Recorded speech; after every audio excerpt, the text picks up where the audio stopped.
This time the harvest is good. After this batch is sold, I can go out and enjoy myself for a while. This time I caught a lot of rare species. The two men laughed as they walked. It was pitch black around, with only the faint light of the fire reflecting the general outline. There were all kinds of cages around, and some cages were filled with sobs from time to time. The two men held torches and checked one by one. There were living people in the cages. Some were covered with hair, some had fish tails in the lower body, and some had arms that were much longer than ordinary people. There were all kinds of people, and most of them were ordinary humans, both men and women, with women accounting for the majority, especially the pretty and little girls. But the same thing was that they were all handcuffed and shackled in cages. Where is this? In a smaller cage, a child covered with bruises slowly opened his eyes. Because he was too small, his hands and feet were not shackled. Where am I? Am I not typing? Why am I here?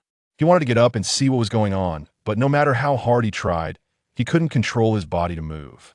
Yes, he was not a native of this world, that he was originally an ordinary novelist. He was still typing frantically, but he didn't know why his eyes suddenly went black and he fainted. When he opened his eyes, he appeared here. While he was still confused, his head hurt again. Yes, he fainted again, this time. The two men also walked to the smaller cage. One of the slightly thinner men said in annoyance, "Tiska, what a pity. Tens of millions of Baileys are missing again." Another man also said, "Open it and take a look. Maybe he is not dead. It doesn't matter if he is dead. It's not a big problem for him to get less this time." That's right, but even if it's a bit of a pity, this is a rare species that has been found for a long time. In order to capture them, it has paid a lot of price. Several brothers have lost their lives. As he said, he opened the cage and dragged the child out to see if he was dead. It seems to be dead. Then throw it into the sea to feed the fish. The man did not doubt it after hearing it, and picked up the child with one hand and prepared to throw him into the sea. Their conversation was heard clearly by the people in the other cages. When they saw the child in the man's hand, they became more desperate.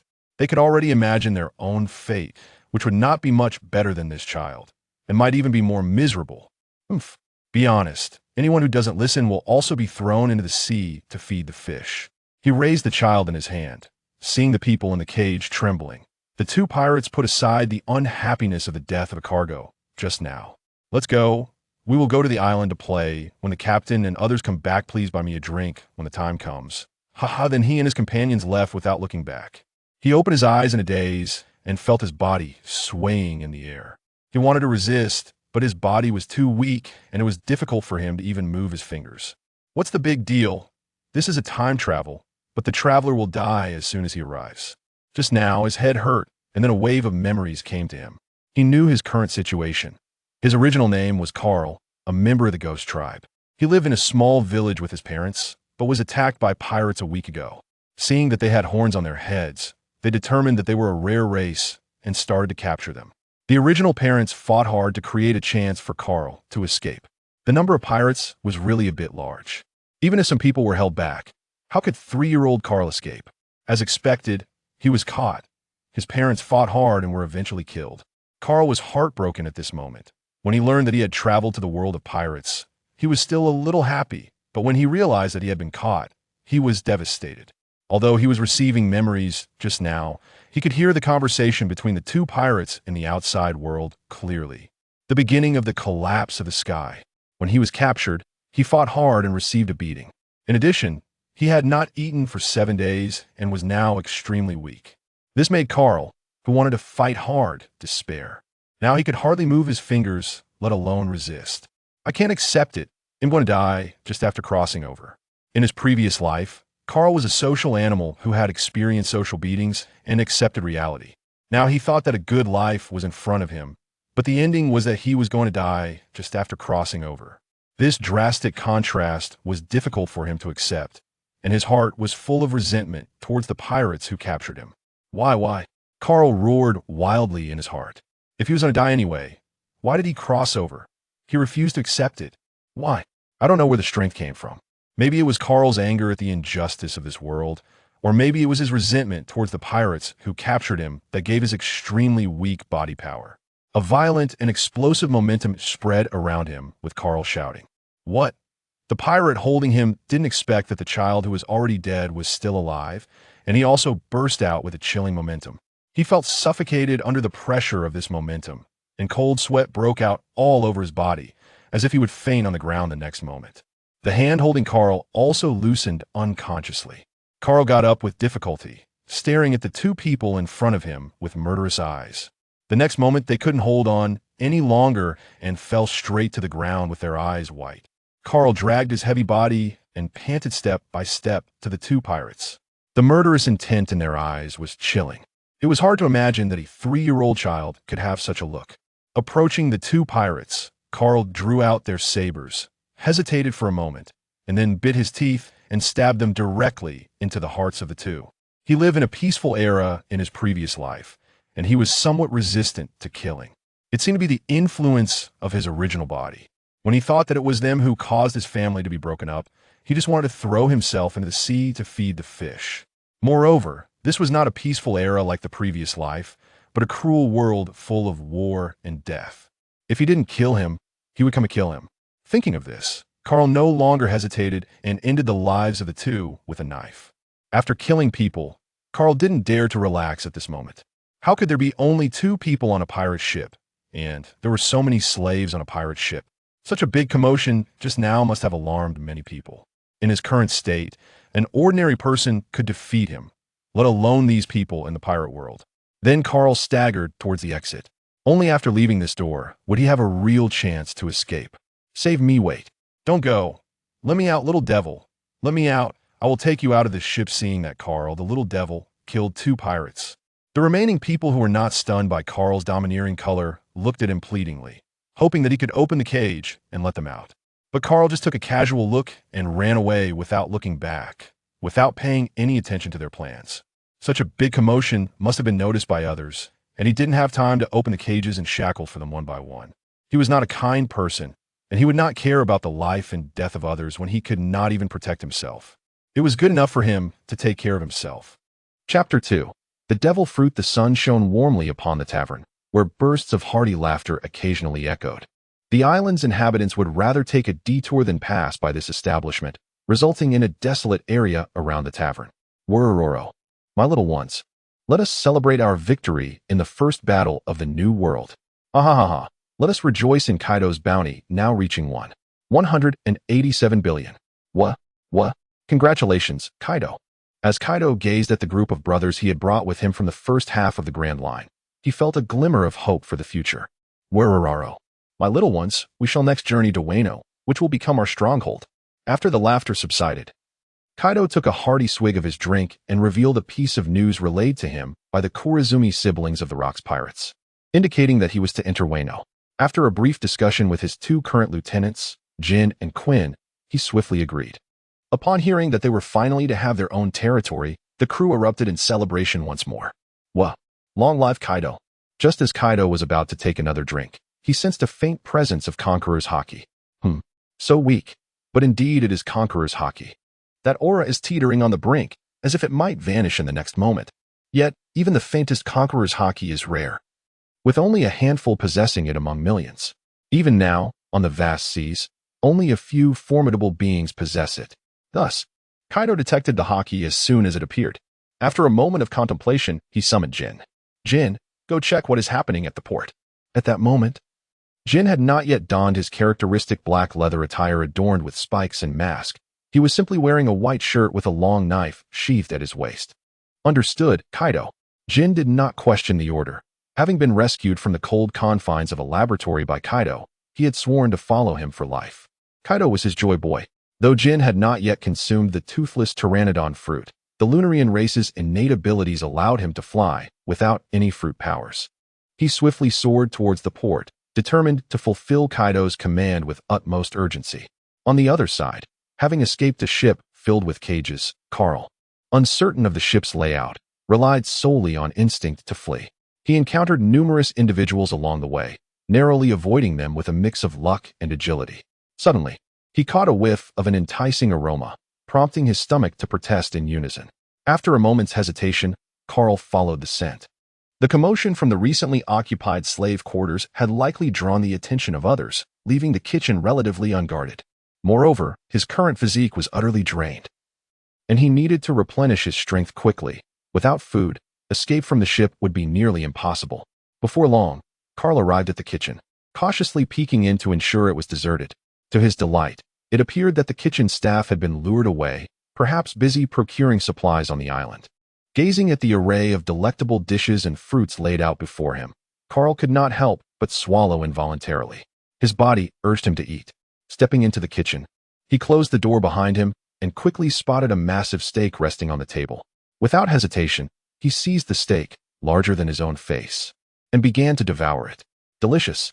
The long-awaited taste of food flooded his mouth, and at that moment, Carl felt a profound sense of fulfillment. He would have no regrets even if he were to die right then and there. I refused to die with an empty stomach. Carl began to ravenously scour the kitchen, shoving anything edible into his mouth without a second thought.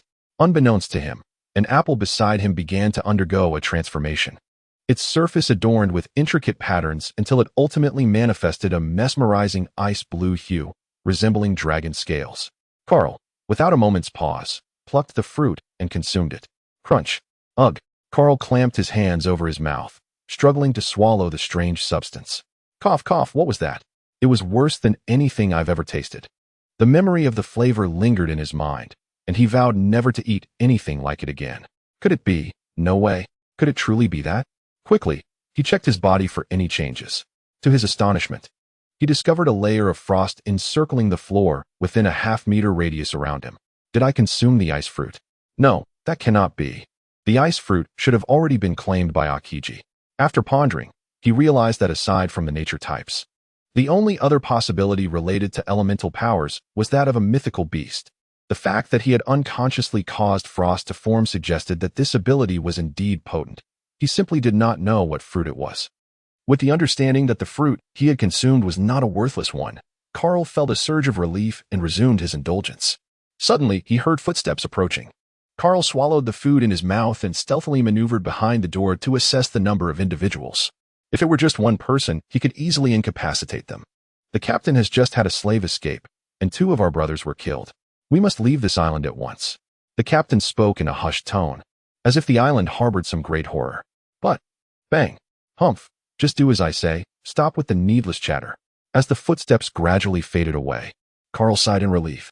His heart swelled with joy. They were leaving the island in haste, which presented a prime opportunity for his escape. Carl began to formulate a plan for a safe getaway. His eyes scanned the kitchen until they rested upon a large barrel of wine. That's it. With a newfound determination, he opened the barrel and took a swig. Not bad. The notion of underage drinking was entirely cast aside, after all. He had crossed into another world and could hardly concern himself with such trivialities. He emptied the barrel of its contents, disregarding the wine but seizing the barrel itself. With the barrel in tow, Carl made his way to a secluded corner at the back of the ship where no one was paying attention. Everyone was on deck preparing for the departure. Carl squeezed himself into the barrel, and due to his heritage as a member of the Oni clan, the 3-year-old Carl stood nearly a meter tall. He was growing, and soon even this barrel would be too small. Who knows how tall I will be in the future? He pondered. Set sail, hoist the anchor. At the command, the ship began to move slowly, departing from the port. Carl understood that his opportunity had finally arrived. Without further hesitation, he leapt from the barrel, quickly sealing the lid above him. Splash. Chapter 3, Kaido. As Jin arrived at the port, he spotted a pirate ship that had already set sail some distance away. Aside from that, there was nothing else in sight, causing Jin to furrow his brow. Since his brother Kaido had summoned him to the port, it must mean he sensed something unusual. Then, Jin directed his gaze towards the pirate ship that had sailed a considerable distance. Kaido would not make a mistake. Thus, only one possibility remained. The ship must be problematic. Just as he was about to take flight to pursue the vessel, he suddenly noticed a barrel floating on the sea nearby. A mere barrel would typically not catch his attention, but upon arriving at the port, Jin had honed his observation haki to its peak. Just moments ago, his haki detected that something peculiar resided within that barrel. Furthermore, the barrel was coated in frost, with wisps of cold air emanating from it, suggesting the sea was on the verge of freezing. Jin's curiosity piqued. He wondered what could be inside that barrel and promptly flew over to retrieve it. Oh, how intriguing. The cold emanating from it was palpable, and within this brief contact, the chill had already spread across his palm. It is worth noting that he belonged to the Lunaria clan, naturally possessing a fiery essence, rendering him impervious to ordinary cold. The last time he felt something similar was from a fellow in the Navy who wielded the powers of a freezing devil fruit. This only intensified Jin's curiosity regarding the contents of the barrel. Moments earlier, after Carl had concealed himself within the barrel and plunged into the sea, he peered through a small hole in the side of the barrel and saw the pirate ship drifting away, allowing him to breathe a sigh of relief. Phew, I've finally escaped. Estimating his distance from the shore, Carl contemplated dismantling a plank from the barrel to use as a paddle. As a devil fruit user, he was acutely aware of his vulnerability to seawater. Otherwise, he would have already swum to safety. As for the freezing powers of the fruit, please. He couldn't even control the chill he was releasing, let alone freeze the ocean surface. Resolutely, he decided to act. But just as he was about to pry off a plank, he suddenly felt a jolt, followed by a sensation of being lifted further from the sea. What the hell? Is this some sort of bad luck? Carl assumed it was yet another pirate having fun with a floating barrel. Meanwhile, sensing the commotion within the barrel, Jin's curiosity deepened, and he promptly opened the lid. At that moment, a figure sprang forth, launching a punch directly at Jin's face. Surprised, Jin discovered that the barrel contained a small boy who dared to attack him. Jin effortlessly caught the boy's fist. Hey, little one, why are you in that barrel? And what transpired at the port? Jin inquired, holding the boy firmly as he began to question him. The captured Carl struggled fiercely, ignoring Jin and Apos' inquiries, his mouth spewing curses. Damn you. Carl realized that he might not escape this time. However, he could not resign himself to defeat, so he had planned to strike as soon as the lid was opened, hoping for a glimmer of hope. Yet, his well-prepared attack was effortlessly neutralized, leaving him disheartened. Damn it. After all I've done to escape from that pirate ship, I'm captured now. It seemed he was destined for doom today, so he thought it best to abandon caution and fight back, even if it meant futilely hurling insults. Jin, listening to the boy's foul language, felt an overwhelming urge to teach this insolent brat a lesson. However, upon noticing the boy's horns, which bore a striking resemblance to those of his brother Kaido, Jin and Apos' pupils dilated in shock. Could he be of Kaido and Apos' kin? With this realization, Jin disregarded everything else and swiftly flew towards the tavern where Kaido was. Carl continued to spew expletives, utilizing every curse he had ever learned. Jin found himself utterly exasperated. Where did this boy acquire such a vast vocabulary of insults? With a swift motion, Jin delivered a thump to Carl's head, leaving him dazed and seeing stars. Phew, finally some peace. Jin exhaled deeply, thinking that had he not suspected the boy might be related to Kaido, he would have long since ended him. Jin was no altruist, ever since Kaido rescued him. He would charge into battle for Kaido without hesitation. Before long, Jin arrived at the tavern where Kaido was drinking. Upon seeing Jin return, Kaido smiled and asked Wororo, Jin, what happened? Jin's expression remained stoic, but admiration for Kaido shone in his eyes. Nothing much, but I found this little one. With that, he presented the still-dazed Carl to Kaido. The others glanced at Jin with curiosity, eager to learn what he had been up to and why he brought back a child. Upon observing the distinctive horns atop Carl's head, Kaido burst into hearty laughter. Wororo. Indeed, a member of the Oni clan. Jin, you did well. I never expected you to bring back one of the Oni. There are hardly any left now. Given Kaido's influence, he only had 2 Oni under his command, showcasing the clan's dwindling numbers. They either dared not reveal themselves or had been captured by the world government. Yet, it is said that the Oni were warriors at heart, driven by an innate thirst for battle. Thus, the notion that they would hide from confrontation was absurd. No Oni was averse to fighting. Carl, along with his parents, belonged to the Oni clan and had intended to seek refuge with Kaido, but due to Carl's young age, they had decided to wait until he matured a bit more. However, fate intervened, leading him to encounter pirates first. Kaido took Carl from Jin's grasp, holding him aloft and shaking him gently. Hey, little one, it's time to wake up. With that shake, Carl finally regained consciousness, his eyes widening as he beheld a towering figure before him. You're Kaido. Kaido. Seeing the astonished expression on the little boy's face, Kaido erupted in laughter. Wororo. You recognize me, little one? Carl could hardly believe that the person before him was Kaido, and even more so, that he appeared so youthful. Who was that figure he had seen? With the black wings and flames behind him. Jin. Inside Jin. Realizing that he had somehow traveled back in time to a period over 20 years ago, seemingly before Kaido's arrival in Wano, though he couldn't pinpoint the exact duration. Kaido is the strongest among our Oni clan, Of course, I've heard of you, Carl replied. Upon hearing this, Kaido and his subordinates erupted into laughter. Worororo. Ha ha ha. Chapter 4, Revenge. What is your name, little one, and what brings you here? Kaido inquired about Carl's background. My name is Carl, and I. Carl, filled with rage, recounted his experiences, his eyes brimming with a fierce desire for vengeance against the pirates. Was it that pirate ship we just saw?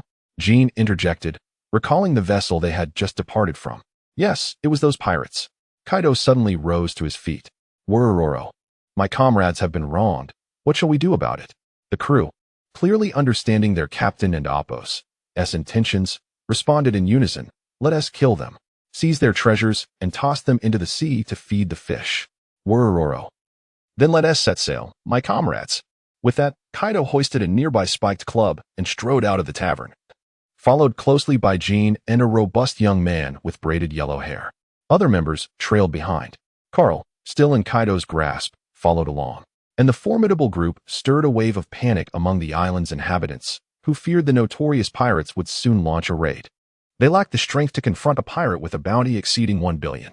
All they could do was hope the marauders would depart swiftly. Before long, they arrived at the beast's pirate ship. Along the way, the islanders did their utmost to avoid them, while Carl marveled at the unfolding scene. Having recently entered this world and experienced the tumult of life, he finally felt a sense of relaxation. With Kaido by his side, what was there to fear? Upon boarding, many crew members welcomed Kaido back with genuine enthusiasm. At this moment, the beast pirates were not the vast force they would become in 20 years, but rather a tight-knit group of just over 300 elite members, whom Kaido had brought from the first half of the Grand Line. Worororo.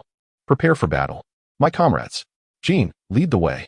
With Kaido and Appo's command, the crew, though uncertain of the reasons, wholeheartedly trusted their captain and Appo's decisions and began their preparations.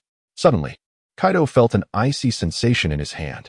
He released Carl and opened his palm, discovering that it was already encrusted with frost.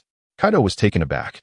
While such frost posed no real harm, it was a chilling sensation. Although his strength had not yet reached the heights it would achieve in 20 years, he had long since dismissed ordinary frost. Yet this child's emanating chill caught him off guard. Hey, little one, where does this cold come from? Did you consume some devil fruit? Kaido asked Carl. I did unwittingly consume a devil fruit, but I do not know which one it was. This cold aura has been emanating from me since I ingested it, and I cannot control it, Carl replied candidly, noting that aside from the uncontrollable chill, he had not experienced any other changes. Ice fruit. Impossible. That fruit is possessed by that marine brat. This is likely a mythical Zoan, Kaido surmised, his thoughts drifting back to the port where he had sensed a wavering aura of Conqueror's haki. Little one, did you just unleash some kind of overwhelming force? Understanding exactly what Kaido meant, Carl had no reason to conceal the truth. After a moment of feigned contemplation, he recounted, on that ship, 2 pirates attempted to kill me, and I indeed unleashed something that knocked them out, allowing me to slay them. Kaido stared in astonishment at the mere 3-year-old before him. A combination of Conqueror's haki and an unknown, powerful mythical Zoan, with proper training, could undoubtedly yield an individual of admiral-level strength. Worororo. Little one, you have certainly surprised me. Upon hearing their captain's sudden laughter, the crew turned their attention toward Kaido. He lifted Carl into the air and declared to his subordinates, this little one will henceforth be a member of the beast's pirates. Worororo. A child has joined the beasts. Though we may not understand why our captain is so pleased, their joy is infectious. Wah, little one, you are now a member of the beasts. Train diligently, and one day you shall carve your place upon the seas. Do not let me down. Had Carl just unwittingly joined the beast's pirates? Yet, this was not without its merits. In his past life, Kaido had been one of the few male characters he admired, only to be tragically cut down during the Wano arc. This left him feeling powerless, as if he could do nothing against Oda. Since then, he had largely lost interest, particularly due to the absurdity of the plot. Years of the gum-gum fruit transforming into the mythical Nika fruit, 2.5 years at sea toppling the Yonko, and endlessly doing sit-ups. While Luffy could attribute his success to the Nika fruit, Law and Kid's feats felt utterly ludicrous. Just recently, Law had been left near death by Doflamingo, and Kid had been captured and forced to mine by the beasts, only to awaken his fruit and defeat Big Mom. Was this the kind of storyline one could conceive? Oda was just a comic artist. What did he know about pirates? Now, Carl was officially a member of the beasts. and the crew looked on curiously at this child whom Kaido had taken under his wing. Upon seeing the horns atop Carl and Appo's head, reminiscent of Kaido and Appo's own, they understood the captain's motivation for accepting the boy. Ha ha ha, little one, are you also of the Oni clan? As Carl wandered about the ship, a towering figure suddenly blocked his path. Looking up, Carl saw a man towering at least 6 meters tall, slightly shorter than Kaido, with horns signifying his Oni heritage. Weskier regarded the child, who was a year older than his daughter. Are we going to fight? I'm not afraid of you. Carl glared fiercely at the imposing figure before him, fully embodying the fearless spirit of a young Oni child. To the onlookers, Carl's fierce expression resembled that of an unfledged cub, lacking any real intimidation and instead appearing quite endearing. Ha ha ha, Captain Weskier has been underestimated by a mere child. The crew laughed, teasing their combat captain for being challenged by a 3-year-old. Ha ha ha, I won't stoop to the level of a little one, Weskier said, crouching to ruffle Carl's hair before moving on. Just wait a few years, and we'll see who gets to ruffle whose hair. At that moment, a voice as innocent as a babe's rang out across the deck. Feed, feed, feed. Carl looked around in confusion, wondering how a baby could be aboard a pirate ship. Who in their right mind would bring an infant onto a vessel of marauders? Following the sound, Carl approached, and upon seeing the source of the voice, his pupils widened in shock. Chapter 5. The big-hearted Kaido observing the white-haired little girl with a pair of horns. Desperately crawling across the deck in search of food while incessantly exclaiming her hunger, Carl couldn't help but twitch at the corners of his mouth. Wasn't this Yamato? She's merely 1 year old. Can you fathom Carl's feelings at this moment? Watching a mere infant crawling around a pirate ship, a place where death could strike at any moment, seeking sustenance, Carl couldn't contain his disdain for Kaido. Allowing a 1-year-old child who couldn't even walk to roam freely on a pirate ship, while everyone else acted as though they were oblivious to Yamato's presence, engrossed in their own affairs. Ultimately, Carl's heart softened, and he approached to lift Yamato into his arms. At this tender age, Yamato, still not quite able to articulate her thoughts, instinctively waved her chubby little hands and called out in her innocent voice, "Hungry, eat." Noticing that the plump little Yamato appeared to be in good health, it was evident she had been adequately nourished. It seemed that whenever she was hungry, someone would feed her. However, considering the impending battle, it was likely that no one would be available to attend to her needs this time. Carl carried Yamato to the bow of the ship, where he immediately spotted Kaido, standing alone with his kanabo poised. Kaido, boss. Upon hearing his name, Kaido glanced down at Carl and the hungry child in his arms. What do you want, kid? Without uttering a word, Carl simply raised Yamato. Upon seeing this, a smirk crept across Kaido's face. What are you doing with my daughter, little one? Have you taken a liking to her? Then I suppose the responsibility of caring for her falls to you. Carl's expression darkened. This Kaido was not the one he knew. Unable to restrain himself, he shouted back. She is just a 1-year-old child, Kaido. A profound silence enveloped the scene, as the previously raucous pirates gaped in astonishment at the audacity of the newcomer who dared to shout at Kaido, directly addressing him by name. They couldn't believe their eyes. Would he be eliminated for such insolence? Kaido lowered his head, obscuring his expression from view. Carl, suddenly realizing the gravity of his outburst, felt a wave of anxiety wash over him. Surely, Kaido would be lenient, right? Amidst this tension, Yamato continued to cry out in hunger. Both Jin and Queen had now positioned themselves beside Kaido, casting menacing glances at Carl. Just as the atmosphere reached a boiling point, Kaido unexpectedly broke the silence. Worororo. Worororo. You crack me up, kid. You're still just a 3-year-old, yet you dare call someone else a child? That's hilarious. You should take a good look at what you're holding.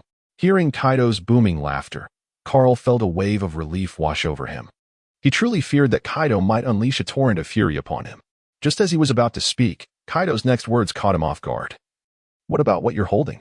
What's wrong with it? Looking down at Yamato, he realized she was trembling from the cold emanating from him, her cries for food silenced. Alarmed, Carl hurriedly set Yamato down, feeling utterly perplexed, unsure whether to embrace her or let her go. Observing that their boss was not angry, and witnessing Carl's flustered demeanor, the crew erupted into laughter once again. Kaido scoffed, "A kid is a kid. It seems you need to rein in that chill of yours." As time passed, a pirate ship adorned with a colossal skull, with enormous tusk-like flags billowing, swiftly approached another vessel across the vast ocean. Kaido, it, and Appo's the Vito pirates. Their captain, Vito Gallia, has a bounty exceeding 400 million. He has consumed the cat fruit, enabling him to transform into a lightning leopard, and he is also a skilled swordsman, Jin announced, relaying the information as he sought Kaido's approval. Kaido grinned widely, raising his kanabo and commanding, attack. At their captain's command, the crew sprang into action. Kill. Plunder everything. Jin soared through the air, being the first to charge toward the enemy's ship, closely followed by other members with flying abilities. Meanwhile, on the Vito pirate's ship, Captain Vito Gallia lounged leisurely on the deck, savoring fine wine under the sun. Suddenly, a panicked crew member rushed over. Captain, trouble. They and Appos, re-attacking. Vito Gallia, barely opening his eyes, waved dismissively, then killed them and tossed them overboard to feed the fish. With that, he stretched lazily and shifted his position. Captain, it's the beast pirates. What? The beast pirates? Initially dismissive, Vito Gallia leaped up from his reclined position, his expression exaggerated in shock, before turning his furious gaze upon his dim-witted subordinate. Why didn't Appos? You tell me sooner? With a resounding gunshot, the hapless crew member collapsed into a pool of blood. Almost simultaneously, a shadow loomed over Vito Gallia as he looked up to see one of the beast pirates' officers, Jin, hovering above. Beast pirates, I don't recall provoking you. Why are you attacking me? Vito Gallia's expression darkened as he addressed Jin. Jin offered no reply. He deemed it unnecessary to converse with a soon-to-be corpse. He promptly drew his sword and charged at Vito Gallia. Realizing communication was futile, Vito Gallia unsheathed his long sword to counterattack. Meanwhile, the others began their own battles, most of them taking to the air. Their objective was only to delay the enemy's ship, not to achieve victory, so there was no urgency on their part. The only one feeling anxious was Vito Gallia, bewildered as to why the beast pirates had suddenly targeted him. As he watched Jin land on the enemy's ship, Kaido ordered an increase in speed. In no time, the majority of the beast pirates had arrived. Kaido remained unmoved, standing at the bow with his kanabo, deeming a pirate with a mere bounty of 400 million unworthy of his attention. His crew, however, was brimming with eagerness for battle. Worororo, go forth, my little ones. With Kaido's command, the pirates could no longer contain their excitement and surged forward. Among them, a robust young man with braided hair led the charge, wielding a high-tech cannon. Mahahaha, Jin, you haven't subdued their captain yet? Are you feeling overwhelmed? This was Queen, who had yet to become the rotund figure of the future. Still a muscular powerhouse. As he spoke, the high-tech cannon in his hands claimed several pirate casualties. The other beast pirates, not to be outdone, began seeking their own adversaries. Carl, witnessing the fierce battle unfold, felt a surge of excitement and, with a determined resolve, rushed into the fray. Kaido watched with a smile as the little one searched for foes among the chaos, reminiscent of his own youthful days. Carl scanned his surroundings until he spotted his opponents. Two individuals were ganging up on a fellow beast pirate. Without hesitation, he charged in, snatching a knife from the ground to engage one of the assailants. The adversaries scoffed at the sight of a mere child, one of them sneering, "Hey kid, go home and drink your milk." Fury ignited within Carl as he recognized this individual as one of those who had attacked his parents. Go to hell, he shouted, charging forward without hesitation. The individual opposite dismissed Carl as merely a child, yet in the next moment, he was compelled to reckon with his own arrogance. Although Carl was not particularly adept with a knife, he possessed the fundamental skills necessary for slashing. With determination, he swung at the man. The man attempted to block casually, but the outcome left him utterly astonished. As Carl and Appos' blade met his, an incomprehensible force, akin to 1,000 pounds, bore down upon him, leaving his arm numb. The man's weapon was effortlessly disarmed by Carl's strike, and before he could fully process the shock, a knife had already pierced through his chest. Chapter 6. The Ice Dragon. Carl remained vigilant on the battlefield, aware that despite Kaido's presence, danger lurked in the shadows. He had just slain an adversary, and rather than feeling uneasy, he was invigorated by the thrill of combat.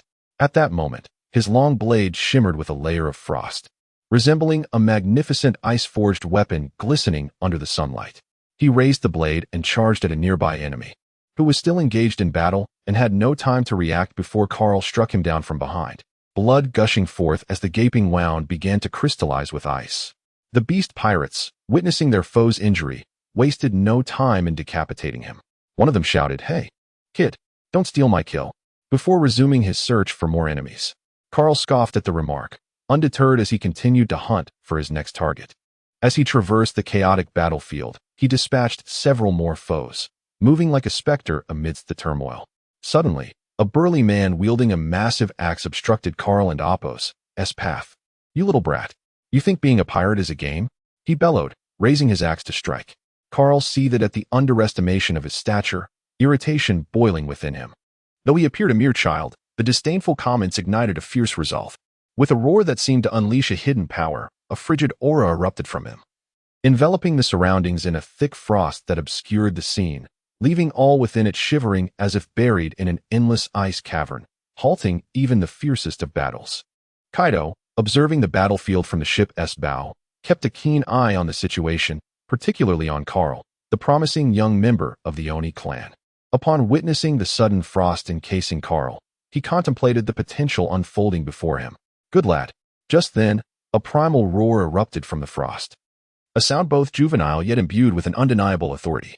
A dragon, 10 meters in length, emerged from the icy veil, its body crystalline and translucent, each scale resembling intricately carved ice.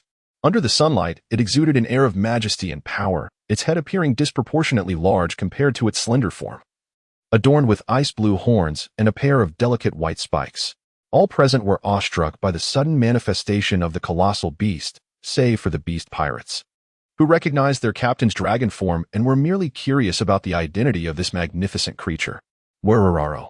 A booming laugh echoed from afar, followed by an overwhelming presence radiating from Kaido, instilling fear in all who stood against him.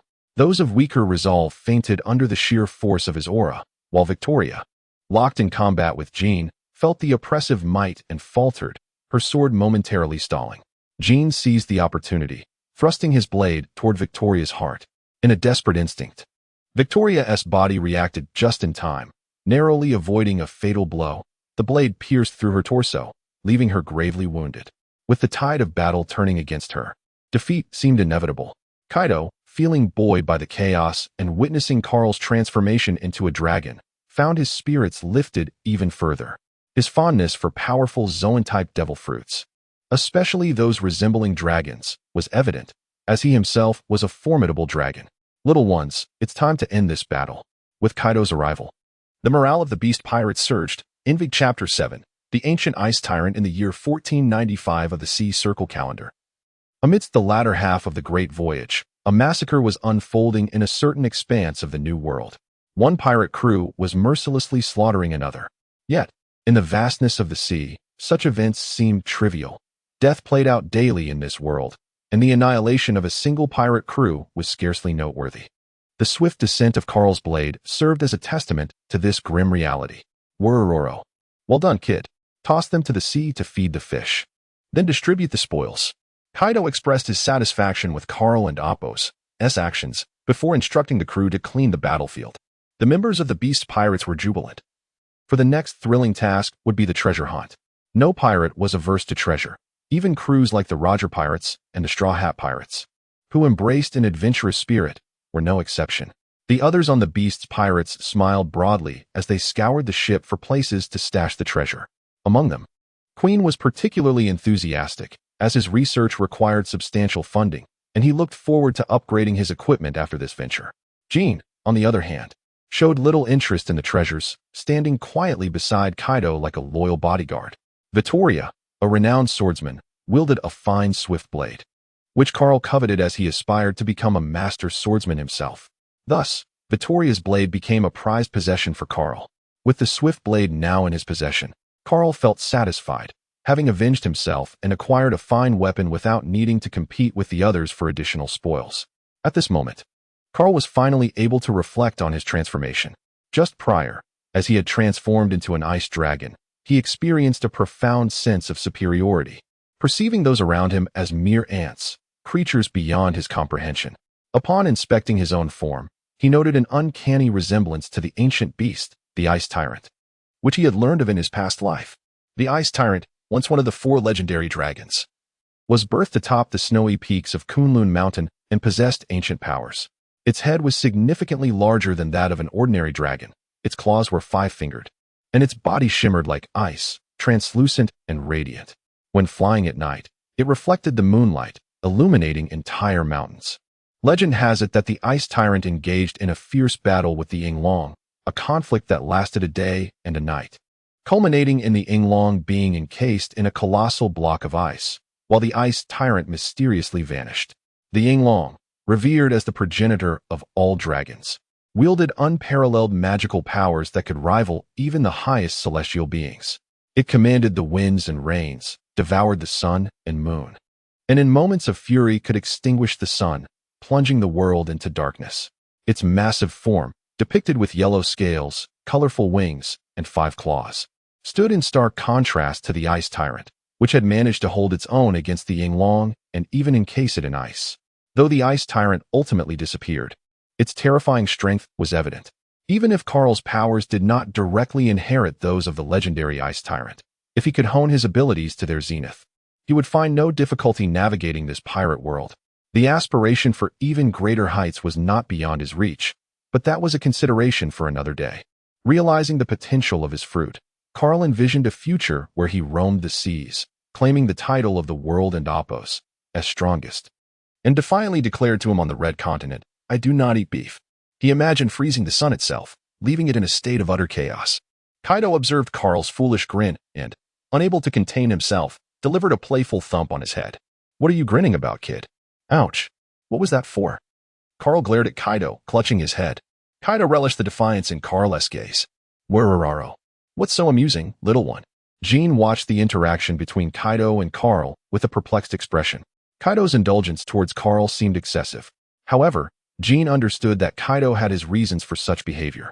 Jin's primary ambition was to grow stronger and shoulder more responsibilities alongside Kaido, especially after his recent battle with Vittoria. Defeating a pirate with a bounty of 400 million was no small feat, and he felt he had yet to adequately honor Kaido's teachings. He recalled Karl's recent transformation into a dragon, fueled by the power of the devil fruit. He realized that the only way to become stronger swiftly was to consume a devil fruit himself.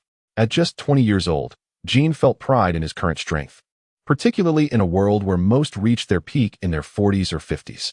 Suddenly, a shout disrupted Jin's thoughts. "Kaido! Kaido!" An abstract-looking pirate rushed from the direction of the ship's cabin. "Kaido, what should we do about the slaves on board?" "Wuraroro. Everything on this ship belongs to us. Do as you see fit. Choose what you wish to keep, and toss the rest overboard at the next island," Kaido replied. Upon hearing this, the pirate's eyes lit up with excitement. "Understood, Kaido." He hurried off to relay Kaido's orders to the slaves. Karl frowned slightly. He felt a twinge of discomfort regarding the slave trade. Not only had he recently been a victim himself, but he also detested the news of human trafficking he had encountered in his past life. Why did such scum exist in the world? Yet, this world was fundamentally different from his previous one. Organizations engaged in human trafficking were rampant, and despite the Navy's efforts to combat them, such groups proliferated like weeds, with little lasting effect. The primary reason for this was that the top consumers of these trafficked individuals were none other than the celestial dragons. Karl had no interest in power or becoming a new ruler under the banner of liberation. He simply desired enough strength to live a life unencumbered by such matters. He had fantasized about his ambitions in his past life. Now that he was truly here, all he wanted was to marry several wives, have children, and become the world's strongest, living indefinitely with those he cherished. Compared to other reincarnators who sought to liberate the world and claim dominion, his aspirations were modest yet genuine. Kaido seemed to sense Karl's thoughts and laughed heartily. "Wuraroro. What's wrong, kid? Can't accept it? But we are pirates. If you don't like it, then become stronger and change it." At this moment, Kaido's own dreams surged forth, and the overwhelming power of his conqueror's haki erupted uncontrollably. Jean, standing quietly to the side, staggered back a few steps under the pressure of Kaido's haki. As for Karl, being the closest to Kaido, he felt the brunt of the pressure, nearly collapsing to his knees. Yet, he gritted his teeth, pushing against his knees with all his might to remain standing. With a furious roar, Karl summoned his own conqueror's haki, instinctively countering Kaido's overwhelming force. Jean was astonished as he beheld the scene before him, never expecting that this little rascal possessed the potential of a king. Chapter 8. The Devil Fruit of Ember in the year 1495 of the Sea Circle calendar. After the Beast Pirates effortlessly vanquished the Victor Pirates, particularly with Ember's triumph over the renowned pirate Victoria, the world government reacted by significantly increasing Ember's bounty. Originally set at 410 million, Ember's bounty soared to an impressive 500 million berries, a remarkable feat in this era. At the tender age of 20, Ember possesses tremendous potential for growth. If he continues on this trajectory, coupled with a powerful devil fruit, he could undoubtedly ascend to the level of an admiral. In the original narrative, Ember's strength is formidable, earning him the title of the strongest subordinate of the 4 emperors. However, his abilities are somewhat restrained by his current devil fruit. Should he acquire a different fruit, his power could reach new heights. This opportunity has now presented itself. While scavenging for spoils, they stumbled upon a box containing a devil fruit in Victoria's quarters. Given the rarity of such treasures, it was only fitting that the decision be left to their captain, Kaido. Moreover, they were unfamiliar with this particular devil fruit and were wary of its potential drawbacks. Upon seeing the fruit, Kaido was first taken aback, followed by overwhelming joy, as it was perfectly suited for Ember. Until now, Ember had refrained from consuming a devil fruit, as he had already acquired the ancient type, the toothless wyvern fruit, 2 years prior. At that time, he had expressed a desire to eat it, but Kaido had urged him to wait. Ancient devil fruits are exceedingly rare, yet Kaido sought something even more exceptional for his right-hand man. The very name Ember, translated as king, reflects his royal potential. Thus, an ancient type seemed insufficient for his status. After 2 long years of searching, they had yet to find any fruit of comparable quality. Ember often mentioned his desire to consume that fruit, but Kaido always advised patience. Just when it seemed all hope was lost, this devil fruit appeared before him. The mythical Zoan, flame dragon. Kaido harbors an inexplicable obsession with Zoan-type devil fruits, particularly those resembling dragons. During his capture and subsequent experiments at Vegapunk's facility, he had engaged in discussions with Vegapunk, who had access to the world government's extensive catalog of devil fruits. After obtaining the catalog, Kaido had selected several fruits, including the flame dragon. Initially, Kaido assumed that Carl had consumed the mythical Zoan, icy dragon fruit. However, upon reading the descriptions, he realized that both fruits transformed the user into a Western dragon form. While Carl's was akin to an Eastern dragon, which was not documented, it could possibly be an undocumented fruit. Returning to the present, Kaido presented the devil fruit to Ember without further ado. Ember, eat it. Ember gazed at the fruit before him, feeling a surge of emotion. Though unaware of its specific nature, he trusted that Kaido would not lead him astray. Without hesitation, he accepted the fruit and took a bite. At this moment, he believed that proving his strength to aid Kaido was more vital than any words. Gritting his teeth against the unpleasant taste, Ember devoured the entire fruit, and his usually aloof expression shifted subtly. Upon consuming the fruit, Ember felt an unprecedented surge of power within him, followed by an uncontrollable transformation. In an instant, a dark crimson dragon materialized in the air. The temperature around him seemed to rise, except for Carl, who remained unaffected. The dark red scales of the dragon resembled a suit of armor, protecting the flesh beneath. Its robust limbs exhibited perfectly defined muscles, and its massive head bore fierce spikes that enhanced its imposing presence. With colossal wings that blocked out the sun, the dragon slowly flapped them. Roar! The dragon could not contain its exhilaration, its roar echoing the joy it felt. Before long, Ember acclimated to his newfound strength and reverted to his human form. Werararo. Kaido's mood soared. He had never felt such happiness before. First, he had acquired a demon of royal caliber, and now he had discovered the perfect devil fruit for his most promising subordinate. Truly a double blessing. Ember, familiarize yourself with this power. Also, Carl will be your responsibility from now on. Ensure you train him well. Kaido clapped Ember on the shoulder. Understood, Kaido, Ember replied. Ember accepted the task of training Carl with enthusiasm. Truthfully, he found the prospect of mentoring to be quite intriguing. Upon learning that Ember would be his trainer, Carl felt a tinge of disappointment. He had hoped for direct instruction from Kaido, perhaps even receiving a few blows to master haki swiftly. Nevertheless, Ember was a swordsman, and Carl was keen to hone his own swordsmanship skills. Little brat, I won't go easy on you. Be prepared. Ember maintained his usual demeanor, reserved towards everyone except Kaido. Humph, bring it on. The word fear doesn't exist in my vocabulary, Carl retorted, feeling slighted by Ember's indifference. The following day aboard the Beast Pirate's ship, Carl began enduring Ember's grueling training regimen. Although Carl wished to practice swordsmanship, Ember was adamant, insisting, first, you must strengthen your body. Thus began Carl's merciless ordeal. Frustrated, Carl contemplated dismantling his own black feathered wings to see what they tasted like. Each day was filled with excruciating exercises, 10,000 push-ups and running laps around the beast pirate ship. Had he not possessed the bloodline of a demon and the ice fruit, he would have collapsed from exhaustion countless times. To make matters worse, Kaido had the audacity to assign him the responsibility of looking after Yamato. If he weren't outmatched, Carl would have loved to pry open Kaido's mind to understand his reasoning. Not only was he still a mere child at 3 years old, but Ember's relentless training left him too drained to tend to the endlessly energetic Yamato.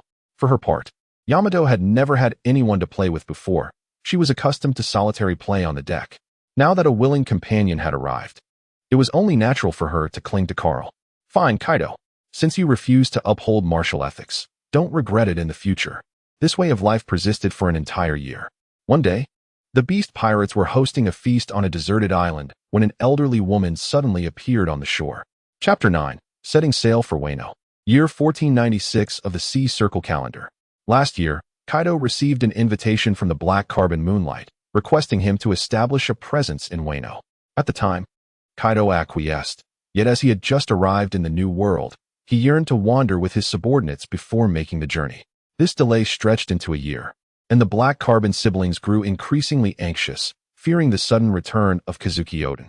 After all, the only reason Black Carbon Kaido could firmly secure the position of shogun in Wano was due to their prior scheme to imprison Kazuki Sukiyaki, followed by Black Carbon Moonlight, a user of the mimic fruit, impersonating Sukiyaki to pass the title to Kaido. Lacking formidable strength themselves, and with Kazuki Oden being the second in command of the Whitebeard pirates, many of Wano's daimyos began to harbor suspicions. Should Oden return with the Whitebeard pirates and ally with these daimyos, the three of them would not know how they might meet their demise. Hence, they urgently required a mighty pirate crew to intimidate these daimyos and to defend against the potential arrival of the Whitebeard pirates. Did you ever think that this old hag would venture into the sea? Kaido remarked, his tone dripping with derision as he regarded the former member of the Rocks Pirates. How much longer will you delay fulfilling your promise to me? Black Carbon Moonlight ignored Kaido's mockery, perhaps fearing his wrath. After all, if she provoked him, this old hag might not survive the day. Despite once being part of the Rocks Pirates, their relationship was not particularly close. They merely recognized each other. Moreover, the events of the Rocks crew were many years past, and she possessed neither strength nor influential connections.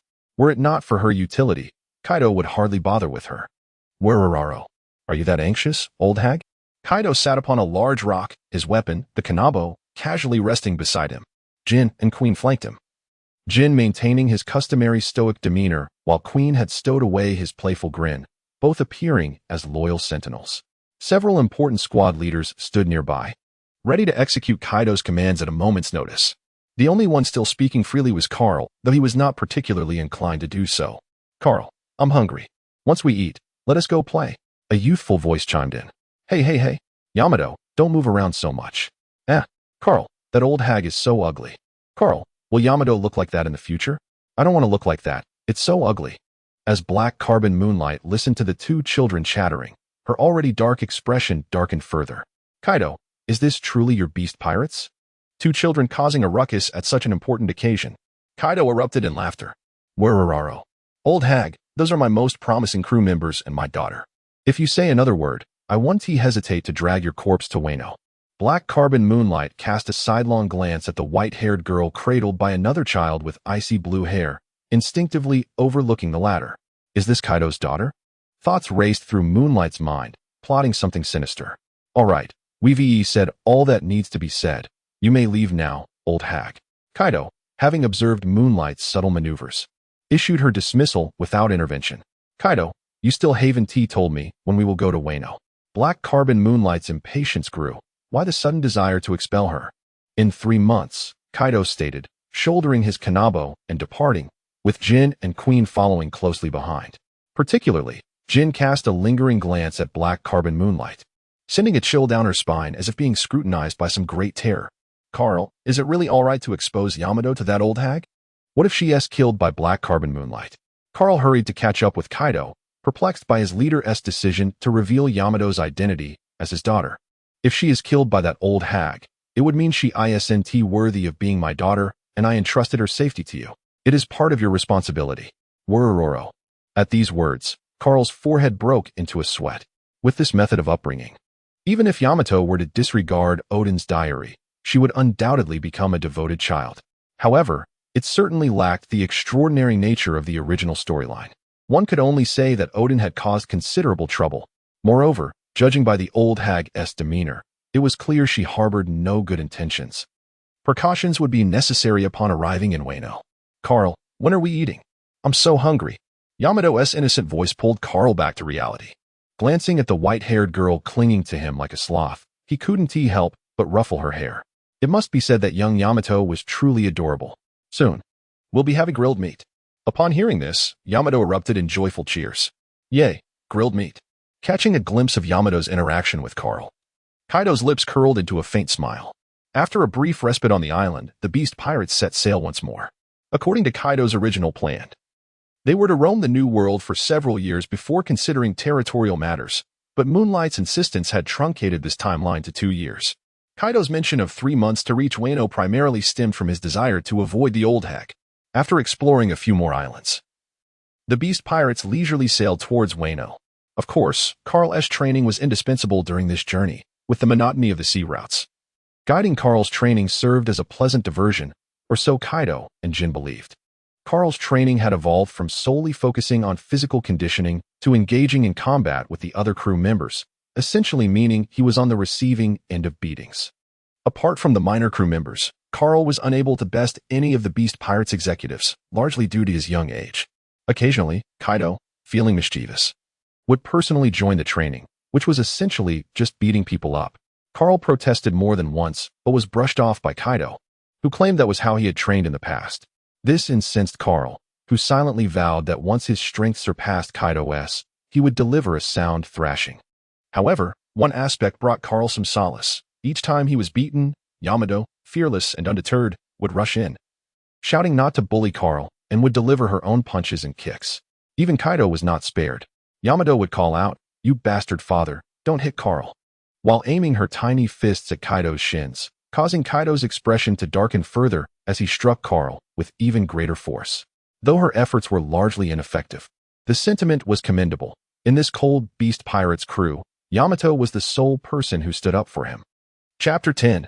3 dragons soaring in the sky in the year 1496 of the Sea Circle, after a leisurely 3-month voyage.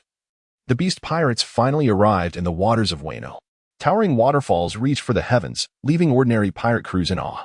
However, for the beast pirates, this was merely a trivial challenge. Worororo. Kaido let out a hearty laugh and suddenly leaped into the air, the immense force causing the entire pirate ship to sway. As he soared, his body began to transform, and within moments, a massive azure dragon, stretching hundreds of meters in length, manifested in the sky. Flames began to emerge from the ship's underside, and soon the vessel itself began to ascend. Before long, the ship had crossed the waterfall and entered the inland sea of Wano. Yet, Kaido did not revert to his human form. Instead, he continued to hover in the air. Kaido's gaze shifted down to Jin and Carl on the ship. Worororo. "Jin, Carl, come join me and announce our arrival in Wano." Without hesitation, Jin transformed into a dark red western dragon over 50 meters long, aligning himself alongside Kaido. Understanding Kaido's intent, Carl followed suit, morphing into a dragon that appeared as if sculpted from ice crystals. Just as Carl was about to take flight, a white figure suddenly intruded. Yamato, seeing Carl about to fly with that wretched father of hers, leaped onto his dragon head without a second thought. By the time he reacted, they were already airborne. And given his understanding of Yamato, he knew it was impossible to make her come down now. "Wow, Carl, look at that. It looks like a chicken," Yamato chirped excitedly, clutching one of the dragon's horns, her eyes sparkling with wonder as she experienced the thrill of dragon riding for the first time. She was a dragon rider too now. Carl decided to let her indulge. After all, she would eventually have to return. He soared alongside Kaido and Jin, but in the presence of these two colossal beings, Carl's dragon form seemed somewhat diminutive at a mere 20 meters. Of course, this was only in comparison to the two beside him. To ordinary folk, a dragon remained a dragon, regardless of size, and the overwhelming presence they exuded was beyond what common people could bear.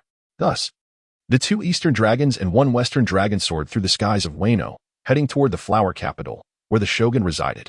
In no time, the 3 great dragons hovered above the flower capital, gazing down through the clouds at a city that appeared more prosperous than many others. Though Yamato found it hard to appreciate the unique culture of Ueno, one could not deny the beauty of the flower capital. Surrounded by cherry blossom and pine trees, a gentle breeze would send cascades of cherry petals drifting down, adding a unique charm to the already picturesque city. Yet, today, the flower capital felt different. Countless eyes were drawn to the ominous shadows moving within the clouds. Suddenly, the clouds churned, as if something were about to burst forth from them. This sight sent waves of terror among the citizens. At that moment, 3 dragon heads emerged from the clouds, one azure, one crimson, and one icy. Although the ice dragon's head was slightly smaller, it was still a dragon. The already frightened populace became even more panicked, recalling the legends of the Frost Moon Dragon horse slaying dragons. Today, witnessing a dragon firsthand, the primal fear rooted in their very beings overwhelmed their rationality. Run! A dragon! A giant dragon! The Frost Moon Dragon horse has perished. Who can slay dragons now? Images of past dragon-slaying feats flashed through their minds. Prince Yutian should be able to, right?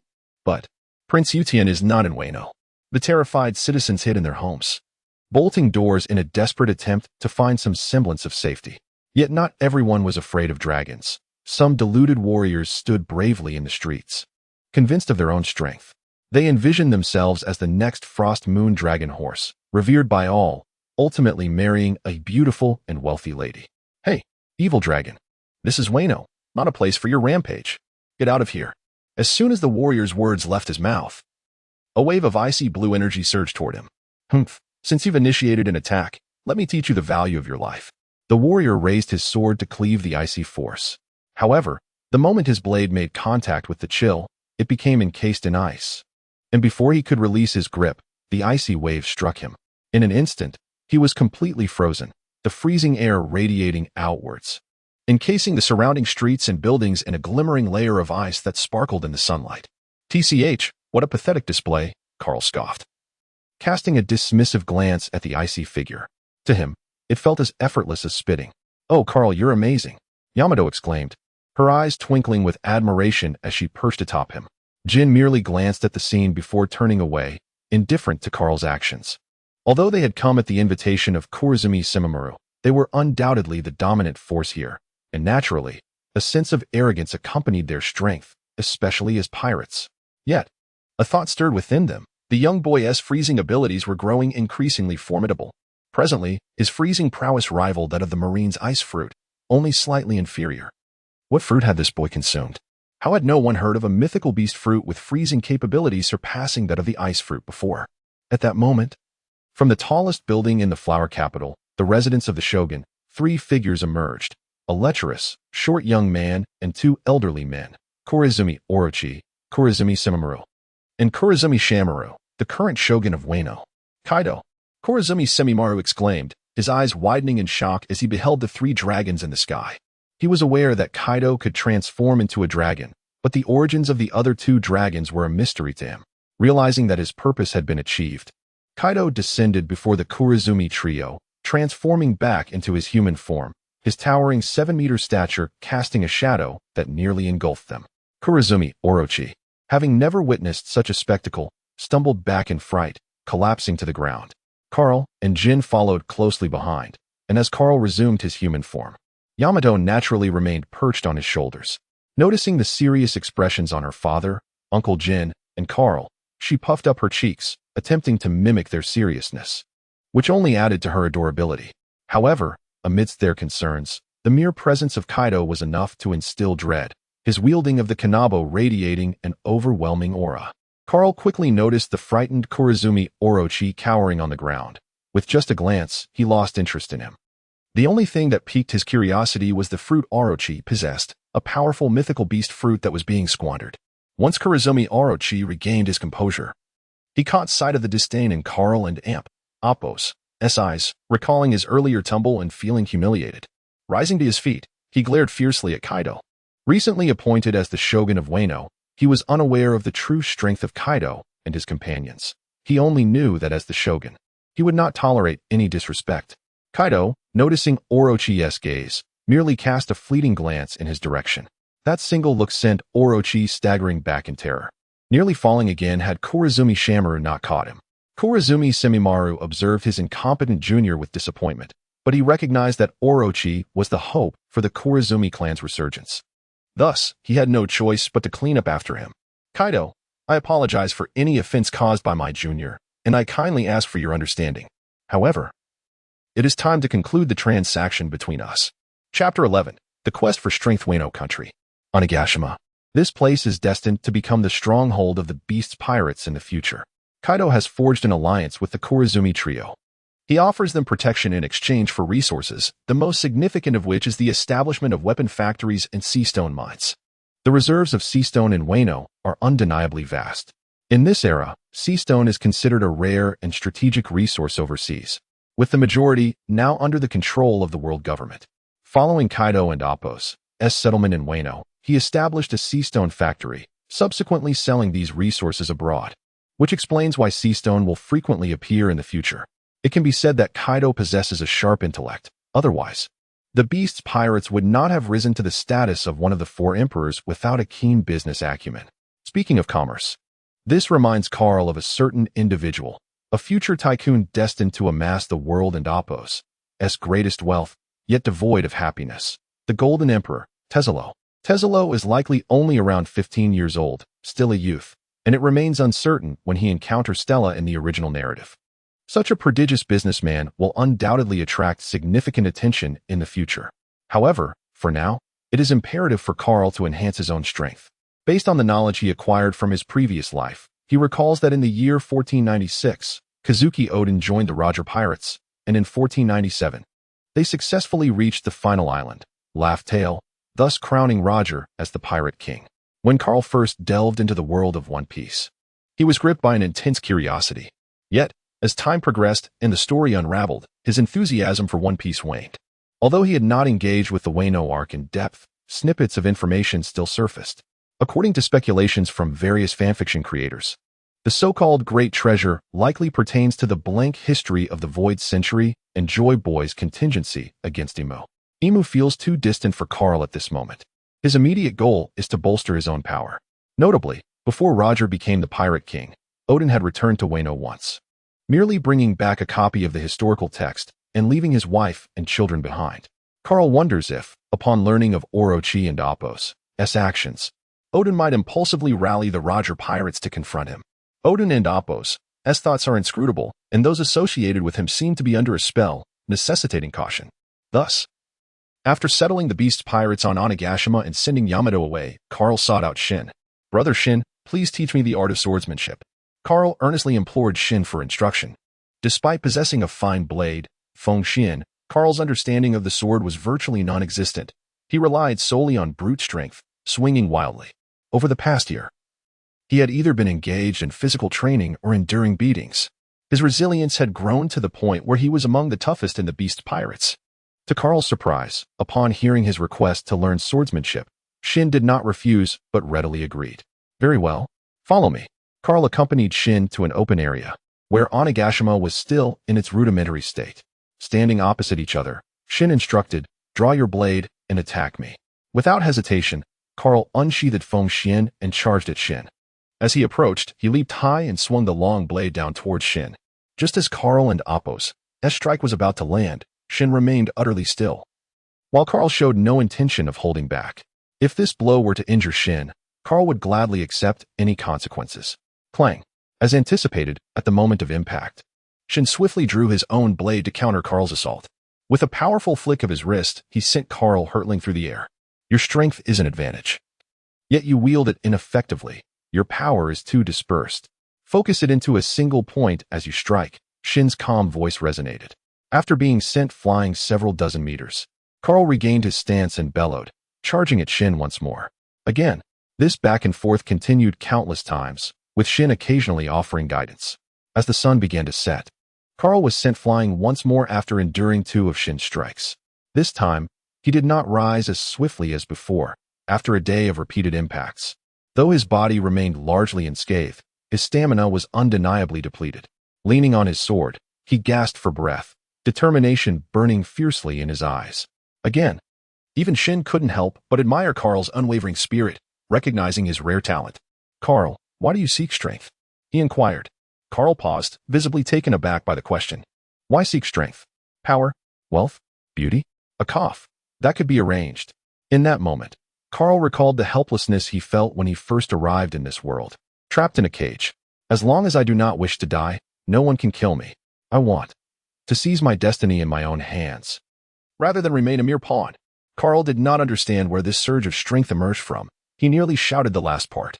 Had he not traversed to this world, he would have been but a speck of dust on the chessboard, unnoticed by anyone. As he uttered these words, an aura of coldness enveloped him, and within moments, a layer of frost covered the ground around him. Closing his eyes and taking a deep breath, he raised Feng Xian. The cold air he exhaled harmonized with the surrounding chill, as if drawn to something, gradually coalescing around the blade. In the next instant, Carl opened his eyes wide, their depths resembling jewels carved from ice, evoking an instinctive shiver in anyone who dared to gaze upon them. Shin was momentarily taken aback. Had he truly triggered such a transformation? Could his mere words have guided this young man to grasp a new technique? Frost Ice Slash. Unbeknownst to Carl, Shin's thoughts were far from his mind. His sole desire was to execute this strike. With Feng Xian in hand, he charged toward Shin, leaving a trail of frost in his wake. As he neared Shin, he summoned every last vestige of his strength into the blow. The ferocity of this strike compelled Shin to take it more seriously. While it appeared unadorned, this time, Shin was evidently focused. The clash of their blades resonated through the air, a piercing sound echoing as steel met steel. Although Carl's strike was intercepted, the chilling energy coalescing on his blades surged forth, enveloping Shin's weapon and arm in an instant, freezing them and threatening to spread further. Shin's eyes widened in disbelief. Had he underestimated this young man? If he had let his guard down even slightly, he could have been gravely injured or even frozen in place, left vulnerable. Well done, kid. This was the first genuine praise Shin had offered in quite some time. Yet, while he acknowledged Carl's skill, he did not slow his own movements. Immediately, dark red flames enveloped his arm, melting the ice from his weapon before he executed a fiery slash. Though the attack appeared formidable, Shin had exerted minimal effort, merely pushing Carl back. That will suffice for today. From now on, you must train both your physique and your swordsmanship. Go home and rest well. As he spoke, Shin unconsciously rubbed his arm, which had only recently been encased in ice. Chapter 12. The Hanya mask exhausted, Carl collapsed onto his bed, utterly fatigued. His room was sparsely furnished, containing merely a table, 2 chairs, a cabinet, and a bed, nothing more. However, at this moment, Carl was indifferent to his surroundings. All he desired was sleep. He fell into slumber, oblivious to any disturbances, even if him were to call. Carl, Carl.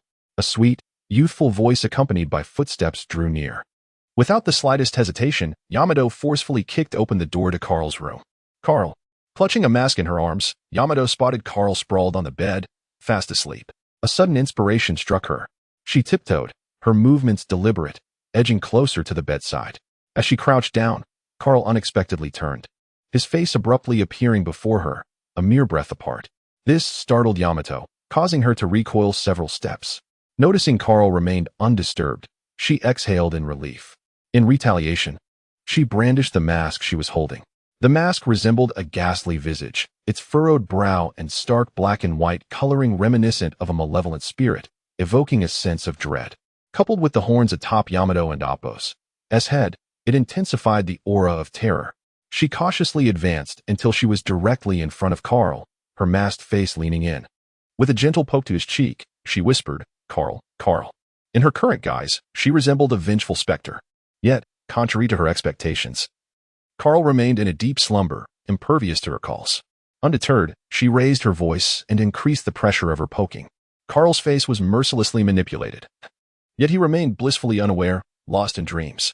Frustrated, Yamato suddenly felt an irresistible force lift her, depositing her into a warm embrace. Initially believing Carl had awakened to resist, she was relieved to hear his steady breathing and thus ceased her struggle.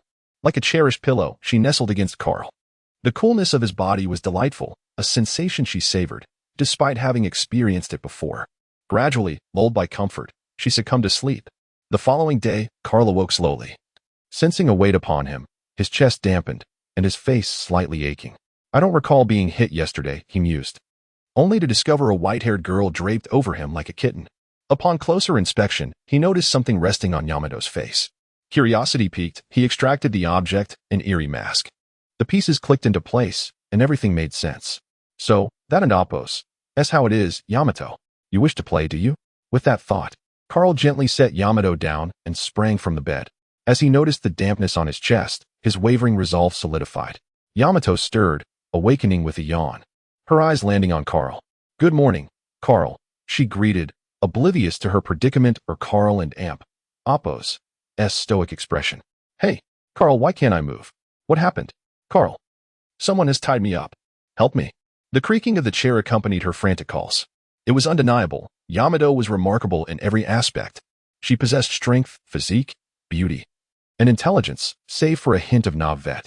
Despite the predicament, she seemed unconcerned about Carl's role, perhaps due to their close bond over the past year. Yamato. Carl and Appos' serious tone cut through her panic. Only then did she realize something was amiss. What happened to my face yesterday? He inquired. Yamato and Appos' body stiffened visibly, her gaze averted. I don't know, she stammered, her poor lie evident to anyone. Is that so? Carl mused thoughtfully. Seeing her reaction, Yamato eagerly nodded, her eyes wide with innocence. Suddenly, Carl's expression shifted to a smile, which sent a shiver down Yamato's spine. In that case, he said, leaning closer. The once escaping Yamato now felt a sense of foreboding. Then let me properly punish the deceitful Yamato. With that, Carl crouched and seized her delicate, pale feet. A mischievous thought crossing his mind. No, I mustn't entertain such a perverse notion, he chastised himself, dismissing the idea. Producing a feather from seemingly nowhere, he grinned wickedly, eliciting a twinge of fear from Yamato. It was her first encounter with this side of Carl. Ha ha, I was wrong, ha. Carl, I admit my mistake. Yamato laughed helplessly, tears streaming down her face as she squirmed in her restraints. Stop, I can't take it anymore. I'll show you something fun. Curious, Carl paused, intrigued by her proposition. First, release me, she requested, catching her breath. Ah, so Yamato can negotiate now, he mused, but he acquiesced, having only intended to teach her a lesson. Once freed, Yamato dashed around the room, rummaging through various items. Hey Carl, have you seen my mask? She asked, puzzled. As anticipated, the source of her amusement was revealed. Carl retrieved the mask from behind him. Here, it's this, he said, presenting it to her. Isn't it beautiful? I'll buy you one too, she exclaimed, her face radiating delight. However, Carl was preoccupied, recalling that the Hanya mask bore resemblance to a cultural artifact from his previous life. While it was indeed a mask, it lacked the eerie qualities of the Hanya mask. What was it called? Ah yes, it was the Nuwa mask. Chapter 13. The Mask of Nuwa. The Nuwa mask is an ancient folk tradition of Carl's ancestral homeland, tracing its origins back to the Shang and Zhou dynasties. It was historically used for sacrificial rites and exorcism.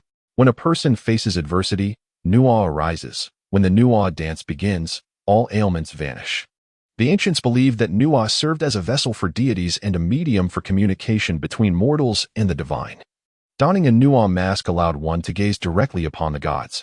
Nuwa, the embodiment of benevolent human deeds, dances with the divine to dispel malevolent forces. The mask itself symbolizes the duality of humanity and divinity. When unmasked, one is human. When masked, one becomes divine. This tradition later evolved into the Bana mask. Noticing that Carl was silent for an unusually long time, Yaota grew somewhat anxious. She had painstakingly selected this mask. Carl, don't you think this mask is beautiful? Hearing this, Carl snapped back to reality and glanced at the Bana mask Yaota held aloft, then casually tossed it aside. Yaota, this isn't appealing at all. It's quite ugly. I shall craft you a far more exquisite one. Initially disheartened by Carl discarding her mask, Yaota's spirits lifted at the prospect of receiving a better one. You'd better keep your word. If it isn't more beautiful, I shall be quite upset, she warned, playfully shaking her tiny fist, her demeanor adorably endearing. It must be said that Yaota, untainted by the malign influence of Koyuki, Odin and Appos' diary, was truly delightful. Unable to resist, Carl ruffled Yaota and Appos' hair affectionately, akin to petting a cat. I and Appos, I'll have it ready by tonight. I still need to train today. Why must you train every day? Ken and Appos, do you just play with me? Yaota inquired.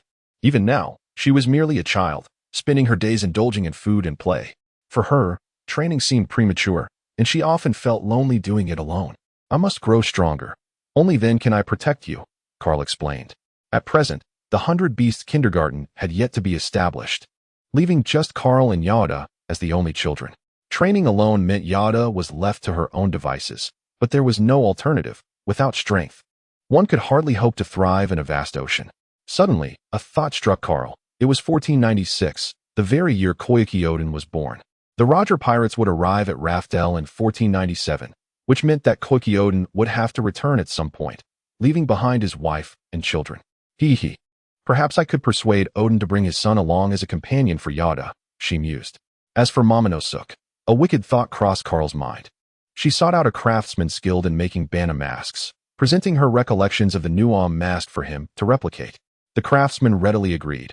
How could he refuse, having witnessed a magnificent ice dragon transform before his eyes? Moreover, rumors of great dragons from the flower capital had reached him as well. Carl and Appo's spirits soared. There were indeed good people in Wano. This craftsman not only declined payment, but offered to create the masks for free. If only all the people of Wano were as generous.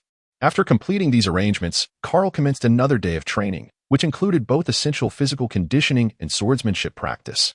Since Jin could not always be present to guide her, having his own responsibilities, he imparted a few basic techniques before departing, leaving Carl to rely on her own diligence. Before long, the day slipped away quietly, and Carl, weary from her exertions, made her way to collect the masks. Upon her arrival, the craftsman greeted her with utmost reverence, nearly prostrating himself. "Milady, the masks you requested are ready." He trembled with trepidation, fearing that this dragon, capable of transforming, might take offense. Upon receiving the 2 masks from him and inspecting them, Carl remarked, "Not bad. You mentioned they would be free, so I may take my leave." Yes, free of charge. Consider these masks as a tribute to you. Should you desire more, feel free to take whichever you fancy," he stammered, eager to see the divine presence depart. "Very well," Carl replied, transforming into her dragon form and soaring away. She found the other masks less appealing. As the divine figure finally left, the craftsman sighed in relief, simultaneously harboring a deep resentment towards the current shogun, Orochi. News that Kaido had been appointed as the protector of the nation by Orochi had spread throughout Wano in recent days, alongside the sight of the 3 dragons soaring above the flower capital. This left the populace in a state of anxiety, struggling to comprehend why Koyuki Oden would relinquish the position of shogun to Orochi. The other daimyos sensed something amiss, but were constrained by their status, compelled to accept the situation. All they could do was wait for Koyuki Oden's return to reclaim the shogunate. At that time, no matter Orochi's reluctance, Oden would ultimately be the rightful heir. The only information they had was that Koyuki Sukiyaki had abdicated due to health reasons, temporarily entrusting the shogun's position to Orochi until Oden's return. Should Orochi refuse to yield at that juncture, they would have justification to rally behind Oden against him. As for the fearsome dragon, Kaido, who had been granted the title of Protector of the Nations, they firmly believed that Koyuki Oden possessed the strength to replicate the legendary feat of Shimatsuki Ryuma in slaying dragons. The Kurazumi siblings did not wish for Koyuki Sukiyaki to directly pass the title to Orochi. Such a move would first be opposed by the daimyos, as the Koyuki clan had long been the leaders of Wano. For 800 years, countless individuals had attempted to usurp the Koyuki family, only to fail. The Koyuki clan appeared almost otherworldly, as if imbued with some magical allure that compelled loyalty from others, regardless of their actions. Returning to Carl, she entered her room after collecting the masks, only to find the white-haired lowly, Yota, eagerly awaiting her arrival. "Yoda, do you think this mask is even more beautiful than the one you had yesterday?" Carl asked, revealing the mask.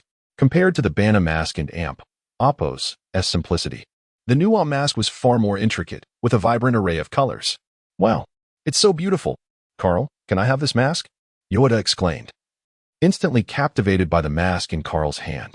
Upon receiving it, Carl was pleasantly surprised by its quality. She had not anticipated such craftsmanship. The artisan had dedicated an entire day to carving these masks, fearing for his life if he failed to meet expectations. How could they not be splendid? Unlike the sinister aura of the Bana mask, the Nuwa mask exuded a sense of solemnity and authority. Observing Yoda's fascination with the Nuwa mask, Carl mused on how the cultural heritage accumulated over millennia could not be rivaled by a mere small village. Yota delightedly examined the mask from every angle, growing increasingly enamored with it, ultimately deciding to wear it. "Yota, I wasn't lying, was I? Now that you have the mask, you should leave. I need to sleep," Carl said, rubbing her slightly sore arms as she urged Yoda to depart. "We can sleep together," Yoda replied, clearly displeased by Carl and Apos' insistence on her leaving, and she clung to the idea of sharing a bed with her. "You must promise not to drool in your sleep. If you do, I believe you remember how unpleasant this morning was," Carl teased, recalling the morning and Apos' events with a chuckle. At the mention of that morning, Yoda shuddered involuntarily. It had indeed been a terrifying experience. Covering her mouth, she nodded vigorously, determined never to relive such a moment. Chapter 14. The Great Filial Piety of Yamato's Initial Appearance in the 6th month of the year 1497 of the Kane calendar. It had been a year and a half since the Beast Pirates established their presence in Wano country.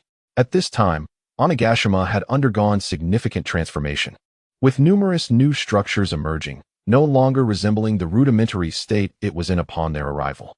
During this period, Kaido was not idle. He was continuously recruiting crew members, albeit on a modest scale, for the time was not yet ripe for extensive expansion, primarily due to one individual, Kazuki Oden.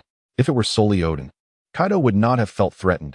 However, Oden was backed by two colossal pirate crews, the Whitebeard Pirates and the Roger Pirates.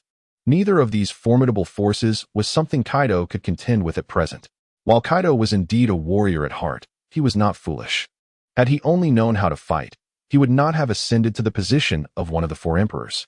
Over the course of the past year, Carl had undergone considerable changes, most notably in height, now standing at an impressive 1.50 meters, towering over his peers like a giant. His strength had also seen remarkable improvement. He could now exchange dozens of blows with Jin. Carl was quite satisfied with his current capabilities, as he was still young and had yet to reach his peak. Apart from the veteran members Kaido brought from the first half of the Grand Line, everyone addressed Carl as Sir. Initially, many of the new recruits looked down upon Carl, dismissing him as merely a child. However, after witnessing Carl defeat a pirate with a bounty of 35 million berries, they finally recognized his true strength. The moment they began addressing him as Sir, Carl was overjoyed. Although Carl's strength surpassed that of most original Beast Pirates, commanding them was still a challenge. Now, however, he had finally reached a point where he could delegate tasks, which brought him immense joy, as he no longer had to toil over every matter. Additionally, the involvement of the Beast Pirates had significantly pacified the various daimyos, much to Orochi and Apos' delight, who took it upon himself to send numerous young maidens as attendants to Kaido. Kaido had little interest in such gifts, but since they were offered, he allowed his subordinates to choose as they pleased. Jin, entirely uninterested, would prefer prisoners to interrogate rather than maidens. Quinn, the notorious lecher, selected several maidens to serve him, and Carl, who felt the rigorous training was exhausting enough. "My lords, breakfast is ready," Carl said, accustomed to the scene before him as he lifted the still slumbering Yamato, shaking her awake. Let me sleep a little longer, Carl. I was so tired yesterday." Yamato rubbed her sleepy eyes, reluctant to rise. "It's your first time. Just hold on for a few more days, and you'll get used to it. Those with impure thoughts, please face the wall." Unbothered by Yamato and Apos' drowsiness, Carl continued to carry her while receiving the maid and Apos' assistance. With the maid and Apos' help, Carl and the unwilling Yamato completed their morning routine and breakfast. Arriving at the training grounds, Carl shed his shirt, revealing his robust physique. Although still young, his muscles were well defined. This was the body he had longed for in his previous life, and to his astonishment, he had achieved it in just 2 years in this world. If fitness enthusiasts were to learn of this, they would surely be distraught. Carl began warming up, ready to embark on a new round of specialized training. Yet, Yamato remained motionless. "Carl, I'm really exhausted," she lamented, her face drooping with reluctance to train. It was understandable. Yamato currently lacked a clear goal and had only impulsively decided to train with Carl yesterday. "Yamato, have you forgotten the stories I told you about the vast sea? Without strength, you cannot sail upon it," Carl coaxed, resembling a mischievous uncle persuading a child. Just like in the original tale, Yamato was initially captivated by the adventures of the sea through Kazuki, Oden, and Apos' diary. Hearing that she could not embark on sea adventures without becoming stronger, Yamato immediately grew anxious. "No, I want to set sail. I want to go on adventures." But how strong would Carl need to become to venture out to sea? Yamato had no concept of true strength, as the only people she had interacted with since birth were the members of the Beast Pirates. And no one had explained to her what powerful individuals were like in this world. With a mischievous grin, Carl declared, Kaido awaits your great filial piety. To set sail. You must at least be capable of defeating Kaido. Defeat that bastard father? All right. Carl, let's go defeat that bastard father and set sail for adventure. Yamato exclaimed, filled with determination and prepared to drag Carl to challenge Kaido.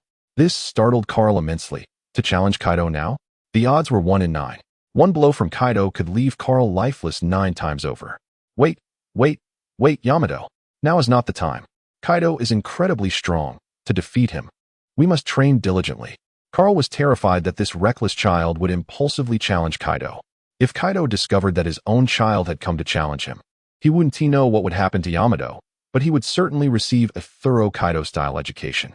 All right, Carl, starting today, I will train hard. And then we will defeat that bastard father and go on adventures. With that, Yamato began her training with fervor, as if she had been given a shot of adrenaline. Seeing this, Carl smiled slightly, thinking, you little rascal, I can't help but deal with you. With Yamato this dedicated to training, he couldn't afford to fall behind himself. Just as he was preparing to train, a new recruit from the Beast Pirates rushed over. Lord Carl, we discovered something while monitoring the seaside. The individual approached, gasping for breath, clearly having run the entire way. What happened? Lord Carl, according to the brothers from 9 Mile, a pirate ship suddenly appeared in that sea area. The person quickly conveyed the news to Carl. What? Which pirate crew? Can you confirm? Carl and Appo's brow furrowed. There had been other foolish pirate crews attempting to challenge Kaido, a former member of the Rocks Pirates. They either ended up being subdued or fed to sea monsters. Therefore, Carl was uncertain whether this ship belonged to the Roger Pirates. It seems to be the Roger Pirates, the individual replied, clearly distressed at the mention of Roger, a figure infamous for rivaling Whitebeard. Whitebeard was gradually being recognized as the strongest in the world, and he remained at the peak of his strength. Kaido refrained from causing chaos in Wano precisely because he feared Whitebeard. Who would have thought Kazuki Oden would once again be entangled with the Roger Pirates? Upon receiving this news, Kaido hesitated about entering Wano but ultimately steeled himself and proceeded into the land. Chapter 15. The Roger Pirates. Upon hearing the name of the Roger Pirates, Carl released a long sigh, feeling as though a heavy burden had finally been lifted from his heart. It was already June of 1497, and if they did not arrive soon, he would begin to doubt his own memory. Have you notified Kaido? Carl inquired, aware that it was entirely possible for Kazuki Oden to have a sudden whim and bring the Roger Pirates to confront Kaido. After all, it was Kazuki Oden. Anything seemed plausible with him. Without much deliberation, Carl reached a decision. You must inform Kaido immediately. I will go take a look first. With that, Carl transformed into his dragon form and soared towards 9 Miles. Hey Carl, where are you going? Take me with you. Yamato called out, curious as he chased after Carl on the ground. Yamato, you should head back. I will return shortly, Carl replied, accelerating his flight. Yamato, watching the ice dragon ascend further into the sky, stamped his foot in frustration. What a bummer. Why don't you take me along for the fun? On the other side, a luxurious pirate ship, adorned in shades of gold and black, was making its way towards 9 Miles. Oden, is this truly your homeland? I long to see it, remarked a man wearing a captain's hat, his nostrils resembling whiskers. Roger, don't you know what condition your body is in?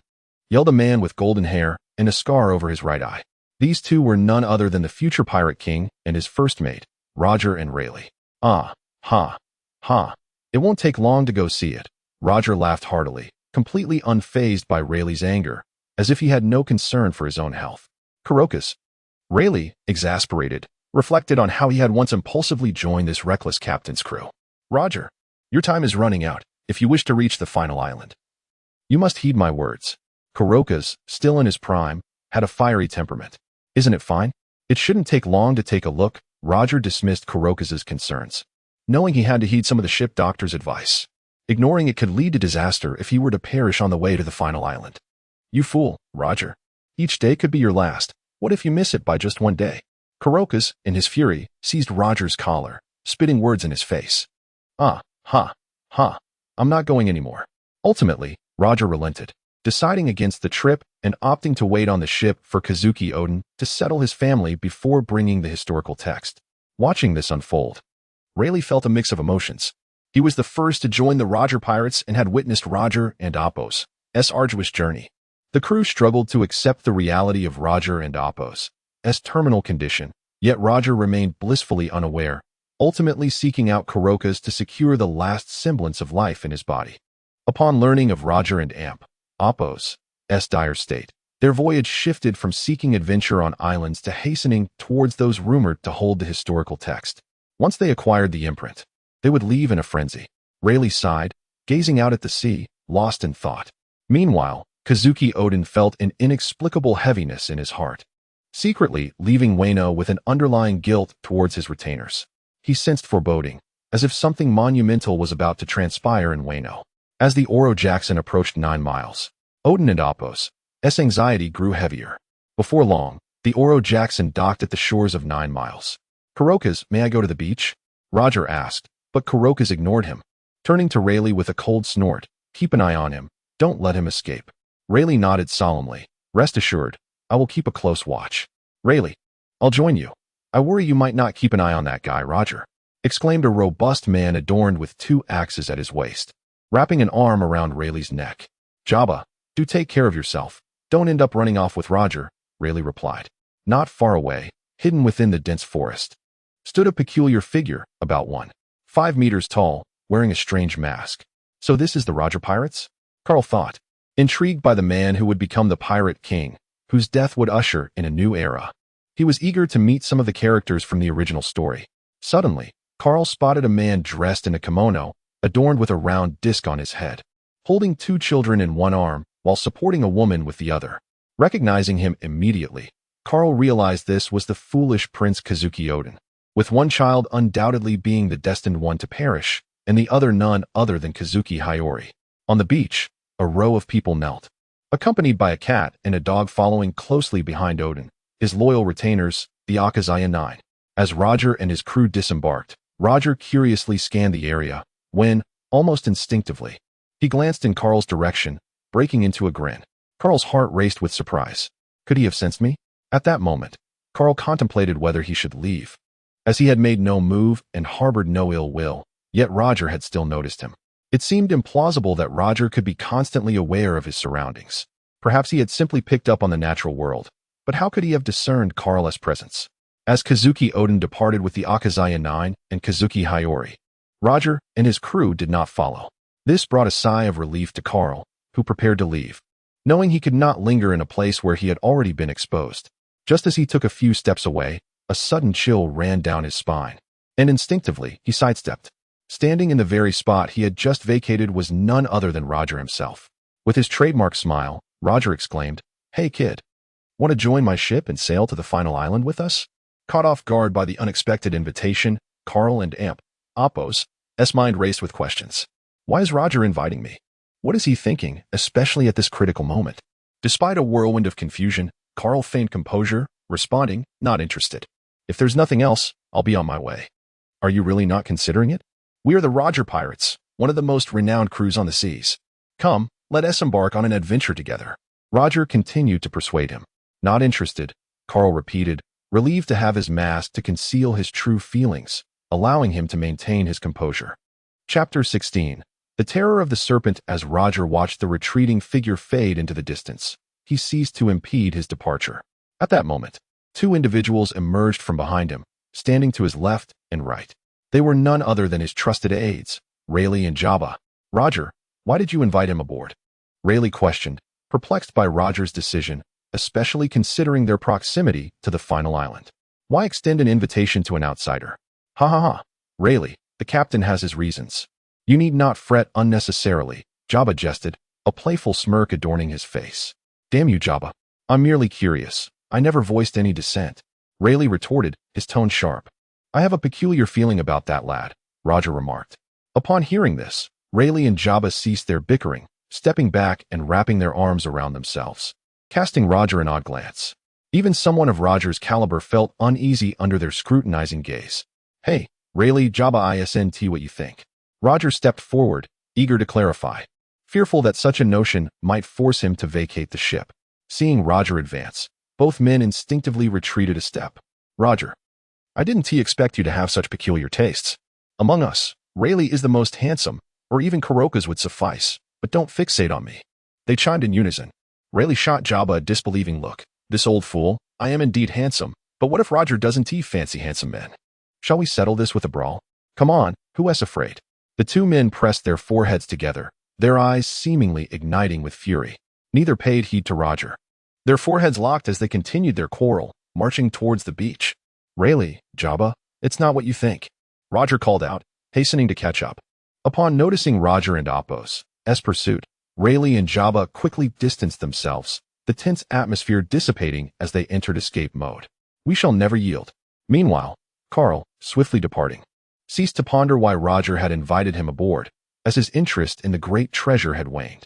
He headed directly to Onigashima, sensing that Roger and his crew would not linger in Wano for long.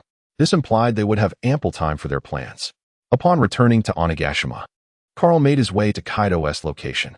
The interior of Onigashima had been lavishly refurbished, courtesy of the Serpent's agents rather than the beast's resources. Kaido sat at the apex, with the 8 treasures leaning beside him, exuding an aura of dominance. However, the atmosphere was notably tense. Jean, Queen, and all the officers of the beast stood with grave expressions.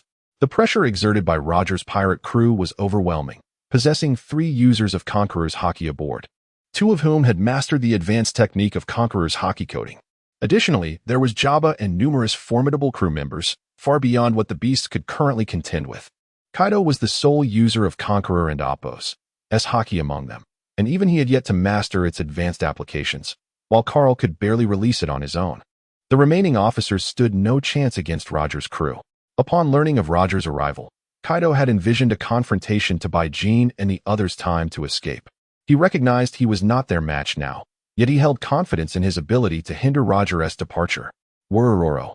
Carl, have you gleaned any information? Kaido inquired, noting Carl's presence, aware he had gone to gather intelligence. Kaido appeared unfazed, as if the arrival of Roger's pirate crew were of little consequence.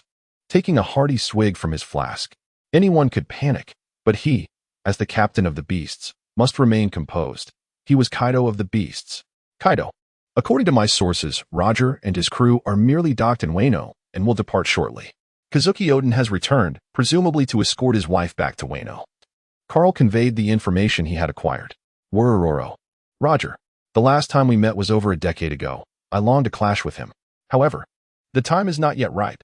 Reflecting on their last encounter during the Battle of God Valley, he recalled that, aside from a select few, the world remained unaware that Roger had played a pivotal role in vanquishing Rox, alongside the naval hero Garp. Years had passed, and Roger's strength had surely grown. Yet Kaido too had become more powerful. He yearned to discern the gap between them. He was Kaido of the beasts, after all. He firmly believed that one day he would match, or even surpass Roger. However, he remained oblivious that this might be his only chance to challenge Roger. Once Roger departed Wano, he would issue the order to stand down from battle preparations. After a moment of contemplation, Kaido gave his command. Although Carl's news was encouraging, he dared not become complacent until Roger had truly left. The officers promptly complied, setting about preparing for the impending conflict. In the Flower Capital, at the General's residence, Orochi was in a state of frantic disarray. Just moments ago, news had arrived from the samurai surveilling Oden's retainers. Kazuki Oden had returned, accompanied by a woman and 2 children, and a colossal pirate ship was anchored by the shore. Upon receiving this news, Orochi was akin to a restless ant upon a hot skillet, pacing in agitation. What to do now that Oden has returned? I will perish. He knows of my actions, and will certainly kill me. Orochi fretted, pacing his chamber, his voice rising in panic. His dread of Kazuki Oden was deeply ingrained. In his eyes, Kaido paled in comparison. This fear stemmed from years of oppression by the Kazuki clan. Otherwise, he wouldn't have been so fraught upon learning that Oden's former retainers had returned after 2 decades. The Korizumi siblings knelt nearby, their own hearts tumultuous. Yet witnessing Orochi's floundering demeanor stirred a sense of frustration within them. Were it not for the limited number of Korizumi family members, they would not have chosen to support Orochi, effectively settling for the least unfavorable option.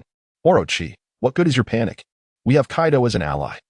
He is among the most formidable pirates at sea. Immediately send word to Kaido to deal with Kazuki Oden. Upon hearing this, a spark ignited in Orochi's eyes. In his fear of Oden, he had momentarily forgotten about his ally. Yes. Fukuro Kuju, you must dispatch a message to Kaido at once, instructing him to confront Kazuki Oden. Inform him that upon eliminating Oden, we can establish factories throughout Wano. Chapter 17. Implementation of the plan. Kazuki Oden, while acquiring the historical documents, became aware of the events transpiring in Wano country. Nevertheless, he resolutely embarked on the final leg of his journey aboard the Roger ship. Following a visit to Zou to retrieve the history of the Ming tribe, they would officially set sail for the final island. Upon learning that Kazuki Oden had departed with the Roger pirates, the only ones elated were Kaido and Carl. For although Kazuki Oden had left, Kazuki Momonosuke and Kazuki Hiyori remained. Thus, his nefarious plan could be set into motion, though perhaps nefarious is too harsh a term. Entertaining might be more appropriate. This scheme could not succeed solely relying on him. The loyal retainers, the 9 red scabbards, were still at large, and their combined strength was beyond what Carl could contend with. Therefore, cunning was required, and he needed to seek out a particular individual, one crucial to this endeavor. Carl, guided by his memory, located a research facility. Knock, knock, knock. Queen, I have matters to discuss with you. Shortly thereafter, the door swung open to reveal Queen, whose imposing figure was now subtly adorned with excess weight. Mwahaha, Carl, what brings you here at such a critical time? Queen, upon recognizing Carl, adopted a more amiable demeanor. He held a favorable impression of the young lad and was willing to invest in this future powerhouse. Ah, Queen, I came to inquire if you possess any hypnotic gas, preferably one potent enough to affect even sea kings. Carl wasted no time, diving straight into the subject. Queen regarded him with a curious expression. I do have such a substance, but what do you intend to do with it?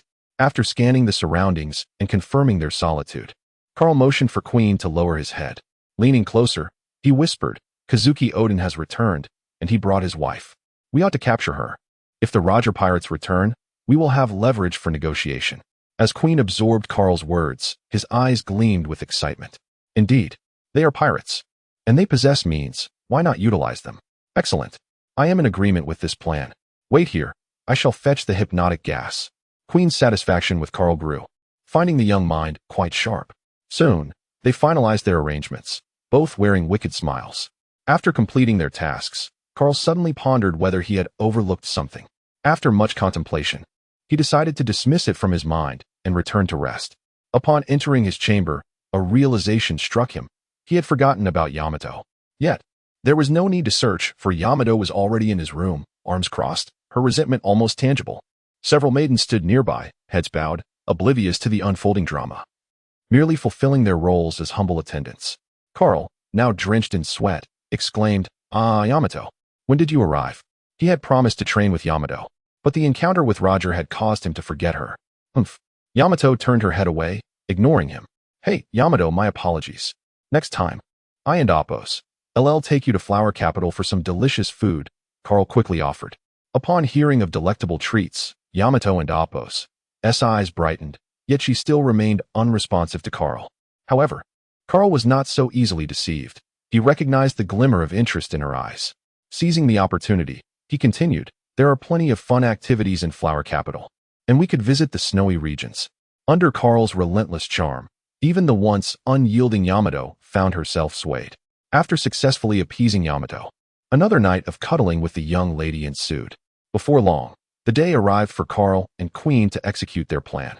Carl had specifically instructed Queen to bring along a sea stone collar. His target was Kazuki Momonosuke and Kazuki Hiyori, and should Kazuki Momonosuke resort to his devil fruit abilities to escape to 20 years in the future, it would be a grave miscalculation. That night, once Yamato was sound asleep, Carl quietly slipped away, unaware that she would soon gain a younger sister. He arrived at the rendezvous point with Queen, who had been waiting impatiently. Carl, why did you take so long? Carl flashed a knowing smile. I had no choice. Yamato insisted on sleeping beside me, so I had to wait until she dozed off. It was quite a dilemma. He feigned an expression of distress, which only served to infuriate Queen further. Bragging. This brat is shamelessly boasting. Carl and Yamato are practically inseparable. Kaido has allowed them to run wild. Everyone in the Beast Pirates has accepted that they are destined to be together. This little brat has a girlfriend, and I, Queen, cannot fall behind. I vow to find one. No, multiple. Enough. Let us not waste any more time. With that, Queen led the way, eager to distance himself from Carl's smug demeanor. They chose not to sail, but instead, Carl transformed into his dragon form, effortlessly carrying Queen to Curry. At over 30 meters in length, Carl and Appos' dragon form easily accommodated Queen. The deep of night allowed them to soar unnoticed over Kuri. Upon reaching their destination, they landed not far from the mansion of the former lord. Kazuki Odin had once presided over Kuri, living in relative affluence, yet he had lent all his wealth to Kaido, compounded by Kaido's oppression, which left the lord's mansion in a state akin to that of the common folk. The only distinctions were slightly larger rooms and a few extra chambers. Otherwise, it was no better than the residences of the impoverished, perhaps even worse. Maintaining such a large household meant that Odin's retainers wore patched clothing, a testament to their dire circumstances. Due to their financial woes, only the 9 red scabbards and Kazuki Momonosuke remained within the lord's mansion. Carl and Queen stealthily infiltrated the estate. Queen, release the hypnotic gas, Carl instructed in a hushed tone. Understood. Just be cautious. This gas is quite potent. Even sea kings can succumb to its effects for an entire day, and for ordinary people, it could last at least half a month. Queen boasted proudly about his creation, handing Carl a gas mask before donning one himself. Noticing that Carl was still wearing his mask, Queen produced a tall canister filled with purple mist. Without hesitation, he opened the lid, and the gas poured forth like liquid. They needed to wait for the gas to take effect, while keeping a safe distance to avoid detection from Odin's formidable retainers. Chapter 18. Quinn's affection for little Nan Yang. After waiting for over an hour, Carl finally entered the mansion with Quinn. Quinn had longed to rush in, but each time he was stopped by Carl, forcing him to exercise caution to avoid revealing their intentions. Together, they stepped into a room, deliberately making some noise to test whether they had all fallen under hypnosis. Seeing no reaction, they grew bolder, treating the renowned mansion as if it were their own home. As they entered the bedroom, they discovered a dog and a cat sleeping there. 2 members of the fur tribe? Quinn was somewhat familiar with the fur tribe, having previously conducted experiments with Vegapunk. They were also retainers of Kazuki Odin. Their objective was Odin and Apos' wife, not these 2, Carl remarked. However, sparing these 2 insignificant creatures is of little consequence, he added. Quinn agreed that eliminating them would serve no purpose and might provoke Odin into a desperate fight. They decided to move on, bypassing the room, navigating through several rooms filled with members of the Red Scabbards. They arrived at a modest yet impeccably arranged room that exuded a faint fragrance. It was evident that this was a young maiden's quarters, and Quinn's lecherous tendencies immediately kicked in. He eagerly approached the bedroom, with Carl following closely behind, only to see Quinn standing dumbfounded at the foot of the bed. Upon closer inspection, Carl discovered a lovely young girl lying there. Quinn and Apos' infatuated expression elicited an odd look from Carl, for the and Apos, Beauty and Apos, was none other than one of the Red Scabbards. Akazuki. Carl, let's disregard the others. Aside from Odin's family, we should take her as well, Quinn suddenly declared, further bewildering Carl. As if struck by a humorous thought, Carl grinned. Quinn, you lecherous fellow, are you developing feelings for her? Planning to abduct her as a bride? What nonsense! I merely feel sorry for her living in such squalor. Quinn retorted immediately. All right, you are a great person, Quinn. Carl feigned admiration, looking at Quinn with disdain. Humph. Think what you will. I and Apos am only concerned for her plight, Quinn huffed, dismissing Carl and Apos' teasing as he hoisted Akazuki over his shoulder, standing tall. Fortunately, Akazuki was still clothed. Carl and Apos' face twitched in discomfort as he suppressed laughter, nearly bursting at the seams. Quinn, this one is yours. I will take Odin and Apos' wife, he said, trying to divert his attention. Oh, you little rascal. Can you even handle it? Quinn teased, eyeing Carl mischievously. A sense of absurdity washed over Carl as he felt the weight of Quinn's gaze upon him. Humph. Handing her over to you, the old lecher. I suspect she might attempt suicide within days, he quipped. Laugh all you want. Soon, you'll have your share of amusement, Carl pondered. Ah, yes, indeed, fine. You can have her, but remember, you're still young, so don't entertain inappropriate thoughts, Quinn warned sagely. Carl, unwilling to engage further, thought to himself, go ahead and laugh. Soon, you'll have your own reasons to chuckle. Quinn, I can hold this over your head for a lifetime, Carl retorted, noticing that Carl had ceased their banter. Quinn wore a victorious smile, humming a tune as he bounced out of the room with Akazuki in tow, clearly in high spirits. Stop dawdling. Let us finish this and return home quickly, Carl thought, wishing to put more distance between himself and this rotund companion. He longed to embrace the soft, fragrant Yamato instead. Before long, they reached the final room in the mansion. It resembled the others, albeit slightly larger and lacking any opulent decor. The sleeping Kazuki Toki, cradling 2 children. Could never have anticipated waking in an entirely unfamiliar place. Carl, I'm in a good mood today, so if I say it's yours, Quinn exclaimed, recalling the ostentatious behavior of nouveau riche from his past life, waving his hand grandly, as if bestowing gifts upon Carl. Initially irked, Carl's displeasure dissipated upon seeing Akizuki slung over Quinn's shoulder. All right, Quinn, where are the sea prism stone handcuffs I asked you to bring?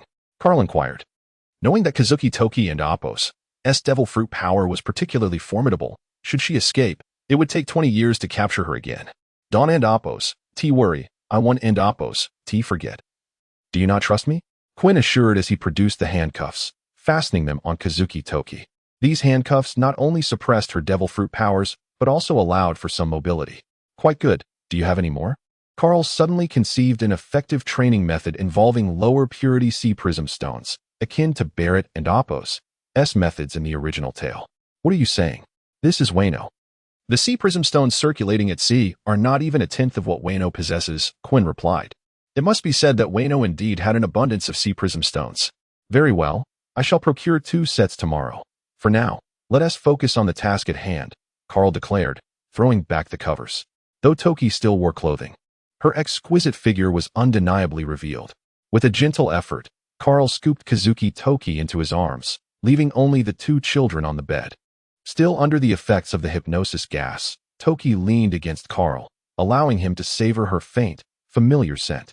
Carl adjusted his hold, cradling Toki with one arm while the other reached for the infant still and swaddling. He paid no heed to Momonosuke, completely ignoring him. Ready to go? Carl signaled to Quinn, who seemed perplexed. What about this one? Quinn inquired, his brow furrowed, noting that this was clearly Kazuki Odin's son. Capturing him would undoubtedly be more advantageous. Quinn, how did you become a scientist with such a simple understanding? Carl scoffed. Quinn's interest was piqued.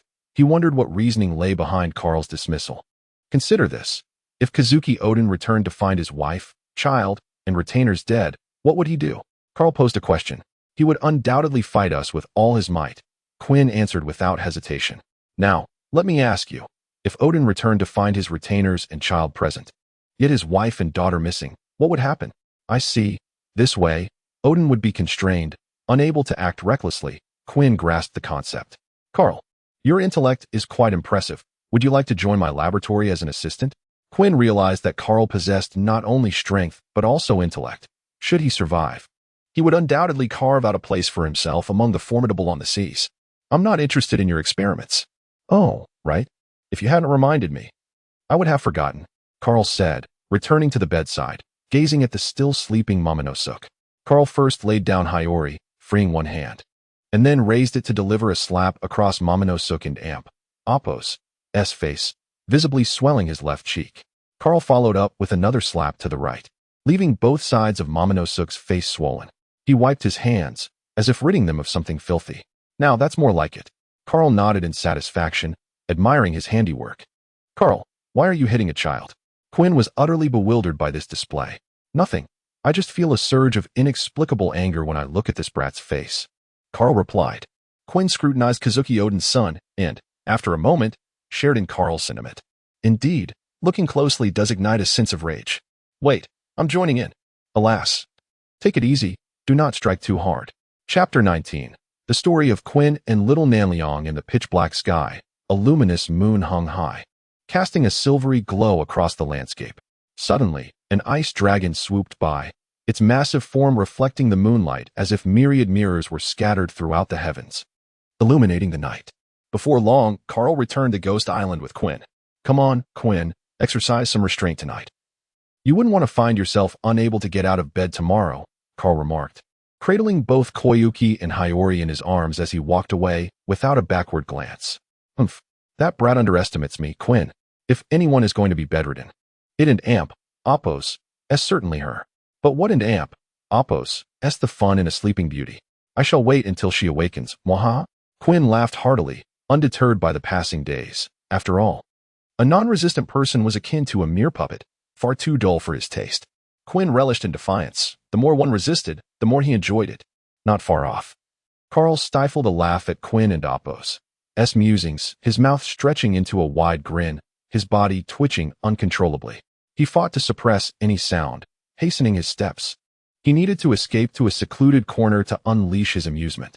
Oblivious to Carl's peculiar behavior, Quinn merrily hopped his way to his room, carrying a GQ. Finally reaching an isolated spot, Carl burst into laughter, relieved to express the mirth he and Apos held in. Ha! Oh dear, that cracked me up.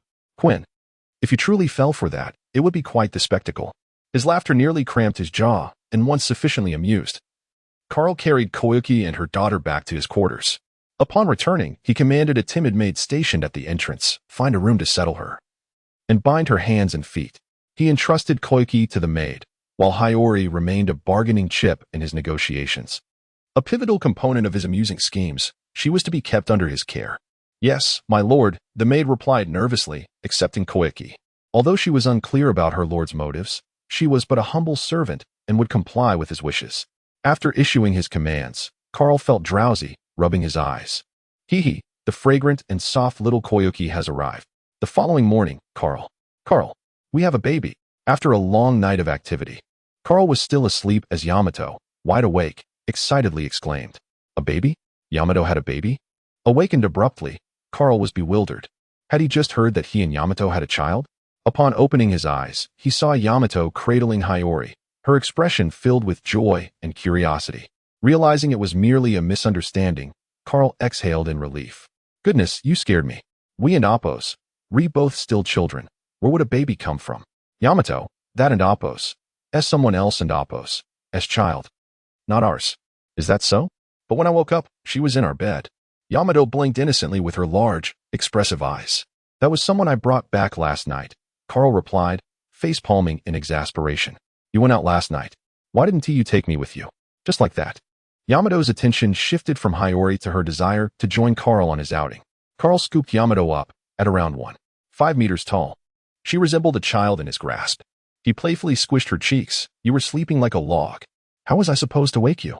Yamato's face endured a playful assault at Carl's hands, and despite her spirited attempts to resist, she had no chance against him. After having his fun with Yamato, Carl felt invigorated and headed to Quinn to collect the sea-stone handcuffs. As for Hiyori, who had inhaled the sleep gas last night, she remained in a deep slumber. Initially, Carl worried that such a small infant might suffer harm from the gas. However, according to Quinn, the gas only induced sleep. Prolonged exposure without food or water could lead to starvation or dehydration. Moreover, excessive inhalation could plunge the brain into deep sleep, risking brain death. Hiyori breathed steadily, appearing sound asleep. Quinn suggested she would awaken in 3 to 4 days, and as long as she received regular feedings, she would instinctively drink, alleviating Carl's concerns. Koyuki, on the other hand, would likely awaken in about 2 days. He believed she could withstand a little hunger. While Quinn may have had his flaws, his prowess in scientific research was unparalleled, being part of the same team as Vegapunk. Particularly in genetic modification, Quinn's achievements surpassed even Vegapunk's. As the ship's doctor for the beast pirates, Carl felt a sense of trust in Quinn's expertise. Arriving at Quinn's laboratory, Carl knocked on the door and called out, "Quinn, I'm here to collect the sea stone." From within came a cacophony of clattering sounds before the door swung open. Quinn stood at the threshold, holding 2 pairs of sea stone handcuffs, wrapped in a cloth. "I had them ready for you. Don't forget me next time something like this happens," Quinn said with a mischievous grin as he handed the handcuffs to Carl. "How did it go last night?" Carl accepted the handcuffs, wearing a knowing expression. "Why are you asking about that little brat? But let me tell you, while she is indeed beautiful, she is lacking." As he spoke, Quinn gestured around his chest. After returning home, he hadn't engaged in anything. He planned to wait for Ajiku to awaken before proceeding. However, he thought it would be a shame to do nothing, so he reached out, only to find Ajiku's chest disappointingly flat. This realization irked Quinn, but then he remembered his ability to modify. He could create whatever he desired with a little alteration. Thus, he refrained from acting the previous night, opting to wait and see how Ajiku was before proceeding with any modifications. Carl listened to Quinn's recounting, nearly bursting into laughter at the absurdity of it all. Sensing that he would reveal too much if he lingered, he hastily bid farewell. Before departing, he left Quinn bewildered with a cryptic remark. "Finding a little Nanliang in this world is no easy feat. Cherish it well." With that, Carl dashed off, leaving Quinn utterly perplexed, pondering over Nanyang or Dongyang. Confounded, Quinn decided to set aside his thoughts and continue on his journey of modification. As Carl walked away, he could no longer contain his laughter. Ha! Quinn, you lecherous fiend, this is too entertaining. As long as Quinn doesn't end up regretting it. What if he actually falls for little Namleon? It's not impossible. Regaining his composure, Carl arrived at the familiar training grounds. Yamato had already begun her training, striving towards the goal of embarking on adventures with Kaido in the future. Carl approached, ready to retrieve the sea stone handcuffs, preparing himself for the inevitable inability to use his devil fruit upon contact with the sea stone. Just as he reached for the handcuffs, his pupils dilated in shock. It seemed he had discovered something truly astonishing. Chapter 20. Unafraid of the Sea and Sea Prism Stone. The devil fruits are born from human desire. When a wish becomes overwhelmingly strong, a new devil fruit emerges. For instance, if one wishes to wield the power of lightning, the thunder fruit is created. When someone aspires to transform into the mythical azure dragon, the mythical Zoan azure dragon fruit comes into existence. However, such power contradicts the natural order, incurring the wrath of Mother Sea, who imposes a curse. Consequently, those who consume devil fruits harbor an inherent fear of seawater. The sea prism stone, being a crystallization of the ocean, shares the same essence, which explains why those with powers also dread it. Carl was astonished as he grasped the sea prism stone handcuffs. At that moment, he felt no sense of restriction. The icy power within him remained unimpeded. This led him to consider two possibilities. Either the sea prism stone was a counterfeit, or he was intrinsically unafraid of it. The first option seemed unlikely. Quinn would never provide him with a fake. Thus, the only plausible explanation was his immunity to the sea prism stone. Suddenly inspired, Carl dashed towards the shoreline. Yamato, I have matters to attend to. I'll be right back. If the sea prism stone did not affect him, could it be that the seawater also held no sway? With this thought quickening his pace, Carl sprinted to the beach, gazing at the vast, azure expanse of the sea, occasionally caressed by a salty breeze. Excitement coursed through him as he cautiously approached the water. Step by step, he ventured closer, the water lapping at his ankles without discomfort. When the waves reached his knees, he still felt no unease. Gradually, Carl grew bolder, plunging into the sea to swim.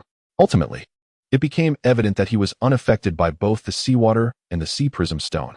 After the thrill subsided, Carl reflected on the implications of his newfound immunity. It was imperative that this secret remain undisclosed for as long as possible, particularly from the Navy and the world government.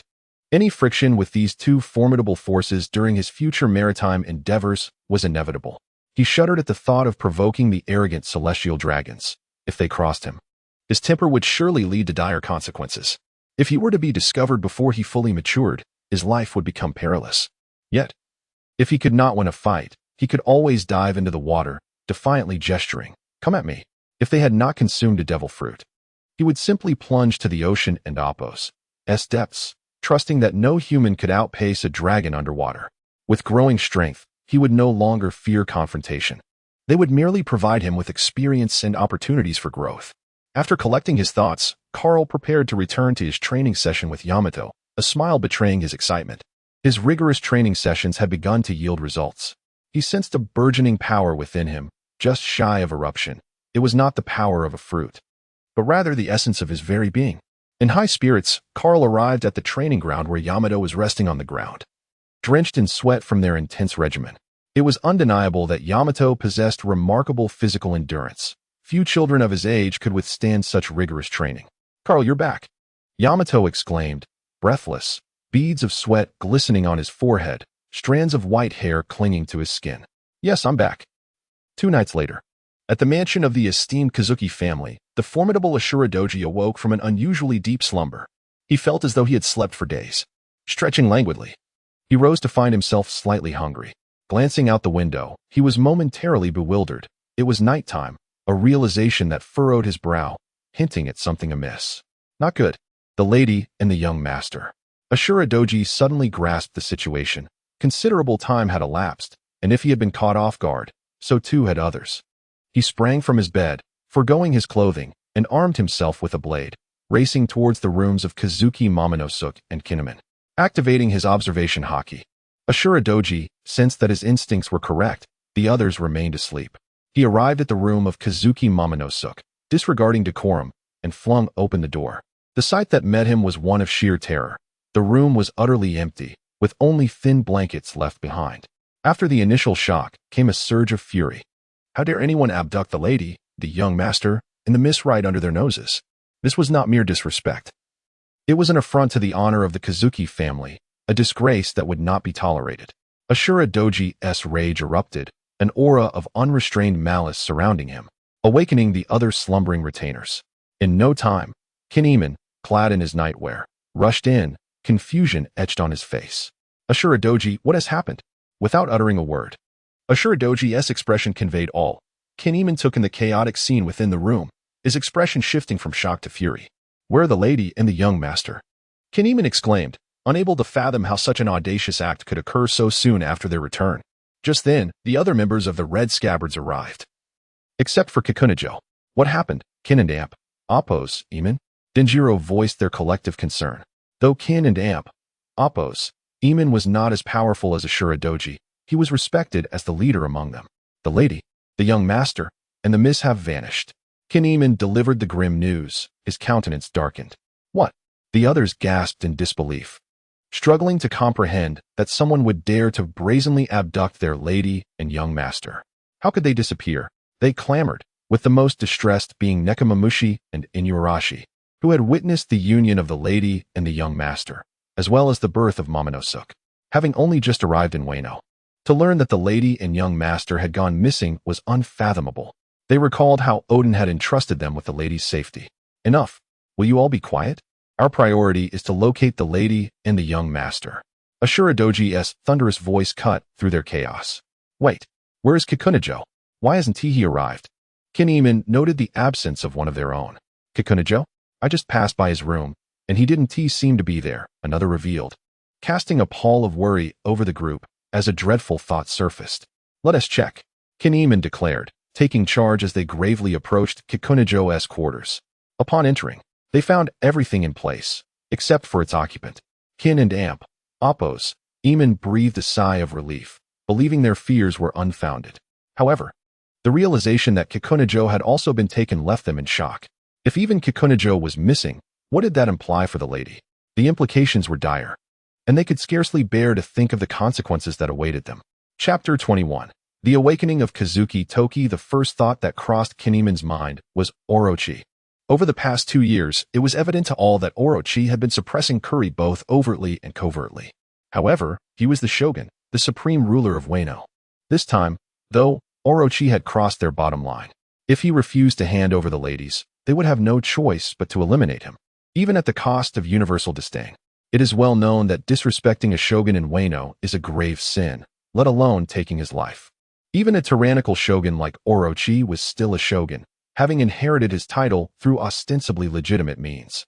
To hedge against any unforeseen circumstances, Kinemon dispatched Ashura Doji, Komatsu, and the snake dog, Nico, to search towards the flower capital. Their combined strength was unparalleled. No one in Wano could defeat them together. Meanwhile, Reizo, Kanjuro, and Tsunaji stayed behind to meticulously sift through any remaining clues. Kinemon anxiously sought the whereabouts of Kazuki Toki and her companions. Although Carl was unaware, it had been several days, and he had begun to suspect something amiss, unaware that someone had indeed captured Momonosuke.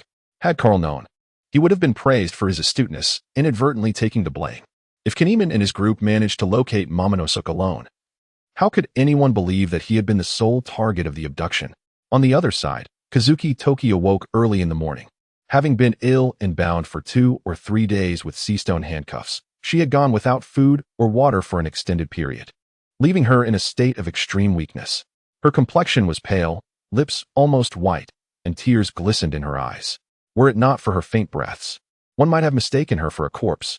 The maid assigned by Carl checked on Toki's condition daily, and he had instructed her to alert him the moment she regained consciousness. Upon receiving the news, Carl arrived without a hint of pretense. As he entered the room, the temperature seemed to drop several degrees.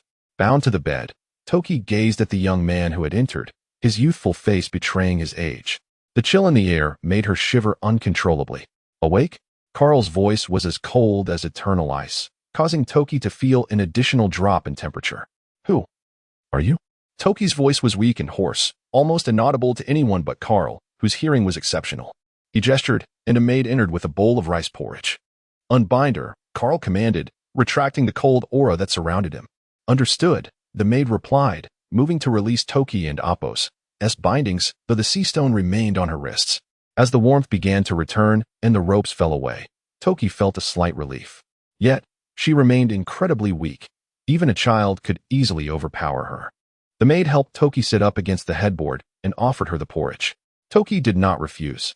Her frail body could not afford to do so, especially when she was ignorant of her child's fate. Carl, arms crossed and legs casually crossed, observed her with a stoic expression, revealing no trace of emotion.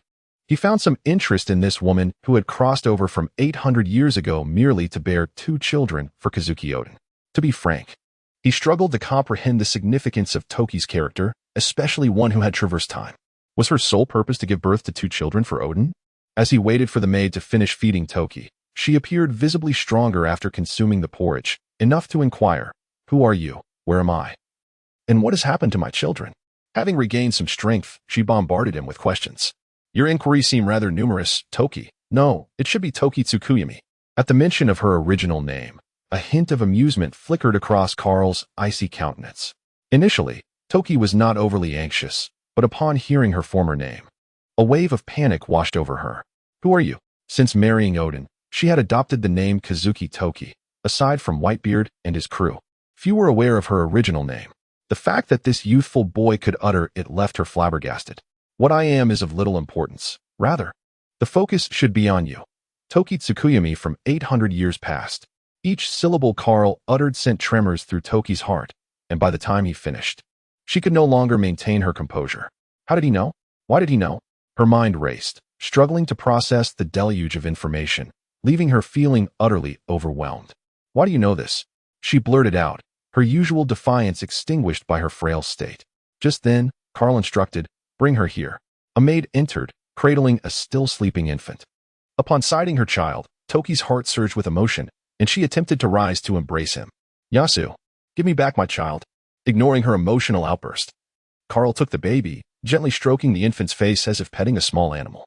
Toki was not one to succumb easily. She quickly regained her composure, striving to appear calm, though her gaze remained fixated on the baby in Carl's arms. "What do you want in exchange for our freedom? And what of my other child?" It was clear that Carl had taken her and her child for a reason, yet she had only seen Yasu, with no word of Momonosuke. Carl smirked. "I have only taken you 2. As for the other, I couldn't care less. However, it's been 3 days. I have no idea about the fate of your other child." Toki clearly doubted Carl's words. They had both been abducted, and a child of Kazuki Oden, especially a boy, would hold greater significance than merely capturing the 2 women. Yet, this was the truth, and Carl had no desire to elaborate further. "You have 2 choices. First, you may leave and return to Curry with your other child. No one will stop you, but this child will remain here. Second, you can stay here and sever all ties with the Kazuki clan." Carl laid both options before Toki, leaving her to decide her fate. "How can I trust you?" Toki glared at Carl, her eyes filled with fury that could have slain him 1,000 times over. "You have no choice but to trust me." As Carl rose, an icy aura radiated from him, causing the temperature in the room to plummet near freezing. Toki, already ill and feverish, trembled uncontrollably in the frigid air. Carl, uninterested in further discourse, left the decision in her hands, cradling Yasu as he departed, leaving Toki in a state of despair. Keep an eye on her. Ensure she does not perish. Chapter 22. The teaching of the esteemed teacher Kazuki Toki and Apos' choices had little bearing on her intriguing plans. Her role was merely to facilitate Momonosuke and Apos' journey to the future. Her decisions revolved around minor adjustments. However, her choices bore significant consequences for herself. Should she opt to return to Curry to accompany Momonosuke, her demise would be inevitable. Conversely, if she chose to remain here, she would have the chance to survive. As for Kazuki Hiyori, she was still an infant, incapable of speech. Under Carl and Apos' personal tutelage, the Hiyori from the original tale would be lost forever. After Carl's departure, the room's temperature gradually reverted to its original state. Yet, Kazuki Toki felt no warmth. She curled up on the bed, clutching her legs tightly, as if that would provide her with even a modicum of safety. It was only when she was alone that she dared to weep, not wishing to reveal her vulnerability to others. Why did it have to be this way? Why did everything change upon waking from a slumber? How she longed for it all to be merely a dream. Yet, the reality she had just experienced insisted otherwise. Yamato, where are you? At that moment, Kazuki Toki thought of Kazuki Yamato, wishing fervently for his appearance to rescue her and Hiyori from this confinement. Yet, she understood that this was mere fantasy. Yamato had departed only days prior. How could he possibly return now? Suddenly, she recalled the two choices Carl had presented her. It was clearly a matter of choosing between the two children. Both options were equally precious, and she remained uncertain about Momonosuke's current safety. Beneath the weight of this near-desperate pressure, Kazuki Toki could no longer restrain her tears. If her children were safe, she could readily end her own life, refusing to become a pawn used against Yamato. But now, with her children's fates unknown, she could not succumb. Perhaps I could initially acquiesce to his demands, Kazuki Toki pondered. She could agree to stay, awaiting Yamato's return to rescue them. With no other alternatives, she had no choice but to trust Carl's assurance that Momonosuke remained in Kuri. This would ensure Momonosuke's safety, while her presence here could protect Hiyori from harm. In the Kuri domain, Kinemon and the others had scoured the entire estate and finally uncovered some clues. As a ninja, Reizo immediately recognized that this was the work of another ninja, and it had occurred not long ago. Apart from Kaido, the entire land of Wano bore hostility towards them and had no other ninjas. After confirming the identity of the perpetrator, Kinemon and the others could no longer contain their rage. Grasping their weapons, Kinemon led the remaining red scabbards in a quest to confront Kaido. For the lady, the young master, and the miss, Kinemon rallied, and the others echoed his fervor. Among them, Kanjiro's eyes flickered with a different emotion, but he still joined them in expressing their outrage against Kaido. The group strode out of the estate with an air of determination, as if they were prepared to fight to the death. Just then, Ashura Doji and his companions returned from their search. However, the most significant revelation was Ashura Doji cradling a figure in his arms, specifically, a child. Young master, Kinemon gasped, his eyes wide with disbelief as he beheld the swollen-faced Momonosuke. The previously fierce red scabbards, upon seeing the young master, who bore no injuries beyond his puffy visage, found themselves at a loss. They were uncertain whether to continue their pursuit of Kaido or wait for the young master to awaken. Kinemon, what should we do? Finally, Kanjiro posed the pivotal question. The remaining red scabbards turned to Kinemon, seeking his guidance. Feeling the weight of their gazes, Kinemon felt immense pressure. Should the lady and young master truly have been abducted by Kaido, he would have no hesitation in declaring war against him, now that the young master was found.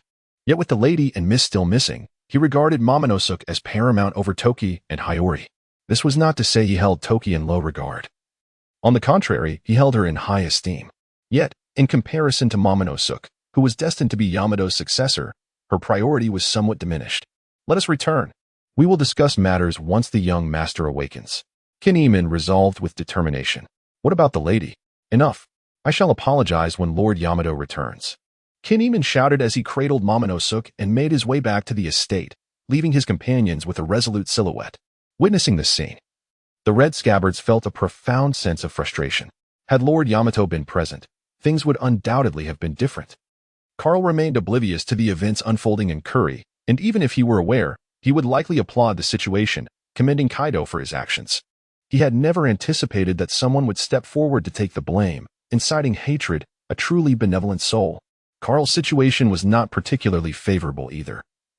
Who could fathom why Kaido had suddenly gone mad, opting to personally impart a lesson? Quite simply, he was itching for a fight, with teaching being a secondary concern. Worororo. Carl, let me see how much you've improved. Kaido sneered, brandishing his kanabo as he loomed before Carl, aware that facing Kaido meant only receiving a beating. Carl felt he could no longer afford to appear cowardly. Kaido, do not underestimate me, Carl declared as he propelled himself forward like a swift blade, charging at Kaido. Against an opponent like Kaido, any schemes or tricks would yield little effect. A direct assault was far more effective.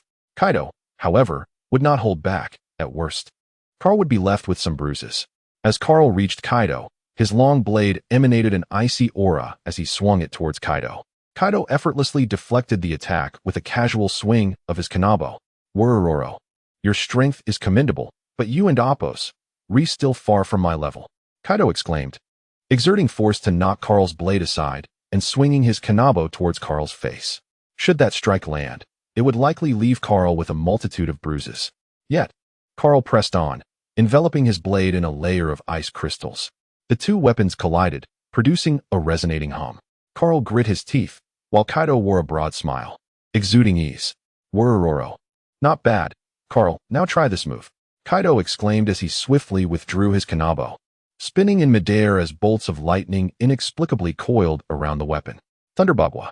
Chapter 23. Comprehending Haki as Kaido and Appo's massive club drew perilously close to Carl.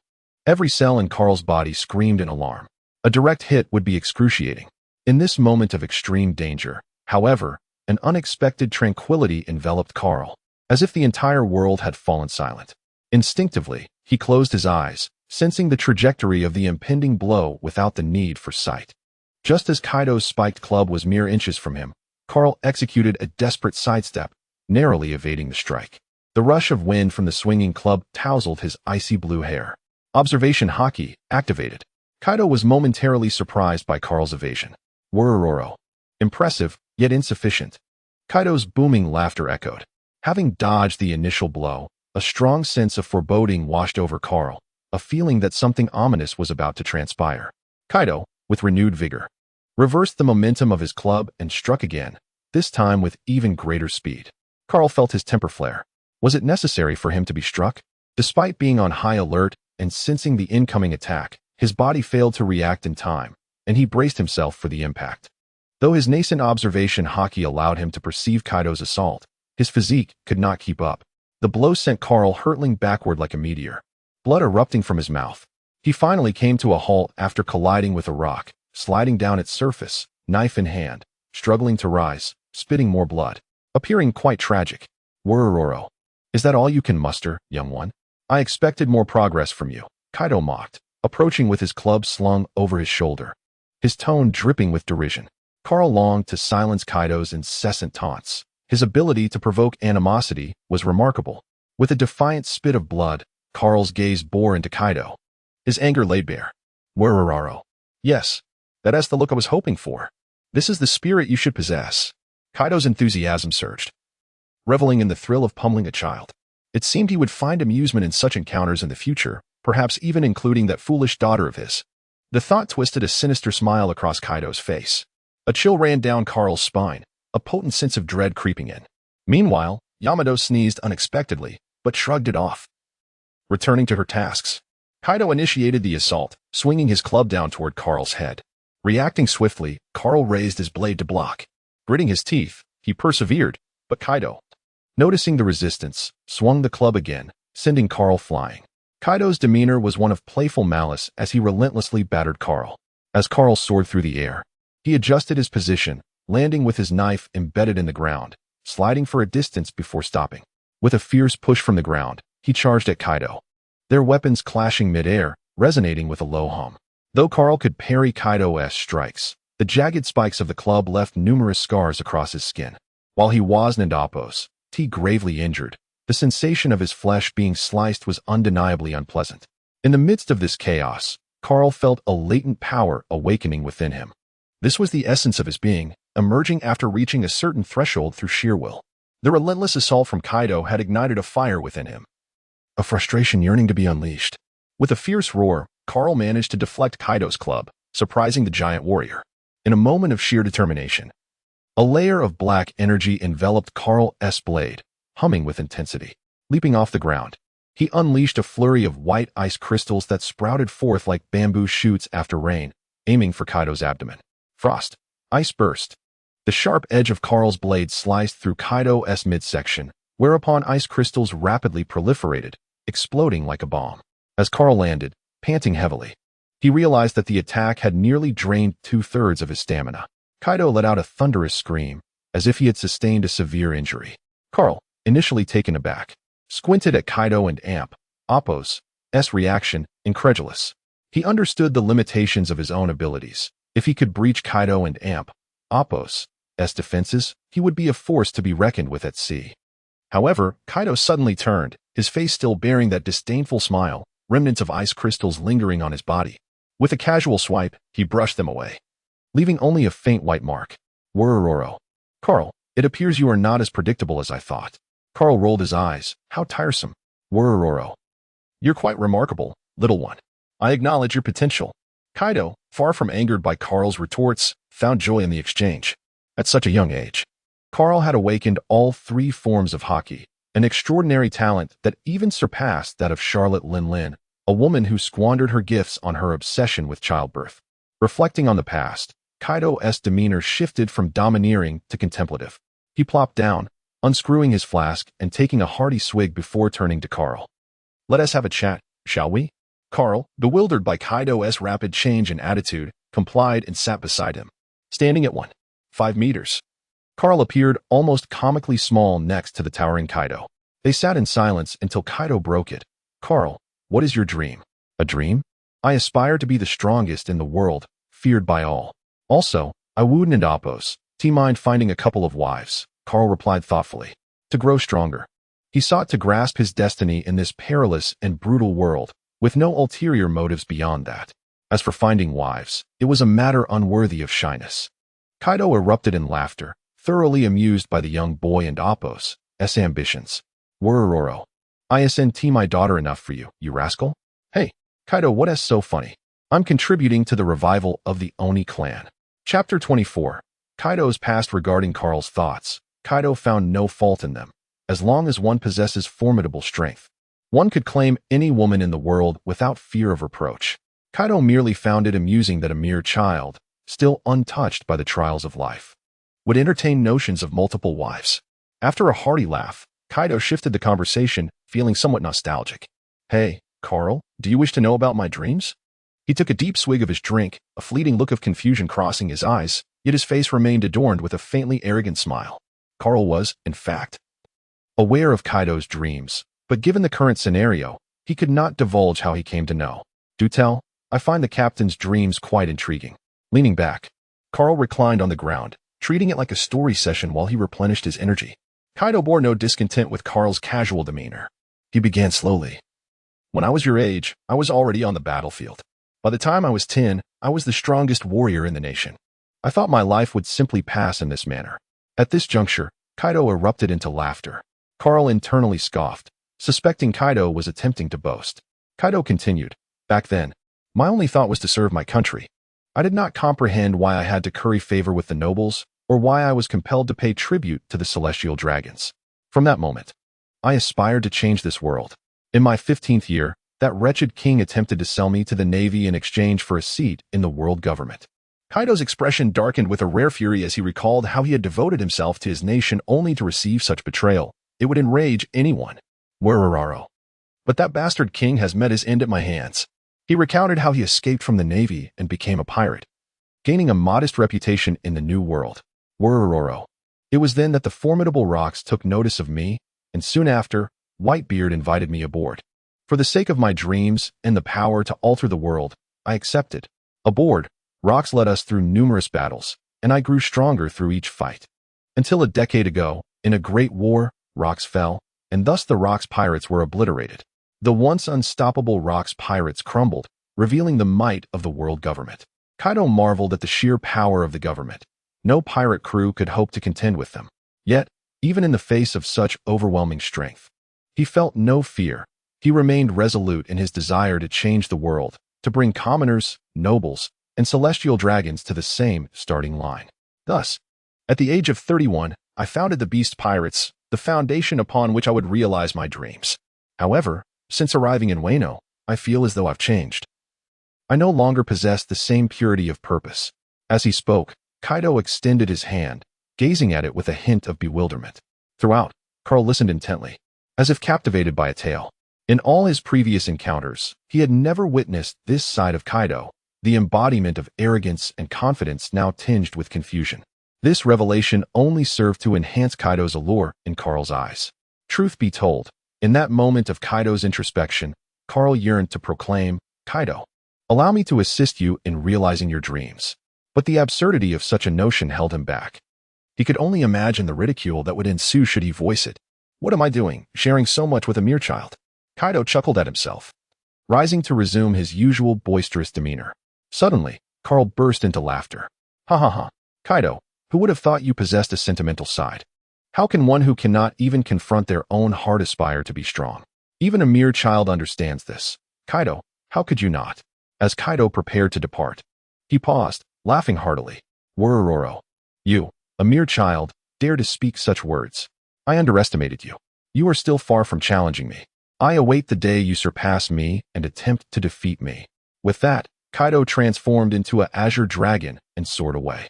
Watching the distant figure of the dragon, Carl sighed, surprised at how early Kaido had begun to feel lost about his future. He recalled how Kaido once questioned the reasons for fighting and killing. Yet, in a world where one does not strike first, one might be struck down.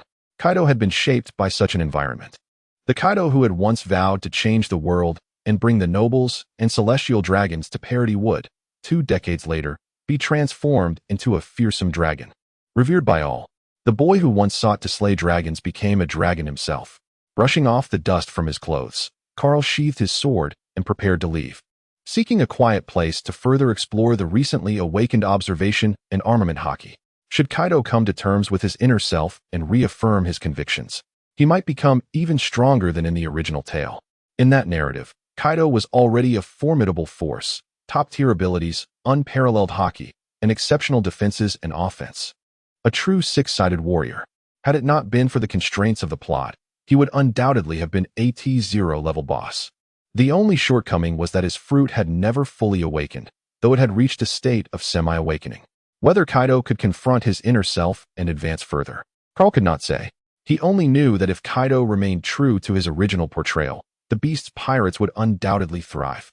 Under the dim light, an array of intricate instruments lay scattered about, each exuding a palpable value. A slightly plump man with braids and glasses busied himself with some contraption. Success. After a long day in the lab, Queen concluded his research.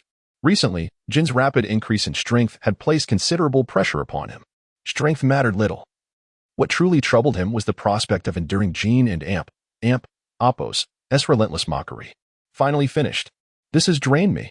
Wiping the sweat from his brow, Queen exclaimed, suddenly recalling the beautiful girl awaiting him. The fatigue lifted from his shoulders.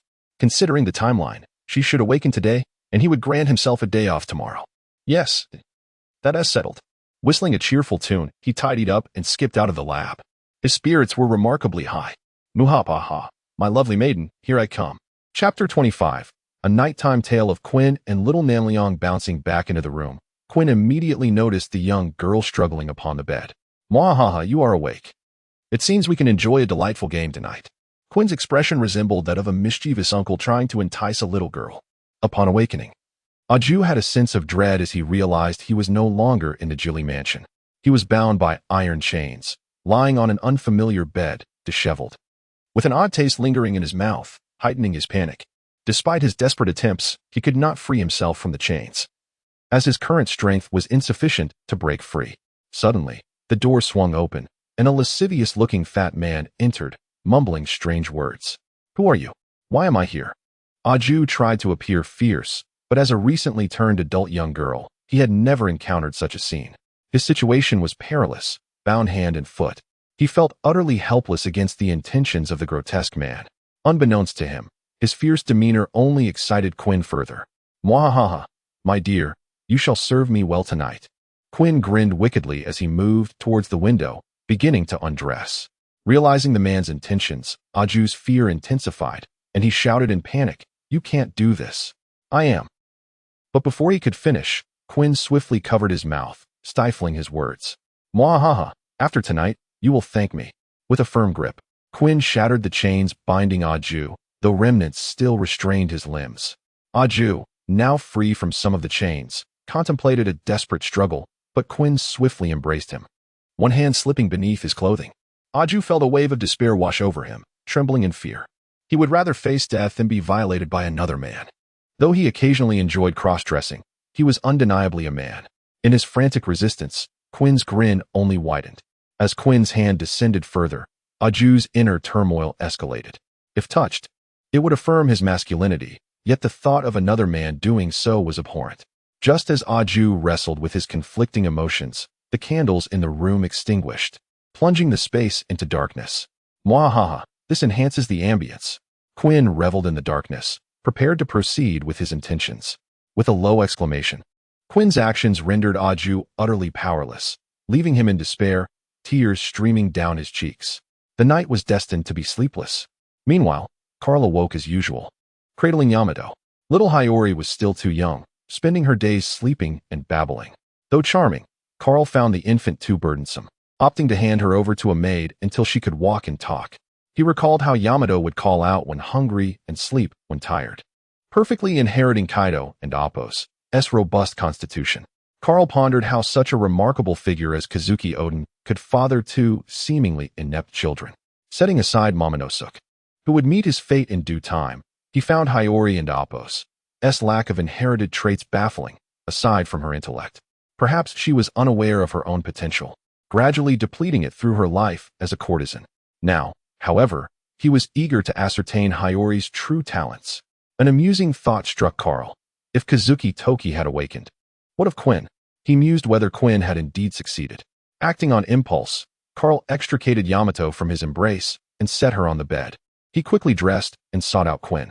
Arriving at Quinn's laboratory, he knocked, but received no response. Strange, Quinn is usually here by now, he mused. Proceeding to search Onigashima until fortune smiled upon him, he discovered Quinn perched alone on a cliff by the sea, appearing markedly thinner and enveloped in an aura of confusion and despair. Quinn bore the visage of one who had lost all hope, as if contemplating a leap into the abyss. "Hey, Quinn, what are you doing here? You look like you're on the brink of death," Carl exclaimed, approaching. Upon closer inspection, he was nearly compelled to draw his sword, as Quinn's appearance was ghastly. His face was pale, lips cracked, eyes vacant, and his features sunken, resembling a specter. "Oh, it's you, Carl. What brings you here?" Quinn spoke weakly, a stark contrast to his usual exuberance. "Quinn, what happened to you? What virus are you researching?" Carl inquired, bewildered by Quinn's current state. Sighing deeply, Quinn's exhalation conveyed a weight of sorrow. The more Quinn appeared this way, the more Carl's curiosity piqued. Suddenly, a thought struck him. Could it be that Quinn had indeed?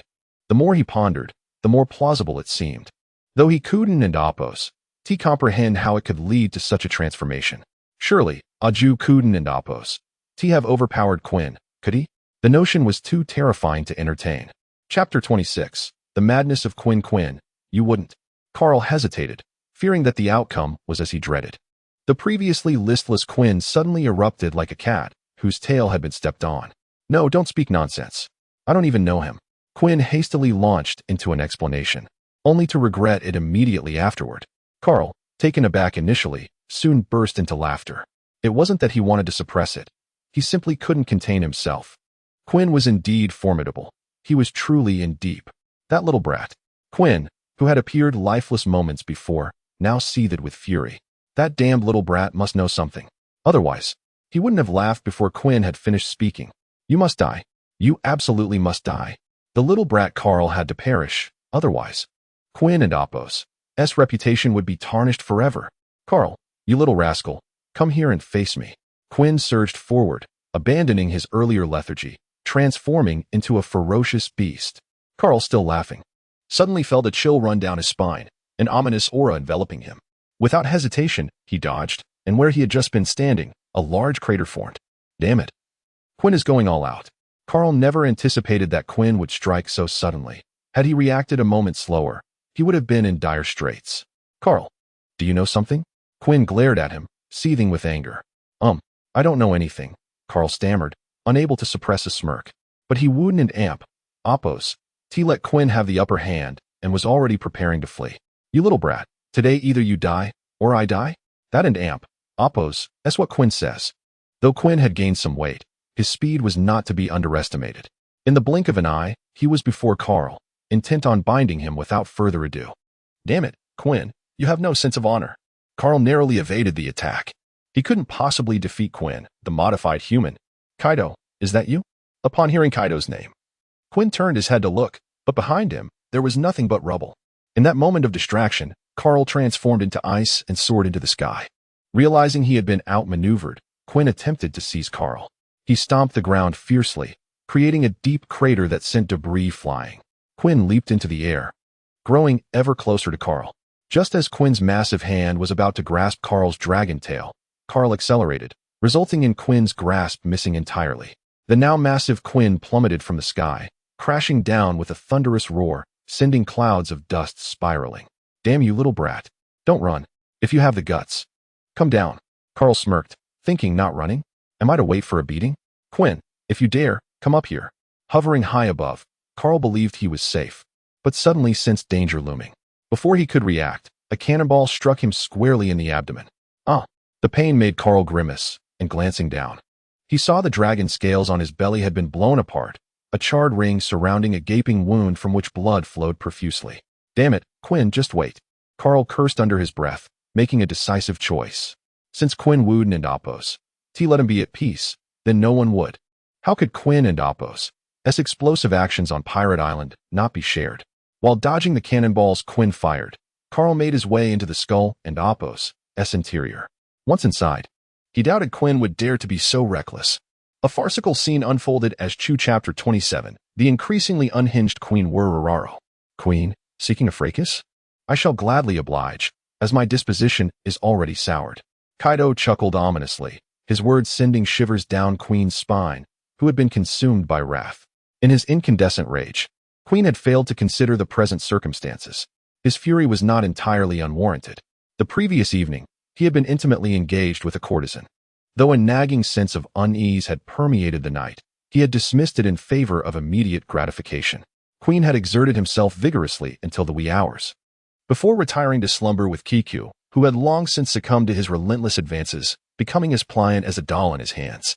Upon awakening the following morning, refreshed and invigorated, Queen had contemplated a morning tryst. However, his gaze downward revealed a cataclysmic truth. He was petrified, his eyes bulging in disbelief at the sight before him. For beneath the woman with whom he had cavorted the previous night lay an appendage mirroring his own, albeit smaller in scale. The subtle difference had eluded Queen's notice, as Kiku's member was diminutive, akin to a slender mushroom. Incredulous, Queen rubbed his eyes vigorously and even slapped himself twice. This must be a dream. It cannot be real. Though the words escaped his lips, the stinging sensation on his face confirmed the grim reality. At that moment, Kiku stirred, awakening with a dazed expression, tinged with despair and lingering teardrops. Her disheveled hair and scant attire lent her the appearance of a defiled maiden, eliciting a sense of pity. However, this image only intensified Queen's revulsion. Recoiling in disgust, he slapped Kiku unconscious and fled the suffocating chamber. Subsequently, Carl encountered Queen in this state. Hence, Queen and Appos' incandescent rage was understandable. Anyone would have succumbed to emotional volatility under such circumstances. Imagine, if you will, securing a rendezvous with a woman of comely appearance and mellifluous voice, only to have her request that the lights be extinguished. You acquiesce and proceed to engage in amorous endeavors, only to discover the following day that your partner is, in fact, a man. Who could endure such a revelation? Returning to the present, Carl swiftly sought refuge behind Kaido, casting a provocative glance at Queen, whose teeth gnashed in impotent fury. As Carl reveled in his borrowed authority, he suddenly felt himself levitate, as if something had seized him by the scruff of his neck. Kaido, curious to discern the cause of Queen's unraveling, had taken hold of him. Carl, you imp, Kaido growled, what transgression have you committed to incite such ire in Queen? Kaido scrutinized the captive Carl, prepared to unleash his wrath upon both of them should the boy fail to provide a satisfactory explanation. Carl, initially resentful of Kaido's rough handling, stammered incoherently. How could he possibly articulate the truth? Should he reveal that Queen had fallen for a male courtesan, or that he had been drained of his vitality by the same? Queen, in a state of abject panic, frantically gesticulated, imploring Carl to remain silent. His demeanor was a stark contrast to his earlier bellicosity. Queen could only pray that Carl would not divulge the truth, as he dared not defy Kaido. Kaido, noticing Queen and Appos' subtle signals, emitted a chilling snort, unleashing an overwhelming aura of menace that caused beads of perspiration to form on Queen's brow. Carl, resolving to sacrifice a comrade for his own preservation, betrayed Queen's confidence. He recounted the events leading up to their abduction of Lady Toki from Kuri, Queen and Appos' dalliance with a courtesan, and the subsequent discovery of the courtesan and Appos' true gender. Queen and Appos' countenance transformed from despondent to ashen. All was lost. His reputation within the beast pirates was irrevocably tarnished. Initially, Kaido had been unconcerned, dismissing the matter as trivial. He would not have objected to Queen and Apos as frequenting the brothels of Wano, provided he exercised discretion. However, upon hearing the revelation that the courtesan was, in fact, male, even Kaido was momentarily stunned. His subordinate had returned with a woman, only to discover that she was a man. The revelation was earth-shattering. Kaido's momentary shock gave way to a resounding peal of laughter that echoed throughout Onigashima. Warararo. Queen, your hunger knows no bounds. Queen, his face ashen, lamented the irreversible damage to his reputation in Kaido's eyes. Kaido, his anger dissipated, offered Queen a complex expression of sympathy. After all, he was a valued subordinate, and his despondency would be detrimental to the crew. He felt compelled to offer solace. Fear not, Queen, Kaido reassured him. Do you believe I would divulge this secret? I shall vent my frustration on that imp, Carl. Carl, aghast, exclaimed, have you no sense of justice? Carl and Apos' eyes widened in disbelief. Why must I bear the brunt of your anger? Queen, resigned to his fate, shook his head and prepared to depart. Kaido, I desire solitude. Kaido did not obstruct his departure. Kaido, is he truly unharmed? Carl inquired, scratching his cheek in embarrassment. Humph. This debacle is of your own making, you imp. But how could I have known he would succumb to such temptation? However, pent-up emotions demand release, lest they fester and erupt.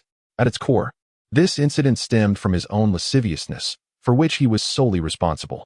Nay, I am not at fault. Lust is inherent in human nature. I am a pirate. Am I not? What is wrong with taking someone by force?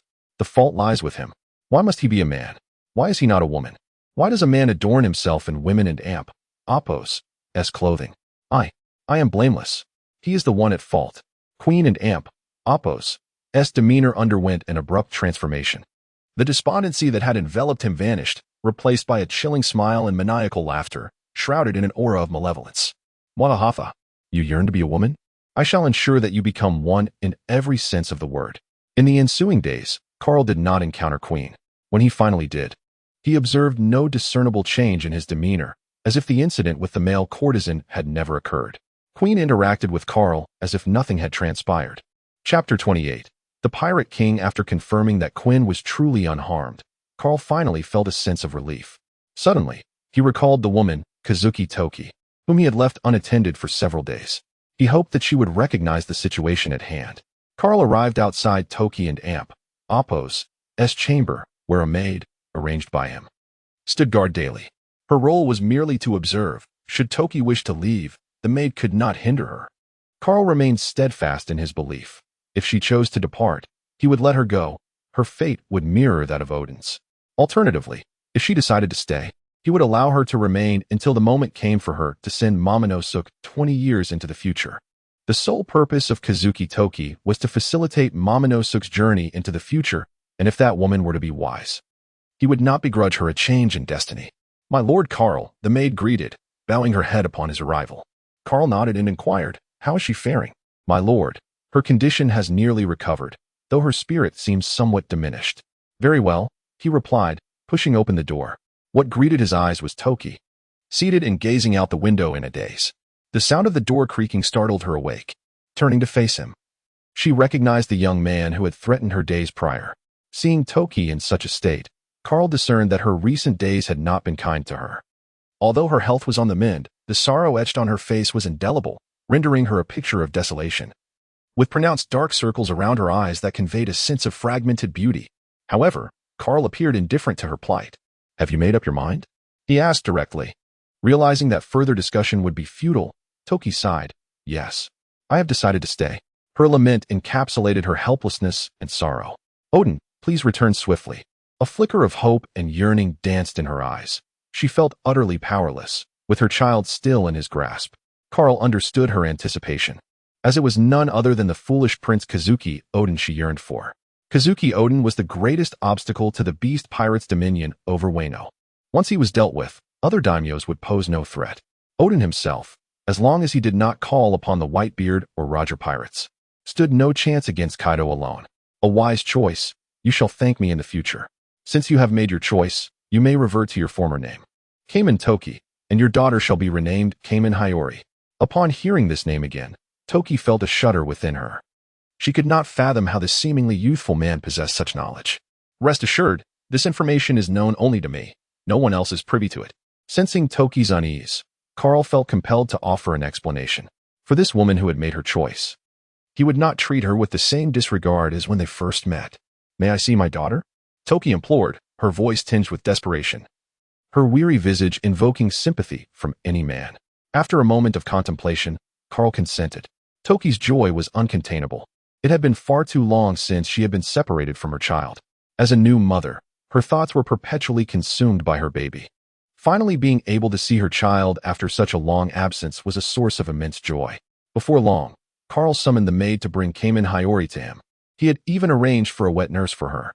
Initially, the infant cried and fussed upon encountering a stranger, but soon, perhaps driven by hunger, she settled down as the nurse offered her breast. Responding purely to instinct, little Hiyori eagerly fed, savoring the nourishment. From that moment on, Hiyori ceased to cry, her demeanor mirroring that of when Toki had held her. Carl took the infant into his arms, playfully teasing her with his finger, a faint smile gracing his lips. It must be said, infants are undeniably charming, and Carl found delight in their playfulness, though such indulgence was reserved for rare occasions. He would never willingly take on the burden of caring for a baby. Toki, seeing Hiyori in Carl's embrace, could hardly contain her eagerness to take her back. Just as she reached for her, Carl deftly stepped aside. "Why? Did you not promise that I could see my daughter?" At that moment, Toki felt both furious and wronged.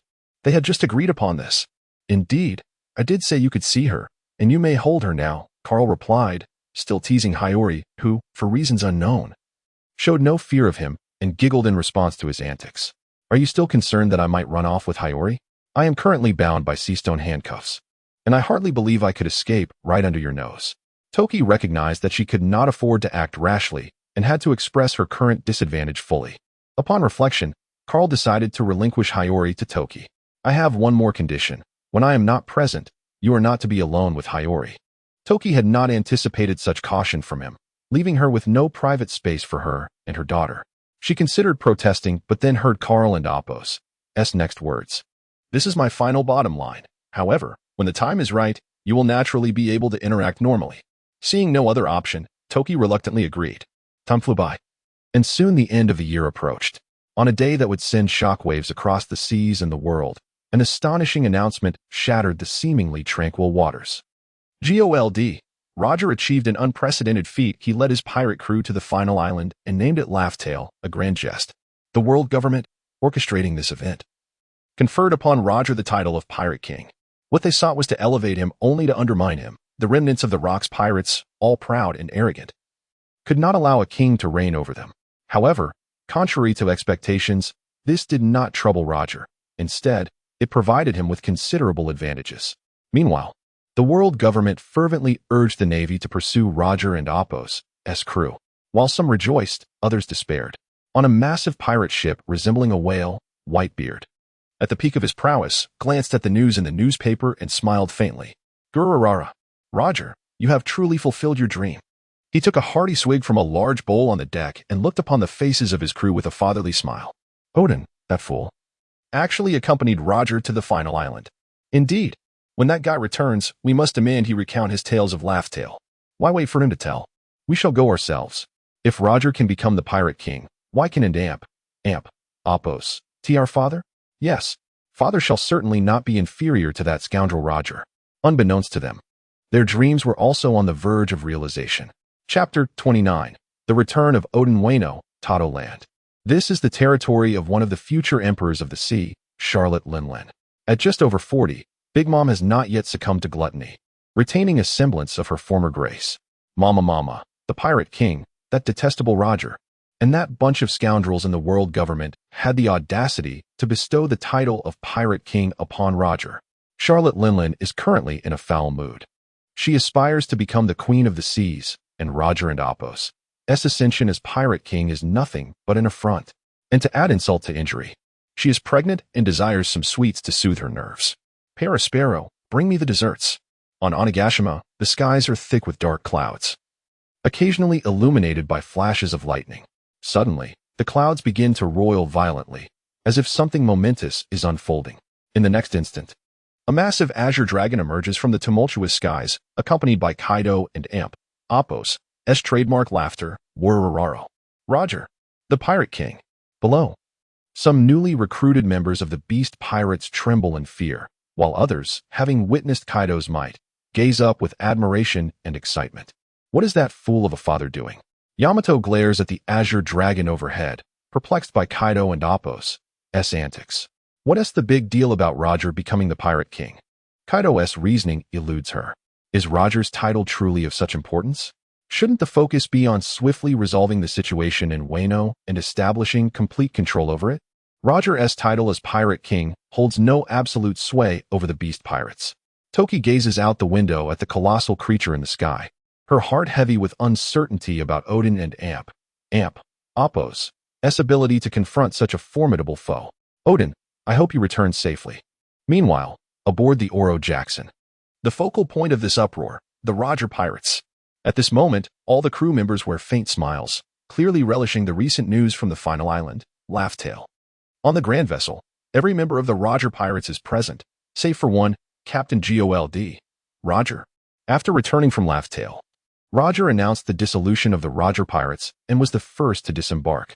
Upon hearing the news, none of the crew displayed sorrow. Instead, they erupted in laughter. Roger has departed, seeking a life of seclusion. Currently, the Oro Jackson sails toward Wano once more, marking their second journey to this land. Do you need assistance? Rayleigh approaches Oden, who stands at the bow with a troubled expression. For some reason, the closer they get to Wano, the heavier Oden's heart feels, as if a dire event has transpired there. No, I must personally enact the reforms of the Kazuki clan in Wano. Oden replies, his demeanor resolute and his voice strong. Seeing this, Rayleigh refrains from further commentary, wishing him luck. Oden and Appo's earlier gravity shifts, replaced by his characteristic carefree smile. Ahaha. After transforming Wano, I shall continue my adventures aboard the Whitebeard ship. Ahaha.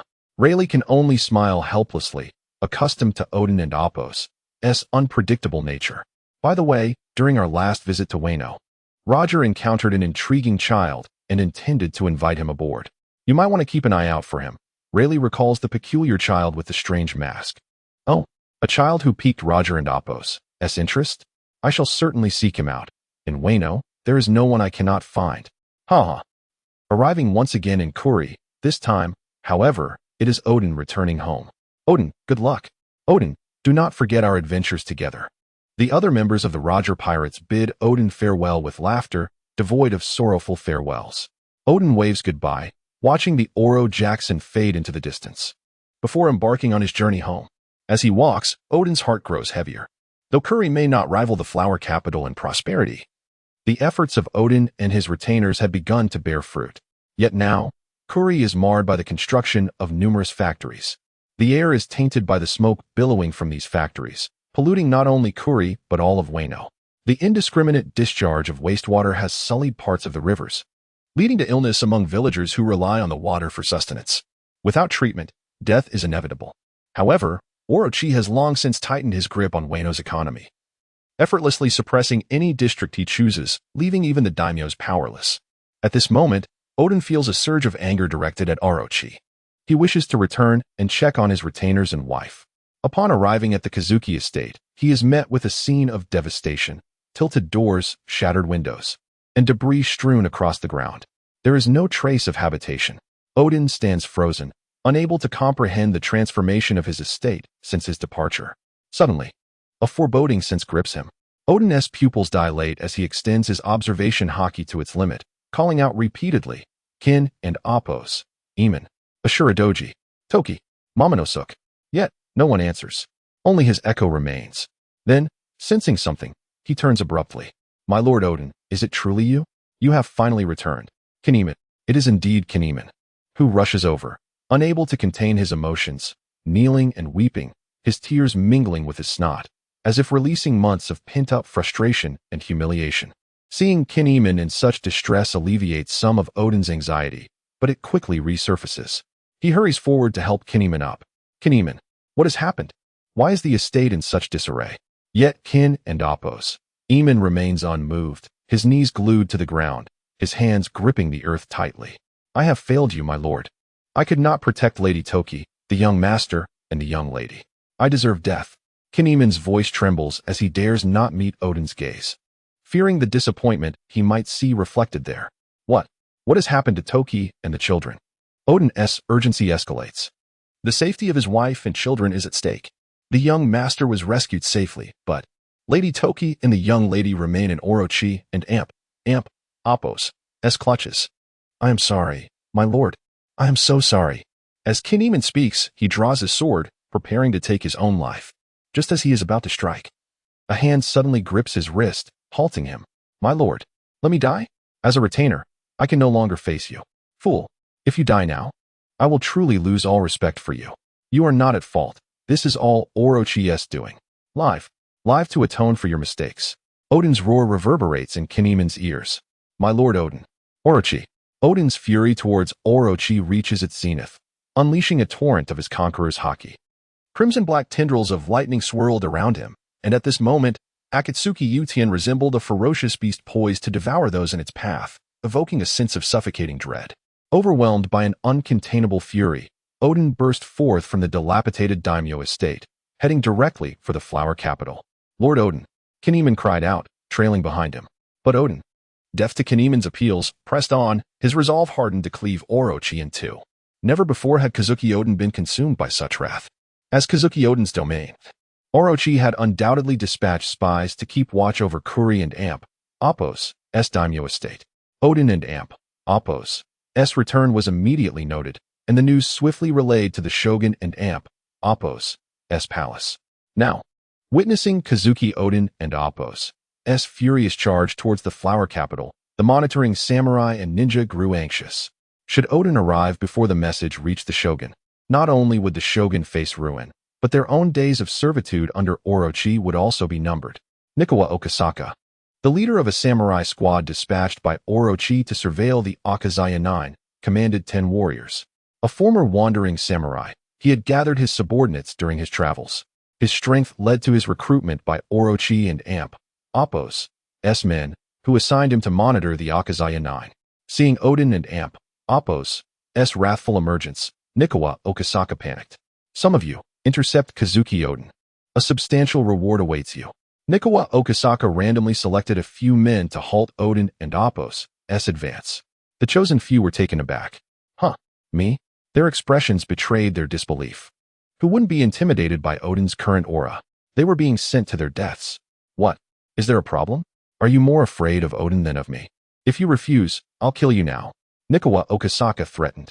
Compelled by Nikawa Okasaka's coercion, they reluctantly obeyed. To go was a gamble. To refuse was certain death. The selected men charged forward, drawing their katana and rushing towards Odin. Odin, today you die. Before the samurai could finish their taunt, a flash of crimson erupted, and they felt the world spin. They glimpsed their lower halves before losing consciousness entirely. Odin, consumed by extreme rage, paid no heed to the charging samurai. Without pausing, he drew aim no habakiri and with a single stroke, bisected the warriors blocking his path. Only after Odin had covered some distance did the upper halves of the samurai and Appo's bodies fall to the ground. The remaining samurai nearby swallowed hard, intimidated. Too terrifying. They couldn't and Appo's even slow Odin down by a step. They turned to their squad leader, Nikawa Okasaka, hoping he could at least offer some resistance. Why are you all looking at me? You expect me to stop Kazuki Odin? What use are you then? He would never admit his fear, lest he lose face. News of Kazuki Odin and Appo's return reached not only Orochi, but also the daimyo of other regions. However, they were unaware that Kazuki Odin had already ventured alone into the flower capital. Among them were Shimatsuki Ushimaru, daimyo of Ringo, Shimatsuki Yasui, daimyo of Hakamai, F. Getsumido, daimyo of Kibi, and F. Getsu Tyrannosuke, daimyo of Udon. The daimyo had mustered all their remaining forces. Years of suppression by Orochi, both overt and covert, had intensified, especially after Kaido's arrival. The existing forces in the Hakamai and Ringo daimyo estates had dwindled to less than a third of their former strength. The other two regions fared even worse, as they were vassals of the Kazuki family and faced harsher suppression. Their original armies of 10,000 had shrunk to just over 1,000. Had Odin not suddenly returned, the daimyo of these two regions would soon have become figureheads. The reduction in forces was a severe blow, hindering their ability to effectively and promptly suppress bandits and rogue samurai. Banditry and lawlessness surged, particularly after the daimyo estates and Appo's diminished strength became known. Orochi intended to slowly erode these daimyo estates, like a frog in boiling water. Now, with Odin and Appo's return, they finally saw the possibility of restoring Wano country to its former glory. They had assembled their forces and sent messengers to Kuri, informing Odin that they would rise up and overthrow Orochi and Appo's tyranny and the threat of the beast's pirates at his command. Meanwhile, Kazuki Odin, their beacon of hope, had already infiltrated the flower capital alone. He traversed the streets at breakneck speed, stirring up dust that choked the surrounding populace. Doesn't that look like Lord Odin? It is Lord Odin. He seems to be heading to the Shogun's palace. Lord Odin is probably going to the Shogun's palace to assume the position of Shogun, right? The commoners were unaware of the true state of affairs in Wano country. They believed that Shogun Orochi was appointed by the former Shogun Kazuki Sukiyaki to act as his proxy until Kazuki Odin, the rightful heir, returned to take his place. Orochi received news of Kazuki Odin's arrival in the flower capital and was thrown into a state of panic. Unlike Odin's previous fleeting visit, this time he was heading straight for the flower capital. Orochi didn't even have time to notify Kaido. In contrast to Orochi's panic, the Kurizumi siblings, Semimaru and Higurashi, remained eerily calm, as if they didn't consider Kazuki Odin a threat. A suppressed roar, filled with the utmost rage, echoed from afar. Orochi. The suppressed fury acted like an invisible hand, gripping Orochi's throat and momentarily halting his breath. Eek! Kurizumi Orochi's eyes widened in terror. Kazuki Odin arrived before Orochi, his eyes bloodshot, with arcs of electricity crackling around him. He resembled a merciless demon.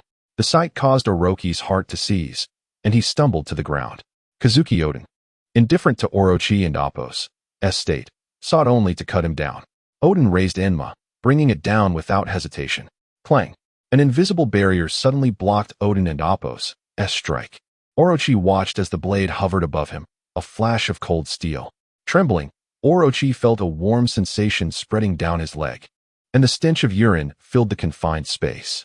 The Kurizumi siblings frowned in unison, noticing the puddle forming beneath Orochi. But now was not the time to dwell on such matters. They had to deal with Odin first. Seeing his attack thwarted, Odin paused, then unleashed another, even more furious assault.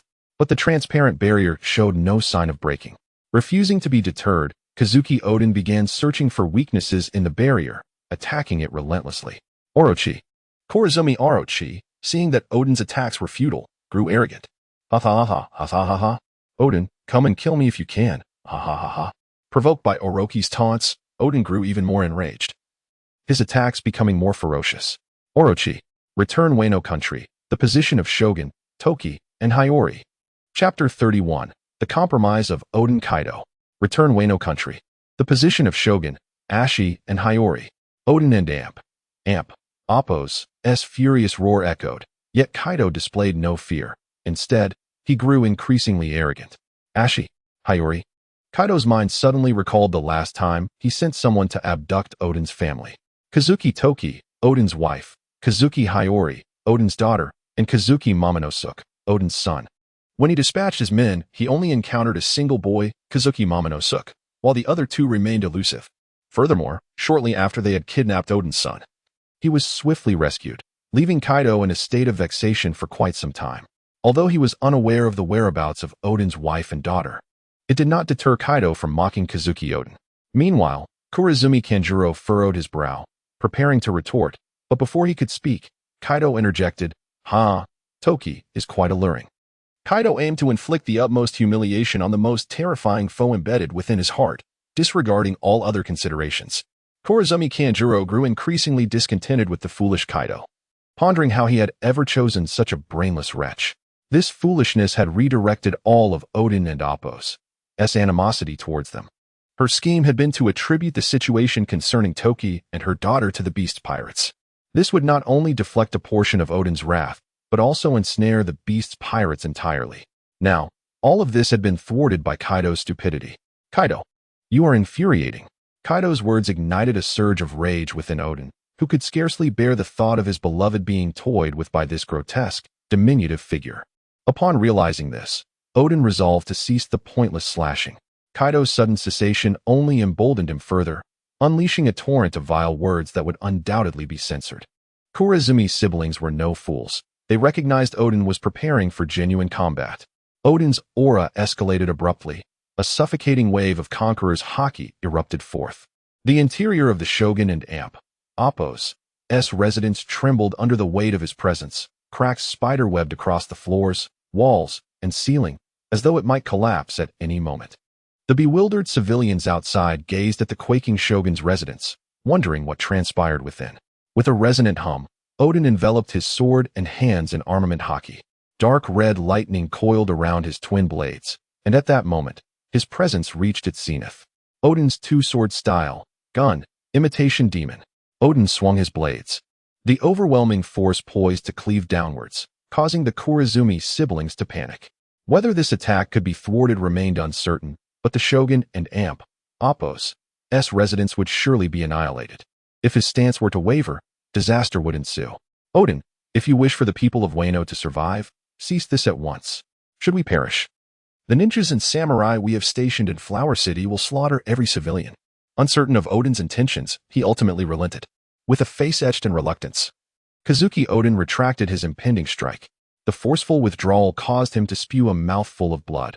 However, his robust constitution rendered this a mere triviality. At this moment, the dim-witted Kaido finally exhibited a glimmer of intelligence. Ha ha ha, Odin, how about this? If you dance naked for 5 years on the busiest street of Flower City, I shall return Wano to you, along with your wife and daughter. Additionally, I will persuade the beasts to vacate Wano, and during this time, I shall not slaughter the civilians. Faced with this almost unfathomable humiliation, which would effectively grind the Kazuki family's dignity into the dirt, Odin struggled for a long while before ultimately conceding. Very well, Kaido. I accept your terms, but do not break your oath. Otherwise, I shall personally sever your head. Odin gritted his teeth in agreement. With a complex expression, Odin exited the Shogun's residence, making his way to the most bustling street of Flower City. Taking a deep breath, he stripped off all his clothing, leaving only a modest cloth to cover himself. His expression morphed into one of absurdity, resembling a fool. Thus began the foolish dance of the foolish prince. Carrots, fried tofu, fish cakes, and eggs, devoured in mere moments, revealing the exquisite taste of Odin. Odin's ludicrous dance quickly attracted a throng of onlookers. Everyone recognized the son of the former shogun, Kazuki Odin. Confusion surrounded why he would perform such a ridiculous dance. Among the crowd, Kaido's subordinates mingled, laughing uproariously, and some civilians joined in the merriment. Not far away, Shogun Kaido and the Kurizumi siblings watched in disbelief as Odin, the fool, truly believed he would dance like a jester. He believed it. He actually believed it. However, there were those who found no humor in the spectacle. Their faces etched with humiliation. Among them was a striking female ninja, hiding in the shadows. She remained concealed in the corner, tears brimming in her eyes as she stared, incredulous, at Odin dancing foolishly in the street. Lord Odin, how could this be? At that moment, 2 colossal dragons spiraled above the clouds. One, 100-meter-long azure dragon, and the other, slightly smaller, an ice-blue dragon of several dozen meters. These were Kaido and Karu, having arrived upon hearing of Odin's return.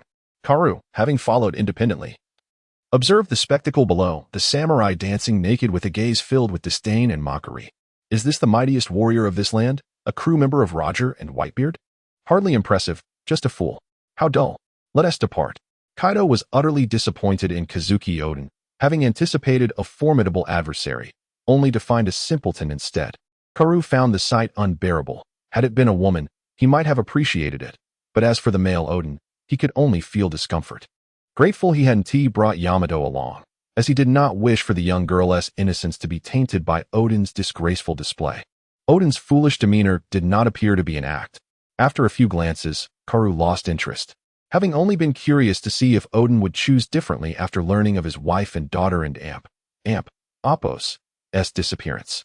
Kazuki Odin had 100 ways to win, yet he chose the singular path to defeat. Such a person baffled him, as he could not comprehend why so many would follow him.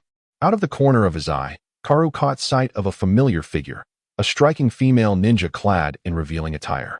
It took him a moment to recall who she was. A hen, a paramecia-type devil fruit user capable of ripening anything she touched, a formidable ability indeed.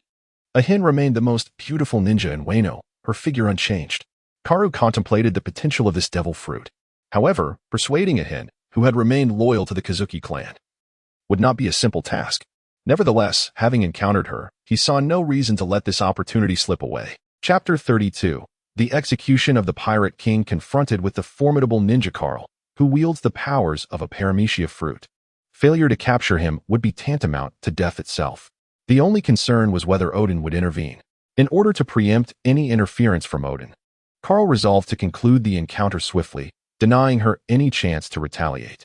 He descended from a distance, navigating toward the location where the ninja Anin was situated. Guided by the memory of his previous encounters, he halted around a corner not far from Anin, positioning himself to observe her while also catching a glimpse of Odin's ludicrous dance. The sooner he resolved this matter, the sooner he could return. Stopping a mere 10 meters away from Anin, Carl recognized the risk of exposure if he drew closer. After all, she was a ninja, equipped with counter-surveillance measures.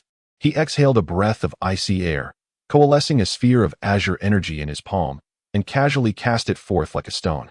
Unbeknownst to Anin, danger was imminent as she watched the Moonlight family member, the last inheritor of the former shogunate, dancing with a sorrowful expression amidst the crowd. Suddenly, the temperature plummeted, an icy chill enveloping her. It was a cold that seemed capable of freezing all. Caught off guard by the abrupt drop in temperature, her agile body stiffened momentarily. Although she could have easily evaded such an attack, her attention had been captivated by Odin's dance, leaving her unable to react in time. In an instant, Anin was engulfed by a torrent of icy blue energy, and within a blink, she found herself encased in a block of ice. Her eyes reflected disbelief as she realized her body was completely immobilized, yet her consciousness remained intact. She could still think, yearning to activate her fruit and Appos' abilities to shatter the ice and escape. However, to her horror, she discovered that she was utterly incapable of invoking her powers, an entirely different suppression from that of Sea Stone. Though she sensed her abilities, they were inexplicably frozen, as if the essence of her fruit had been encased alongside her. Carl, bemused by the ease of his triumph, emerged from the corner, hoisting the ice block with Anin inside. He could not linger in this place. As Odin continued his frivolous dance in the street, he sensed a surge of energy and glanced in that direction. However, the throngs of spectators obscured his view, leaving him only with a faint glimpse of scattered ice on the ground. Resolved, Odin resumed his ridiculous performance. As for Anin, Carl had yet to devise a suitable course of action. To kill her? Such an act would only allow her fruit to be reborn elsewhere in the world. An impractical choice. To sway her loyalty?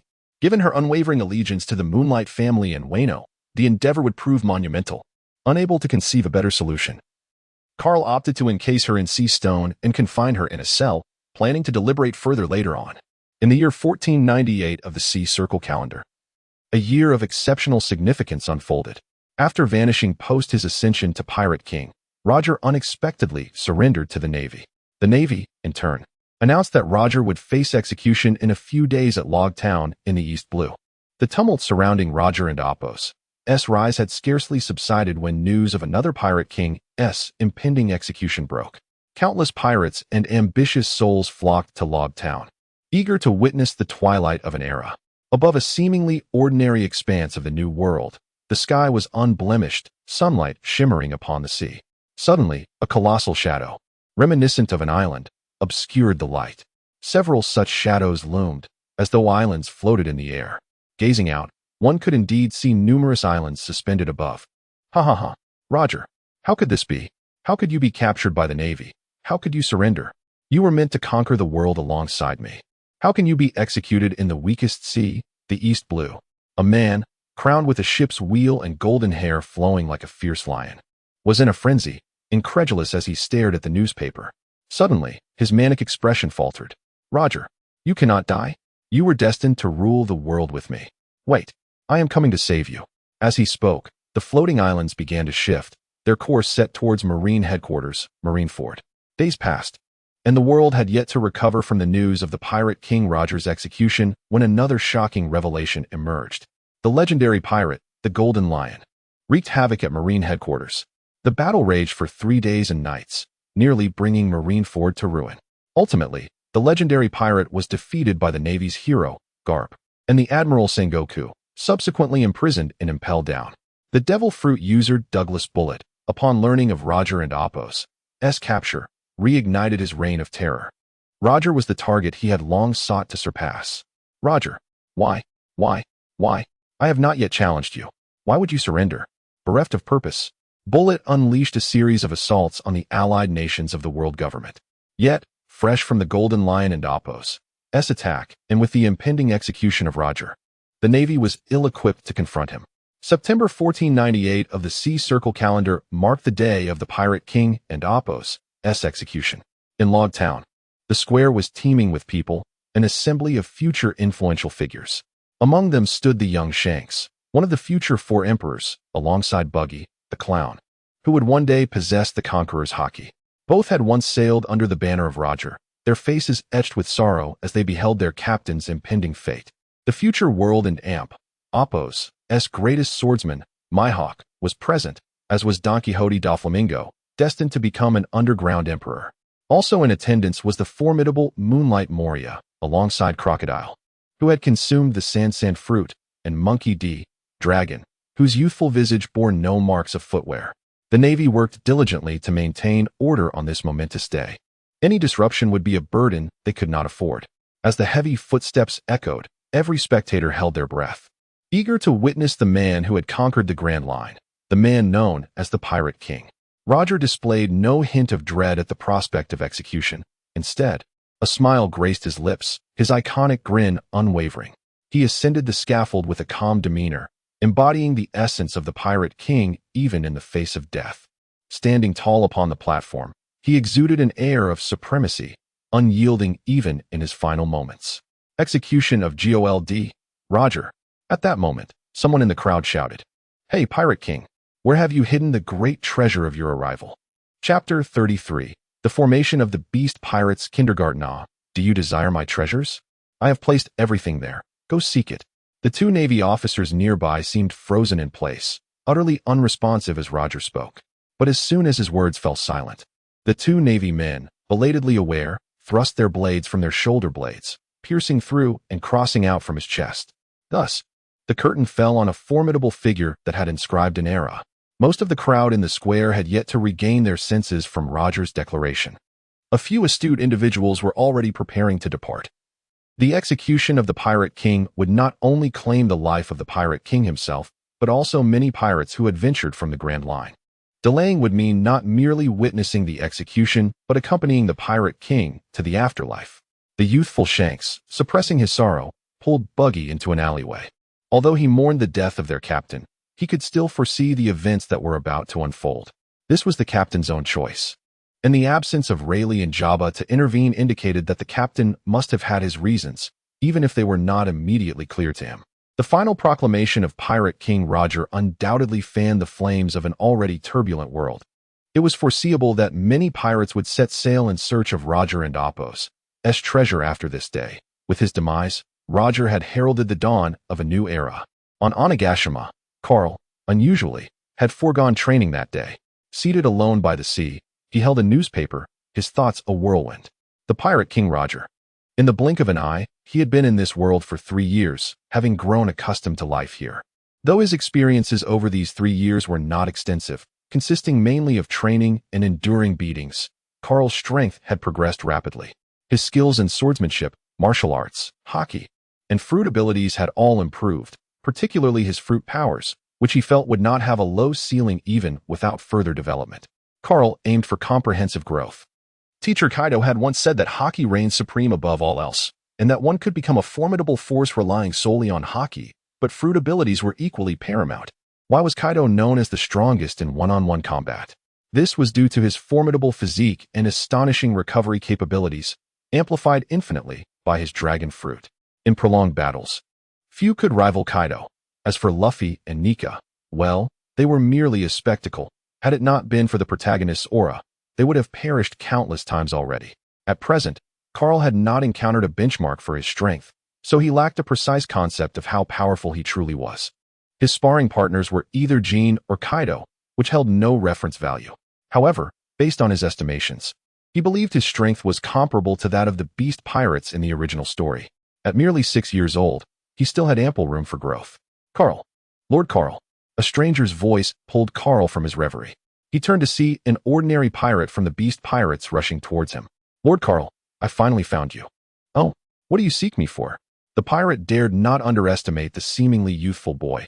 He himself had once been on the receiving end of Carl's wrath, and he had no desire to experience that sensation of vulnerability again. Lord Carl, Kaido is looking for you. What madness has Kaido stirred up this time? Why does he seek me? Carl pondered, perplexed. What could Kaido possibly want with him? Had he grown restless again? It's best if you see for yourself. The pirate appeared somewhat apprehensive. Only Carl and that ghostly princess would dare speak so boldly to Kaido. Fine, I'll go see. With that, Carl disregarded the pirate and transformed into ice, soaring away.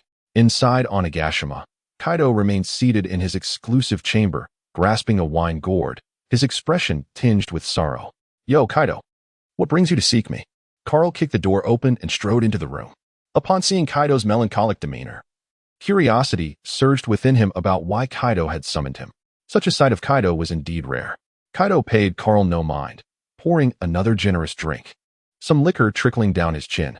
Suddenly, tears welled in Kaido and Appo's eyes. He covered his face with his large hand, liquid seeping through his fingers. Kaido and Appo's sobs grew louder, and in the next moment, he began to wail like a child. Wix, how could you have died? Why did you have to die? Carl stood in stunned silence.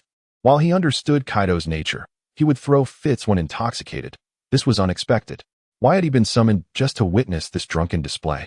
As Carl silently criticized Kaido, he recalled the name Wix. It sounded vaguely familiar. In that moment of realization, he remembered Wix was the ghostly uncle who had intercepted him upon boarding. However, after arriving in Wano, Carl had scarcely seen him, as Kaido had not come to Wano for leisure. Following their arrival, he had been dispatching forces to gradually expand their territory, albeit at a slow pace. Wix, being the captain of Kaido and Appo's combat squad, was likely among the strongest individuals Kaido had, second only to Jean and Queen. Kaido's lamentations indicated Wix had perished. Carl felt a twinge of regret, but did not harbor deep sorrow, as his interactions with Wix had been limited. With Kaido still weeping, Carl refrained from intruding. Provoking him in such a state was unwise, as one could only imagine the terror of a drunken Kaido. Instead, Carl casually found a place to wait out Kaido's emotional outburst. Suddenly, he noticed something moving behind Kaido, a glimmer of golden hair flashing momentarily. That was, perhaps having cried enough or sobered up, Kaido wiped his face with a large hand, erasing the remnants of tears. He regained his usual imposing demeanor, betraying none of the vulnerability he had just displayed. Truly, a master of transformation. Ahem. Come out. Kaido coughed lightly, revealing no embarrassment at his earlier display. After all, he was still a figure of authority. As Kaido spoke, a small head peeked out from behind him, with golden hair and horns resembling those of Carl and Kaido. It was evident she too belonged to the Oni tribe. Kaido and Appo's horns were pure white, perhaps related to his fruit, while Carl and Appo's were a gradient of white to blue. And this little girl's horns were a gradient of white to red, akin to Yamato's. As the girl emerged fully, Carl experienced an inexplicable sense of familiarity. She stood about the same height as Carl, roughly 1.8 meters, with a youthful visage, likely not much older than him or Yamato. Worororo. I entrust her to you, Carl. Kaido bellowed with laughter. What the Kaido? Do you take me for a kindergarten? Carl shouted in exasperation. He had been asked to look after Yamato, and now Kaido casually thrust another child upon him. Have you considered that I am still just a child myself? Worororo. You've already brought home the wife and daughter of that fool Kazuki Oden. His daughter now follows you around like a shadow. Don't think I'm oblivious. Adding another child to your responsibilities is no different. It's settled. Take her with you. I still need to drink. Kaido dismissed any chance for Carl to protest with a wave of his hand, solidifying the arrangement. Carl was driven to the brink of madness. Damn you, Kaido. Surely you won't keep handing me children every time you acquire one. Am I to become the elder brother of the beast kindergarten in the future? With the addition of this girl, alongside Nino and Yamato, we now have 3 members. The beast kindergarten is beginning to take shape. Chapter 34. Black Maria. Carl trudged along, his expression sullen as he accompanied the golden-haired, azure-eyed little girl, muttering curses under his breath. Damn you, Kaido. Why don't you choke on your drink? His grievances were not directed at the child, whom he found utterly endearing. Rather, it was Kaido's nonchalant attitude that irked him. He could already envision Jack, Runty, and Peggy arriving, only to expect him to take care of them. Kaido merely picked up children. carelessly handing them over to Carl while he played the role of a carefree overseer, occasionally offering guidance out of boredom. Yes, all Carl needed to do was look after the kids, while Kaido had far more to consider. The little girl, unfamiliar with her surroundings and the stranger beside her, appeared somewhat timid. "What is your name and where do you come from?" It was only appropriate to inquire, even though Carl had his suspicions about her identity based on her distinctive features. "My name is Black Maria, and I was brought here by Lord Kaido," the little girl replied, her voice soft and hesitant. Indeed, Black Maria. To his surprise, she was the daughter of Captain Wex. However, she seemed to be merely 5 years old, a year younger than Carl. It was difficult for Carl to reconcile the enchanting, graceful woman from the original story with this seemingly fragile girl who looked like she would burst into tears from a single punch. Yet, upon reflection, Carl understood. She was just a 5-year-old child, and the events of the original story unfolded more than 20 years later. Time changes everyone. Black Maria. Since Kaido has entrusted you to me, you must listen to me from now on. Without sufficient strength, one cannot stand their ground in the Beast Pirates. Carl had already begun to formulate plans for Black Maria. In the original narrative, her power was commendable but not extraordinary. However, with proper training from a young age and a powerful devil fruit, her abilities would undoubtedly surpass those in the original tale. Yes, I understand. I will work hard to be able to help Lord Kaido in the future, the little girl declared earnestly, her voice brimming with determination. Carl's lips twitched. You're getting stronger just to assist Kaido? Does that old man possess such charm? It's baffling how his subordinates are all fervently devoted to him. Why do you, a mere child, show him such respect? No, this misguided devotion must be corrected. The little girl he had painstakingly nurtured should not end up idolizing Kaido. Moreover, he had plans to physically confront Kaido in the future. Now, with Black Maria, and later with Runty, Pegyuan, and Jack, all showing such unwavering respect for Kaido, he realized that they would inevitably fall under his care. If he trained them only to have them obstruct him when he sought to confront Kaido, it would be utterly intolerable. The formation of a filial brigade must be prioritized. Everyone, except Yamato, must undergo ideological education. The thought of a group he had nurtured banding together to confront Kaido could not help but bring a smile to Carl's face. Black Maria regarded Carl and Appo's wide grin with confusion. What was he smiling about? Realizing he was not alone, Carl quickly composed his expression. Ahem, Maria, may I call you that? Black Maria nodded in agreement. Very well, Maria. Do you wish to grow stronger? Carl inquired with a serious demeanor. Yes, I want to grow stronger, Maria replied without hesitation, her determination unwavering. Why do you wish to grow stronger? Do not say it's for Kaido.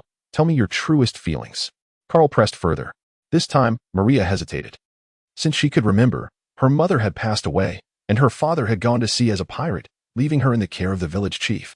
Not long ago, a band of pirates had invaded her village, turning it into a hellish nightmare. The people she knew were slaughtered, not for treasure, but simply because they found amusement in killing. The haunting memories inflicted severe psychological trauma on young Maria. When the pirates raised their gleaming, sharp blades towards her, despair enveloped her. In that critical moment, a formidable figure descended from the heavens as if sent by the gods. With a single glance, the vicious pirates fell to the ground. At that instant, the towering figure shone like a beacon in Maria and Appo's eyes. Hey kid, your father asked me to take you away. Come with me. Returning from her reverie, Maria's expression darkened. I don't know. It was Lord Kaido who rescued me from the abyss. I can only think of repaying him. I don't know why I want to grow stronger. With that, she lowered her head, recalling the harrowing experience, tears streaming down her delicate face. Why was she crying? Carl had said nothing particularly distressing, yet the tears flowed. At this moment, the reason for her tears was irrelevant. What mattered most was to offer comfort. Suddenly feeling warmth envelop her head, Maria paused her weeping. She looked up to see Carl's handsome face adorned with a gentle smile. You must consider yourself as well. Do not live solely for others. You must first cherish yourself. If you do not love yourself, who will? At his words, Maria's eyes brimmed with tears, her soft sobs escalating into uncontrollable cries. It was the first time someone had spoken to her in such a manner, and she could not fathom why it moved her so deeply. Carl, taken aback by Maria's sudden embrace, could certainly react. But who could resist the affectionate hug of a little girl? He wrapped one arm around her and gently stroked her head with the other. When he felt it was time to withdraw his hand, Maria instinctively pressed it back to her head, reluctant to lose the warmth. With a bemused smile, Carl acquiesced to her wishes. After a considerable time, her cries gradually subsided. Feeling the warmth against his chest, Carl found himself in a state of helplessness. Eventually, Chapter 35, the daily life of Carl and the three little Lolas in the ensuing period. Nothing of great significance transpired in the land of Wano. However, chaos reigned supreme upon the seas, as the repercussions of Roger's final words stirred an already tumultuous maritime landscape. Yet, this turmoil had not yet reached its zenith. In the very year that Luffy set sail, the number of pirate supernovas surged to an astonishing 11. Currently, the appearance of 4 or 5 supernova pirates at once is already considered a considerable occurrence. Thus, the influence of Roger has yet to peak. Every day upon the ocean, battles and bloodshed unfold, claiming countless lives. Yet, none of this bears any connection to Carl's present circumstances.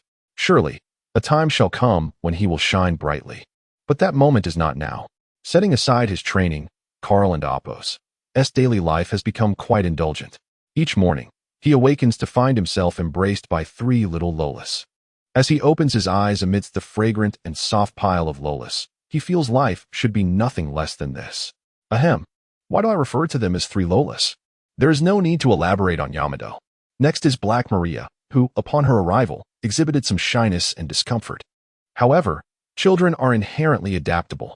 After spending several days with Carl, Yamato, and Hiyori, she gradually grew familiar and began to reveal her true self. Initially, she was envious of Yamato and Hiyori for sharing a bed with Carl, but her shyness prevented her from expressing this desire. As their bond deepened, she boldly declared her wish to join Carl as well. This. Yamato had no objections. She simply found comfort in snuggling with Carl at night, provided no one encroached upon her space. Hiyori, now 2 years old, could walk and run, having been inseparable from Carl since she could remember, yearning to be by his side at every moment. Yamato gazed upon her daughter, delighted to witness her growth, nearly forgetting that she also had a son. Yet, seeing Hiyori clinging to Carl stirred a complex mixture of emotions within her. After all, he was the one who had kidnapped them. However, upon witnessing the joy on her daughter's face, she found herself contemplating, perhaps this is not so bad after all. The emergence of this thought startled her, simultaneously breeding discontent towards Kazuki Oden. Initially, she could hardly believe the rumors of Oden performing a naked dance in the flower capital. To her, he was the embodiment of strength, someone who could resolve any dilemma. Yet, as the accounts proliferated, her faith began to waver, prompting her to beseech Carl for confirmation. The outcome was harsh. She found herself astride Carl, who had transformed into ice, incredulously watching Oden below dancing foolishly in nothing but a loincloth. At that moment, Yamato was utterly devastated, unable to reconcile the once invincible Oden with the pitiful figure before her.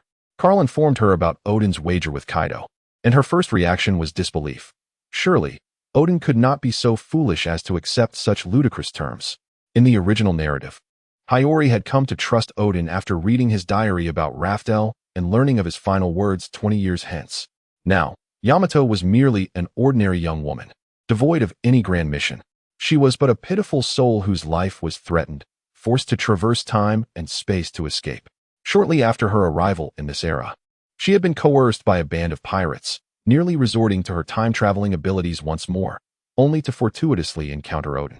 As for the whims of fate, Carl would assert, to hell with fate, I shall forge my own destiny. Since discovering Oden and Appo's current state, Yamato had sequestered herself in her room for several days. Free from the influence of that seemingly cursed diary, her thoughts had returned to a state of normalcy. She could understand these matters herself. If Carl were to intervene with words of comfort, it might yield counterproductive effects. One day, Carl awoke in a daze, sensing something soft and fragrant in his mouth. He instinctively smacked his lips, curious to discover what it might be. Upon opening his eyes, his blood pressure skyrocketed, and a large tic-tac-toe pattern appeared on his forehead. Before him was a plump, pale little foot firmly planted on his face. Spit it out. Yamato. His yell seemed to reverberate through the very roof, startling the 3 little Lolas from their slumber, especially Yamato, who leaped 3 meters into the air. What and Appo's wrong, brother Carl? What happened? Hiyori and Maria inquired. But Carl paid them no heed. He had a far more pressing matter to address. Yamato looked utterly bewildered. Carl, why are you shouting so early in the morning? Carl paused, Then Kuden and Appos. T helped but chuckle, finding the situation amusing. Yamato, would you care to see how you sleep? Yamato, taken aback by the unexpected question, felt a flicker of annoyance. What do you mean by how I sleep? Wait a minute. Mid-sentence, she suddenly realized her positioning was indeed askew. She seemed to be facing away from Carl. You've got your foot on my face. Shouldn't I be angry? Carl grumbled, his teeth grinding in irritation. At her words, Yamato fell silent, a hint of embarrassment washing over her as she averted her gaze. My apologies, Carl. Carl, why does my foot feel damp? Yamato suddenly inquired, her expression curious. At this, Maria shot an odd glance at Carl and Yamato, while the still oblivious Hiyori sensed nothing amiss. As Yamato's words hung in the air, Carl and Appos' face darkened. How could it be? You can and Appos, get your feet wet while sleeping. Assuming Carl was skeptical, Yamato lifted her foot and pointed at her big toe. Really? Look, Carl, there and Appos' water on it. Carl and Appos' already darkening visage now resembled the bottom of a pot. A sudden laugh erupted from Maria, breaking the tension. What are you laughing about? Carl glared at her. Maria, struggling to contain her amusement, shook her head. I'm not laughing. I have received professional training to suppress laughter. Except when I simply cannot help it. Carl, perplexed, wondered where she had learned such phrases. Have you watched The Little Mermaid? Carl, see? There is indeed water. Yamato insisted, her inquiry akin to a divine revelation, prompting Maria to burst into uncontrollable laughter once more. Ha ha ha ha ha. Her laughter echoed loudly across Onigashima. Yamato. Brother Carl, why are you so angry? Only 2-year-old Hiyori, blissfully unaware of the unfolding chaos, scratched her little head in confusion. Chapter 36. The onslaught of Moonlight Moria in the year 1499 of the Sea Circle, a colossal pirate ship aimlessly traversed the waters of the New World. At the bow stood a tall and robust figure, exuding an aura of confidence. His head bore a pair of small horns, and his ears, sharp and vampiric, framed a forehead marred by a seam resembling a stitched wound, complemented by a gaping maw that rendered him particularly fearsome.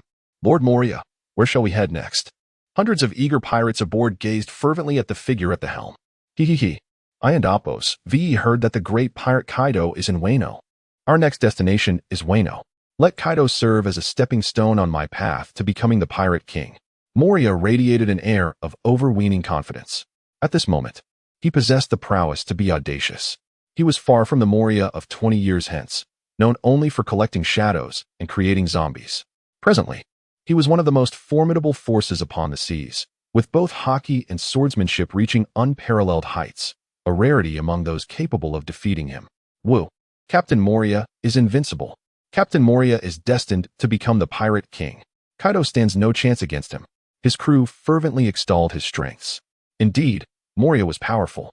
Yet the capabilities of his crew left much to be desired. From the first half of the Grand Line to the New World, they had sailed smoothly, with Moria tackling the majority of their battles single-handedly. In truth, the crew's contributions were minimal. The entire pirate crew relied solely upon Moria's strength. Without him, they would struggle to navigate even the first half of the Grand Line, let alone the formidable New World. Moria and Appos' current actions resembled that of a king playing a pinnacle match with a squad of amateurs. Perhaps he believed his strength sufficient to handle any confrontation, with his subordinates merely required to play supporting roles. Onward to Wano. Kaido, await my arrival to claim your head. In Wano, Onigashima. Brother Kaido, a pirate ship has been spotted off the coast of Wano, seemingly headed our way, reported Shin, bowing respectfully to the imposing figure of Kaido seated above. Shin and Appos' appearance was already beginning to mirror that of the top calamity, Inshu, from 20 years hence. Clad in black leather adorned with numerous iron spikes, his face was obscured by a mask, revealing only a pair of indifferent eyes. A pair of ebony wings sprouted from his back, signifying his extraordinary lineage. Worororo. The era of piracy ignited by Roger remains as vibrant as ever. Even in this highly defensible Wano, pirates dare to covet it. Shin, what is their strength? Though Kaido was irritated by the provocation, he understood the necessity of intelligence regarding his foes. Brother Kaido, it is the recently famed Moonlight Moria and his crew. Shin relayed all the information he possessed. Moria, is it? A formidable opponent indeed. Shin, inform everyone to prepare for battle. I shall personally confront him. Kaido had heard of Moria's prowess and was eager to test whether the rumors held true. Perhaps it would provide him with a thrilling challenge. Oh, and bring that brat Carl along. It's time to assess his training results over the years. Moria's crew, largely dependent on his strength, lacked formidable allies aside from him. Not even a single bounty of over 100 million lay among them, making them an excellent benchmark for Carl and Apos' abilities. Shin nodded slightly and departed to relay the impending conflict. In recent days, Carl felt as if he had hit a plateau. His solitary training yielded limited growth. The most significant improvement stemmed from the life and death battles. As he pondered how to shatter this stagnation amidst a horde of young girls, a deep, magnetic voice from the sky jolted him back to reality. Carl, come with me. Carl glanced up to see a massive, dark red dragon spiraling through the air. Shin, what does he want with me? Both Yamato and Hiyori gazed up at the dragon with sparkling eyes, yearning to fly, especially Yamato, who wished for a flying devil fruit like her father and Carl. Maria, however, had no such aspirations. She would accept any fruit that could enhance her strength. I and Apos, I'll be back shortly. Carl bid farewell to the two young girls and transformed into ice to follow Shin. Flying alongside Shin, Carl inquired, what do you need me for? A band of pirates from Wano is approaching, led personally by Brother Kaido. To assess your training results over the years, Shin succinctly explained the situation. Oh, there are pirates daring enough to stir trouble in Wano? Carl realized the audacity of those attempting to covet this stronghold. Wait, the year 1499? It must be that slacker Moria. Indeed, this is the time for Moria to clash with Kaido. What a remarkable individual, possessing both strength and a commendable devil fruit ability. It would be a pity to let him slip away. It would be better to recruit him instead. Presently, Moria must possess at least Vice Admiral level strength. Otherwise, he would be able to engage in a protracted battle with Kaido. If he had been psychologically overwhelmed by Kaido, he would likely be a formidable Admiral level powerhouse. Kaido currently stood as a bona fide Admiral level force, just shy of the Emperor level, but not far off. Shin and Carl soared through the skies until they descended into a snow-laden realm. Though a part of Wano, entering this area felt akin to stepping into a new world. Everything was blanketed in snow, from the ground to the trees and houses, while snowflakes danced in the air. This was the Lingho region of Wano, a world perpetually shrouded in ice and snow. Upon entering, Carl immediately felt the drop in temperature. Any ordinary person without proper attire would struggle to navigate this frigid landscape. Although Carl wore light clothing and felt the chill, he found it refreshing, akin to stepping into an air-conditioned room on a sweltering summer day. Let us go. We must keep Brother Kaido waiting. Before long, Carl followed Shin to a vast plain where Kaido and numerous subordinates were already assembled, including the hefty queen. Chapter 37. The Moria pirates. Carl followed Jean to the vicinity of Kaido. Ah, the little rascal has arrived. Prepare yourselves, our guests are on their way, Kaido proclaimed, exuding a casual demeanor that belied the impending battle, as if an imminent clash was merely a gathering of friends. Carl inquired, I hear the Moria pirates are coming, and that their strength is quite formidable. Should we consider subduing them? Ultimately, the decision lay with Kaido, for Carl lacked the power to compel Moria to submit. Perhaps he could spare the lives of Moria's subordinates and, upon their defeat, have a chance to recruit them. Worororo. That notion is splendid. If they possess strength, let them serve me. Kaido wholeheartedly endorsed Carl's idea, understanding that accumulating power now would enable a future confrontation with the world government. This would allow him to instigate a conflict capable of altering the course of the world. Carl, feeling reassured by Kaido and Apos' intentions, turned to Jean and Quinn. Jean, how many have they brought? Jean remained aloof, shrouded in an air of mystery that further emphasized his unapproachable presence. Carl pondered why Jean, possessing such striking looks, chose to conceal himself. The Moria pirates number 327, with approximately 300 arriving on the island. Aside from Moria, their strength is lacking, Jean replied. Ah, I see. Carl mused. Leave the others to me. Excitement bubbled within Carl at the prospect of engaging in battle against a throng of pirates who lacked even basic observation and armament skills. Jin's eyes, concealed behind his mask, fixated on Carl. This is indeed a test for you. Fear not. Victory is assured. Carl, brimming with unshakable confidence, eagerly awaited Moria's arrival. As the snow fell incessantly, thickening the already deep blanket of white, the anticipation grew. Our guests have arrived. In the distance, a dark mass emerged on the horizon, akin to a drop of ink on a pristine canvas. Kaido's grin widened as he strode forward, with Carl, Jean, and Quinn trailing behind. The pirates. Witnessing their captain and the three formidable figures, understood that battle was imminent. Fear was absent, weapons were drawn, and boisterous laughter filled the air as they advanced. On the opposing side, Moria and his crew fearlessly approached Kaido, their expressions brimming with audacious defiance. Moria's subordinates held unwavering faith in their captain, convinced of his invincibility. With a swaggering demeanor, they dismissed the beast pirates entirely. As Kaido and Moria closed the distance, neither exhibited urgency, as if they were merely old friends reuniting after years apart. Upon meeting, they exchanged no words, instinctively raising their weapons to strike. The clash of their weapons resonated through the air. The sound of metal colliding echoed, sparks igniting in the aftermath. The force of their encounter sent shockwaves, dispersing the falling snow and creating a clear zone around them, leaving much of the ground devoid of snow. Werararo. Moria. I hope you are as formidable as the rumors suggest, or you may find yourself meeting your end. Kaido bellowed with laughter, relishing the prospect of a worthy adversary. Hee. Kaido, become the stepping stone on my path to becoming Pirate King. Moria retorted, undeterred by Kaido's prowess. Following his maniacal laughter, he launched a powerful strike toward Kaido, his blade imbued with a dark hue of armed color. Kaido met the attack with ease, wielding the 8 style to deflect the blow.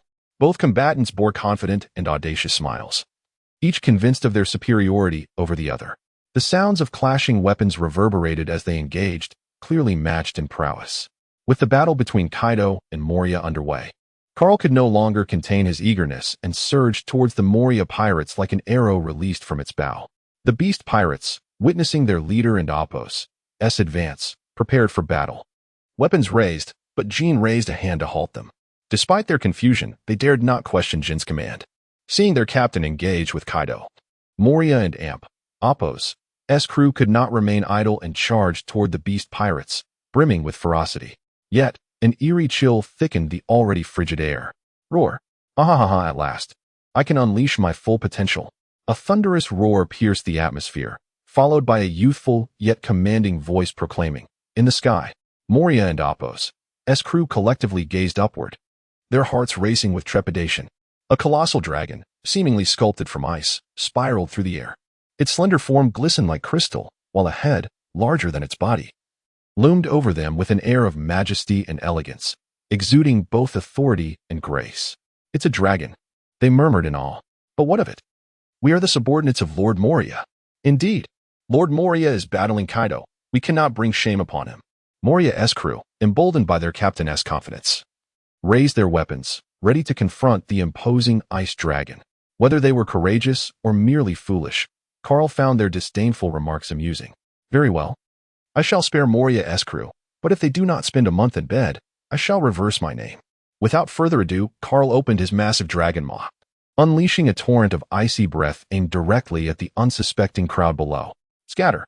A commanding shout echoed, prompting the crowd to panic and evade the dragon's icy onslaught. A few unfortunate souls, unable to escape in time, were instantly encased in ice, their faces frozen in terror. Curse that wretched dragon. Artillery units, attack from a distance. With the order given, Moria's pirates raised their weapons and unleashed a barrage upon Carl's immense dragon head. The bullets struck with a series of sharp sounds, but the ordinary projectiles failed to harm Carl in his dragon form. They ricocheted harmlessly off him, leaving not a single mark upon his scaled exterior. Chapter 38. Do you wish to dance as well? What a wretched creature this is. Observing that the bullets could not even penetrate the dragon's defenses, the expressions of the onlookers turned grave. We cannot afford to prolong this battle. You hold him off, while the rest of you follow me to deal with the other members of the beast pirates, commanded one of the leaders. With that, he led a group away, leaving only a handful of individuals to attempt to stall Carl. Carl, upon witnessing this, was infuriated. They clearly underestimated him. Did they think a mere handful could obstruct his path? Humph. You think you can leave so easily? If they managed to escape, he would only mock himself. With an aerial advantage, Carl was nearly untouchable. Most attacks could not reach him, and those that did could hardly inflict any harm. The few remaining individuals, though intent on hindering him, found themselves at a loss. Hey, dragon, we are your opponents. If you have the guts, don't run away. Come face us one-on-one. Despite their shouts and taunts, Carl paid them no heed. He intended to intercept the others first and settle accounts later, allowing them to revel in their arrogance for the time being. With a speed that surpassed their groundbound dash, he soon caught up to the departing group. How dare they leave like this, showing such blatant disrespect? Everyone should stay. Carl's voice, youthful yet commanding, echoed through the air. Curse it. That dragon is upon us again. What are we doing? We can Indopos, to even delay him. With no time for further banter, Carl summoned a chilling breath, unleashing a torrent of icy dragon breath, interspersed with countless shards of frost. It swept down upon the ground, scattering the thick blanket of snow and revealing the earth beneath. The pirates, initially preparing to evade, suddenly realized that the incoming dragon breath was not aimed at them. They exchanged glances, a mix of relief and confusion washing over them. Did he miss? At that moment, those tasked with obstructing Carl, panting heavily, rejoined the main group. Apologies, we could not hold him back, the small leader admitted, a twinge of guilt evident in his voice. Believing his failure had led to the mission's demise. Now was not the time for blame. They needed to focus on the immediate threat. The leader's expression grew serious. After so long at sea, enduring numerous skirmishes with Captain Moria leading the charge, they had merely picked off smaller pirates. Now, with Captain Moria engaged by Kaido, the responsibility fell upon them to handle the rest of the beast pirates. Yet, they found their path obstructed by a fearsome dragon, a predicament that left them unsettled. We must unite to defeat this dragon. Just as he finished speaking, Carl completed his masterpiece. The area once engulfed by his dragon breath had transformed into a chasm, its depths layered with thick ice, encompassing all the pirates within its reach. In the next instant, the ground trembled as if an earthquake were occurring. Something rising from beneath the surface. An ice wall surged from the chasm, ascending nearly 10 meters before halting, effectively trapping the pirates inside. Shock spread across the faces of all the pirates, some gripped by an ominous premonition. Reacting swiftly, the pirates raised their weapons, attempting to carve a path through the imposing wall. But no matter how fiercely they attacked with swords and guns, the ice wall merely shed a few icy fragments, leaving behind faint white marks. Its sheer thickness and height rendered it utterly impenetrable, a barrier only a powerful figure like Captain Moria could hope to breach. Satisfied with his creation, Carl reveled in his mastery over ice and snow, enhanced by the environment around him. Ahaha, a bunch of little fish. Prepare to face my judgment. He bellowed, his dragon form descending upon the ice wall. In the shadow of his immense physique, the pirates found Carl even more terrifying, the pressure mounting around them. With a leap, he transformed back into his human shape mid-air, finding the sheer numerical superiority of his dragon form rather dull. He craved the thrill of combat as a true man. What? The pirates, witnessing this transformation, were struck with shock and horror, unable to believe that the fearsome dragon was now a youthful child. Though Carl stood slightly taller than them, his countenance bore a youthful innocence, akin to that of a giant's child. A wild, domineering expression crossed Carl's youthful face as he brandished his long blade, pointing it at the pirates before him, exuding an aura of invincibility. You are surrounded. As soon as the words escaped his lips, he dashed forward like an arrow released from its bow, charging at the pirates. Humph, arrogant fools. You thought you could evade me in the sky, but down here, it's a different story. With that, the members of the Moria pirate crew followed their leader into the fray against Carl. With a single slash, Carl felled one pirate and effortlessly dodged an attack from behind, spinning to dispatch another. He moved through the ranks of pirates like a tiger among sheep, finding no opponent capable of standing against him. In mere moments, the ground around him was littered with the defeated. Curse it! Everyone, attack together. A voice rang out, rallying a dozen more to encircle Carl. Take him down. Carl smirked coldly, icy breath swirling within him. Dragon breath. A frigid, piercing blast erupted forth, and those struck by it were instantly encased in ice, becoming solid blocks. As one pirate attempted to sneak up from behind, Carl swiftly turned, delivering a powerful kick that sent the assailant crashing across the snow, leaving a deep gouge in its wake. He charged once more into the fray, launching a new wave of devastation. Carl weaved through the battlefield with ease, untouched by the chaos around him. Just as he dispatched two would-be ambushers, he felt a sudden sharp pain in his back. Turning, he saw a pirate aiming a gun at him, a triumphant grin plastered across his face. I hit him. He is bleeding. If he can be wounded, he can be defeated. But before the pirate could revel in his perceived victory, a wave of cold washed over him, dispelling his elation. A hand seized his throat, an overwhelming sense of suffocation enveloping him as he struggled to pry the grip loose. Yet that hand clutched like a vice, rendering his efforts futile. He locked eyes with a pair of cold, piercing gaze, and in the next moment, a voice, as chilling as death, whispered in his ear. Do you wish to dance as well? Chapter 39. Moria vs. Kaido. Kaido, a notorious pirate of the seas, stands in stark contrast to the newly emerged pirate, Moonlight Moria.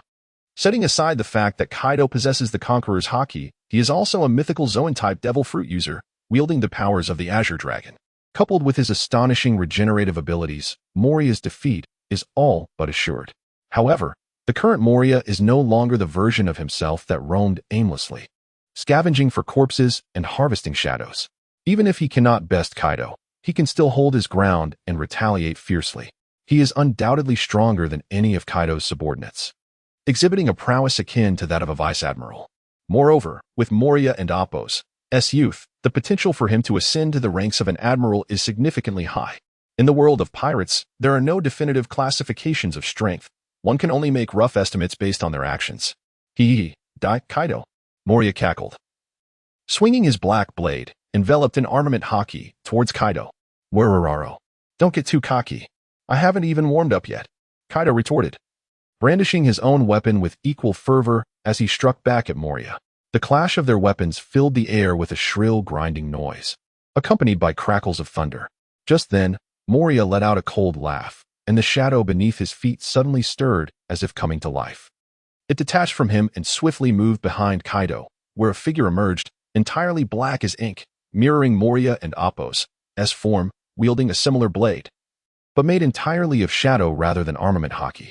Kaido seemed oblivious to the impending danger, continuing to engage with Moria's original self. The shadowy Moria, showing no hesitation, aimed to strike at Kaido's unguarded back. Moria, entangled in combat with Kaido, suddenly felt a shift. Kaido and Appo's power and aura had intensified, feeling as if they had transcended to another level. Where he once felt a fighting chance against Kaido, he now perceived the man before him as an insurmountable mountain. This fleeting sensation filled Moria with an overwhelming rage, realizing that Kaido had been holding back all along while he had been boasting. The realization struck him like a dagger. Kaido was clearly toying with him. Recognizing this, Moria dared not hold back any longer, sensing that a half-hearted effort could very well lead to his demise. Damn you, Kaido. You are mocking me. With renewed ferocity, Moria launched his attacks more fiercely, as the shadowy Moria prepared to strike from behind. Worororo. I'm warmed up now. It's time to put an end to this, Kaido declared, delivering a crushing blow that sent Moria staggering back several meters before he finally came to a halt. Thunderbagwa. Kaido swiftly turned and unleashed a powerful strike, enveloped in dark crimson lightning, directly impacting the shadowy Moria. The figure disintegrated instantly, scattering like ink across the battlefield. Yet, in mere moments, the dispersed shadows began converging back towards Moria. After such a prolonged skirmish, Moria found himself slightly winded, while Kaido appeared utterly unfazed, showing no signs of fatigue from their fierce battle. Kaido, you are indeed formidable. I underestimated you. But I am not weak either, Moria acknowledged, having grasped the extent of their disparity, yet unwilling to concede defeat. But what could his defiance achieve? In this merciless world, no amount of unwillingness would compensate for a lack of strength. No one would offer sympathy or pity. Rising to his feet, Moria brandished his long blade once more, re-engaging Kaido. The balance of power had shifted. He was clearly on the back foot now. The spirited determination that once graced Moria and Appo's countenance had faded, replaced by a grim resolve to endure. Though he contemplated retreating with his companions, an unsettling silence regarding their status gnawed at his thoughts. Wororaro. Moonlight Moria. You are quite impressive. Join the beasts. Together, we can ignite a war that will change the world. Kaido's invitation hung in the air, signaling the inevitable conclusion of their confrontation. Despite Moria and Appo's evident decline, the prospect of subjugation was utterly unacceptable. Kaido, I aspire to be the pirate king. How can I possibly submit to you? He spat, his eyes blazing with fury. The thought of surrender felt like an affront to his very dreams. I would rather die than bow to you, Kaido. Give up on that notion. Moria's vehement rejection elicited no anger from Kaido, who understood that strong-willed individuals were not unusual. They merely needed to be subdued. Worororo. Let an Appo's first see if I can knock you down, Kaido remarked casually, as if the task were trivial. With that, he swung his Thunder Bagua, launching Moria several dozen meters away. You are impressive, but now I shall get serious. Moria, propping himself up with his blade, wiped the blood from his lips, panting heavily. At that moment, the desire to escape with his comrades surged within him. He recognized that he was no match for Kaido. Yet, if he wished to leave, Kaido would not hinder him. As Moria contemplated his next move, an even more terrifying presence than before enveloped him. In the blink of an eye, he felt the ominous approach of death, as if he were being stalked by some ferocious beast. His observation Haki blared warnings in his mind. Dragon 3, Indra's Descent. When did he? Before he could fully grasp the imminent threat, Kaido transformed into a fearsome new form, smashed him into the ground with a strike enveloped in purple lightning. The ground shattered, debris flying as a deep crater formed, fissures radiating like a spider's web. At that moment, Kaido had undergone a metamorphosis, his body now largely covered in scales, a pair of long, straight horns sprouting from his head, and a tail emerging from his back. This was Kaido's ultimate form, his Zoan-type human-beast transformation. Kaido stood at the edge of the pit, the dust swirling around him, obscuring the view within. Cough, cough, a faint, somewhat weak cough echoed from the depths of the hole. Chapter 40. The title devoured by Kaido. As the smoke cleared, the scene within the pit was revealed. Moria knelt in a somewhat pitiful manner, one hand propping himself with his blade, gasping heavily, blood gushing from his forehead, adding a savage edge to his already menacing visage.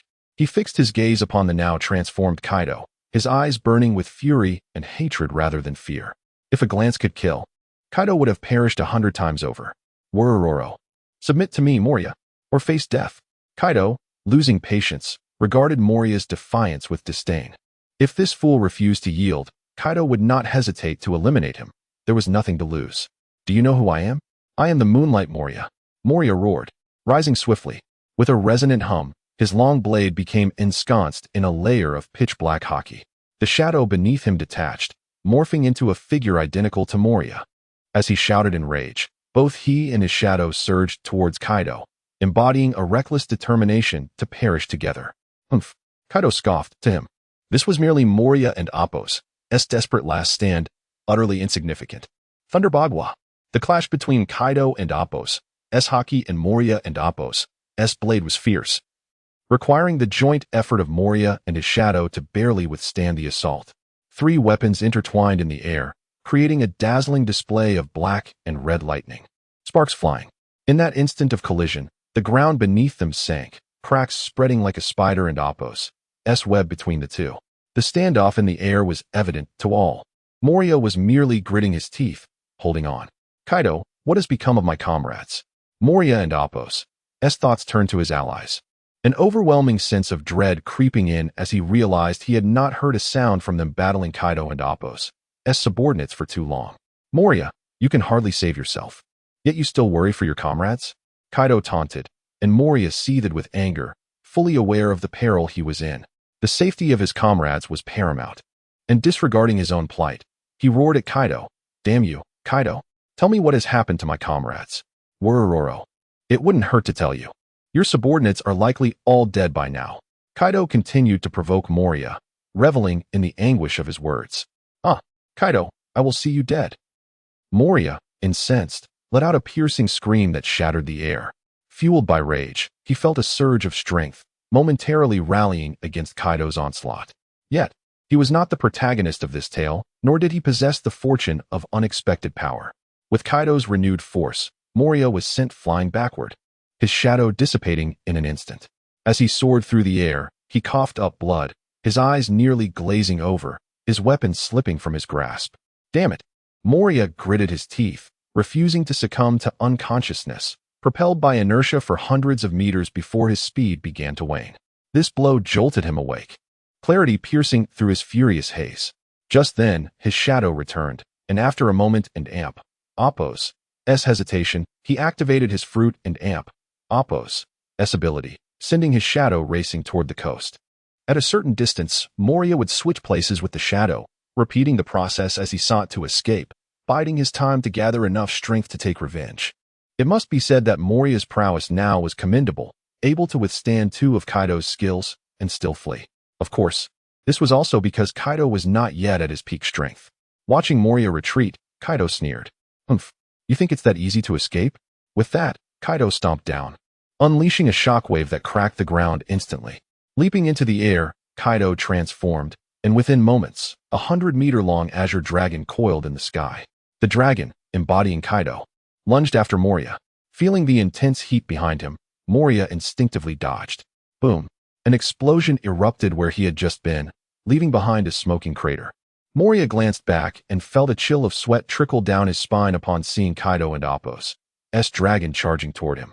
With flames coalescing in the dragon and Appo's maw, a barrage of powerful fireballs surged forth. Damn you, Kaido! Moria glared at the dragon overhead, desperation in his heart. Boom, boom, boom. The air filled with the sounds of exploding fireballs. Moria dodged with great difficulty, but the searing heat from the blasts left him in a disheveled state, his clothes riddled with burning holes. Though Kaido's attacks had not inflicted serious injury, they had significantly hampered Moria's escape speed. As he turned to look, he realized Kaido was drawing closer. Kaido is still chasing me. At this rate, it's only a matter of time before he catches up. The distance to the coast was still considerable. Even if he managed to escape Wano, Kaido's speed would ensure he was pursued. Caught in a cycle of despair, Moria and Appo's determination solidified, a flash of madness igniting in his eyes. At worst, I will fight to the death. Even if I die, I will take a piece of Kaido with me. As this thought crystallized, Moria's speed of flight slowed slightly. A flicker of hesitation crossed his gaze, but it was quickly replaced by resolve. I'm sorry, my comrades. I'm sorry. Perona, he murmured, as his pace began to falter. Noticing this change, Kaido raised an eyebrow, ceasing his assault, curious to see what Moria would do next. Worororo. Moria, not fleeing anymore. Have you decided to submit? From his lofty position as a dragon, Kaido looked down upon Moria, who seemed like an ant in his eyes. Kaido, you have killed my comrades and expect me to submit? Dream on. Even in his grievously wounded state, Moria harbored no fear of Kaido. A testament to his loyalty to his comrades. Then there is nothing to discuss? Good. I shall oblige you. With that, Kaido dove down, reverting to his hybrid form. Cold sweat trickled from Moria's brow, but he had resolved to fight to the bitter end. Kaido, uninterested in further dialogue, brandished his kanabo and swung it towards Moria. With a focused gaze, Moria enveloped his fists in haki. Weaponless, he prepared to face Kaido with his bare hands. Just as the club was about to descend, a sudden turn of events occurred. Kaido, spare him.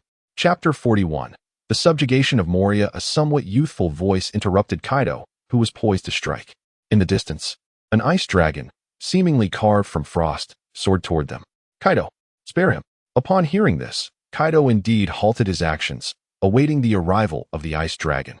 Kaido understood that Carl had already resolved the earlier conflict. Moria, watching the approaching ice dragon, felt a weighty sense of foreboding. With Kaido and Appo's ally now present, the odds were even more dismal.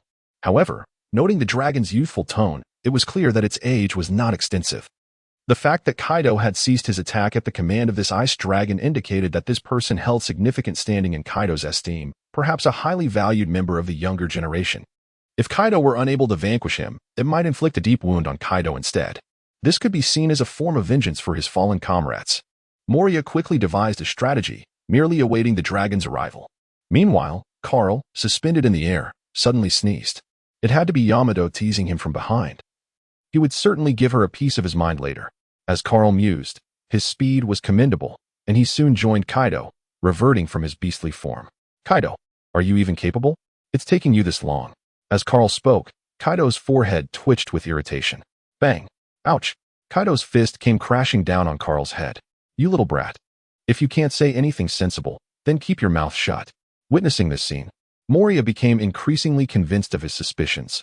This young child undoubtedly held a notable place in Kaido's heart. Given his appearance, he might even be Kaido's son. Should Moria manage to slay him, Kaido would surely regret it for the rest of his life. However, he needed to bide his time for the right moment. Nearby, Kaido and Carl exchanged words. Kaido, weren't you supposed to subdue Moria? Carl inquired, glancing at Moria, whose face was bloodied and clothes tattered. TSK, TSK, TSK, how pitiful.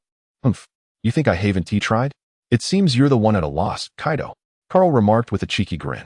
Your fists have hardened, haven't they? Humph, if you're so capable, step up. Kaido was eager to see what this brat could do.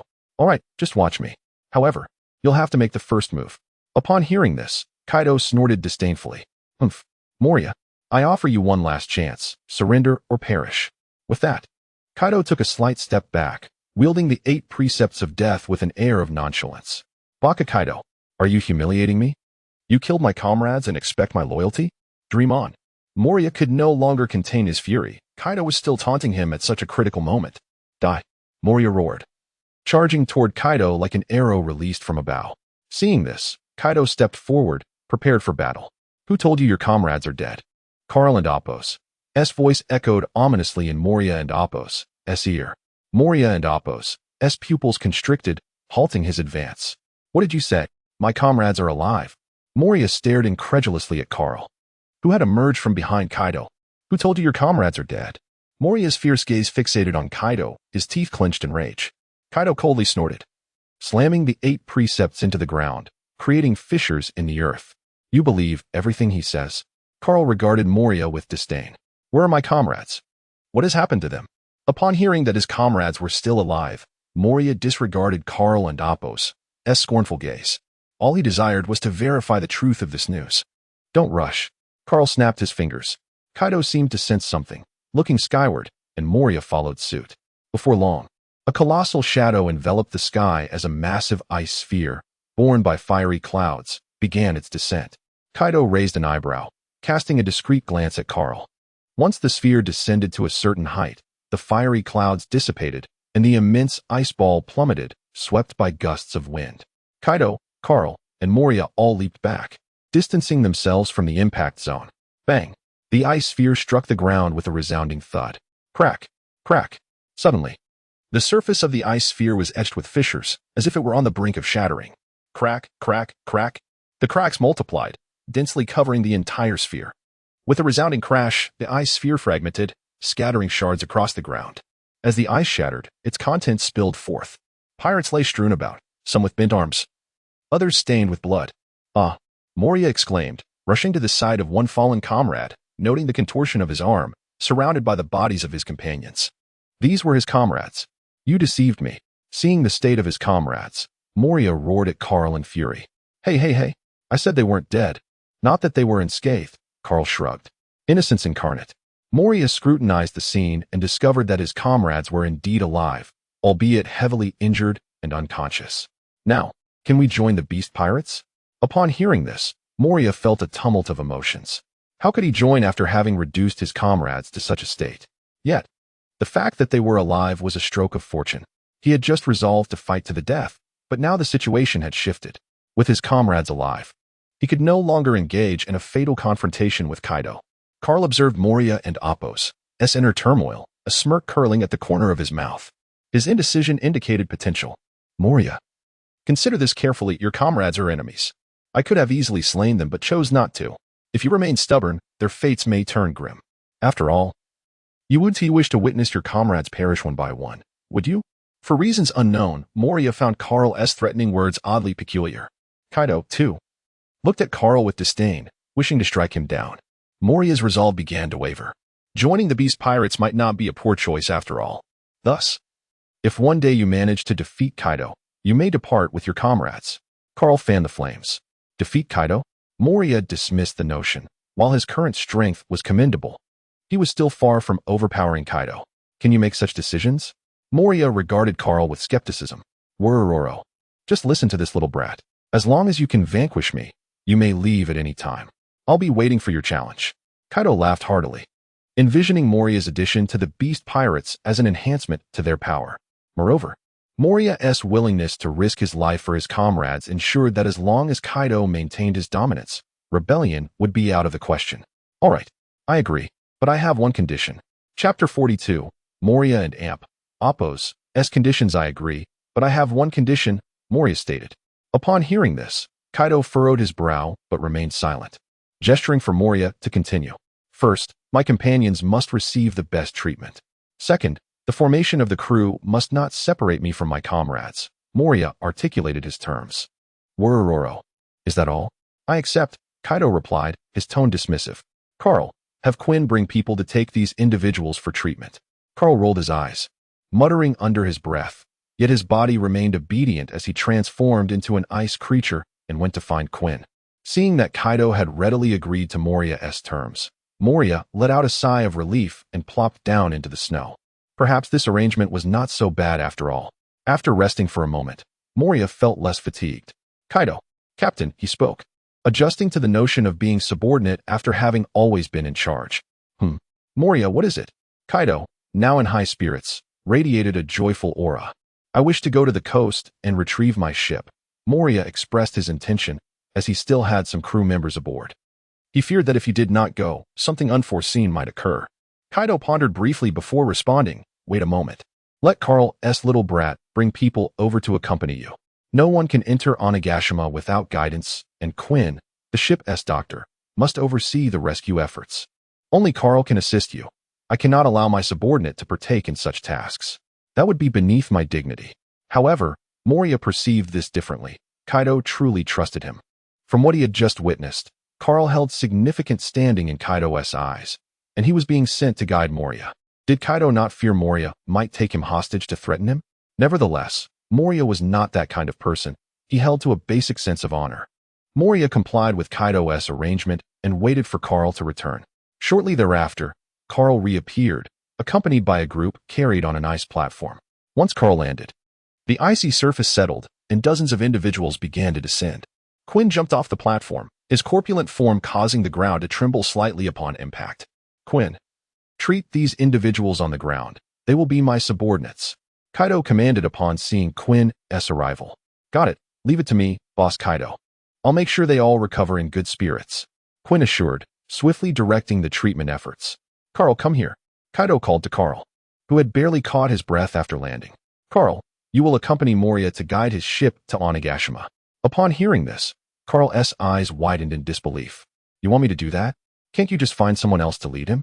He retorted, exasperated. Damn it, Kaido. Do you really think I'm just a laborer? Kaido's brow knitted in irritation. What did you say? Are you feeling rebellious again? Since I'm in a good mood, you better get lost. He threatened, adopting a fearsome demeanor. TCH, as if I would be scared of a little brat like you. Carl scoffed, wanting nothing more than to return to Onigashima to see Yamato. Carl approached Moria. Do you need any bandaging? He inquired, observing Moria's tattered appearance. One side of his face stained with blood. Moria, distracted by the sight of his companions receiving treatment, finally noticed Carl. With the weight of concern lifted as he saw his comrades cared for, Moria felt considerably relieved. Haha, no need. I'll be fine in a few days, Moria replied, acknowledging his robust constitution, having fought Kaido for so long. Follow me. My ship is docked at the coast, Moria beckoned, feeling ready to move. I'll carry you. You just direct me. That'll be quicker, Carl suggested, transforming back into his ice form. With one claw, he lifted Moria effortlessly. Moria made no attempt to resist, allowing Carl to carry him. Together, they ascended into the skies, vanishing into the horizon. Hey, little brat, can't you put me on your back instead? Moria complained, a hint of annoyance in his tone. My back isn't for just anyone. Carl retorted, if anyone could sit on his back, he would become a mere mount. Not everyone could be a dragon knight. By the way, little brat, what is your relationship with Kaido? Moria inquired, now relaxed enough to engage in casual conversation. Well, to be precise, Kaido is both my benefactor and mentor. But one day, I'll have to teach him a lesson, Carl replied, reflecting on how Kaido had aided him in avenging his grievances and trained him, yet his volatile nature meant that a confrontation was inevitable. Hey, how about we join forces when that day comes? Moria proposed, having learned that Carl single-handedly defeated all of his subordinates with minimal injuries. Such prowess at his age promised a formidable future. Challenging Kaido would be more feasible with Carl's strength. Forget it. If I were to join forces, it wouldn't be with you, Carl scoffed, fully aware of Moria's ulterior motives. Baka, little brat, what do you mean? Do you look down on me? I am a notorious pirate of the seas. Moria boasted. You can't defeat Kaido. Carl shot back. Damn you. Even if I can't beat Kaido, I'm still one of the strongest on the seas. Moria retorted defiantly. You can't defeat Kaido. Carl repeated, his tone dripping with disdain. Damn it. Do you have nothing else to say? Moria snapped. You were utterly beaten by Kaido. Carl exclaimed. Damn it, you little brat. Following Moria's guidance, Carl soon reached the coast, where Moria's pirate ship lay anchored. The massive vessel was docked, and several figures could be seen moving about on deck. Without needing Moria's prompting, Carl recognized this as their intended destination. What is that? He asked, revealing himself as someone on the ship noticed him. It looks like a dragon. What is he holding?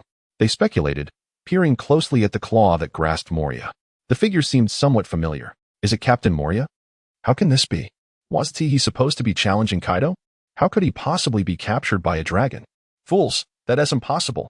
Captain Moria is invincible. The immediate concern was to rescue Captain Moria. Yes. The crew members armed themselves, one even adjusting a cannon to aim at Carl. Hey, Moria. Your comrades sure know how to throw a welcoming party. Carl teased, unable to contain his amusement.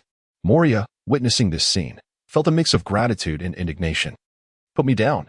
Chapter 43, The Ghostly Princess Boom. Carl hurled Moria downwards. With a resounding thud, Moria landed squarely on the deck.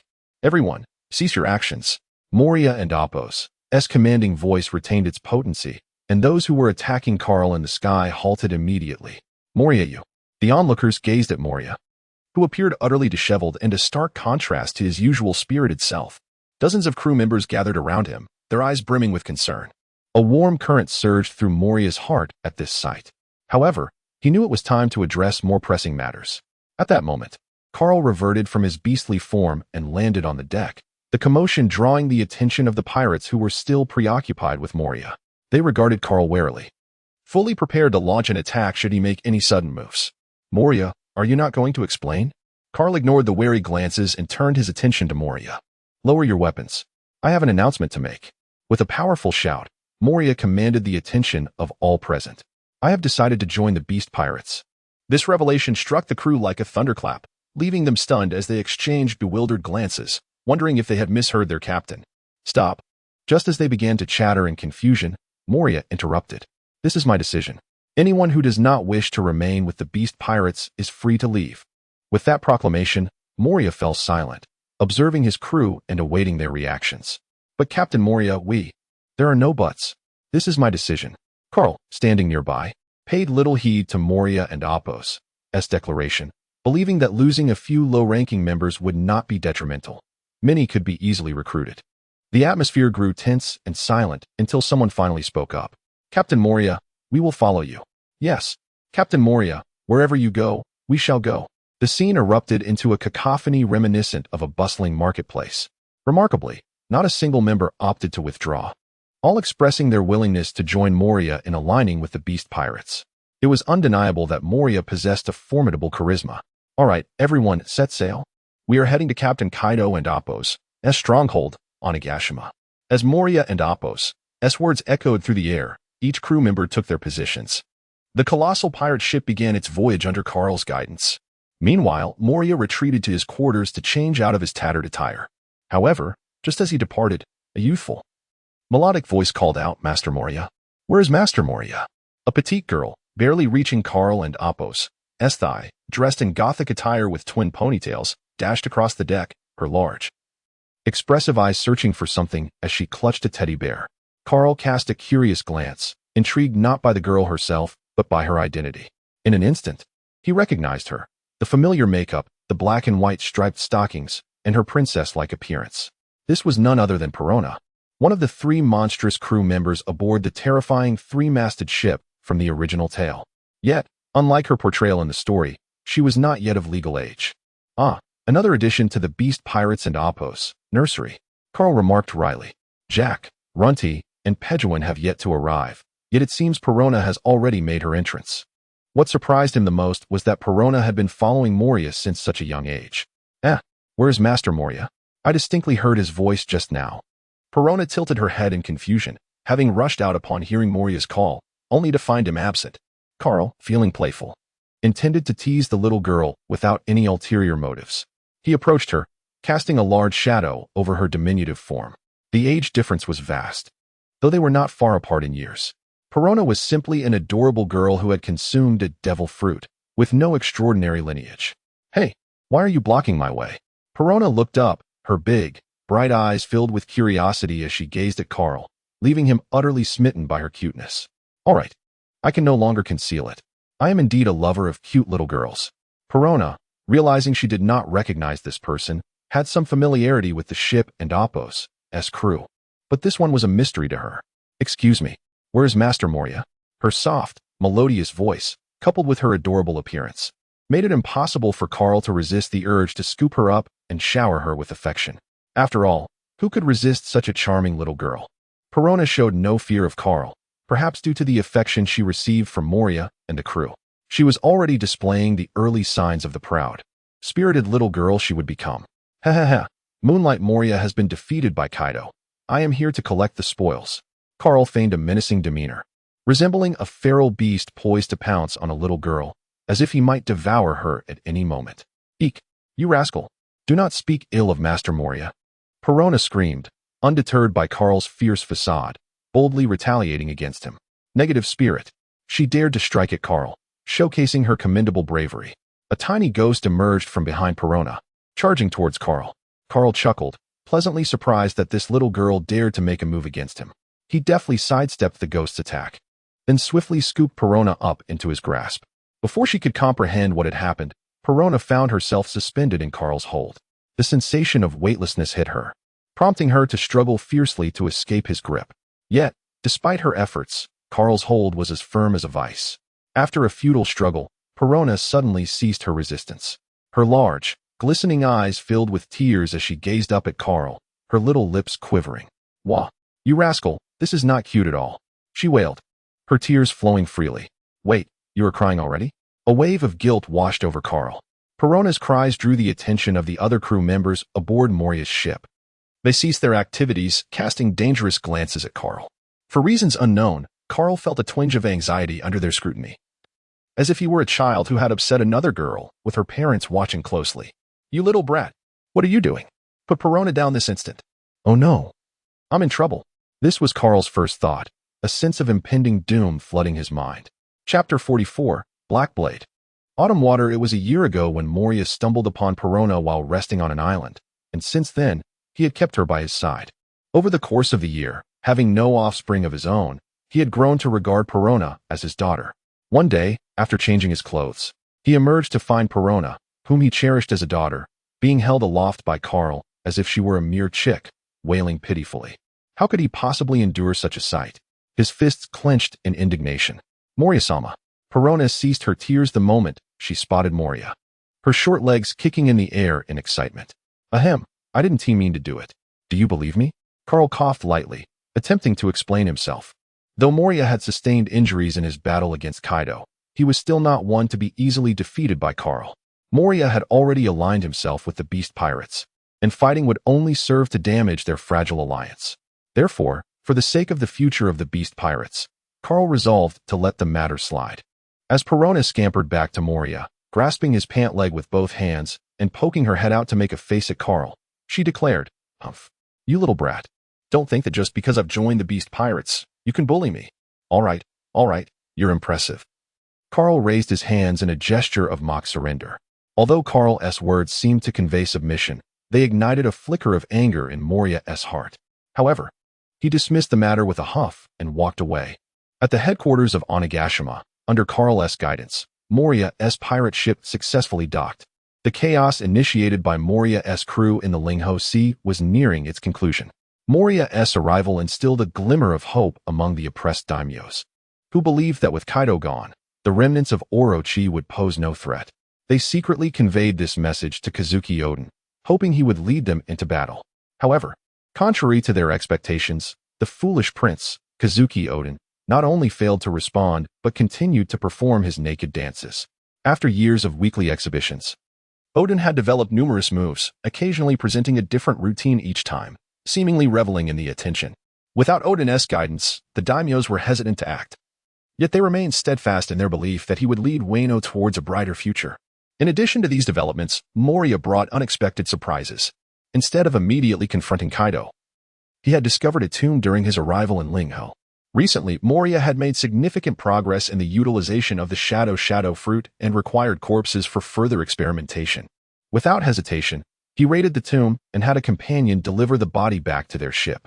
To his fortune, the tomb belonged to the renowned dragon slayer, Shimatsuki Ryuma, and Moria had also acquired his prized Blackblade, Autumn Water. This weapon was far superior to the wind shear currently wielded by Carl, who gazed at it with envy. Give me that sword, Moria. You want to use it anyway. Humph. I wouldn't even offer it to a dog. Carl, who had just bullied Perona, now dared to ask for Moria's weapon. He seemed oblivious to Moria's disinclination to part with it. Come on, we're comrades now. Consider it a gift for our first meeting. Carl's audacity left Moria utterly astounded. Was this how one spoke? He recalled how Carl had injured many of his crew and bullied the daughter he cherished. Now, he had the audacity to request a welcoming gift? Despite Carl's persistent coaxing, Moria remained resolute. He recognized the sword's quality, but regrettably, it did not suit his stature. Otherwise, he would have claimed it for himself. Moria's refusal left Carl undeterred, and the matter seemed settled. However, an incident would soon compel Moria to willingly bestow the Black Blade, Autumn Water, upon Carl. Upon joining the Beast Pirates, Moria's status rose to nearly equal that of king and queen, which stirred discontent among certain factions. Perona continued to interact with Moria's crew, feeling almost at home, despite the fact that this was no longer Moria's ship alone. It was now a mingling of both Moria's crew and the Beast Pirates. Aside from the small group Moria had brought, no one knew who Perona was, nor did they extend any special consideration to her. Meanwhile, Moria's other crew members were still recuperating from their injuries. One day, Perona, clutching her teddy bear, wandered the eerie expanse of Onigashima. Her curiosity piqued by her new surroundings. Suddenly, she collided with an unyielding object. Ouch! That hurt. Hey, little brat, are you blind? Perona looked up to see a pirate glaring down at her with a ferocious demeanor, his eyes akin to a predator seeking its prey. Instinctively frightened, she reminded herself that she was Moria's subordinate and mustered her courage. Clearly, it's you who wasn't he watching. You're not cute at all, she retorted, hands on her hips. Huh, the little brat dares to talk back? Are you tired of living?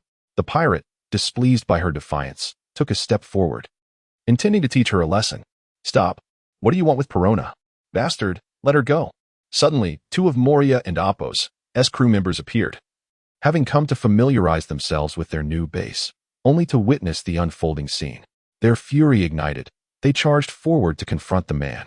However, the pirate had already mastered the use of haki, and Moria's crew, lacking such skills, were swiftly overpowered. Recognizing they were outmatched, they instructed Perona to seek Moria.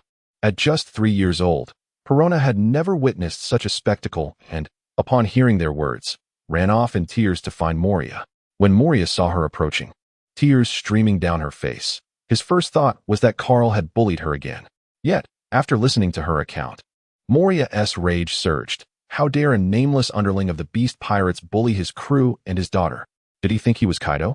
Upon arriving, Moria found his crew still being beaten. Blood streamed from their noses, and their faces were swollen. Moria's fury erupted at the sight, and as expected, the pirate soon found himself on the receiving end of Moria's wrath, suffering a fate far worse than his comrades, likely enduring injuries that would take months to heal. Had he not already aligned himself with the Beast Pirates, he might not have simply received a beating. Chapter 45. The formal establishment of the Beast Kindergarten. The Beast Pirates have always adhered to the principle of strength, where the powerful naturally ascend in status. The strong dominate the weak, which is the survival philosophy of the Beast. Following the dispute initiated by Perona, Moria learned during a casual conversation with Jean that Carr had brought a group of children under his wing. Even Kaido and Appo's daughter and a little girl Kaido had rescued from the sea were entrusted to Carr and Appo's care. Jean also proposed that Moria send Perona to Carr, as there typically wouldn't be other pirates from the Beast at that location. Only Carr, a host of children, and a few maids would be present.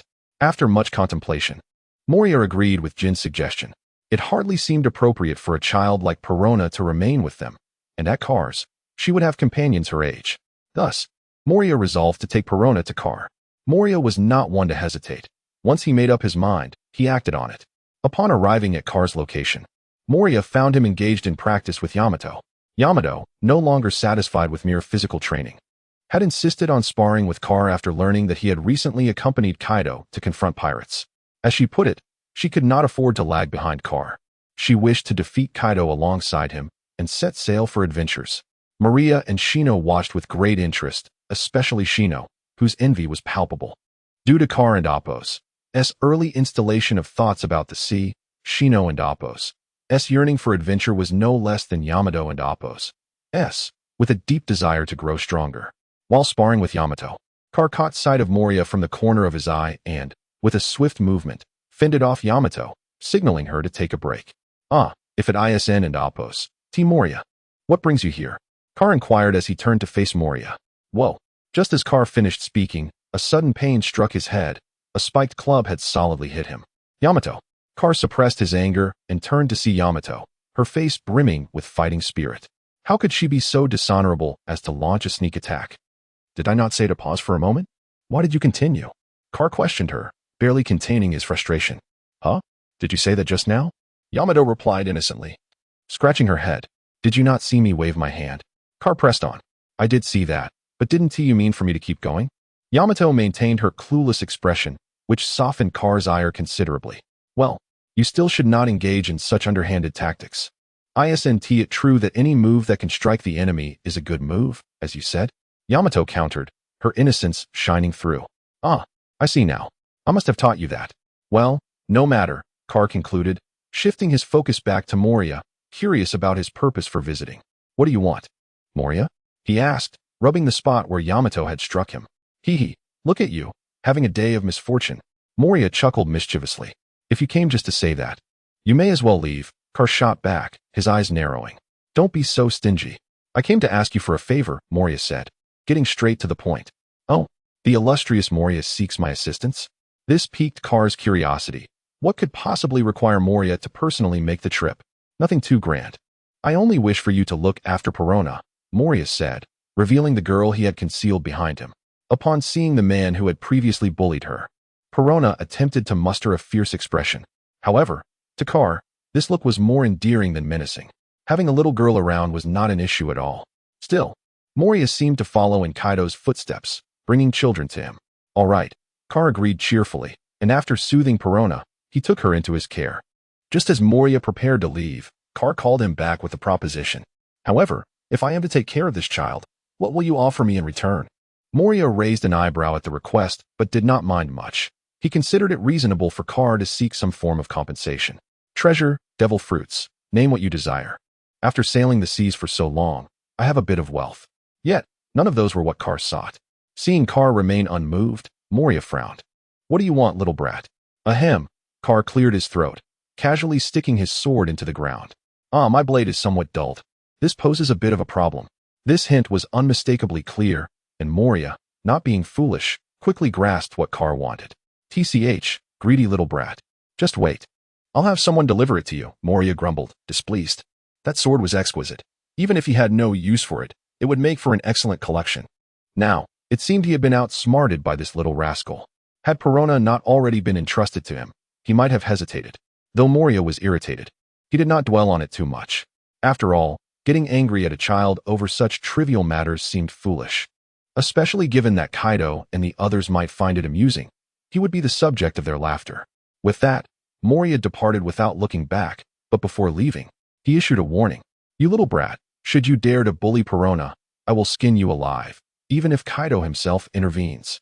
Watching Moria and Oppos, S retreating figure. Karkuden and Oppos, T help but smile. Hee, a fine sword is on its way. This is what one might call leveraging Perona to command Moria. True to his word, Moria soon sent someone to deliver the treasured sword, Autumn Water. Car reveled in the feel of this magnificent blade, unable to part with it. For what swordsman could resist a fine sword? As for the blade he had previously used, Wind Whirl, it would now find its place in his collection. Time passed day by day, and Wano seemed to fall into a state of apparent tranquility. This tranquility continued until the year 1500, when Kaido suddenly sought out Car, unceremoniously dropping off 3 children before departing without a word. Car was momentarily taken aback. Once he regained his composure, he unleashed a barrage of exclamations at the sky, but received no response. That bastard Kaido. He is becoming increasingly outrageous. He didn't even bother to inform me before leaving. Left behind were Car and the 3 children, exchanging wide-eyed glances. 1 little girl and 2 boys, a pair of siblings who resembled each other, appearing to be no more than 2 or 3 years old. And another boy who, although young, towered at an astonishing 2.5 meters, towering even over Car. Are you the Car that Boss Kaido spoke of? The tall boy inquired in a deep voice. Ah, yes. What's the matter? Car wondered internally what this child wanted. I challenge you. Boss Kaido said if I can defeat you, I can officially join the Beast Pirates. At this, Car couldn't help but laugh. It was evident who this brash child was. However, He was surprised to find himself on the receiving end of a challenge. Note: here, the characters Yamato and Page 1 have been introduced earlier than their original timelines. Yamato was meant to be born in 1500 and Page 1 in 1502.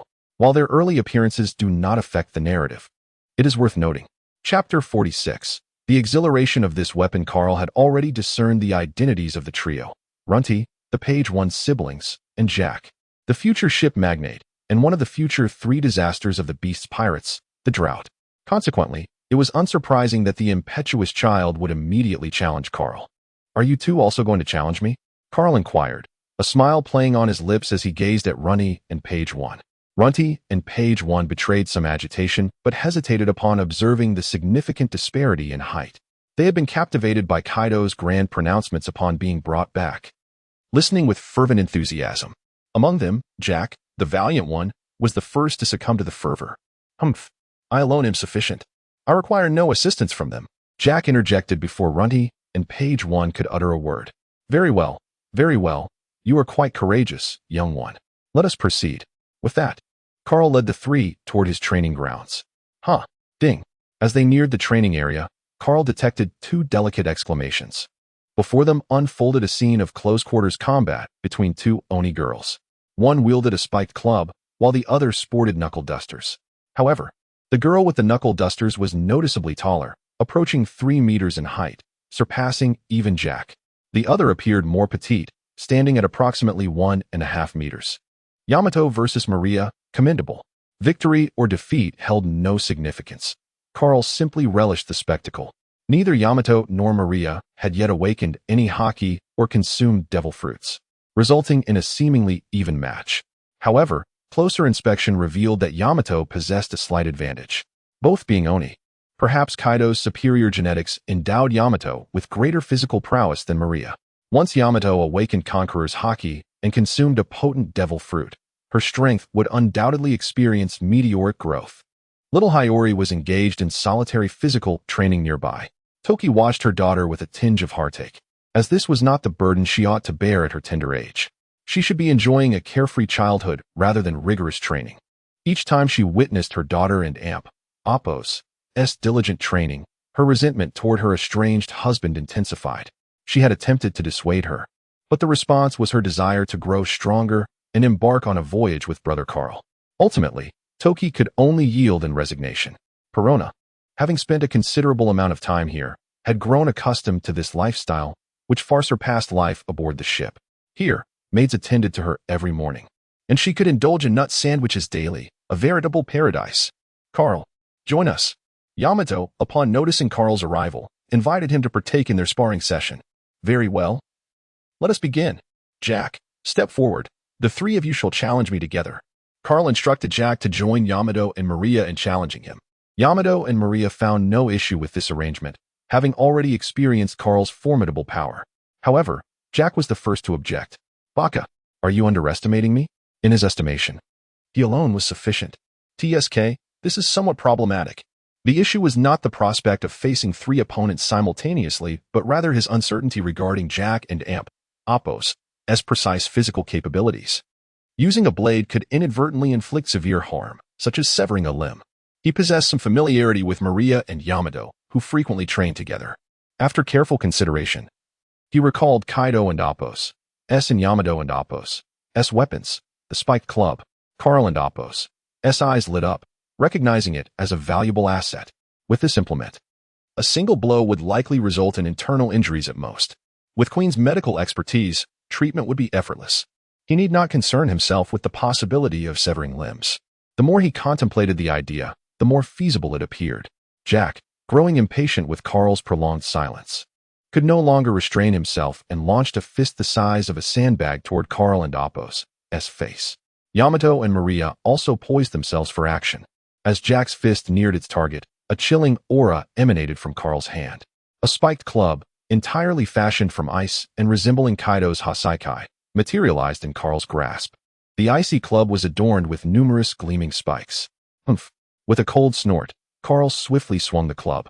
He moved with unexpected speed, and in Jack and Appo's astonished gaze, the frigid club magnified in his pupils until it struck him squarely in the face. Upon impact, Jack was propelled backward, soaring dozens of meters through the air before colliding with a boulder. Unlike bladed weapons, spiked clubs, being blunt instruments, require minimal technique. Ample strength is sufficient to inflict significant damage. This weapon is surprisingly exhilarating.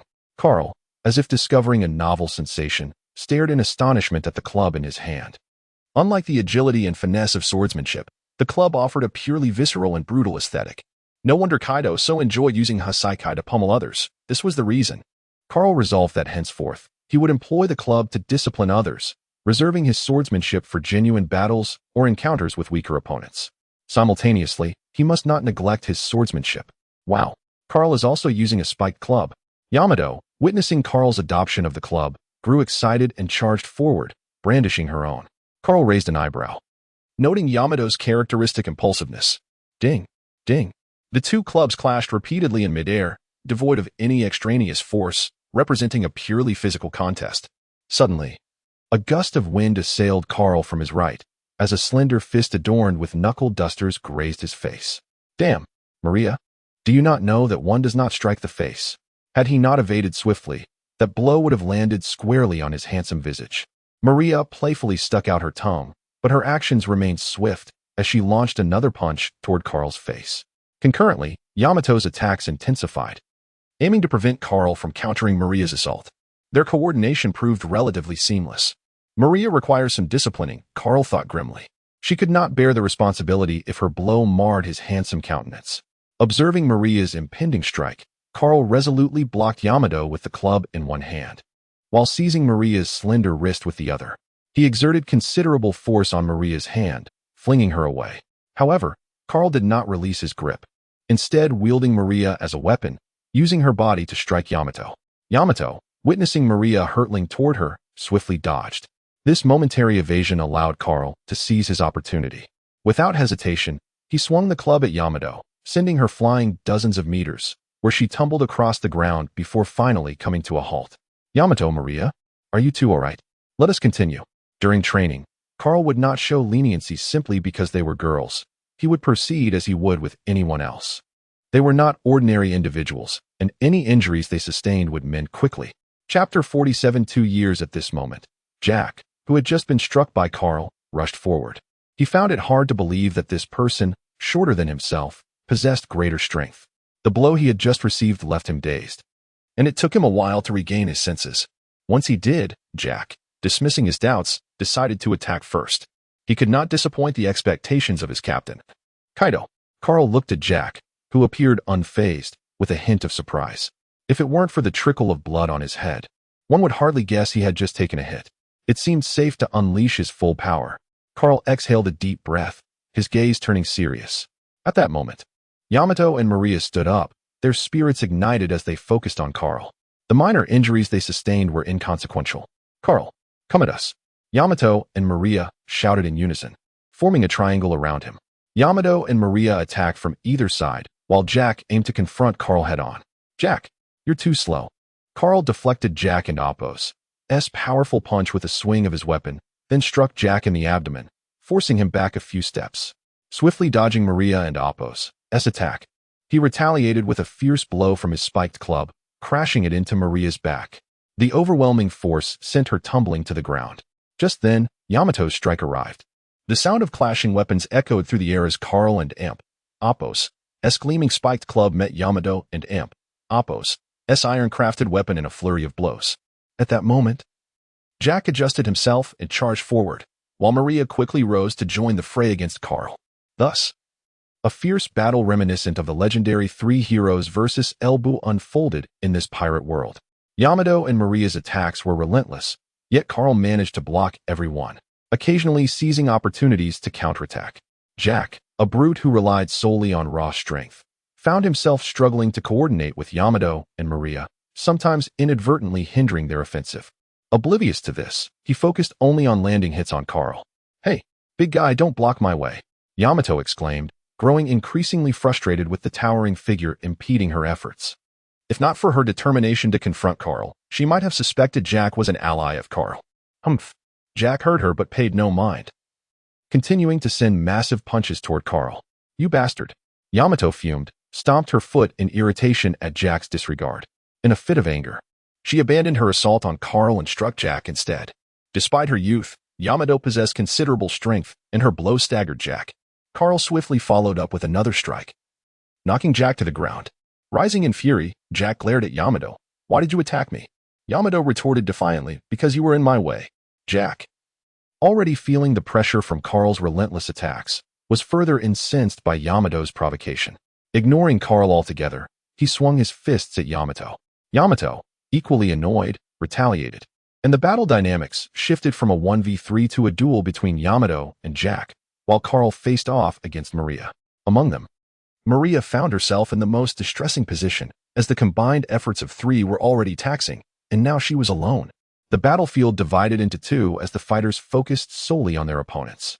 Observing from the sidelines, Runty and Peg Ivan swallowed hard, relieved they had not rushed in. Comparing themselves to the combatants, they realized that a single hit would leave them in agony for quite some time. Yet, a seed of ambition began to sprout within them, inspired by the fierce battle unfolding before their eyes. Among them, a little girl watched intently. This was Perona.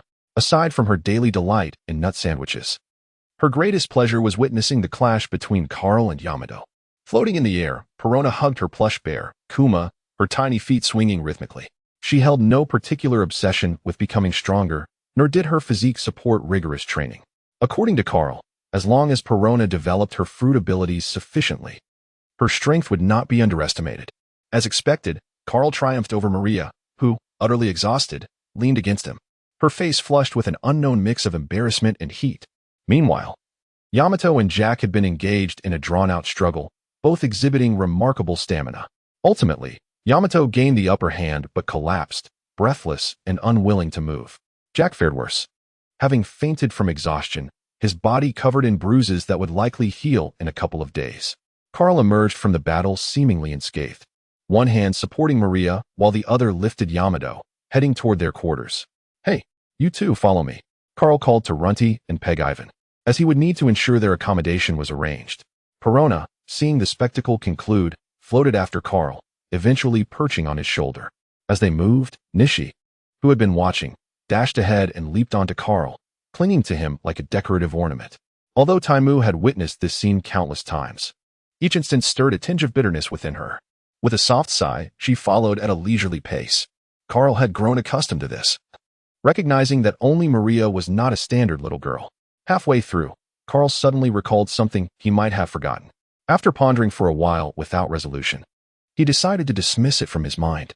In the year 1500 of the Sea Circle calendar, turmoil erupted across the seas as countless pirates swarmed the waters.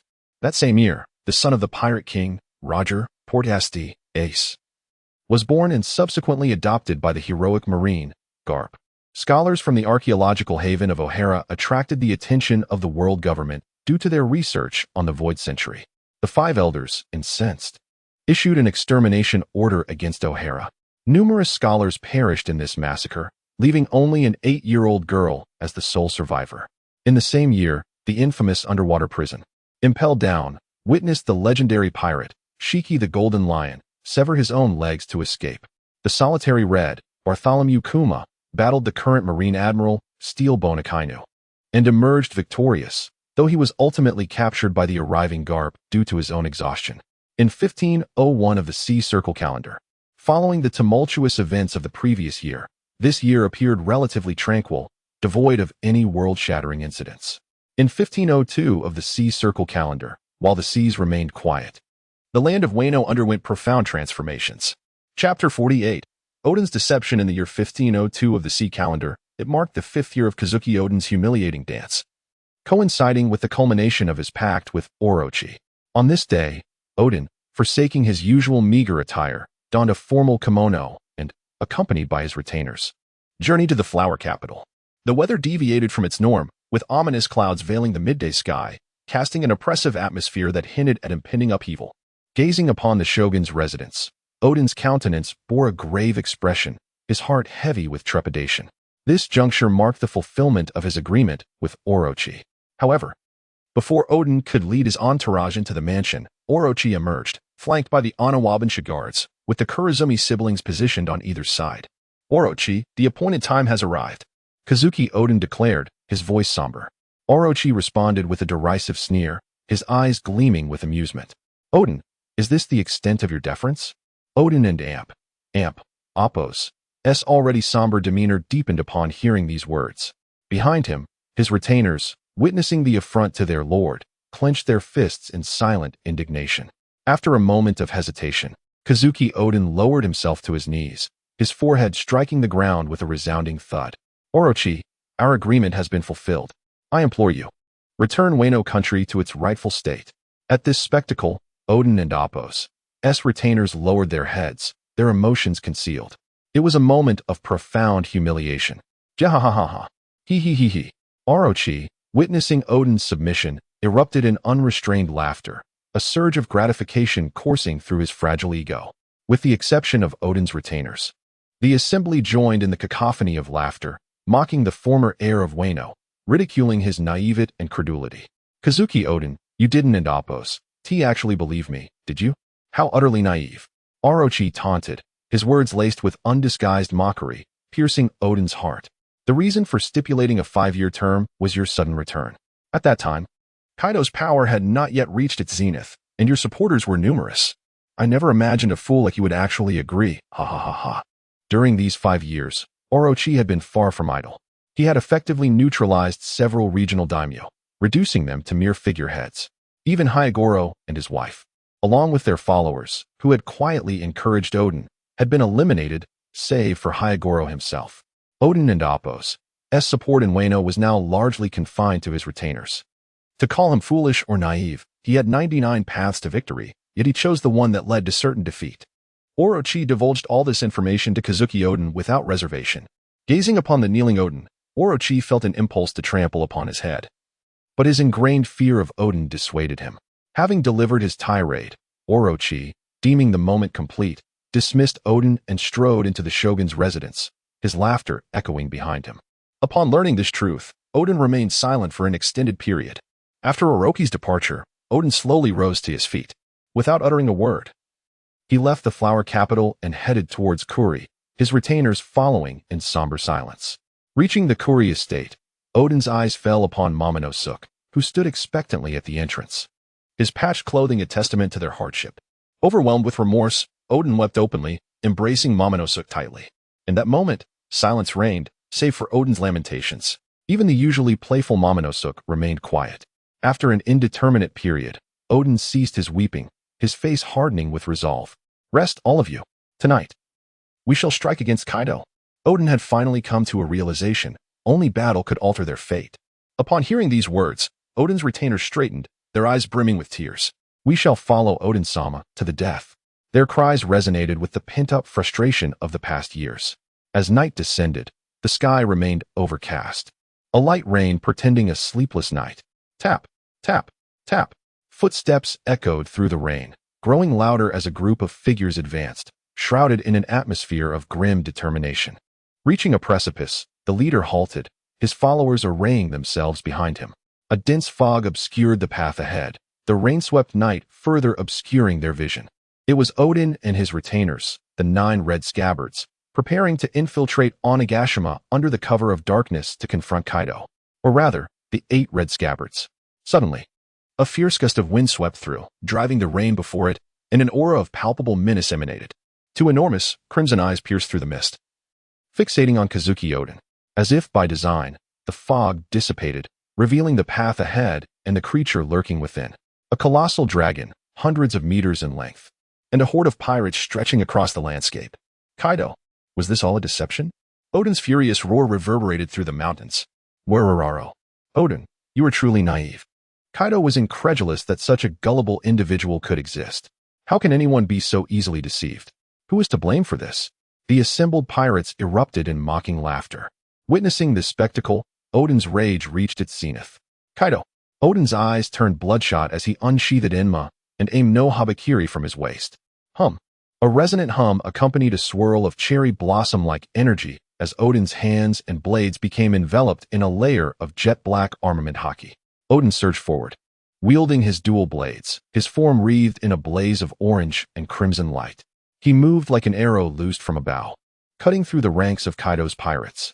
With a flash of crimson light, countless pirates were cleaved in two, their faces still frozen in mocking grins.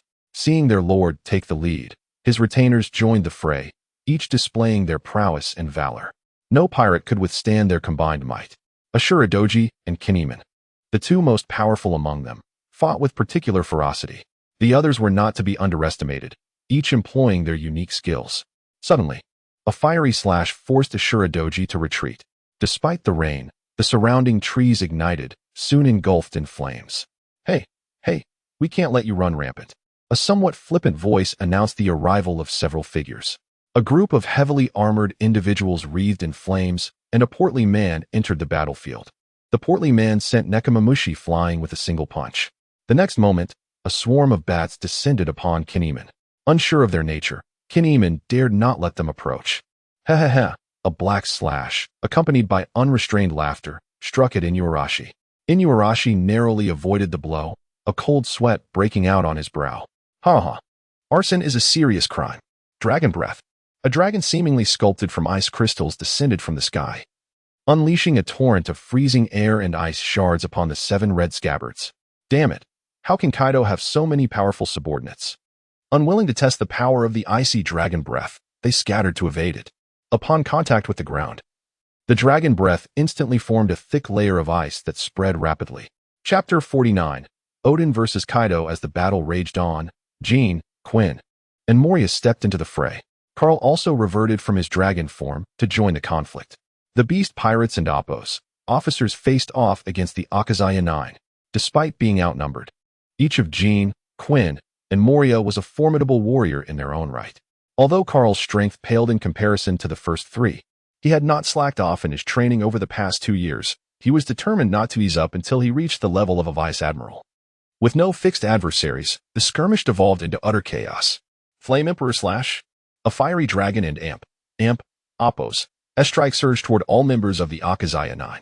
Ashura-doji stepped forward to intercept the blow, proving to be a powerful opponent, akin to his comrade who commanded bats. None of his companions stood a chance against either of these two. This was not yet 20 years later. Kinemon and the others were not yet at the level to rival Jack. Among the Akazaya 9, Ashura-doji was the strongest, followed closely by Kinemon, while the rest could easily be handled by Carl. However, the focal point of this battle remained the clash between Kaido and Oden, as they were the linchpins of the conflict. Kazuki Oden charged through the encirclement of the beast pirates, leaving countless foes as lifeless remnants in his wake. Observing the slaughter of his subordinates, Kaido realized that only he could vanquish this formidable foe. In his dragon form, Kaido let out a thunderous roar. Oden. Understanding the gravity of the situation, Oden recognized that defeating countless minions would be futile. Only by severing Kaido's head could he claim ultimate victory. Without hesitation, he unleashed a torrent of Conqueror and Appos, S-haki, leaving the surrounding pirates stunned. Kaido. With a fierce cry, Oden leaped into the air, colliding with Kaido and Appos, S-dragon head, producing a brilliant flash of light. Their first clash left neither injured, but Oden landed atop Kaido's massive dragon form, seeking the next opportunity to strike. The two engaged in a fierce entanglement, each attack capable of leveling mountains. As they battled, the clouds parted, revealing a star-studded night sky. Yet, despite his efforts, Oden failed to inflict any damage on Kaido, while his own stamina rapidly diminished. Around them, flames roared, engulfing the battlefield as if it were a blazing inferno, further intensifying in the absence of rain. Realizing the dire situation, and with his retainers faring poorly, Oden declared, Kaido, prepare to meet your end. Ty White Dragon.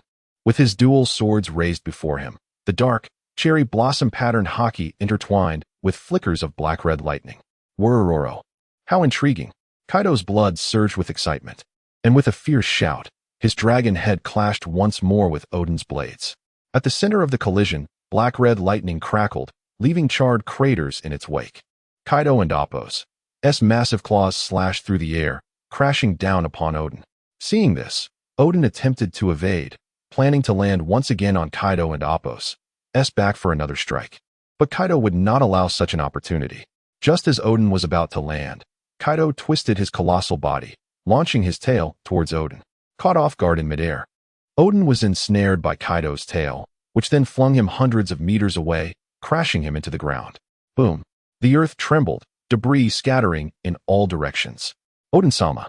His retainers expressed their deepest concern upon witnessing his flight.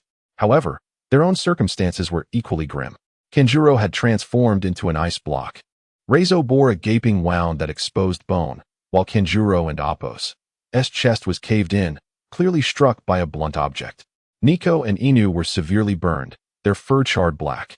The remaining fighters, Ashura Duji, Kinemon, and Kawamatsu, were also riddled with wounds, with Ashura Duji absorbing the brunt of the attacks.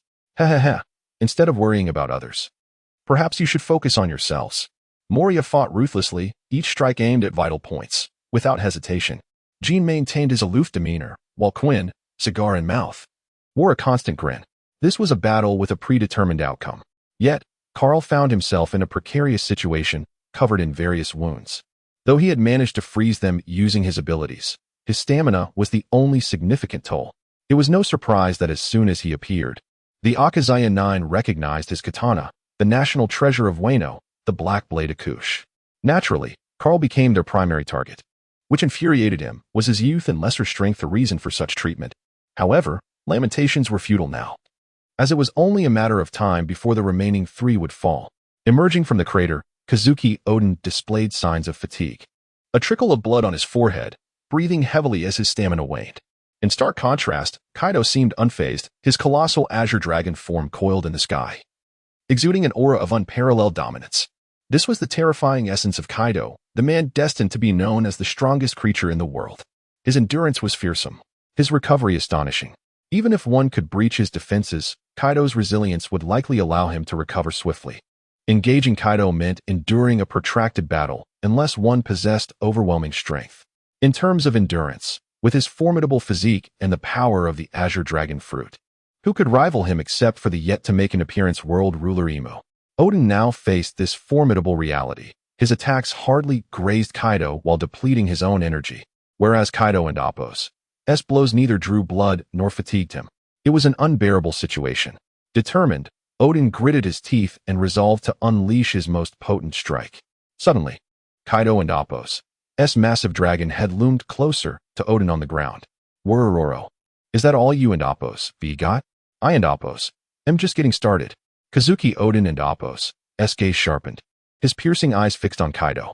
Kaido, I will not allow you to wreak havoc in Wano. With those words, Odin's aura surged, and cherry blossoms seemed to cascade around him. Buzz. Odin and Appo's twin swords were once again enveloped in haki. How delightful. Kaido, sensing Odin and Appo's renewed vigor, grew excited. He unleashed a barrage of fireballs towards the running Odin. Odin, agile and nimble, deftly evaded the incoming flames. He then leapt again, landing atop Kaido's dragon form. Springing off him with renewed determination, swords raised before him. Seeing this, Kaido seized the opportunity. Flame breath. A torrent of searing fire erupted from Kaido's mouth. A devastating blast aimed directly at Odin. Odin and Appo's face contorted in agony from the intense heat, yet thoughts of his retainers, his son, and the citizens of Wano oppressed by Orochi surged through him. With these thoughts igniting his resolve, Odin's aura escalated to an extraordinary level, drawing Kaido's attention. This was a dragon's breath capable of piercing mountains, yet Odin withstood it with sheer willpower. TY10 Fists. Chapter 50. The defeat of Odin. Reflecting on his family and those who supported him, Odin boldly withstood Kaido's breath of the dragon. It was reminiscent of a classic moment of explosive power. In Kaido's shocked gaze, Odin pierced forward like a sword, aiming directly at Kaido's chest. With his dual sword technique, 10 fists of the peach origin, a flash of crimson erupted, and a tempest of dark red lightning surged forth. Merely witnessing it sent shivers down one's spine. Kaido's draconic scales shattered, and blood gushed forth. An X-shaped wound appeared on Kaido's chest, ravaged by the onslaught of thunder. With a roar of pain, Kaido, the colossal azure dragon, seemed to plummet to the ground as if truly slain by Odin. The earth trembled under the weight of the fallen beast. Clouds of dust rising several feet high. Odin, panting heavily, fixed his gaze on the fallen dragon. Was it over? Meanwhile, the battle on Carl and Appo's side had concluded, and Odin and Appo's retainers were shackled in sea stone handcuffs within a prison conjured by Carl and Appo's powers. Witnessing this, Odin and Appo's remaining loyal vassals, believing he had emerged victorious, couldn't help but shout in exuberance. However, Jin, Queen, Moria, and Carl merely observed in silence, showing no signs of action. Jin and Queen remained steadfast in their belief that Kaido was invincible. Moria, on the other hand, dismissed such thoughts. How could someone who easily defeated him possibly be vanquished?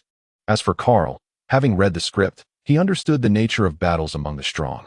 He couldn't help but reflect on the stark contrast between watching from a distance and experiencing it firsthand. Though Odin might be somewhat deranged, his prowess was undeniable. As anticipated, the immense dragon began to shrink, and Kaido's expression darkened, nostrils flaring. How many years had it been since he felt the sting of injury? Kaido roared skyward, unleashing a furious burst of Conqueror's haki. An invisible wave emanated from him, the black-red lightning wreaking havoc, the very air seeming to tremble under such terrifying pressure. Odin furrowed his brows, feeling the weight of the impending doom. He had not expected Kaido to rise again after sustaining his strongest blow. But now was not the time for hesitation. One of them was destined to fall today. For the sake of his family and the future of Wano, he had to prevail. Kaido, get out of Wano, Odin bellowed, releasing his own surging Conqueror's haki, clashing against Kaido's. The collision of two titans reverberated through the mountains, shattering stone and scattering foliage. A blinding flash of white light erupted, as if the heavens themselves were torn asunder. With a roar, both warriors charged at one another, their weapons clashing amidst a symphony of thunder. Each strike bore the power to reshape the very terrain.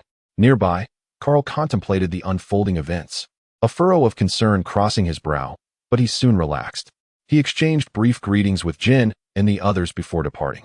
The three onlookers remained engrossed, fully absorbed in the extraordinary clash before them, knowing such encounters between elite warriors were rare and invaluable. Moments later, Carl spotted two familiar figures, the two ancient ones and a beastly-clad individual, their furtive demeanor suggesting nefarious intentions. The old woman suddenly cackled, transforming into the guise of a child. The beastly figure snatched up the child, brandishing a dagger menacingly. They appeared to conspire as they moved toward the battlefield where Kaido and Odin fought. "You shall not interfere with Kaido and Appo's battle," a youthful voice rang out, cutting through the air. But before they could react, a figure was hurled out, embedding into the rocks. "It's over," was the immediate thought of the remaining two. The figure that had just been flung was none other than Kinemon, the wielder of the barrier fruit, their greatest hope. With this ally gone, panic began to set in. Recognizing the troublesome nature of the barrier fruit, Carl seized the moment to strike, his cold voice echoing. "You have no need to live." After all, once today passed, Wano would no longer harbor threats to the beast pirates. Kinemon and his sister had little utility left. Their demise would hardly matter. As for Orochi, he still held some value as Wano required a general for the time being. Soon enough, he could reunite with the Kin and Appo's human siblings. Having dealt with the two, Carl found a slightly elevated vantage point to continue observing the fierce battle between Kaido and Odin. Without Kin and Appo's interference, the clash grew increasingly intense. "Odin, you are a worthy adversary," Kaido exclaimed, exhilarated as the fight progressed. "This kind of evenly matched battle has not been felt in years." Odin, "Likewise, as an opponent, I acknowledge your strength, but that does not justify your tyranny in Wano," Odin retorted, renewing his ferocious assault. "Wororaro, let us see if you possess the capability," Kaido declared, channeling his haki into a formidable strike. Odin, undeterred, responded with an equally powerful counter, Peach Origin's White Water. The two haki-infused attacks collided, unleashing a radiant explosion of energy. The very fabric of space seemed to warp under the strain of their might. In the end, neither emerged victorious. The titanic battle persisted until the sun began to rise. Just as the first rays of sunlight graced the horizon, Odin finally succumbed to fatigue and collapsed. Kaido, clutching his chest where blood oozed from his wounds, gasped for air. Ultimately, the battle that would shape the fate of Wano concluded with Kaido's triumph. In the moment of Kaido's victory, Jin, Queen, and Moria flocked to his side. While Carl approached, his gaze fixated not on Kaido, but on Odin and his twin swords, Tenshinhan and Enma. Without a word, Queen began tending to Kaido and Appo's injuries. "How are you, Kaido?" Jin inquired, concern etched on his face. Worororo. Kaido laughed heartily. "What a thrill. It has been ages since I fought with such exhilaration." Hearing Kaido's joyous laughter reassured them of his well-being. Thus, the battle between Kaido and Odin reached its conclusion, with Odin's swords ultimately falling into Karl's possession. Odin and his retainers were imprisoned, with Orochi planning to execute them before the eyes of the Wano populace. Kaido consented, seeing it as an opportunity to root out any remaining loyalists to Odin. Chapter 51. The execution of Odin. Odin was defeated, and he along with his retainers was imprisoned, awaiting execution in the near future. Contrary to the original narrative, Kaido triumphed over Odin in a straightforward manner, without any interference as depicted before. Consequently, Kaido showed no leniency towards Odin. His sword was confiscated by Karl, and Odin was bound tightly with sea stone. The battle between Kaido and Odin lasted but a single night, and by the following day, Orochi announced that Odin would be executed in 3 days. The other daimyos, who were still clinging to life in their respective regions, learned of this news early in the morning. The sky had fallen. Why didn't Apos you give us a heads up if you were planning to fight? This extinguished the last flicker of hope they had. With Kaido's overwhelming strength and Orochi's brutality, their future seemed even more bleak without Odin. Upon returning to Onigashima, Karl sought out Toki first, delivering the news of Odin's defeat and impending execution. To his surprise, Toki remained unexpectedly calm, seemingly indifferent to the situation. However, her composure shattered when Karl mentioned a name, Kazuki Momonosuke. Toki trembled. The past 5 years had wrought many changes. Her feelings for Odin had gradually diminished since she learned that he had naively believed Orochi's demands, relinquishing his dignity.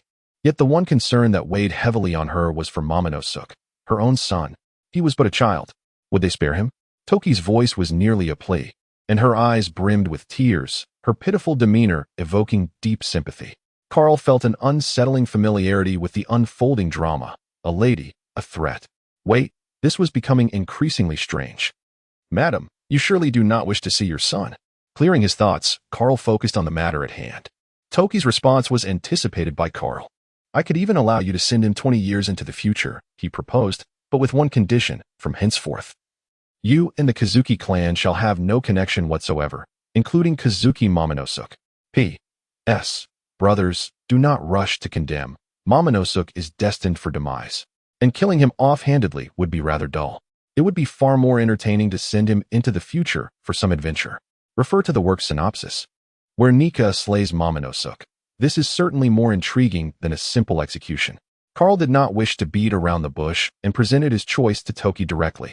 Upon hearing this, Toki hesitated for a moment, but for the safety of her child, she resolved to make a choice. Preserving her child's life was indeed a preferable outcome. Witnessing this, Karl's lips curled into a slight smile, as if he had thought of something amusing. Time swiftly passed, and soon the day of Odin's execution arrived. Similar to the original tale, Orochi intended to throw Odin and his retainers into a boiling pot of oil. In the bustling streets of the flower capital, a massive cauldron had been set up, surrounded by a wooden barricade, with countless citizens gathering to watch. Most were expressions of anticipation, while only a few displayed signs of anguish. Odin's foolish image had become deeply ingrained in the public consciousness over the past 5 years, leading some to express disdain for such a barbaric spectacle. On the high platform, Kaido, his subordinates, and Orochi observed the crowd. Those who exhibited signs of distress were quickly labeled. If they mourned Odin's impending death, they could join him. What could be simpler? Soon, Odin and his retinue were brought forth. None of them displayed fear of death. Instead, they glared defiantly at everyone on the platform. Ha! Odin, do you have any final words? Orochi laughed maniacally, finally feeling as though he had secured his position as shogun. Odin had always imposed an invisible pressure on him, and at this moment, he felt liberated. Upon seeing the cauldron, Odin understood their fate. Let me descend into the pot alone. If I can endure for an hour, then my subordinates shall be set free, Odin declared resolutely. Lord Odin, his retainers exclaimed, we fear not death. While others were calm, Odin and Apos' retainers were the first to panic. What kind of situation was it to have their lord sacrifice himself for them? Orochi, clearly unwilling to grant such an unreasonable demand, was surprised when Kaido found the situation amusing and agreed. Thus, Odin voluntarily stepped into the cauldron. He cried out in agony as the scalding oil engulfed every inch of his body, leaving only his neck above the surface. Orochi's subordinates continued to stoke the flames, intensifying the heat. Odin and Apos' retainers were restrained by a wooden plank. Karl stifled a yawn, finding the sight of a man boiling rather tedious. He wondered what bizarre thoughts Kaido harbored. Suddenly, he recalled someone, a long-forgotten figure, the female ninja, Shinobu. It seemed the protagonist had forgotten her, not the author. It had been 5 years, and he wondered how she was faring. And what of Okiku? He pondered how she might have fared under Queen and Amp, Appos, as torment. Without Shinobu and Amp, Appos, as verbal interference. Most of the citizens of Wano observed the spectacle with cold indifference. Soon, half an hour passed, and Odin persevered. However, his body was now marred beyond recognition, bloodied and resembling a walking corpse. Orochi, witnessing this, felt a surge of fear and ordered his men to keep adding fuel to the fire. Yet Odin remained steadfast, a faint smile gracing his lips. An hour elapsed. Odin had fulfilled his promise once more. Kaido rested his head on one hand, smiling as he watched Odin. Orochi, however, felt a twinge of panic. He had not anticipated Odin would achieve what seemed impossible. Kaido, I have upheld our agreement. Odin shouted at the platform. Kaido responded with a mild smile. Since you have succeeded, allow them to leave. The beast pirates shall not intervene. Odin's expression remained unchanged. Yet he knew his death was inevitable and did not waver. The future of Wano is entrusted to you. Depart. Leave Wano. 20 years from now, it shall be liberated. These were Odin and Appos' final words. Upon voicing them, he cast the plank away. Fool! Fool! Execute them. Leave none alive. Orochi could no longer contain himself. His expression, that of a madman. Odin's prophecy of Wano's liberation in 20 years, whether true or not, posed no threat if he eliminated these individuals now. In stark contrast, Kaido remained unfazed, unaffected by Odin's words. The beast pirate subordinates awaited Kaido's orders, remaining inactive. Except for Carl. TCH, how dull. Carl stretched lazily, pleased that the hour had concluded. I shall take my leave. With that, Carl departed without a backward glance, for he had matters to attend to, and delaying important business would not do. Chapter 52. The eunuch Momonosuke Toki and Hiyori were already ensconced in the flower capital, courtesy of Carl's foresight. His intent was to track down Momonosuke amidst the Akazaya 9 and Appos' escape, thus setting in motion his intriguing scheme. Hiyori, having spent her formative years on Onigashima, regarded everything in the capital with wide-eyed curiosity, her innocent gaze rendering her utterly endearing. Toki, however, was plagued by unease and inexplicable anxiety gnawing at her. Let us depart. I trust you shall not disappoint me, Carl declared, approaching them. Hiyori, upon sighting Carl, scampered towards him, leaping into his arms. Carl, accustomed to this display of affection, ruffled her hair. Toki merely nodded in acknowledgement, her silence betraying her apprehension. Carl advanced, encircling Toki's waist with his arm. Ah! Toki exclaimed, startled by the sudden intimacy. Carl savored the moment, appreciating the mature allure concealed beneath her garments. Indeed, the essence of a mature woman is becoming ever more pronounced. A blush suffused Toki and Appos' cheeks, unaccustomed as she was to such proximity from a man other than Odin. Mama, why is your face so red? Hiyori inquired, puzzled. I embrace Carl and I daily without blushing. Why are you blushing, Mama? Toki's embarrassment deepened under her daughter's scrutiny, her complexion becoming even more alluring. Carl, seemingly oblivious to the awkwardness, refocused on the matter at hand. Dismissing the temptation. There will be ample opportunities in the future. No need to rush. Hold on tight, he instructed, transforming into an Iceman and ascending towards the clouds. Toki and Hiyori were gently placed upon his back. From their vantage point high above the clouds, Carl swiftly located the Akazaya 9, who had already fled the capital, and pursued them relentlessly. The Akazaya 9, in their flight, were beset by Orochi's forces. Their injuries from the previous night's battle had yet to heal. And even though Orochi's men were not particularly formidable, they nonetheless presented a challenge. Even Ashura Doji, the strongest among them, bore fresh wounds. Despite these obstacles, they persevered, fighting their way back to Kuri. They sought refuge in a cluster of humble dwellings atop a hill, their former sanctuary from Orochi during Odin and Amp, Appos' absence. It was here that they had secreted Momonosuke the previous night, anticipating a potential assault on the capital. This should be the place, Carl murmured to himself. He had arrived before the Akazaya 9, thanks to his aerial advantage. The presence of dwellings on this particular hilltop confirmed his suspicions. A diminutive figure with a receding hairline and a small ponytail emerged from one of the houses upon hearing the commotion outside. A wave of animosity washed over Carl upon seeing the boy's face. Ugh, That face is just so infuriating. Carl set down Toki and Hiyori, seized Momonosuke as if he were a mere chicken. Wait. Toki's voice, tinged with trepidation, echoed from behind Carl.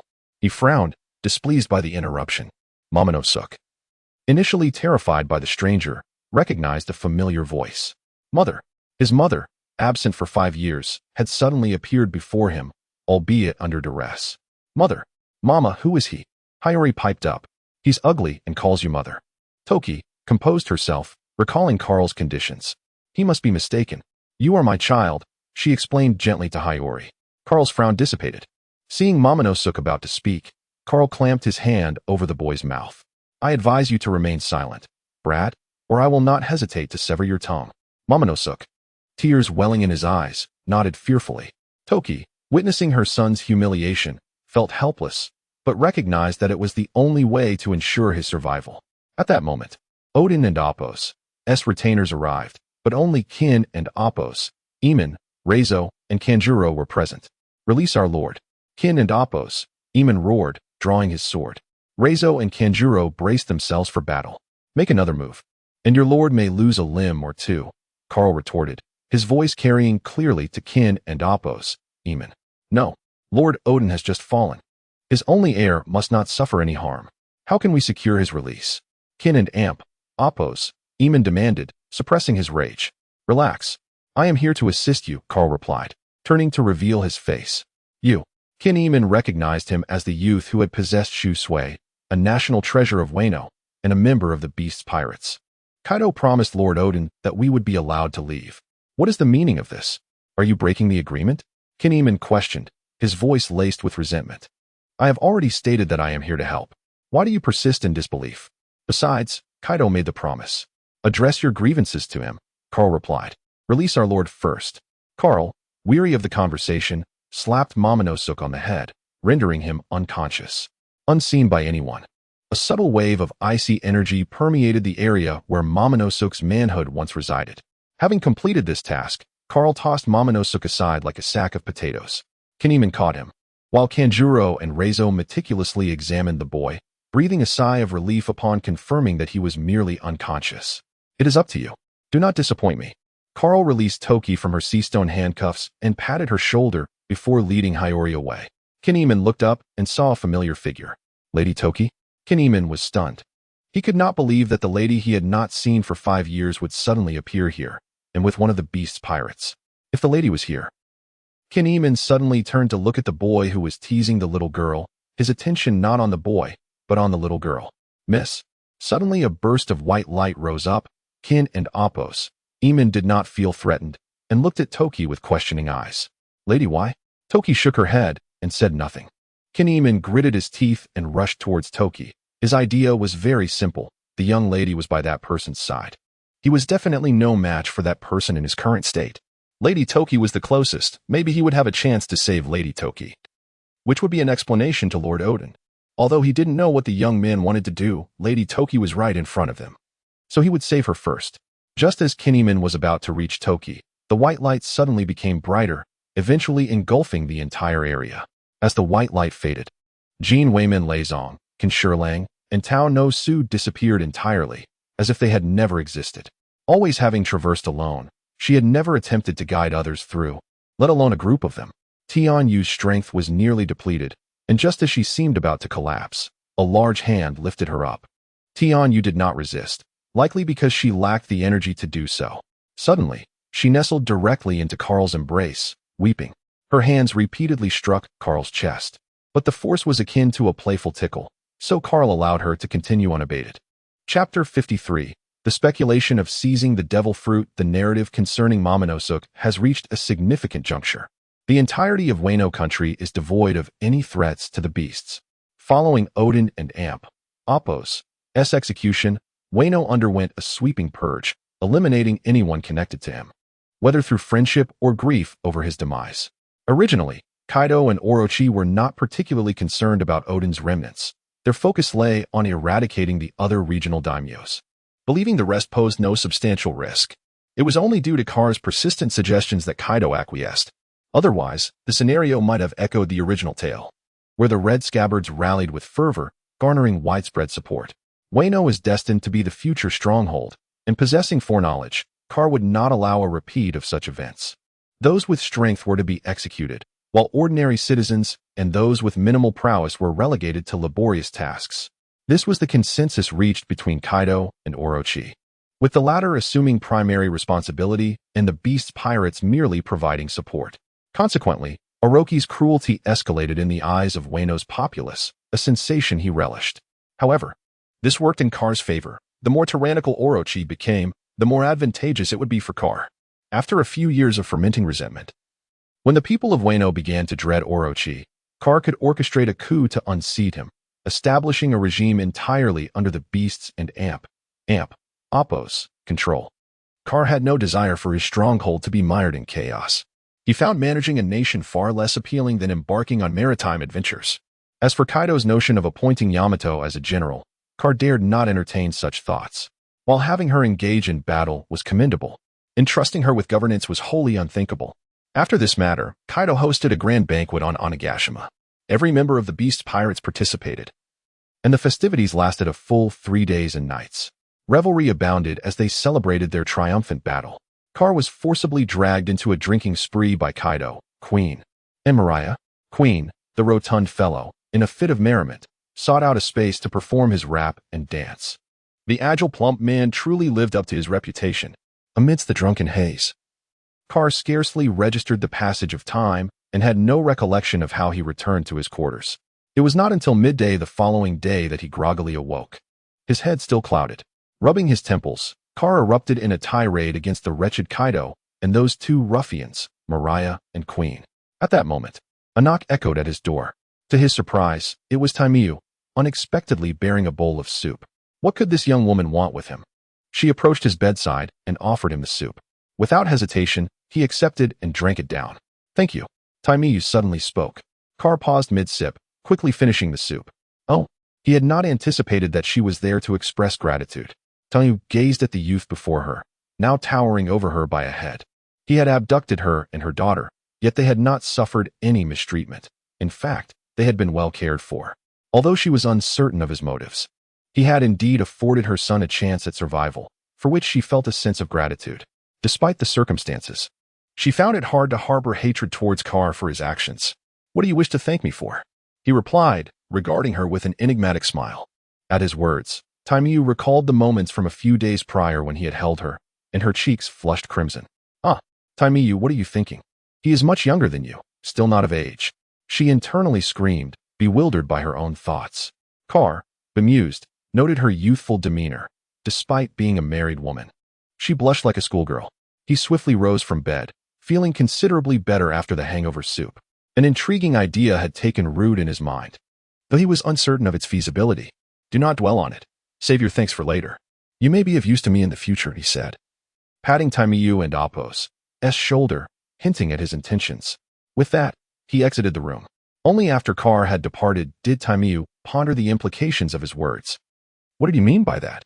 Carr made his way directly to Queen and Appo's laboratory, knowing he would require the scientist and Appo's assistance for his idea. Upon arriving, he found Queen had just arrived as well. Hey, Carr, did you enjoy my dance yesterday? Queen boasted the moment they met. However, Carr had been too preoccupied with the incessant drinking to witness the performance. Nevertheless, he decided to humor him. Indeed, I never expected you, of all people, to possess such dancing skills. What do you mean by and Appo's, people and Appo's? I prefer to think of it as being well-rounded. You simply lack appreciation, Queen retorted, before inquiring what brought Carr to his laboratory. As Carr contemplated their future, a particular fruit came to mind, the dark fruit, which held the power to suppress and plunder the abilities of others. He recalled various fan interpretations of the pirate saga from his past life, one of which inspired a novel idea. He envisioned creating an airtight space using sea stone, placing some fruits inside, and then confining a devil fruit user within, ultimately flooding the space with seawater until the user perished. The fruit would then reincarnate within the sea stone-encased fruits. Carr shared his concept with Queen, whose eyes sparkled with intrigue as he listened. This idea is certainly worth testing, he exclaimed. He had never considered such an approach. Should it succeed, it would significantly enhance the beast's pirates.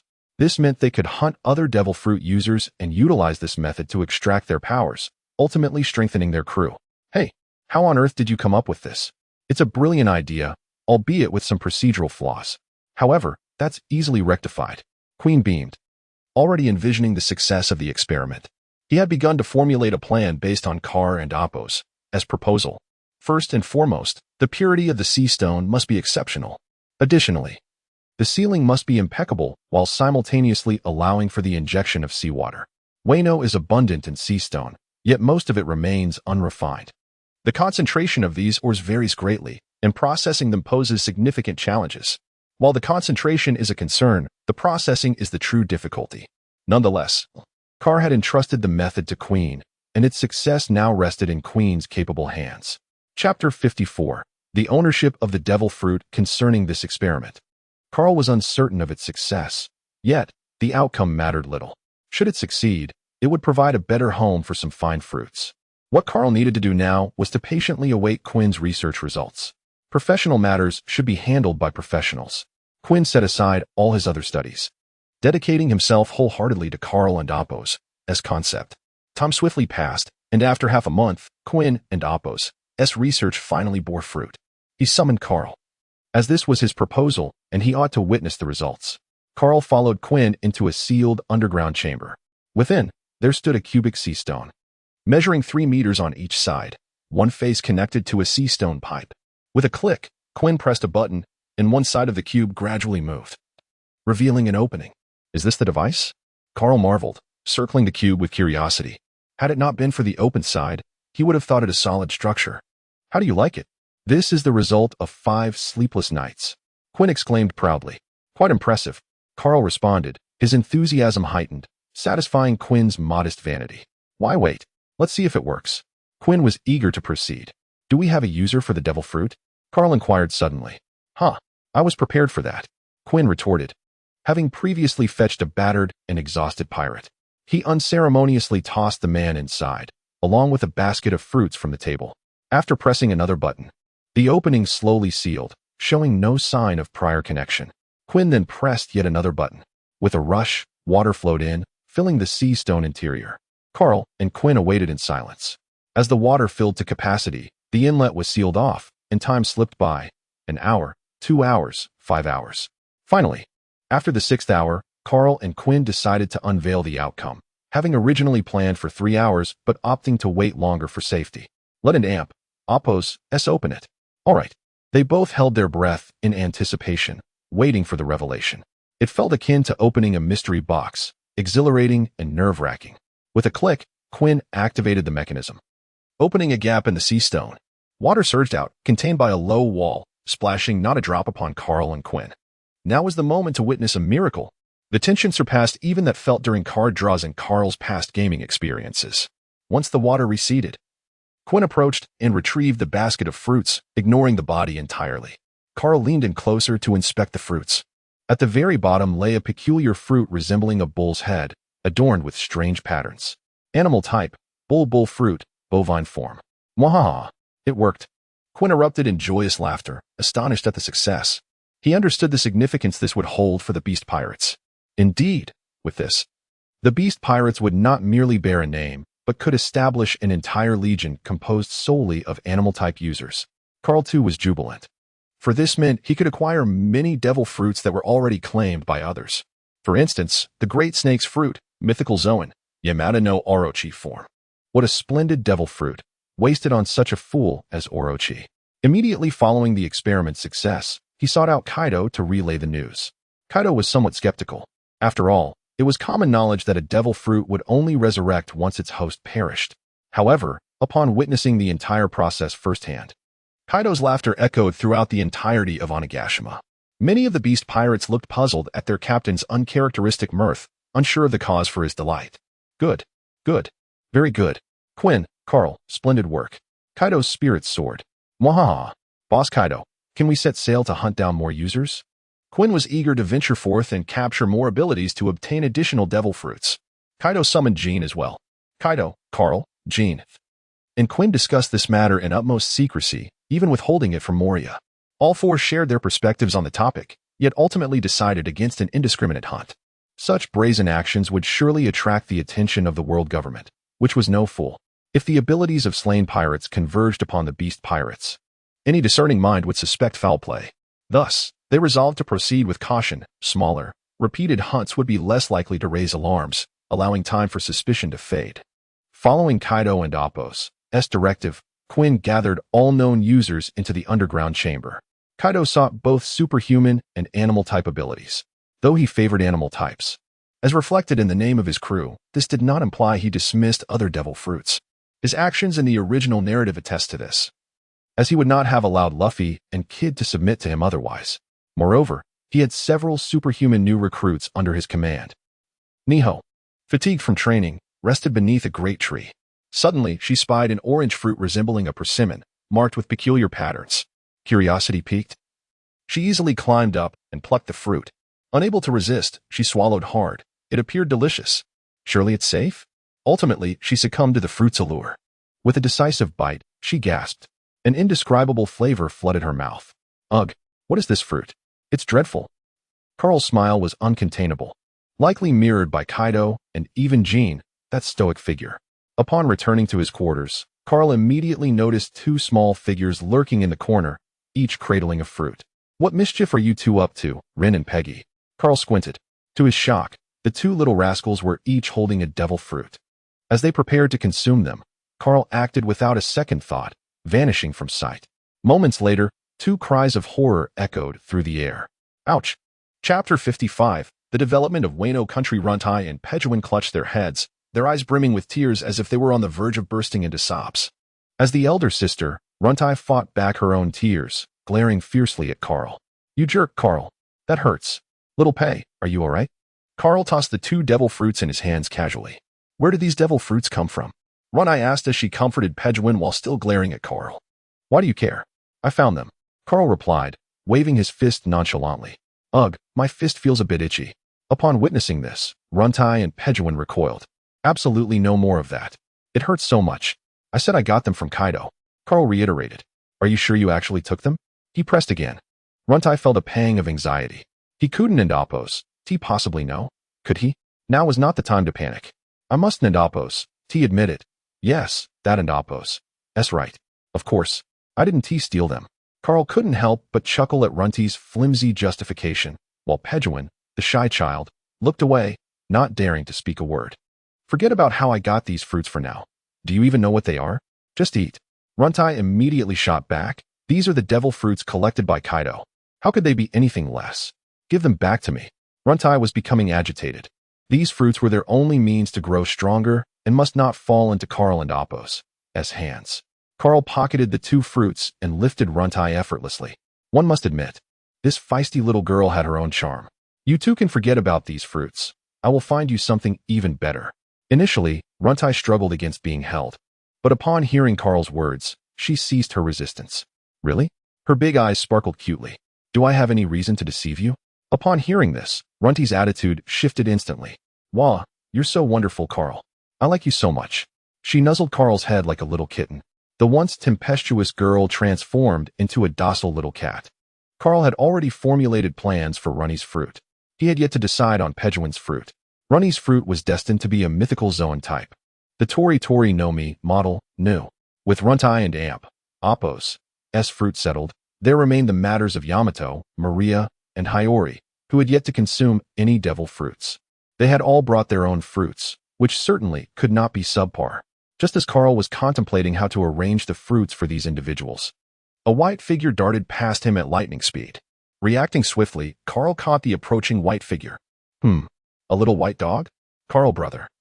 I and Appo's turned into a puppy. The snow-white dog, devoid of any impurities, spoke in Hiyori and Appo's voice. This form seemed so familiar. Oh, this was exactly the beast form of Yamato and Appo's Dekokutten from the original work. How did Hiyori eat it?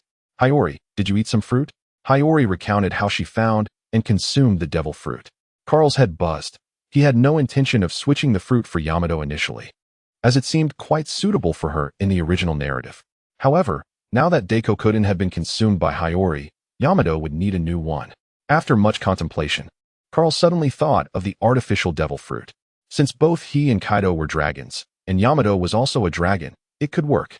Furthermore, that fruit, although deemed a failure by Vegapunk, was merely a different color. With the devil fruit extraction device in hand, the beast pirates commenced their hunt for devil fruit users, albeit at a slow pace. Carl was also dispatched by Kaido to partake in the hunt for these users. Why not take to the seas and grow stronger through combat? Upon returning from his first voyage with Jean, Carl felt something was different about Kaido. Was he unhappy?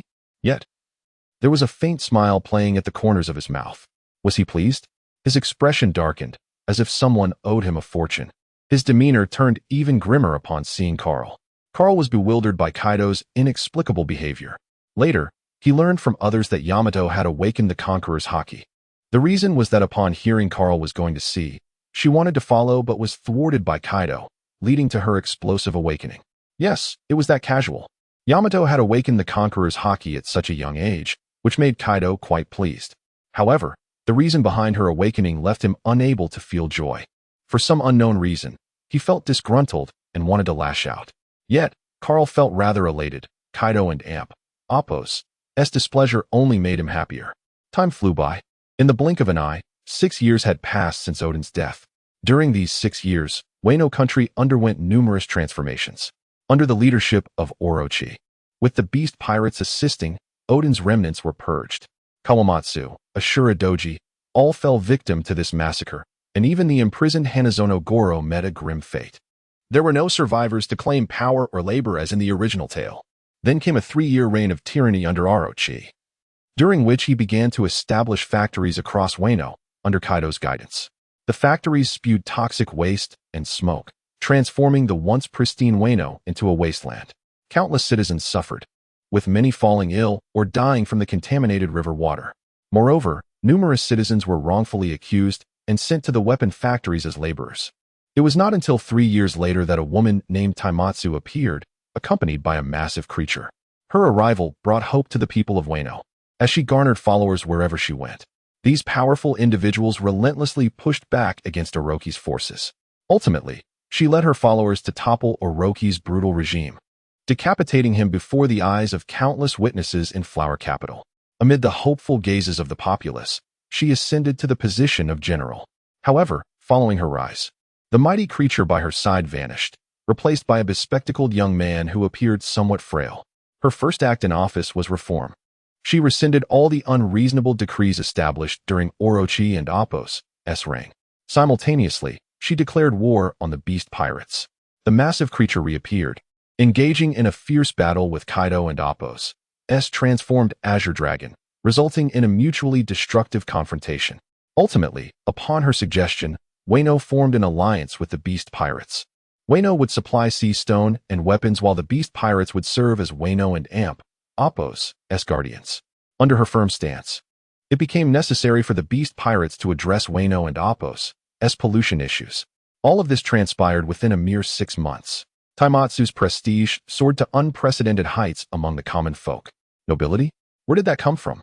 They were all merely Orochi's cronies. All of this glory must be attributed to our director, Carl. Chapter 56. Preparing to set sail. Year 1508 of the Sea Circle. Before us stands a figure with long, ice-blue hair and delicate horns protruding from his forehead. His azure eyes radiate an aura of confidence and dominance, and the subtle curve of his lips hints at an air of prideful defiance, an embodiment of youthful arrogance. At the age of 16, Carl stands atop a cliff, gazing out at the vast ocean, filled with an ever-growing anticipation for a life of adventure on the high seas.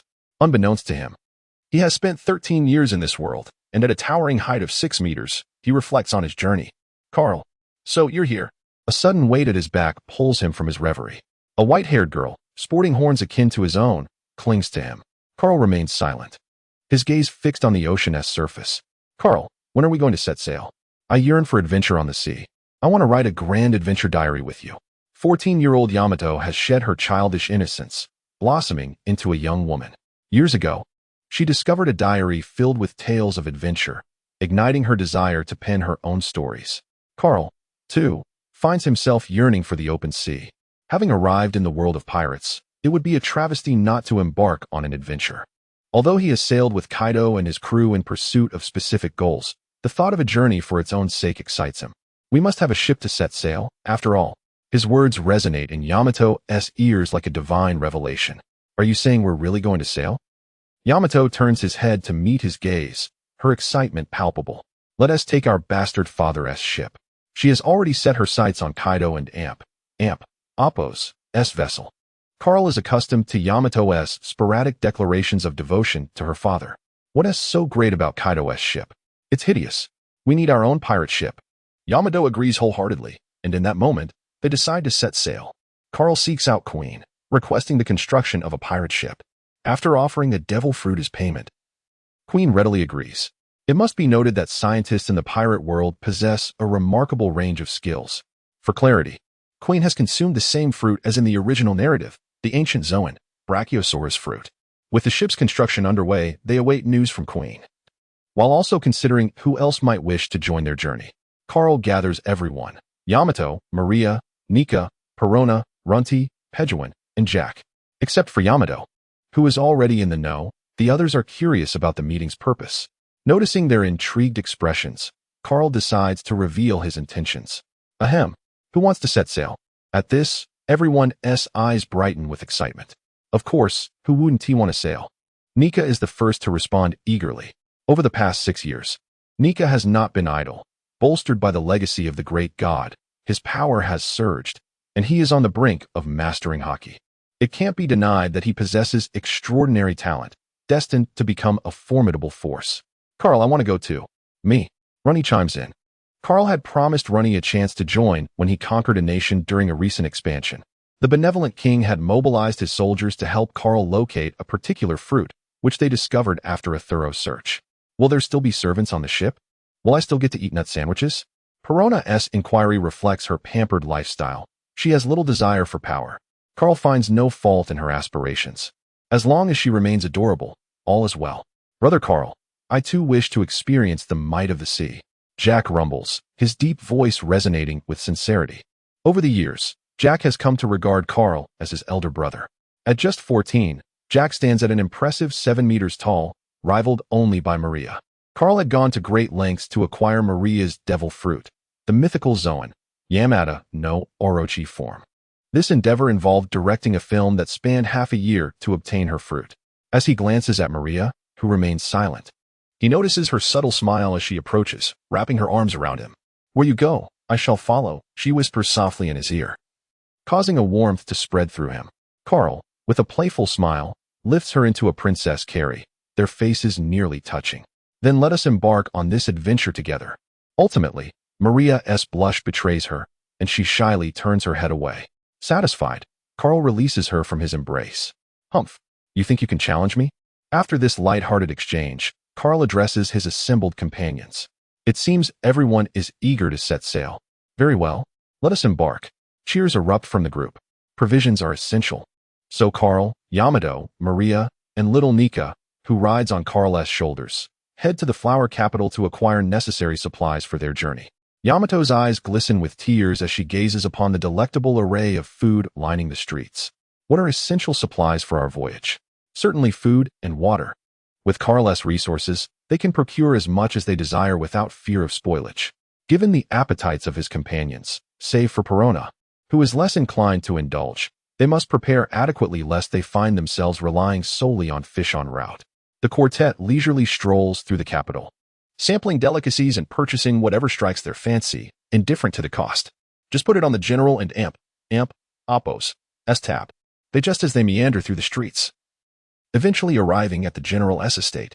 Having arrived, they decide to pay a visit to the current general, who awaits them at the entrance. A young man with glasses greets them with a polite smile. Lord Carl, he bows slightly. His name is William Muths, a talented administrator whom Carl rescued during his quest for Runty's devil fruit. Carl recognized his potential not only in strength, but in management as well, and thus brought him along. Muths, how are preparations progressing? Carl inquires as they walk, with Yamato and Maria at his side. Lord Carl, everything is nearly in order. Muths replies, trailing behind. Chapter 57. Setting sail. Carl remarked that addressing the natural order was akin to dealing with the remnants of the once imprisoned loyalists of Odin. With the country of Wano now embracing reform, the factories were recruiting from the local populace, offering daily wages and bolstered by the esteemed reputation of General Tengetsu. The citizens were naturally inclined to participate. As they traversed towards the General's residence, the atmosphere within appeared somewhat desolate compared to the time when Orochi reigned. Tenjitsu sat alone at a desk, attending to various matters concerning Wano. Upon noticing the arrival of visitors, she set aside her work, revealing Carl and the exuberant Hiyori perched upon his shoulders.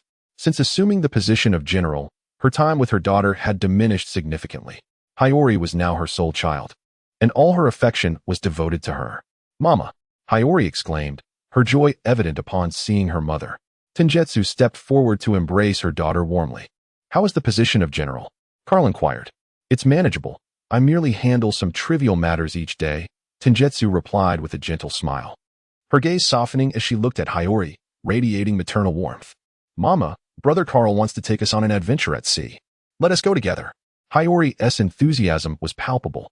Taken aback by the suggestion, Tenjitsu, well aware of the dangers lurking in the ocean from her own past experiences, felt a flicker of concern. Sensing her trepidation, Carl grinned broadly.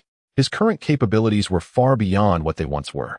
With powers derived from his devil fruit, mastery of hockey, martial arts, and swordsmanship, he was at the pinnacle of strength on the high seas. As long as he avoided encounters with monstrous foes, he was confident in his ability to triumph. Over the years, under Kaido's tutelage, he had even brushed against the threshold of mastering Conqueror's Haki. Although his armament and observation Haki may not rival those of the formidable creatures, they were not to be underestimated. Particularly, his fruit abilities led him to suspect that they transcended the realm of mere pirates, capable of freezing time and space momentarily. Perhaps once the fruit awakened, manipulating time and space would be a trivial feat. The notion of freezing fruits seemed insignificant before him. His only shortcoming lay in his swordsmanship, as Carl's growth and stature rendered finding a suitable blade increasingly challenging. Having spent time aboard Whitebeard and Roger's ships, Tenjitsu had encountered many powerful individuals and could easily envision the strength Carl described. Consequently, she harbored no doubts. "Mama, how about it? Let us go together." Hiyori's hopeful gaze stirred something within her. "However you may go, with Moose here in Wano, there shouldn't be any issues," Carl assured. Thus, their party increased by one. While awaiting Queen's shipbuilding endeavors, Carl busied himself cataloging his collection from the years. First was the Swift Blade, Wind Swirl, his very first sword. Next were Odin's swords, the Heavenly Feather Slash and Enma, followed by the Black Blade, Autumn Water, belonging to Frost Moon Ryuma, and finally, the Demon Blade, Kichigai II. Except for the first, all were of the quality of fast swords, yet the unfortunate reality was that Carl was unable to wield them. Kichigai II was acquired from Odin's father, Kazuki Sukiyaki. When Carl found him, he had already been exiled to Kuri by Orochi, living in seclusion behind a mask. It was puzzling what Orochi had been thinking. Carl had initially intended for him to forge a sword, but Kazuki Sukiyaki, steadfast and unyielding, ultimately became a spirit under Carl's command. It was during this time that the Demon Blade was taken as well. Additionally, 2 ancient devil fruits were secured, specifically the Runti and Peijiwan fruits from the original narrative, which had remained in his collection since being taken. These treasures held significant value. Concurrently, good news arrived from Queen. Carl's ship was completed. The vessel was grand, adorned in shades of blue and white, and was twice the size of an ordinary pirate ship. Furthermore, it boasted numerous dragon motifs, particularly a massive azure dragon coiling around the hull, its head resting at the bow. Carl was thoroughly pleased and lavish in his praise. "Excellent. Queen, you truly did not err in your judgment," he declared. And Queen beamed with pride, equally satisfied with the ship. "By the way, Carl, weren't you seeking a suitable weapon? I might have some leads," albeit Queen spoke mysteriously, raising 3 fingers and rubbing them together, wearing an expression that implied understanding. Carl's eyes brightened at the mention of a fitting weapon, which was indeed what he needed. He understood Queen's insinuation immediately. "Also, during my last venture at sea, I came across clues regarding the. When I have the opportunity, I will retrieve it for you." Queen was well aware of the significance of the. Obtaining it would undoubtedly elevate his research, eliminating the need to seek many materials. "You truly understand me." Queen chuckled joyfully, handing Carl the eternal pointer that indicated the location of a suitable weapon. Take the time to retrieve it as they prepared to set sail. One location remained essential to visit, Kaido's treasury. Seizing the chance while Kaido slumbered drunkenly, Carl stealthily infiltrated the vault, finding the guards and locks to be mere decorations in his eyes. The sight of the glimmering treasures was captivating, yet wealth was not his primary objective. Enough was sufficient for him. He bypassed the amassed riches, delving deeper into the depths of the treasury. Take the devil fruit encyclopedia. The bird fruit, ancient type. Without teeth, he exclaimed, collecting it. And the sea prism stone handcuffs. Take those too. In the end, Carl gathered a modest amount of treasure before departing. He was not a greedy individual. Sealing these items with an ice, he transformed into an icy dragon and soared away. Carl notified everyone in advance, and upon his arrival, they were already assembled. Let us go, he commanded, prompting all to leap onto his dragon form filled with excitement. Once everyone was aboard, he ascended directly to the ship crafted by Queen. However, instead of boarding immediately, he used flame clouds to lift the vessel, soaring towards the open sea.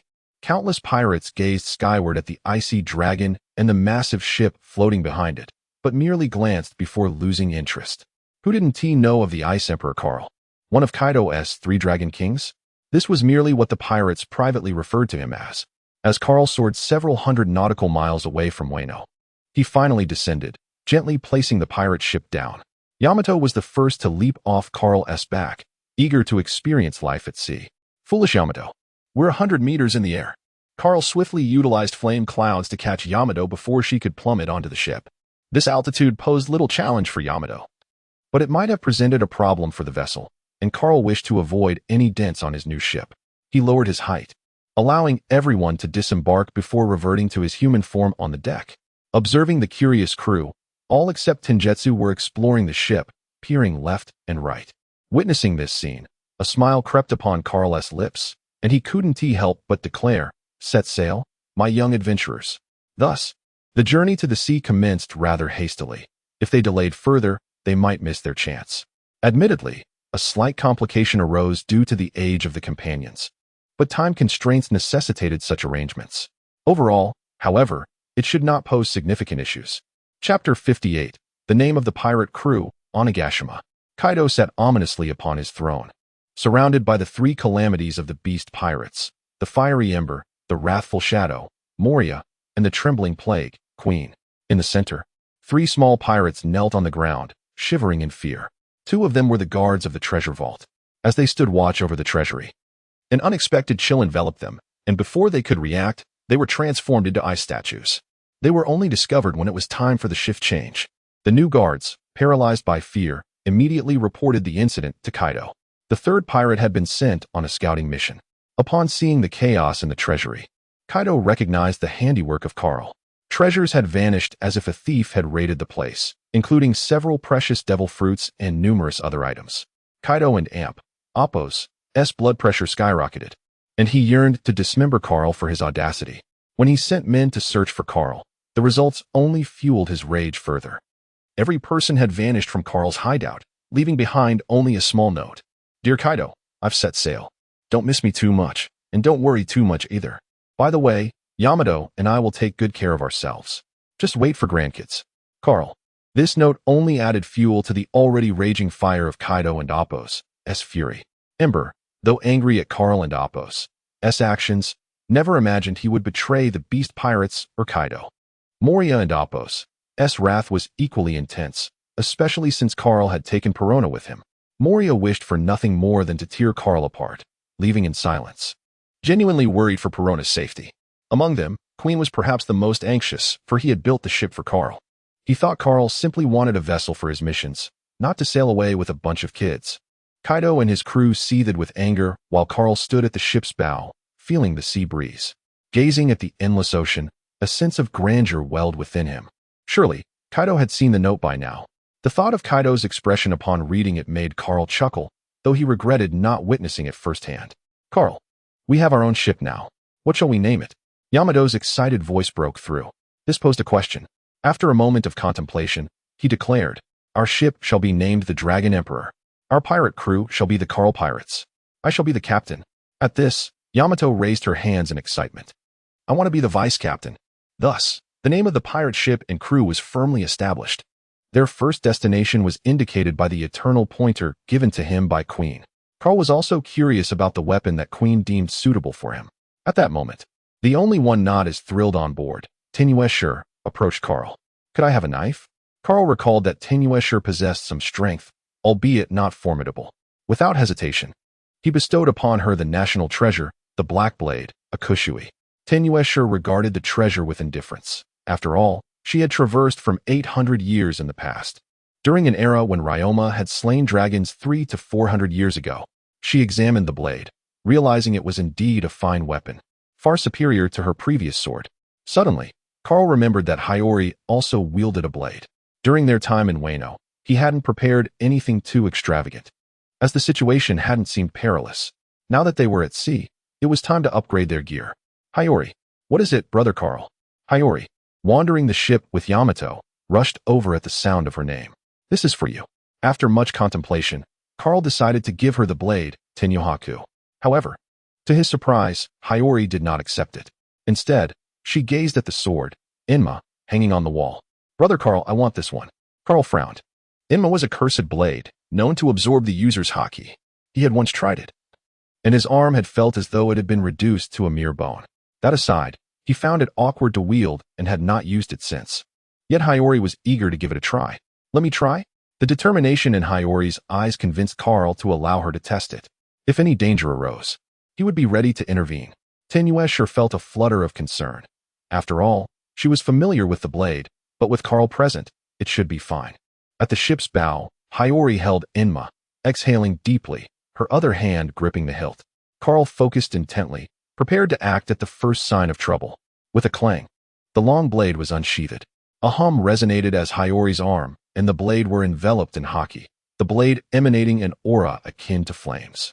Hiyori involuntarily swung the blade, and with a spirited shout, she unleashed a strike toward the sky.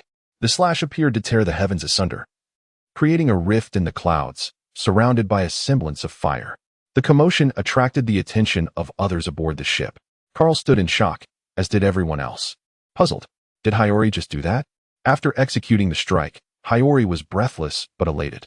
Brother Carl, I've mastered haki, she exclaimed excitedly. In that moment, she felt as though an invisible shackle bond within her had been severed. Hiyori, still somewhat clumsy, attempted to cover the entire blade with haki, while Inma showed no reaction. Good. Inma, you double-standard blade.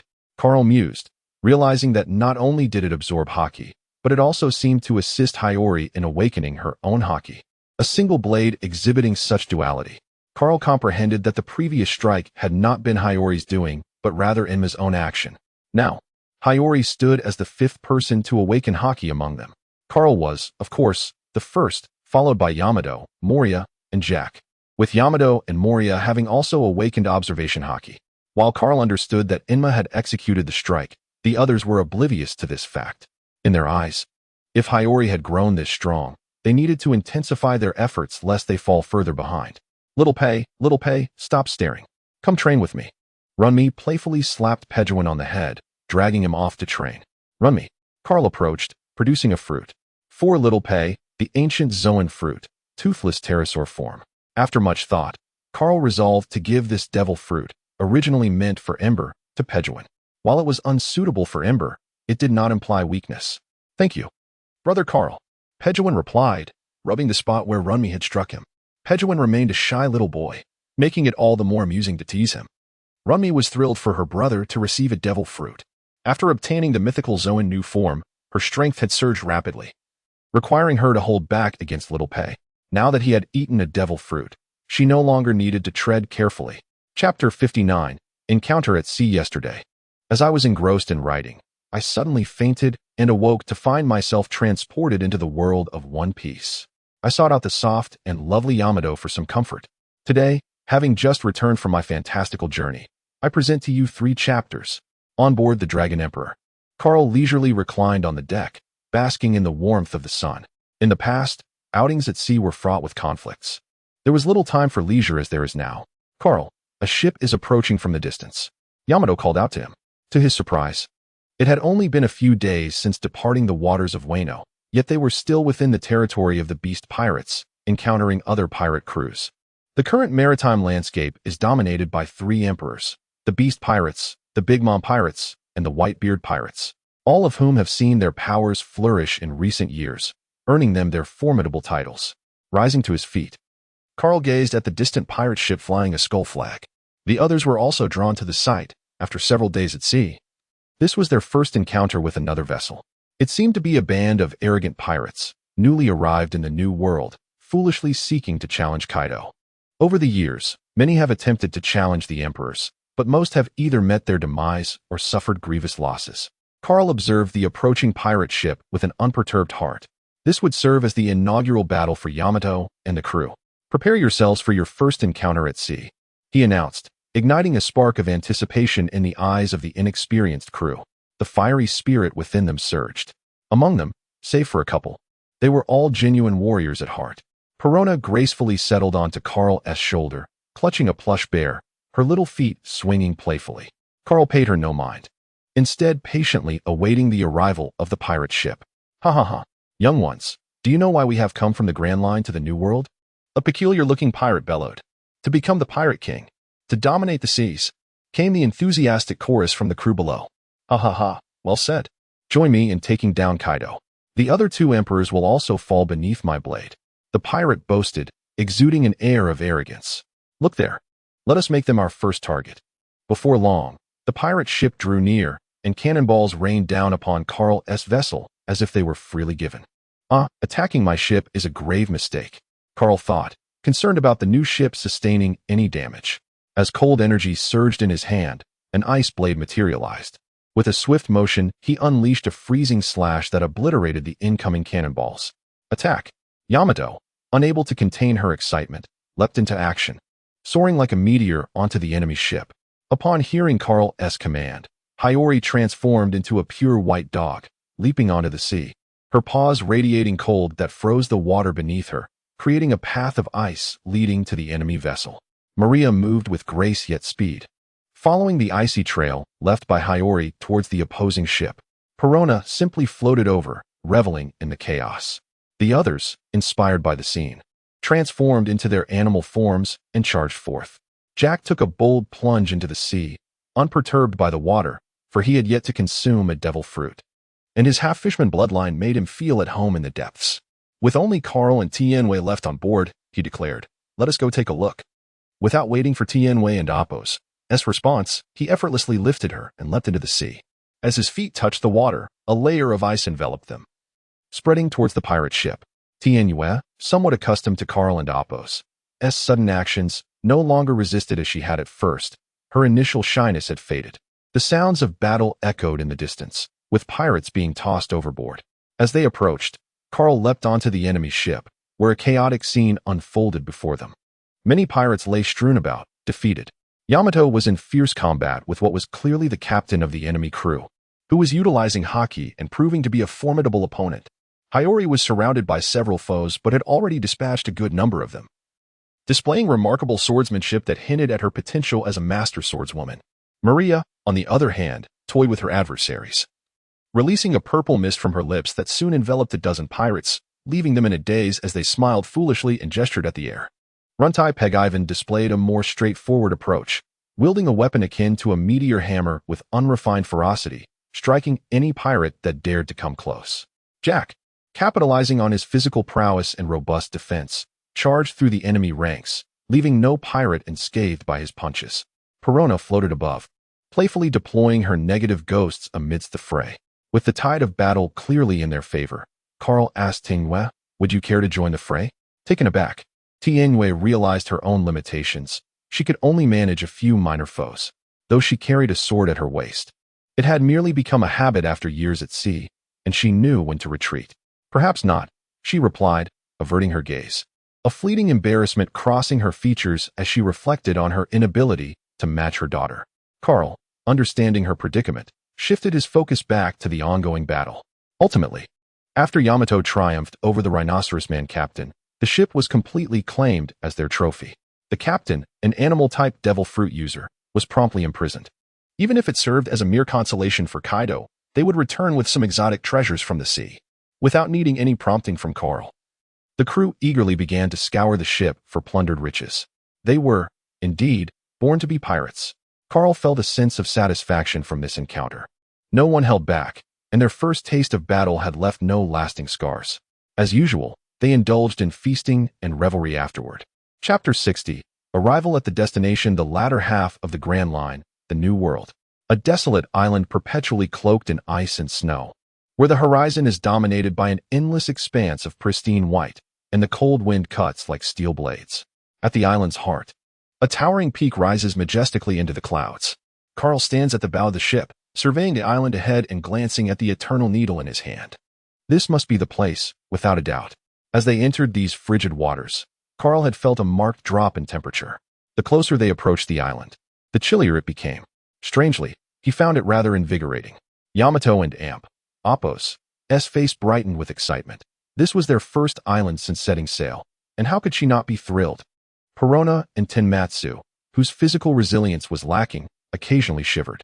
Perona floated over, nestling into Carl's embrace, seeking warmth, while he instinctively pulled Tenmatsu closer, alleviating her discomfort against the biting cold. Before long, the ship docked. Everyone eagerly leapt ashore, their eyes wide with wonder. Let us explore the island. With Carl and Appo's command, they ventured inward, leaving a trail of erratic footprints behind. As they progressed, Carl's brow furrowed deeper. Initially, the temperature hovered just below freezing. But as they delved further into the island, it plummeted to 30 degrees below zero. The distance to the island's center was still vast, hinting at even more terrifying temperatures ahead. Though Carl and Appo's fruit abilities granted him natural resistance to such cold, not everyone shared his fortitude. Even Yamato rubbed her arms for warmth, while Maria clung to Carl, nearly fused to his side. Runtai and Peggy were already shivering uncontrollably. Only Hiyori and Jack seemed to fare slightly better. Carl, it and Appo's freezing here. Yamato couldn't and Appo's but express her discontent. This place was a far cry from the grand adventure she had envisioned. All around was nothing but ice and snow, devoid of life. After a moment's contemplation, Carl resolved to proceed alone, for their purpose here was merely to seek a weapon. He silently cursed Quinn and his entire lineage for their folly. Nevertheless, having come this far, he felt compelled to explore. Wait for me here, I'll investigate on my own. As he departed, Carl summoned his powers to construct an ice hut, offering at least a modicum of warmth compared to the outside chill. Yamato, somewhat dejected, lamented that her first adventure had ended so abruptly. Initially, she had wished to accompany Carl, but after his explanation, she reluctantly acquiesced. Thus, Carl ventured forth alone, uncertain of where to seek, yet confident that heading towards the center was a sound choice. There had to be something of value at the island and Appo's core. Even if it wasn't what he sought, unexpected treasures often lay hidden. With his companions left behind, Carl wasted no time and transformed into his ice form, swiftly ascending towards the highest peak at the center. His draconic form now rivaled that of Kaido, and when he reached maturity, it might even surpass it. As he drew closer to the central area, the temperature plummeted further, and the winds howled with increasing ferocity. However, Carl remained largely unaffected. After battling the biting winds for some time, he finally reached the summit of the island. The temperature here was atrociously low, almost unfathomable. If a person were cast into this environment, they would likely freeze solid within seconds. Carl surmised that even a volcano would be rendered a mountain of snow in such conditions. Only he and the Marine Rear Admiral Akiji could endure this place for any length of time.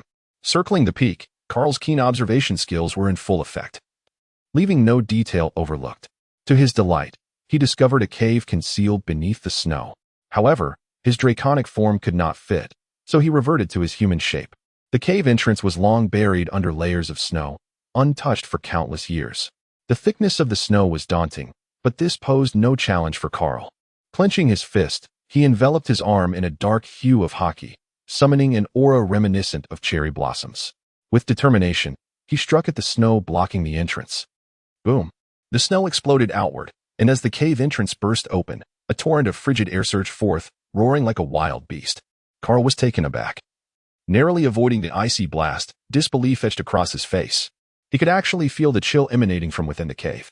The terrifying cold outside had not fazed him. Yet this cave presented a different challenge, piquing his curiosity even further. After several tense minutes, the icy gusts finally subsided, allowing Carl to peer inside.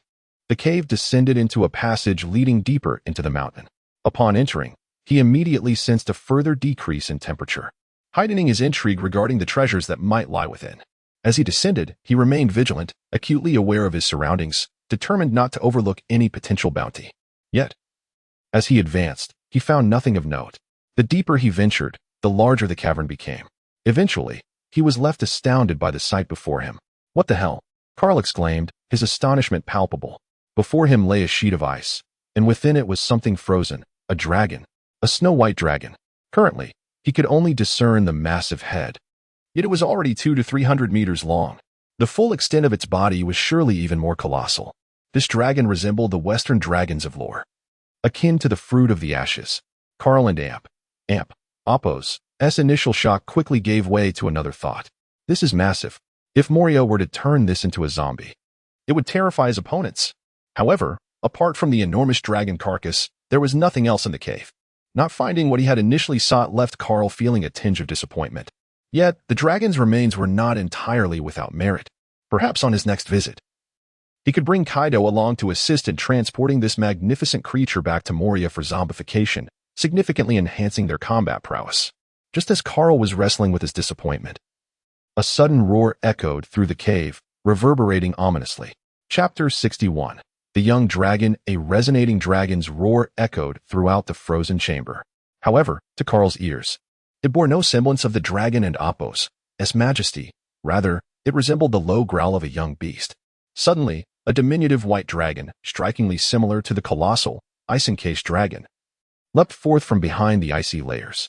In stark contrast to the massive dragon, this small creature appeared significantly smaller, akin to a mere shrimp. A delightful surprise. Carl gazed at the young dragon with astonishment. This fledgling was undoubtedly the offspring of the great dragon, seemingly having hatched only a few years prior. An idea to tame it as his mount instantly sparked within Carl's mind. Imagine the grandeur of riding such a magnificent dragon. Who wouldn't harbor dreams of becoming a dragon rider? The young dragon, however, regarded Carl with wary hisses, instinctively sensing the terrifying presence before it. A smirk crept across Carl's lips. If he were to tame it, the simplest course of action would be to engage in battle. "Come forth, little dragon," he taunted, beckoning the young dragon with a provocative gesture. Although the white dragon sensed the human's formidable nature, its pride as a dragon compelled it to respond to the provocation. With a fierce roar, the young dragon lunged toward Carl. Only then did Carl notice the peculiar condition of its left forepaw, but he brushed aside his concerns, prioritizing the need to subdue the creature first. He stood firm, determined to confront the young dragon head-on. The collision was thunderous.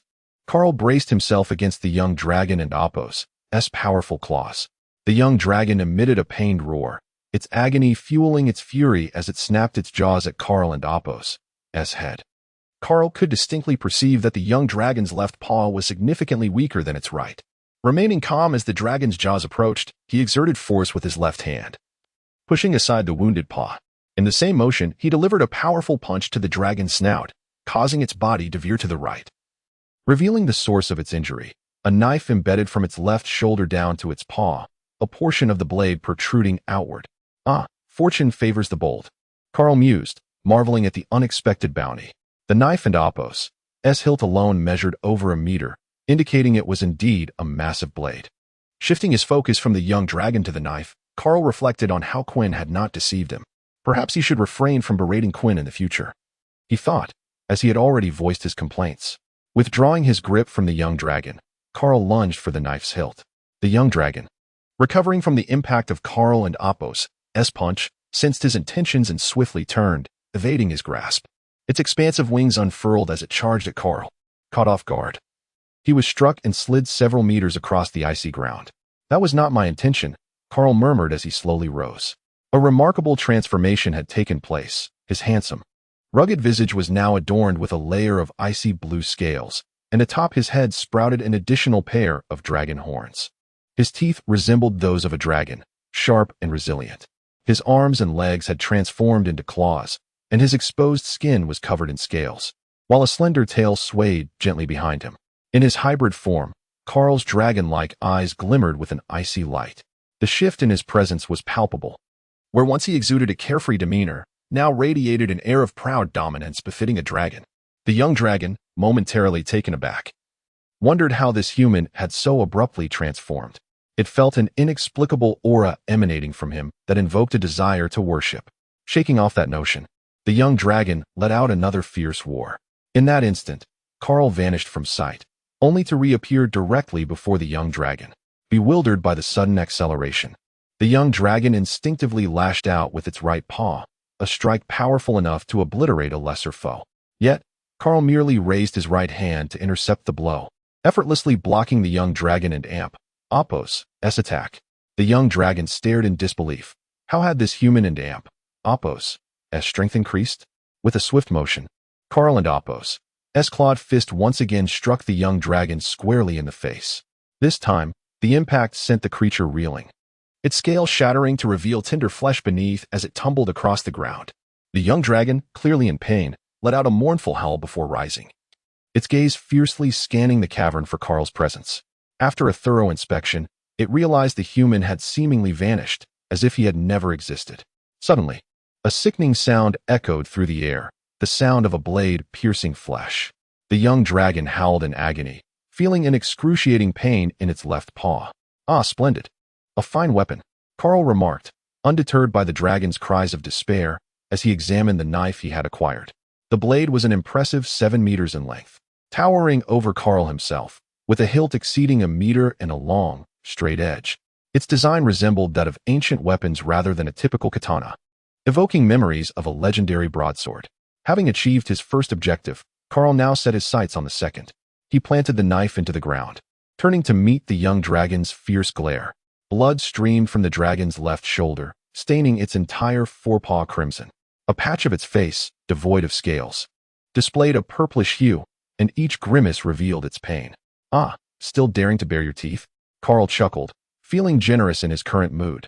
Deciding to go easy on the creature, the young dragon, sensing the impending danger, instinctively took a step back. Carl clenched his fists, producing a series of cracking sounds. A piercing, mournful wail resonated throughout the cavern. For half an hour, the lament echoed, gradually diminishing in intensity. Only then did Carl pause to exhale deeply. The entrance to the cave was now marked by numerous craters, and the ground was scattered with the young dragon's white scales and blood. Carl stood triumphantly, his foot planted on the ground, amidst the remnants of the battle, the young dragon's blood still oozing from its wounds. The young dragon, now bereft of strength to continue its cries, could only emit soft whimpers.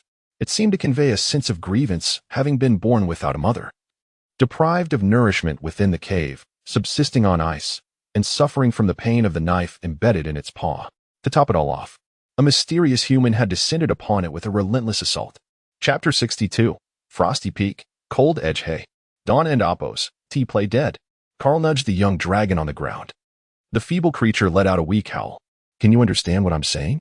If you can, show me some sign," Carl continued, realizing that if the young dragon did not comprehend his words, it could pose a problem. However, it was not insurmountable. He could always have Quinn from the kingdom fashion a collar for it later. After a brief moment of silence, just as Carl began to assume the little dragon was oblivious to his speech, it laboriously lifted its head and nodded. "You can understand me. That and Appo's. That's splendid.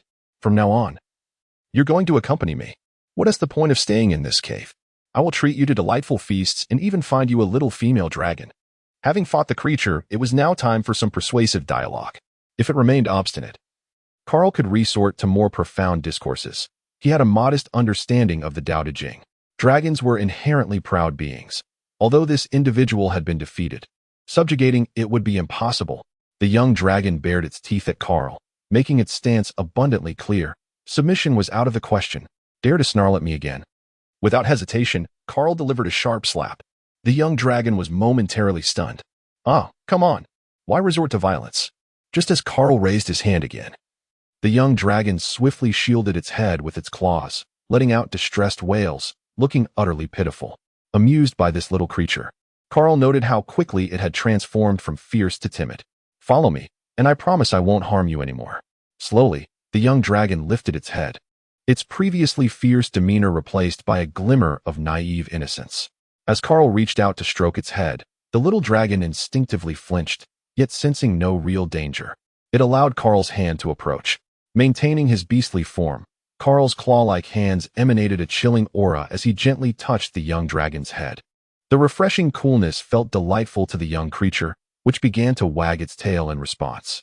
It even noticed that its wounds were no longer painful and instinctively nudged against Carl and Appo's hand.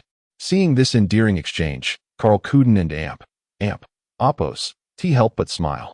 The obstinate little dragon was finally yielding to him.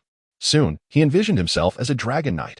With the matter of the young dragon settled, Carl returned to the spot where he had placed his sword. Having just battled the little dragon, he had only glanced at the weapon. Now, upon gripping it once more, he sensed its uniqueness. He had wielded countless swords, yet this one felt exceptionally special. As he opened his palm, a delicate frost formed within, revealing that the blade could release its own chill. This perfectly aligned with his attributes. With renewed vigor, Carl tightened his grip and swung the sword at the cave's rocky wall. Instantly, a dazzling blue arc shot forth, striking the wall with remarkable force, leaving behind a massive gash that rapidly became coated in frost, spreading outward with astonishing speed. Carl was certain he hadn't exerted any of his abilities. This was entirely the sword and Amp, Oppos' innate effect. A thought struck him. What if he actively employed his powers? Without hesitation, Carl summoned the full force of his icy essence. The moment his chill began to escape, the blade reacted as if it were a famished wolf, voraciously absorbing the cold. The blade vibrated, emitting a low hum. Yet it craved more. As the frost spread up Carl's arm, he felt the release of his icy energy accelerating uncontrollably. However, rather than panic, he wore a grin. You can only absorb what I offer. Suddenly, Carl unleashed an overwhelming burst of Conqueror's haki, fierce and domineering, sending shockwaves through the air, crackling with dark red lightning. The young dragon, still trembling in the corner, was startled by this sudden display of might, unsure of why this individual had become so terrifying. The sword, too, seemed momentarily stunned, ceasing its absorption of Carl's cold. Observing this, a triumphant smile spread across Carl's face. Infusing the blade with armament haki, he effortlessly enveloped it, increasing the release of cold that wrapped around the sword. Why let a meal go uneaten? He chuckled. But it can only draw from what I willingly provide. As Carl's aura peaked, he gripped the sword tightly and swung it toward the rocky wall. In an instant, a blinding flash of ice blue light illuminated the cave. Delicate ice crystals began to drift down, and the air felt as if it had been frozen solid, creating a suffocating atmosphere. A colossal slash, exponentially larger than before, struck the wall in the blink of an eye, encasing everything in a thick layer of ice. Jagged ice spikes erupted from the frozen surface, glimmering with a sharp, cold radiance, reminiscent of a frigid hell. The rock wall, as if made of paper, was effortlessly cleaved apart, allowing external light to stream through the massive opening. Through this breach, the strike continued unabated, colliding with another peak. A flash of white light followed, and the towering mountain began to tilt precariously. Just then, frost began to spread from the severed mountain, halting its descent. Moments later, what had once been a snow-capped peak transformed into a towering iceberg. Carl could hardly believe that this destruction was the result of his own attack. At this moment, his appreciation for the sword soared to new heights. If he had wielded any other blade, even the finest, he would not have been able to unleash such a strike. This sword was indeed a boon, a perfect fit for him. While he was uncertain of the sword and Oppos' quality, he surmised it could rival any supreme blade. With renewed scrutiny, Carl examined the weapon. He suddenly noticed 4 small characters inscribed on the blade. Frosty Peak, Cold Edge. Was this the name of the sword? Frosty Peak, Cold Edge. From this day forth, it would be his exclusive weapon. Having exceeded his task, it was time to depart. Carl sheathed the sword and approached the still, trembling young dragon. Little one, it's time to go. Noticing the little creature cowering in fear, Carl felt a twinge of disdain. Just moments ago, it had displayed such bravado. Now it was quaking in its scales, bringing shame to its kind. With no other choice, Carl grasped the young dragon by its tail and led it through the gaping wound in the cave. Upon exiting, he transformed into ice and swiftly scooped up the young dragon, heading straight for the location where Duh and the others awaited. Chapter 63. The Sky is Falling. After Carl brought the little white dragon to meet everyone, curiosity enveloped the group as they gazed at the creature beside him. Carl, feeling somewhat irritated, wondered why they were so fascinated by merely a dragon. The little dragon, having never encountered such a gathering before, felt a mix of wariness and excitement. Instinctively retreating behind Carl, though its considerable size made it impossible for him to shield it completely. Daiwa, intrigued by the new spectacle, could hardly contain his curiosity. Completely disregarding the dragon's defensive growls, he wandered around, peering at it from every angle. The dragon's low growls grew increasingly intense, And just as it was about to assert itself against the incessant intruder, an icy chill coursed through the air, sending shivers down its spine. Isn't it just for show? It won't cost us a piece of flesh, others thought, unlike the carefree Daiwa. They recognized that the dragon had entered a defensive stance, yet Carl's glare dissuaded them from any aggressive actions. With a sense of pride, he declared, "This is my newly tamed mount." "Well, brother Carl, may I pet it?" Someone eagerly asked. "Feel free," Carl replied, basking in their admiration. "Can I ride it someday?" Another chimed in. "Of course, hop on," Carl replied, his demeanor brimming with confidence. "Is dragon meat delicious?" Someone inquired. "Who said that?" Carl and Appo's piercing gaze swept over the crowd, and they quickly averted their eyes, realizing the implications of their curiosity. "This is my steed, if you wish to taste it. Catch one of your own," he declared, and the group's eyes lit up at the thought. "Long live brother Carl." They cheered. While the others remained oblivious to the situation on the ice island, Carl was in high spirits, having found a suitable weapon and acquired a dragon as a mount. He even stumbled upon a massive dragon carcass, which felt like a stroke of luck. Initially, Carl had wanted to name the little dragon Wonkai, but the unanimous consensus deemed it too trivial. Even Daiwa and Jack shared this sentiment, leaving Carl feeling quite disheartened for a time. After Carl was set aside, the group deliberated and ultimately named the little dragon Vera. With this settled, Carl and his companions continued their journey. As they walked, Carl suddenly realized a critical oversight. He had no recording compass, nor a navigator. The gravity of this revelation weighed heavily on him, primarily concerning their food supply. They were a group of voracious eaters, and now with a dragon added to the mix, what would happen when their provisions ran low? Once their current supplies were exhausted, they would be left with fish and seafood. Occasional additions to their meals might suffice, but subsisting solely on fish would wear any person down. This matter remained a secret known only to Carl, who felt a twinge of anxiety.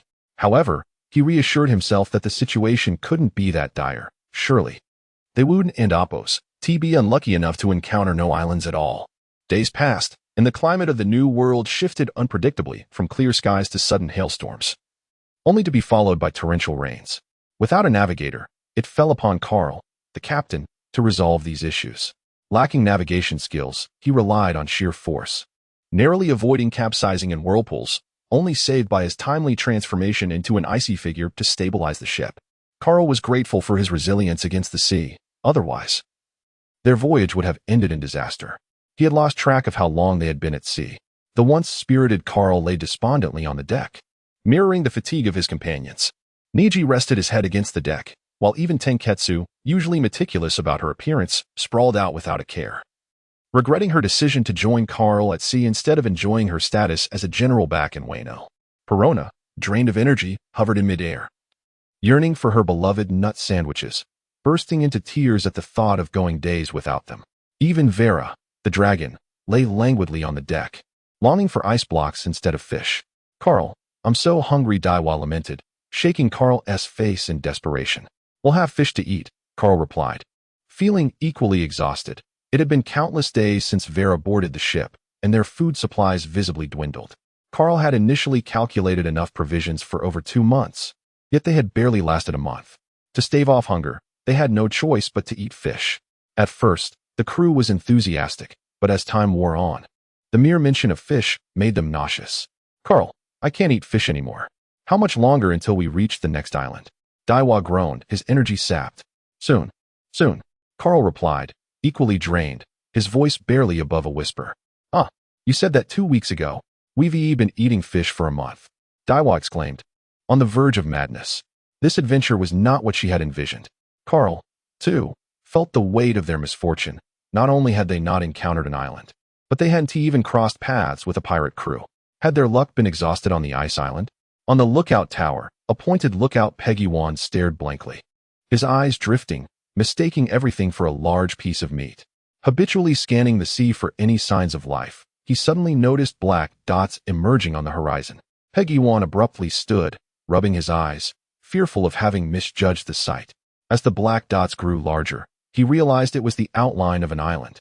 Excitement coursed through Peggy Wan as he shouted to the deck, "There's an island ahead."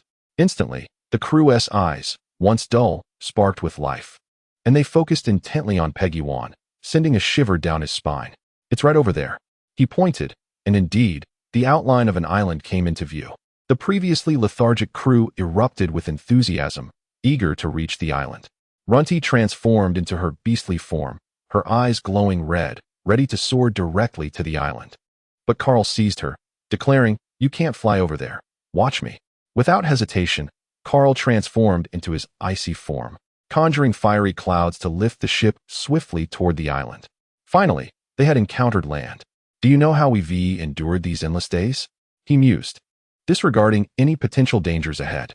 Even if the island housed a naval base or an admiral, he was determined to press on. The thought of savoring a delicious piece of meat brought tears of anticipation to his eyes. Carl propelled the ship forward at a speed far exceeding normal sailing.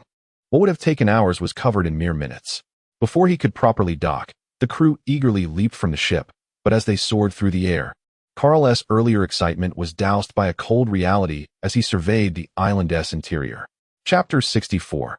Acquaintances on a barren island. Parched land stretched endlessly, where the majority of crops withered away due to a severe lack of water. The island was dotted with humble huts made of thatch, and the inhabitants appeared gaunt and emaciated. Not even a single animal could be spotted on the mountains. Carl stood suspended in midair, bewildered. What a cruel joke. After sailing for so long, he finally encountered an island, expecting to indulge in a hearty meal. Instead, it seemed that the island's food supply could scarcely sustain him alone. Even animals were absent, let alone meat. "Carl, what are you doing?" "Hurry up, I and Amp, Oppos, am starving," a voice called out. "Hey, you idiot, Carl, snap out of it." With a dispirited expression, Carl descended, reverting to his human form. He recounted the dire situation he had observed. Everyone stood rooted in disbelief, unable to accept this grim reality. Perona burst into tears. "Wah, I want to go back to Wano country. I never want to set sail again," she declared, rushing back to the ship to gather her belongings. "Wait, I've only seen part of it. What if there is food elsewhere?"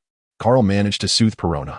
Ultimately, he and his companions clung to the last vestige of hope and rowed Vera to explore other areas. As Vera was still a young dragon, Carl and Maria could barely sit on her, aside from Jack, who was sadly grasped in Vera and Oppos' claws.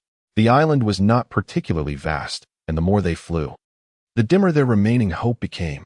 The entire island could only be described as desolate, as Carl had observed. Not even a single strand of hair could be seen on the mountains. Could they really be this unfortunate? Just as despair threatened to engulf him, Carl's observation Haki suddenly detected a pirate ship anchored not far off the coast, alongside a slightly stronger presence. This was not the most significant revelation. The crucial part was that there were people and a ship, meaning there was food. "Vera, fly in that direction. There's food over there." Upon hearing this, everyone's spirits lifted. Vera increased her speed. Before long, a pirate ship appeared before their eyes. The thoughts that crossed Carl's mind were mirrored in the hearts of his companions. They all shared a singular intent: steal. Just disembarking. A young man clad in a pink sweater and flamingo sunglasses prepared to linger on the island for a while, accompanied by a repulsive-looking man who leaned on a staff, oozing a slimy substance. Several others trailed behind, evidently led by this young man. Suddenly, the young man furrowed his brow, a sense of foreboding washing over him. "Hey, what's wrong, Doflamingo?" inquired the grotesque man beside him. Abruptly, Doflamingo's expression changed as he gazed skyward. Something is coming. In his perception, a powerful presence was rapidly approaching, and the target was none other than them. At that moment, Carl also spotted a familiar face below. Ah, isn't that the newspaper king from his youth? What on earth is he doing here? Is this still the New World? However, Carl had no time to ponder Doflamingo and Amp, Oppos' presence. The priority was to seize the opportunity. Without hesitation, Carl leaped from Vera and Amp, Oppos' back. The others followed closely behind, with Vera releasing her grip on Jack, circling in the sky before diving down, aiming directly at Doflamingo and his entourage. Doflamingo's frown deepened as he muttered, "Beast pirate crew, bounty of 130 million berries." Ice Demon Carl. Having spent years at sea capturing devil fruit users, Carl had indeed accumulated a bounty, though he rarely utilized his animal form, showcasing instead his swordsmanship and mastery over ice powers. Many speculated whether Carl was Kaido's son. Doflamingo's furrowed brow was not born of fear toward Carl. On the contrary, he did not consider Carl a threat. He was merely wary of the power behind Carl, the beast pirate crew, one of the three emperors. To be frank, he had no desire to engage Carl in combat. but given the current circumstances, that seemed unlikely. Yamato, Carl shouted as he continued his descent, his focus unwavering on Doflamingo. Instantly, a wave of Conqueror's haki erupted from him.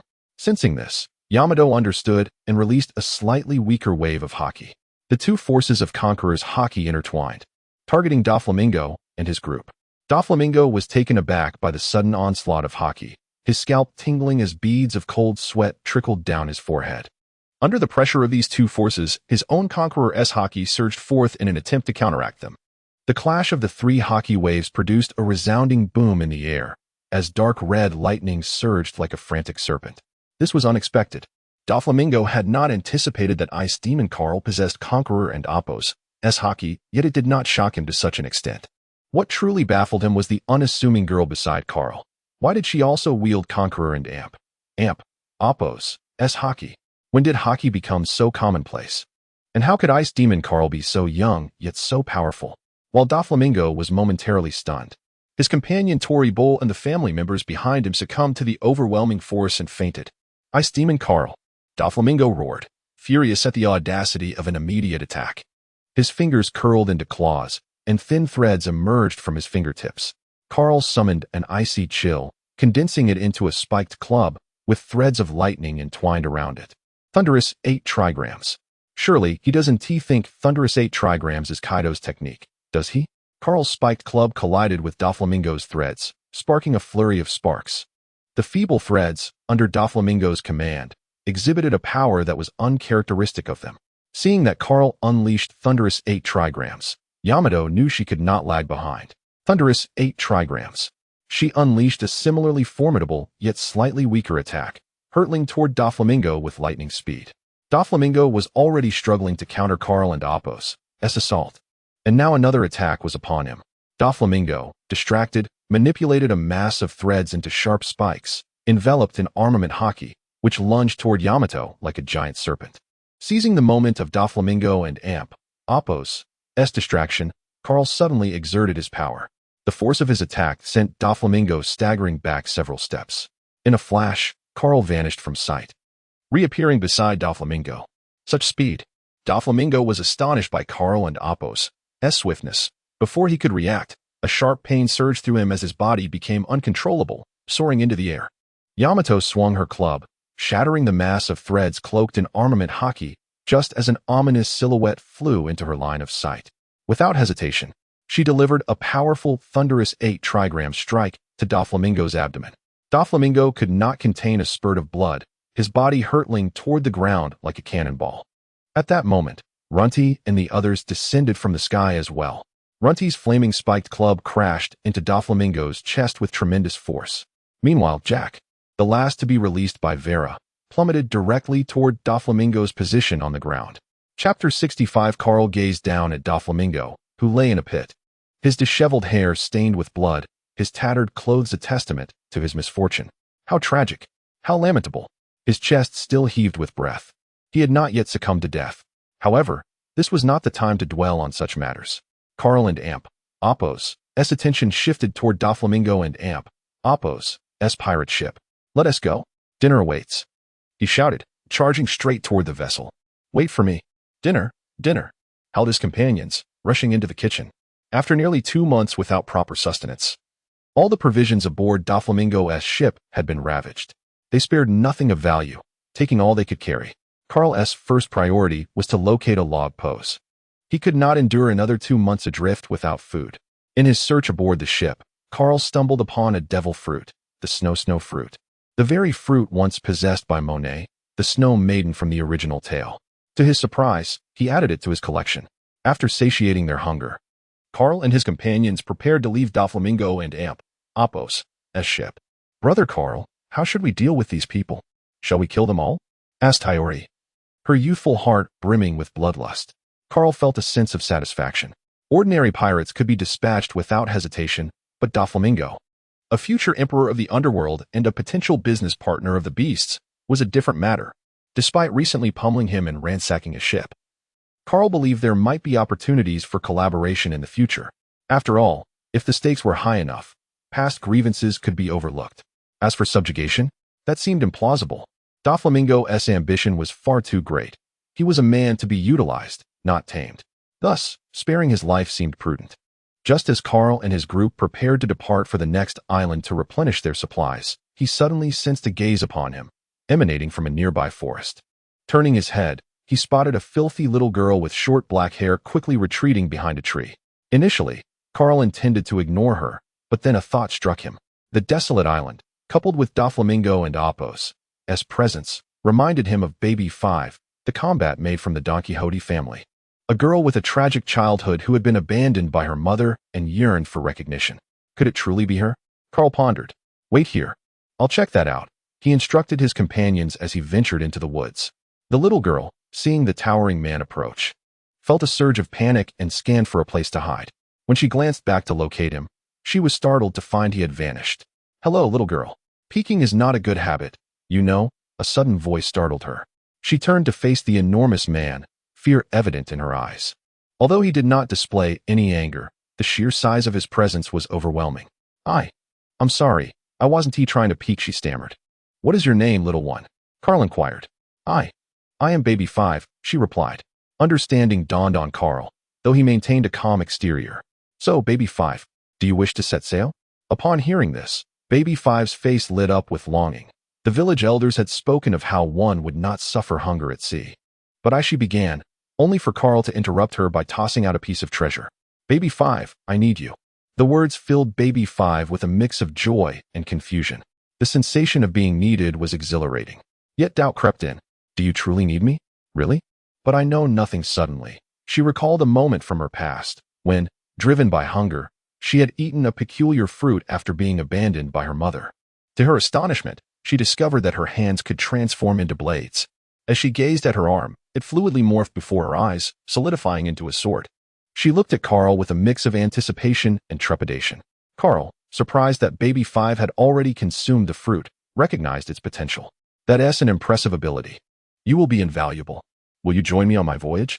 Overcome with emotion, Baby 5's eyes brimmed with tears of joy. She had finally found acceptance. Yet, her stomach's protest interrupted her reverie, causing her to blush and lower her gaze. Thus, Carl and his crew resumed their maritime adventure. This barren island offered little of interest, making the call of the ocean far more appealing. No one questioned Carl and Apos' decision to bring the girl aboard. He was the captain, after all. As for Baby 5's extreme disposition, Carl knew he must guide her carefully, for he had no desire to be betrayed. Such fervent ambition, especially in a young person, could be molded into loyalty. The addition of Baby 5 did not disrupt their established routine. In fact, she eagerly took on various tasks. With the log post provided by Doflamingo, they finally arrived at a proper island. After replenishing their supplies, Carl learned they had reached the entrance to the New World, from where they could sail directly to Fishman Island. Remarkably, they had traversed from the mid to the forefront of the New World without encountering any islands or pirate crews. Was it fortune or misfortune? However, that was now behind them. They had arrived at the New World's gateway. Since they were here, it stood to reason that Punk Hazard was not far off, aligning perfectly with Carl's ambitions, as it was also one of his targets for exploration. After replenishing their provisions, Carl's companions had hoped to linger on the island for a while longer. Yet, Carl suggested a more thrilling destination, prompting them to eagerly abandon their plans for this place in favor of the promised excitement. Even without a log post to guide them, Punk Hazard was not difficult to locate. That fruit was a prize he was determined to claim. Chapter 66. Punk Hazard. Punk Hazard, an island under the dominion of the world government, boasts a picturesque landscape and rich ecological diversity. At present, Punk Hazard has yet to endure the cataclysmic effects of Caesar's gas explosion, and Caesar himself remains at large, still serving the world government by fabricating various weapons of slaughter and researching genetic factors. The world government holds great expectations for the outcomes of these experiments. Hence the extensive deployment of naval warships surrounding the periphery of Punk Hazard's waters, numbering in the thousands, including 2 vice admirals and several rear admirals, creating an impressively formidable presence. Such a display is sufficient to intimidate any pirate newly arrived in the New World, rendering the area nearly devoid of pirate activity. Any that dare venture forth are swiftly dealt with. On this tranquil sea, a pirate ship with a dragon figurehead appears. Carl gazes at the distant warships, unperturbed, his eyes alight with battle fervor. From his understanding, the likelihood of encountering an admiral here is exceedingly slim. As long as those monstrous admirals do not appear, he fears no one. This confidence stems from his strength, and he believes it won't be long before he attains such heights himself. Moreover, he is not here to conquer the island. He merely seeks to retrieve something. Prepare yourselves. A fierce battle lies ahead. Carl warns. This will not be a mere skirmish as before. They are facing the Navy and the world government. Reinforcements from the Navy could arrive at any moment, as they are not too far from the G1 base of the New World, with the G5 base available for support. Thus, swift resolution is imperative. Is this what Carl finds amusing? It appears to be nothing more than a brawl. Upon mentioning combat, the militant faction led by Yamato becomes excited. The training Carl has provided to Nika, combined with Yamato's influence, has instilled in her a fervent desire for battle. Maria, as a member of the Oni clan, possesses an inherent thirst for conflict, though she typically keeps it hidden. When she engages, she holds nothing back. The fiery little runty is already primed for action. While Jack boldly declares, "Let us steer the ship closer," only to be met with a punch from Carl, who was quick to assert his authority. What? We are to attack the Navy? Besides the warlike individuals, both Tianhua and Perona deem Carl's decision excessively reckless. Having sailed with Moria for some time, Perona has gained some understanding of the Navy, which leaves her somewhat anxious. Tianhua, having spent time on the ships of Whitebeard and Roger, is well aware of the Navy's might. It's a minor issue. I'm merely here to acquire something, not to seize the island. Even if we cannot prevail, escaping with you all is still feasible, he reassures them, bolstered by the confidence derived from his fearlessness of the sea. Should reinforcements arrive too swiftly, he can simply withstand the assault and lead everyone into the depths of the ocean. Runty, Perona, Tianhua, Pegwan, Vera, and Baby 5. You remain on the ship to monitor for naval reinforcements. The rest, follow me. Initially reluctant, Runty is swayed by Carl's words. What if Pegwan were captured by the Navy?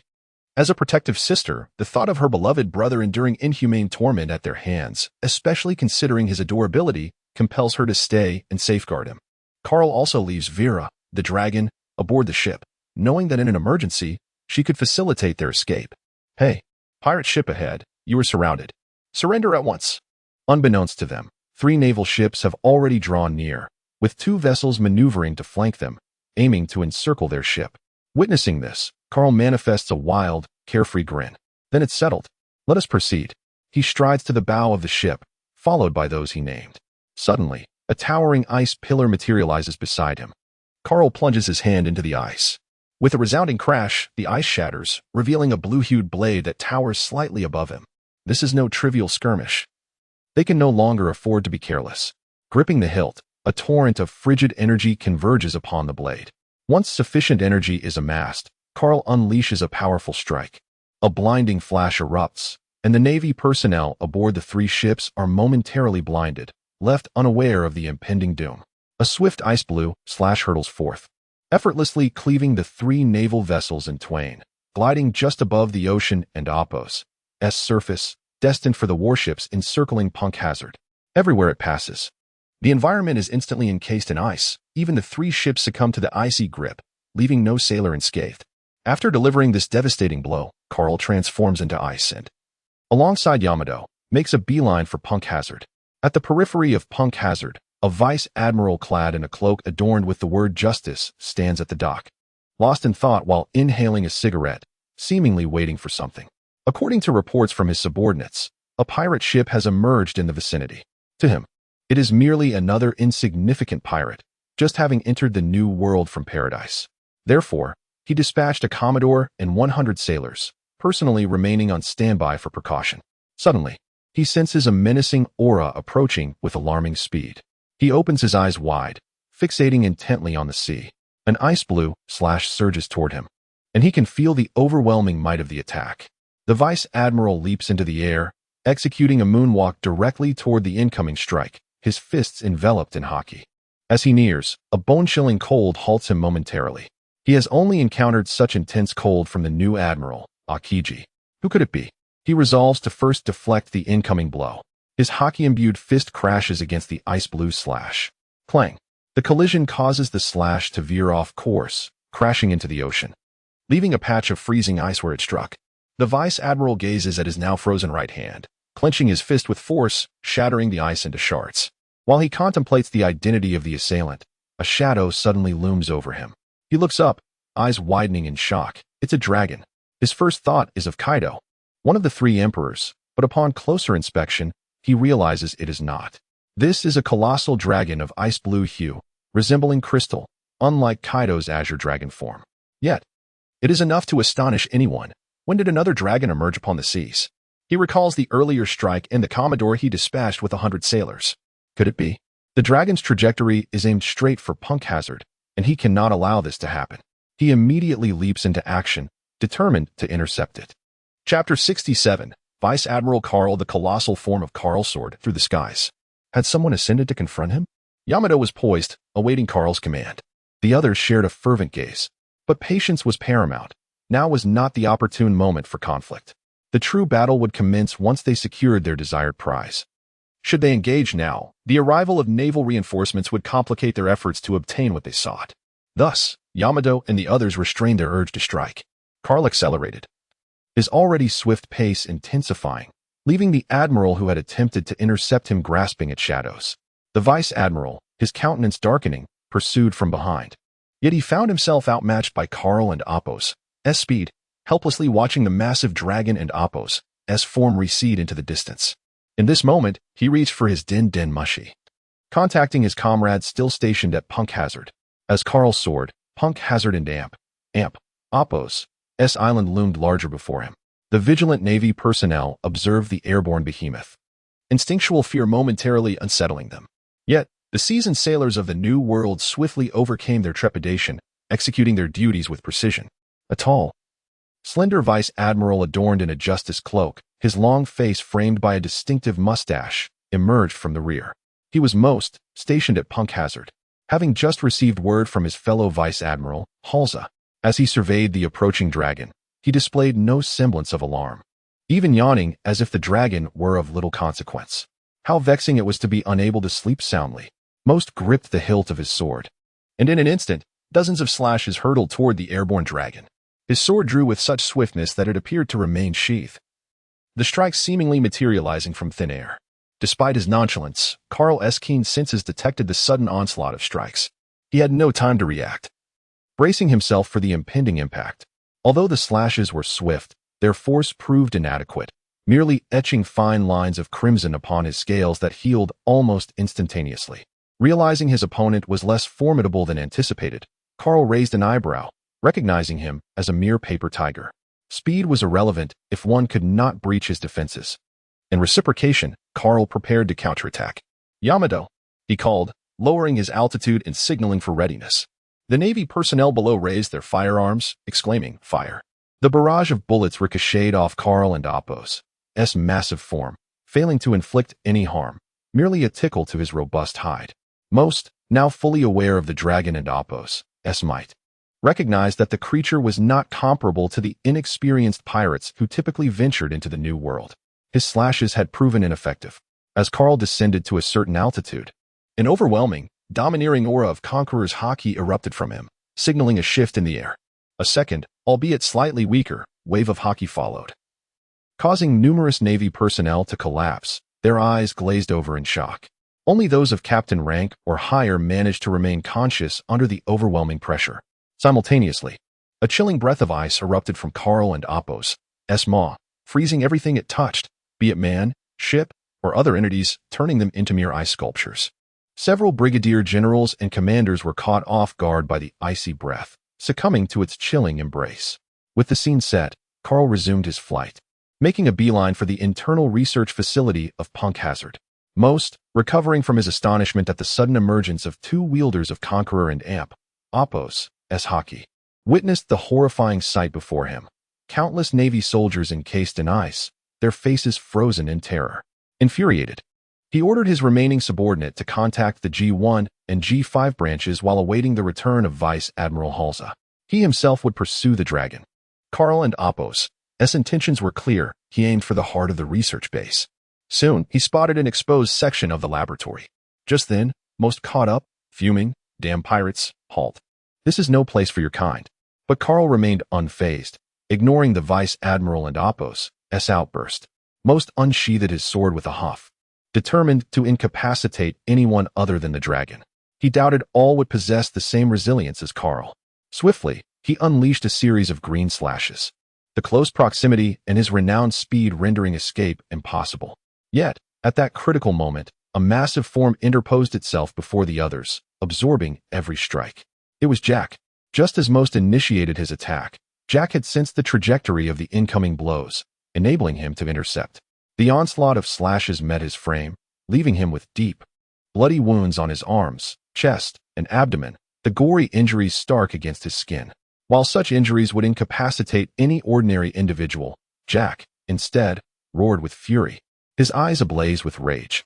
They approached the laboratory, and although the entrance was not yet found, Jack had no intention of retreating. Karl transformed back into his human form, wielding a spiked club imbued with armament hockey, flickering with icy blue lightning. With a mighty blow, he shattered the laboratory wall, soaring inside. Yamato, Hiyori, Maria, and Jack followed suit, entering from the air. Most's fury intensified. This was one of the world government's most treasured research facilities, and now, right before his eyes, it was being invaded. Should he be held accountable, he risked facing a military tribunal. Without hesitation, he followed them in, resolute in his mission to apprehend the band of pirates. Chapter 68. The Artificial Dragon Fruit. As Karl broke through the wall, the alarms of punk hazard echoed throughout the entire facility. Upon entering the laboratory, he discovered it was a place for the confinement of prisoners. A dozen inmates, clad in prison garb and shackled, were taken aback by the sudden intrusion. Their eyes sparkled with longing for freedom as they gazed at the gaping hole behind Karl. One individual, unable to contain himself, shoved past his companions and dashed toward the exit, disregarding the restraints on his wrists. Outside lay a glimmer of hope for survival. Within the stifling darkness of the laboratory, they faced only death. Such determination, Karl mused, noting the perilous drop of several hundred meters to the ground below. Not everyone was as reckless as that man. However, those who had entered were undoubtedly formidable. Please take me with you. I am willing to give everything. I am a pirate with a bounty of 70 million. Take me away, and I shall serve as your crew. A booming voice interrupted. Pirate, none of you shall leave today. Vice Admiral Most entered through the same breach, his rapier aimed menacingly at Karl's back. He had just witnessed the transformation of a colossal dragon into a man over 6 meters tall. Yamato and the others were already poised for battle. With Yamato's kanabo brimming with energy, Maria gripping her weapon, her eyes now serpentine, and Hiyori's Inma ready to strike at any moment. Particularly, Jack's fury reignited as he faced the man who had injured him. Could you not have arrived a moment later? Karl remarked, though unbeknownst to him. His club had morphed into a 7-meter-long sword. With a swift movement, he closed the distance to Most and delivered a powerful strike. Humph!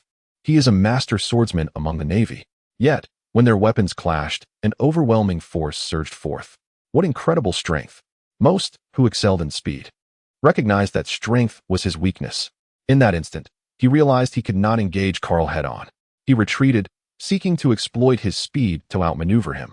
It was then that Most comprehended Karl's true identity. Impossible! The ice demon Karl of the Beast Pirates. His eyes widened in disbelief.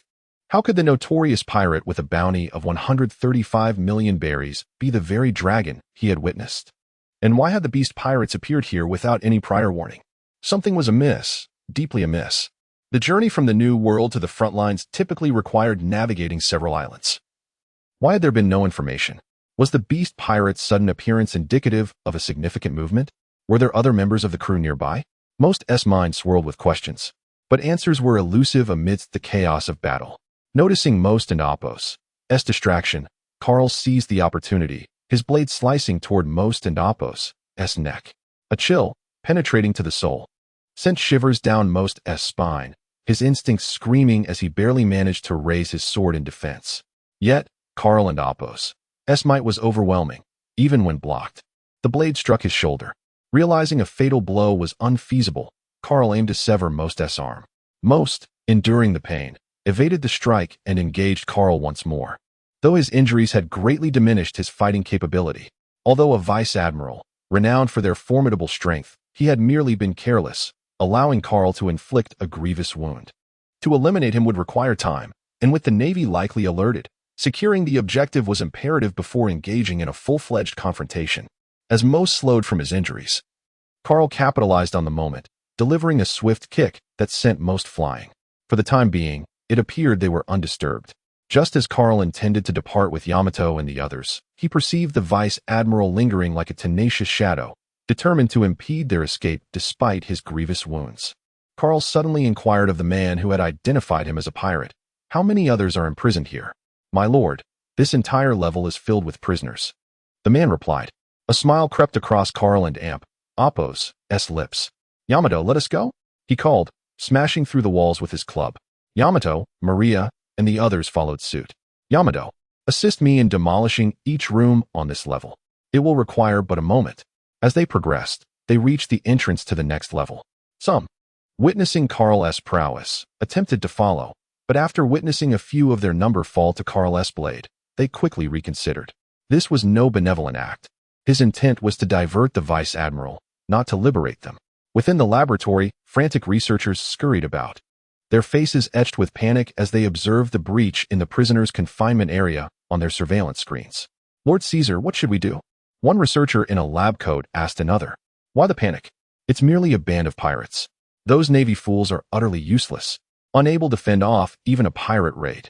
Caesar retorted, though his hands moved swiftly over the control panel, aware that the intruders were formidable. He magnified the display of Carl and his crew, and thick steel plates descended over every door in the room, sealing it securely. Carl extended his observation to its fullest, ensuring he missed no corner of the facility. Numerous Navy soldiers occupied the laboratory, yet they remained oblivious to Carl's approach, swiftly dispatched by Yamato and the others. Jack, in particular, seized the opportunity to unleash his pent-up frustration upon these soldiers.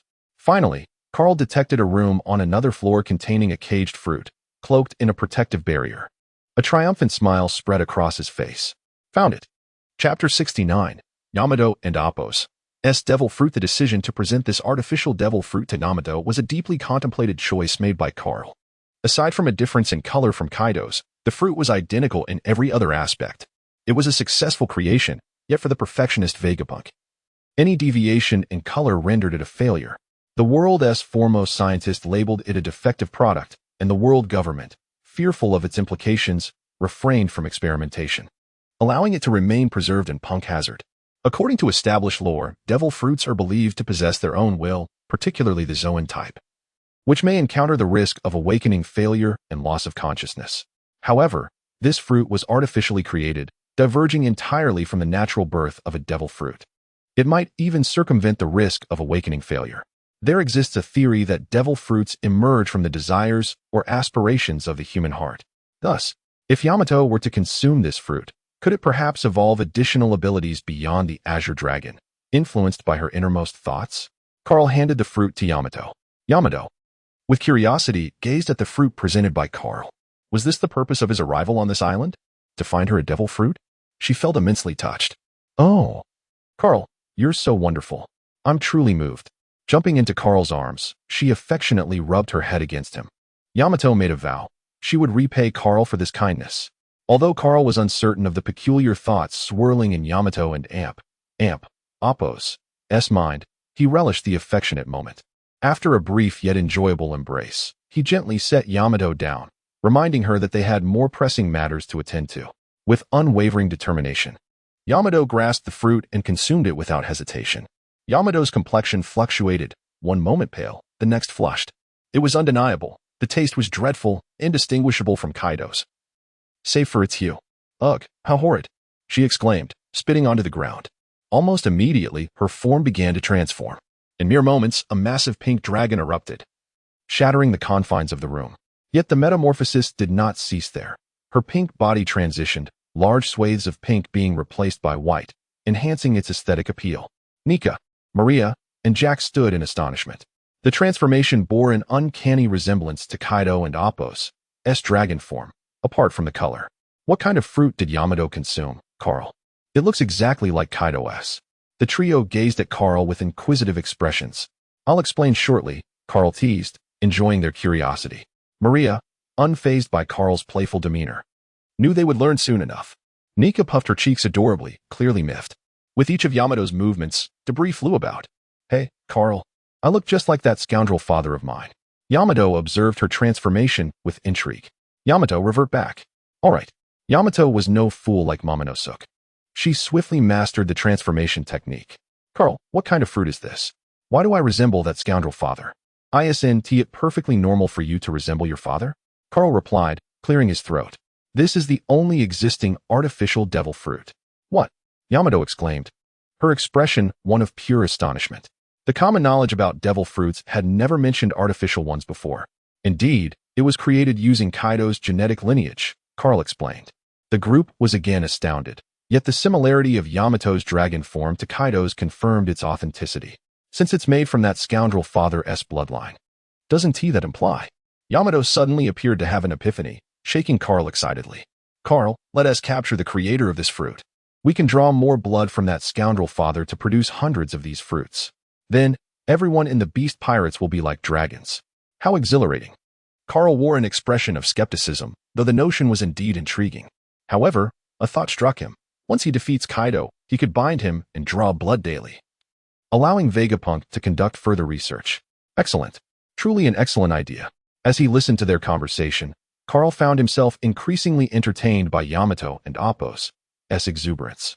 Maria pondered aloud. Is this truly wise? Meanwhile, Jack, lost in his thoughts, chuckled to himself. What business is it of mine? Now that we have what we came for, it's time to leave. There are guests awaiting. Yamato had just consumed the devil fruit and yearned to experience the sensation of soaring through the skies. The Dragon Knight Carl mounted Yamato as they took off. Haphazard began his pursuit of the colossal dragon from the sea. By the time he reached the dock, the massive dragon had already wreaked havoc and was barreling towards the interior of Punk Hazard. In haste, he made his way to the laboratory area. Just as he arrived, a thunderous explosion erupted from the high walls of the lab. A dragon, slightly smaller than the previous ice blue one, burst forth, heading straight for the ocean. Haphazard was bewildered. Where had this dragon come from? Were dragons now appearing in mass? Is this some sort of jest? Frustration bubbled within him. After a considerable effort to arrive, he was faced with yet another departure. This is maddening. He cursed under his breath. His speed was insufficient to catch a flying dragon. If only Most was here. His swiftness combined with strength ensures that none could escape. Just then, a faint yet powerful voice echoed. Ice Demon Carl, halt. A figure rushed from the laboratory, racing towards the pink and white dragon. As the figure approached the dragon, a burst of black-red light flickered. Most, having expelled a mouthful of blood, was sent flying backward. Most. Haphazard leapt into the air, catching his injured friend. Carl. Most's enraged roar echoed throughout Punk Hazard before he succumbed to unconsciousness.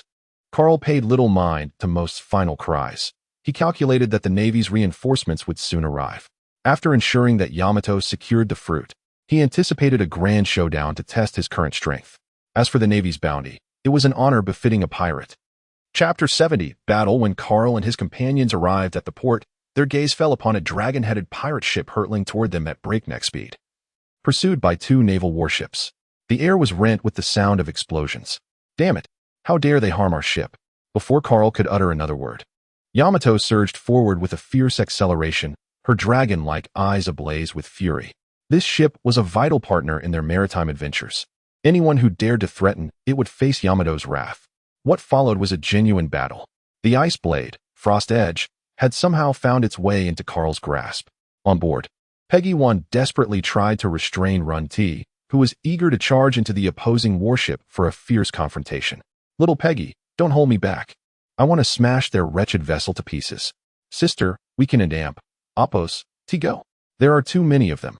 Let us wait for brother Carl to return. Vera, exhaling a frosty breath, scratched her claws against the deck, impatiently demanding, are we fighting or not? This is driving me insane. At that moment, a colossal shadow loomed over the sea. 3 icy slashes tore through the clouds from above.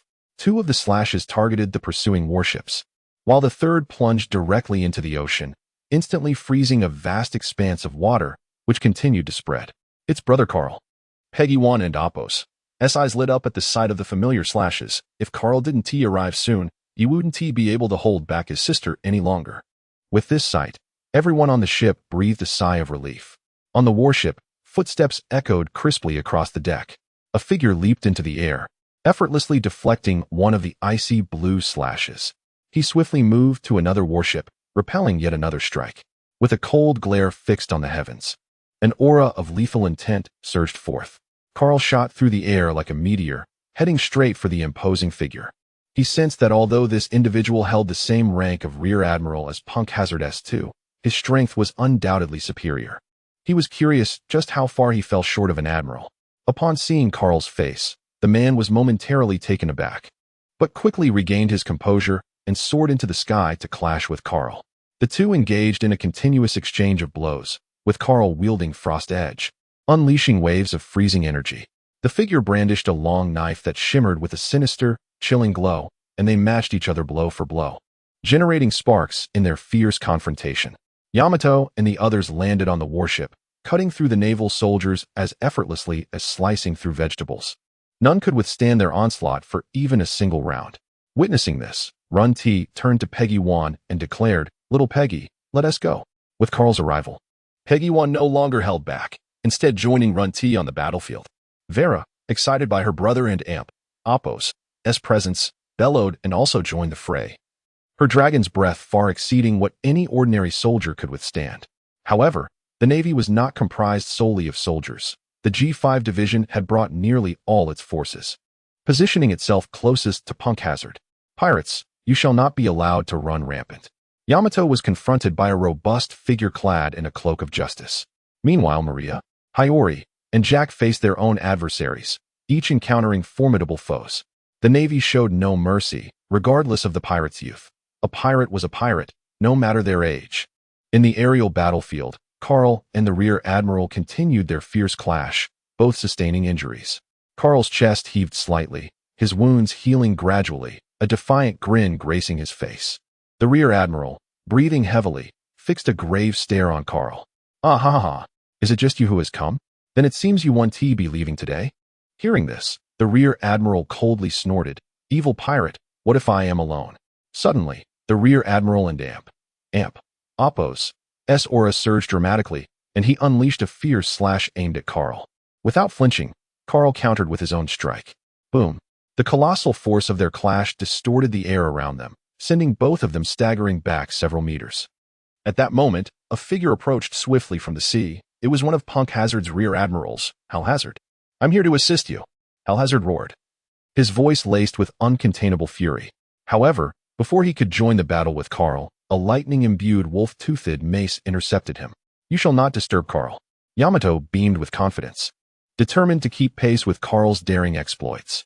After consuming a devil fruit, her already formidable physique had become even more powerful.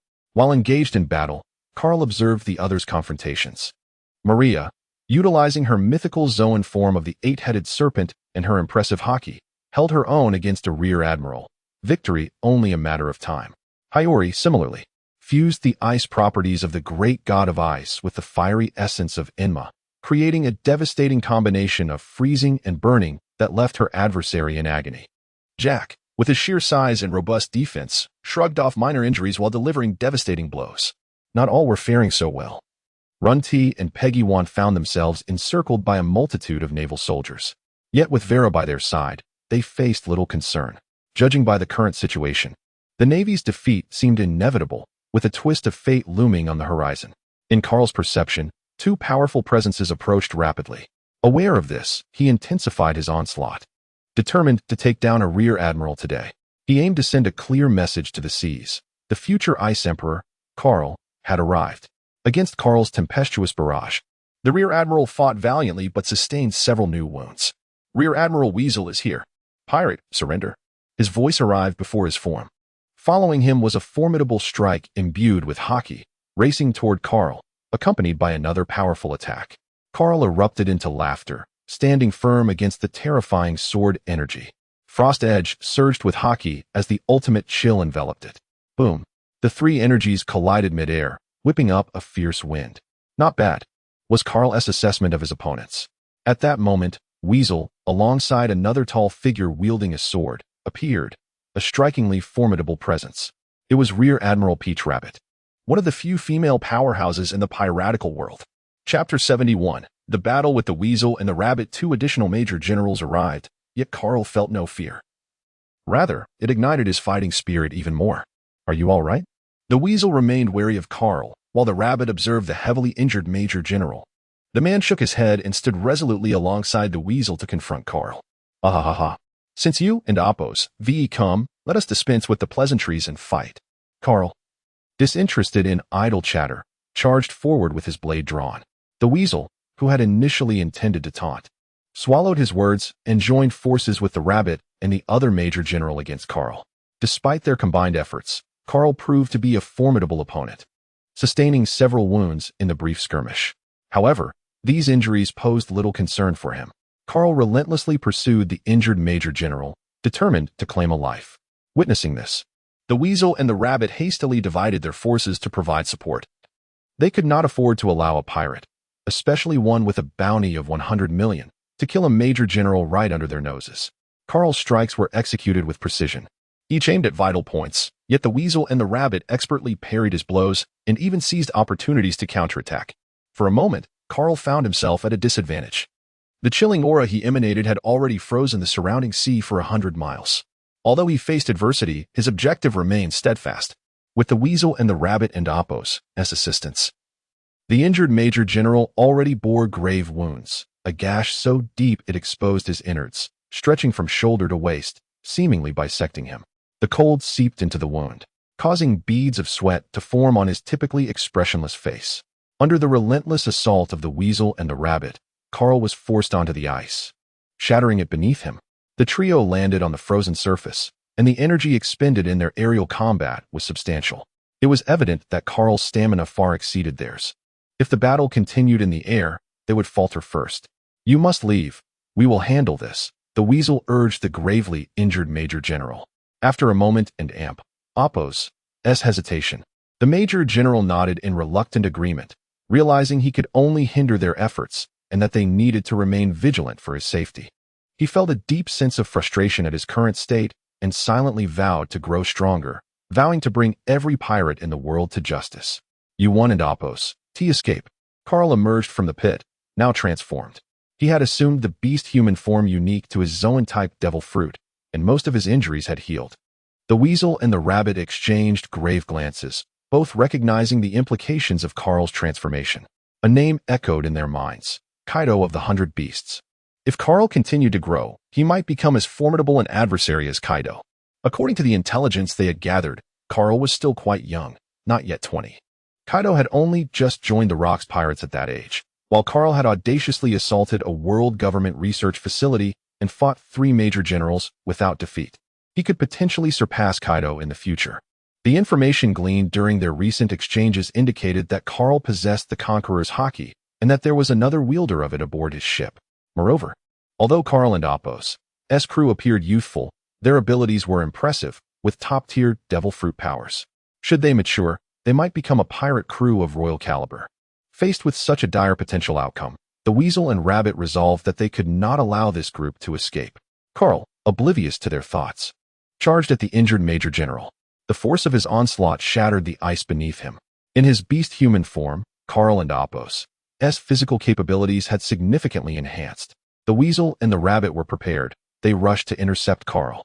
The weasel swung his long blade, imbued with haki, generating a powerful gust, while the rabbit drew his sword to strike from the side. Carl deftly evaded the weasel's attack and raised his arm to block the rabbit's sword, sparks flying as blade met flesh. In that instant, Carl unleashed a torrent of frigid air towards the rabbit, who narrowly dodged. The weasel seized the opportunity to strike again, but Carl pivoted, sweeping his tail towards the weasel.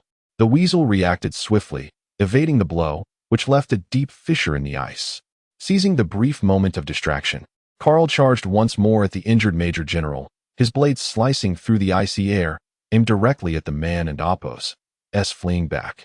Sensing the imminent danger, the Major General had no choice but to turn and defend himself. The clash of steel rang out, sending sparks flying as the overwhelming force caused him to cough up blood from his already grievous wounds. Seeing this, the weasel and rabbit advanced, unleashing a fierce barrage of sword energy aimed at Carl and Appos' back, hoping to compel him to abandon his target. However, they underestimated Carl and Appos' lethal determination, withstanding their powerful assault. Carl pressed on, his resolve only hardening. Ultimately, amidst Carl's relentless onslaught, The already weakened Major General could no longer endure. Carl cleaved him in two. And in his final moments, the Major General's eyes were filled with unyielding rage and despair. But what did it matter? He was dead. Carl laughed heartily. To die by my blade is no disgrace. The sight ignited an uncontrollable fury within the weasel and the rabbit. Before them lay a fallen comrade, slain by a pirate, a sight they could not tolerate. Damn pirates, you shall pay. Their wrath ignited a formidable surge of power. The weasel and Appo's long knife danced with ferocity, each strike imbued with immense force, while the rabbit's movements were agile and precise, each attack targeting Carl's vulnerabilities. Their sudden eruption of power caught Carl off guard. But he quickly regained his composure, a defiant smile spreading across his face. Carl reveled in the battle, seeking to comprehend his own shortcomings and striving for breakthroughs amidst the chaos. Between life and death lies great terror, yet also immense opportunity. This was a sensation he could never experience within the Beast Pirates. No matter how Kaido displayed his murderous intent, Carl would never believe that Kaido would truly kill him. It was only within the Navy that one could genuinely sense the intent to kill. As the intensity of the battle between Carl, the Weasel, and the Rabbit escalated, 3 warships surged into the area. These were the reinforcements summoned by the Weasel and the Rabbit from the G1 branch, arriving promptly upon receiving the news. As they approached the Punk Hazard waters, they were the first to arrive. Carl noticed the approaching ships and furrowed his brow. He was not overly concerned about his own predicament, but the others would certainly find themselves at a disadvantage against the newly arrived Navy forces. After a moment of contemplation, Carl devised a plan. Chapter 72, the G1 branch, established as the Navy's foremost outpost in the New World and the closest to the Holy Land of Mary Geos, boasts the most formidable naval force among all branches. A contingent of 3 warships arrived, each commanded by 2 rear admirals and 3 commodores. Observing the intense battlefield from afar, these officers promptly joined the fray, deeming themselves inadequate to assist in the duel between Carl, Vice Admiral Momosaji, and Vice Admiral Enigmo. They instead targeted other members of the Carl pirates, thereby intensifying the pressure on them. Simultaneously, a segment of the naval forces advanced towards the pirate ship, aiming to sever the crew's escape route. Witnessing this maneuver, Carl bellowed, "Vera!" The ship. The vessel was primarily occupied by non-combatants. Toki possessed limited prowess, while Bani 5 was negligible. Perona could conceivably hold off a dozen or so Marines, but the contingent heading towards the ship constituted nearly half the reinforcement, an insurmountable force for the trio. The ramifications of allowing these Marines aboard were dire. Vera, a dragon of immense stature, possessed aerial supremacy, rendering her virtually invulnerable. Heeding her captain and Appo's call, she roared skyward. Surveying her abode, she beheld a throng of humans encroaching upon it. This was intolerable. Did they not comprehend the inviolability of a dragon and Appo's territory? In her estimation, the pirate ship was her future domicile, her everyday abode. Carl was reassured by Vera's intervention, confident in the safety of those aboard. However, this development augured poorly for Ultai and Page 1, the siblings. With Vera's aerial support, they could barely withstand the onslaught of naval forces. But with her departure and the arrival of reinforcements, their situation became precarious. They were beset by numerous wounds, their appearances disheveled, yet their martial ardor remained undiminished. Yamato continued to grapple with the Vice Admiral from Punk Hazard, their clash marked by the collision of lightning-infused clubs and hockey-imbued fists. Yamato progressively acclimated to the powers of the newly ingested devil fruit. Whether due to innate talent or not, Yamato and Appo's mastery of the artificial Azure Dragon fruit was remarkably swift, transitioning from an initial disadvantage to a position of nascent dominance. Observing Yamato and Appo's valor, 2 rear admirals joined the fray. Maria, Hiyori, and Jack faced similar predicaments, struggling against the augmented naval forces. At this rate, the Carl pirates and Appo's defeat appeared inevitable. Even Vera was restrained by 3 commodores, and several Marines had already boarded the pirate ship. The situation had reached a critical juncture. Recognizing the exigency, Carl channeled his latent frigidity. The sudden surge startled Vice Admiral Enigmo and Vice Admiral Momosaji, compelling them to retreat. A frigid gale howled, and without warning, countless icy spikes erupted from the ice, each gleaming with frigid light. Myriad Marines were impaled, their anguished cries reverberating. Even some commodores and rear admirals sustained injuries in the unprovoked assault, while only those aboard the warships escaped unscathed. The battlefield transformed into a frigid inferno. The spikes adorned with the corpses of countless Marines, their blood staining the ice crimson. The wails of the impaled, those yet to succumb, echoed like specters. The event transpired in an instant, leaving few time to react. But this was not the culmination. Carl and Apos' ice extremes, frost edge hummed, as a cherry blossom-like aura surged, coating the blade in Busashoka haki. He plunged the blade into the ice and bellowed, as icy blue lightning crackled and an aura of cataclysmic power erupted. From within the ice, a muffled rumble echoed, followed by serpentine fissures spreading across the expanse. Yamato, retreat. Hearing this, Yamato disengaged from the vice admiral and rear admiral, the latter impaled by an ice spike. Yamato leaped skyward, transforming into a colossal dragon. Ignoring the pursuing officers, Yamato swooped down to the battlefield, and without prompting, the crew abandoned their adversaries to board. Jack, however, was caught up in the conflict and refused to leave. Yamato, disregarding his protests, seized him and carried him away. Having gathered the crew, Yamato circled behind Carl. Vice Admiral Enigumo and Vice Admiral Momosaji beheld the dragon, its form mirroring Kaido's, and reassessed the threat level of the youthful pirate crew. They had observed the crew's combat prowess, deeming them prodigious talents, each possessing the potential of a first mate, and some even that of an admiral. However, it seemed unlikely that they could be detained today. Nevertheless, they were Marines. Even if they could not capture all of them, they must eliminate at least one or two, thereby diminishing the future threats to the seas. Vice Admiral Momosaji and Vice Admiral Enigumo unhesitatingly abandoned Carl and assailed the airborne dragon. Their intentions were thwarted by Carl, who unleashed a cataclysmic eruption of ice, the shards raining down upon the officers, forcing them to intercept. Simultaneously, Carl leaped onto Yamato's back. Yamato unleashed a torrent of flames, incinerating the ice. As the ice fractured, countless Marines plunged into the sea, while others were struck by the shards. As they departed, Carl elected to bestow a parting gift.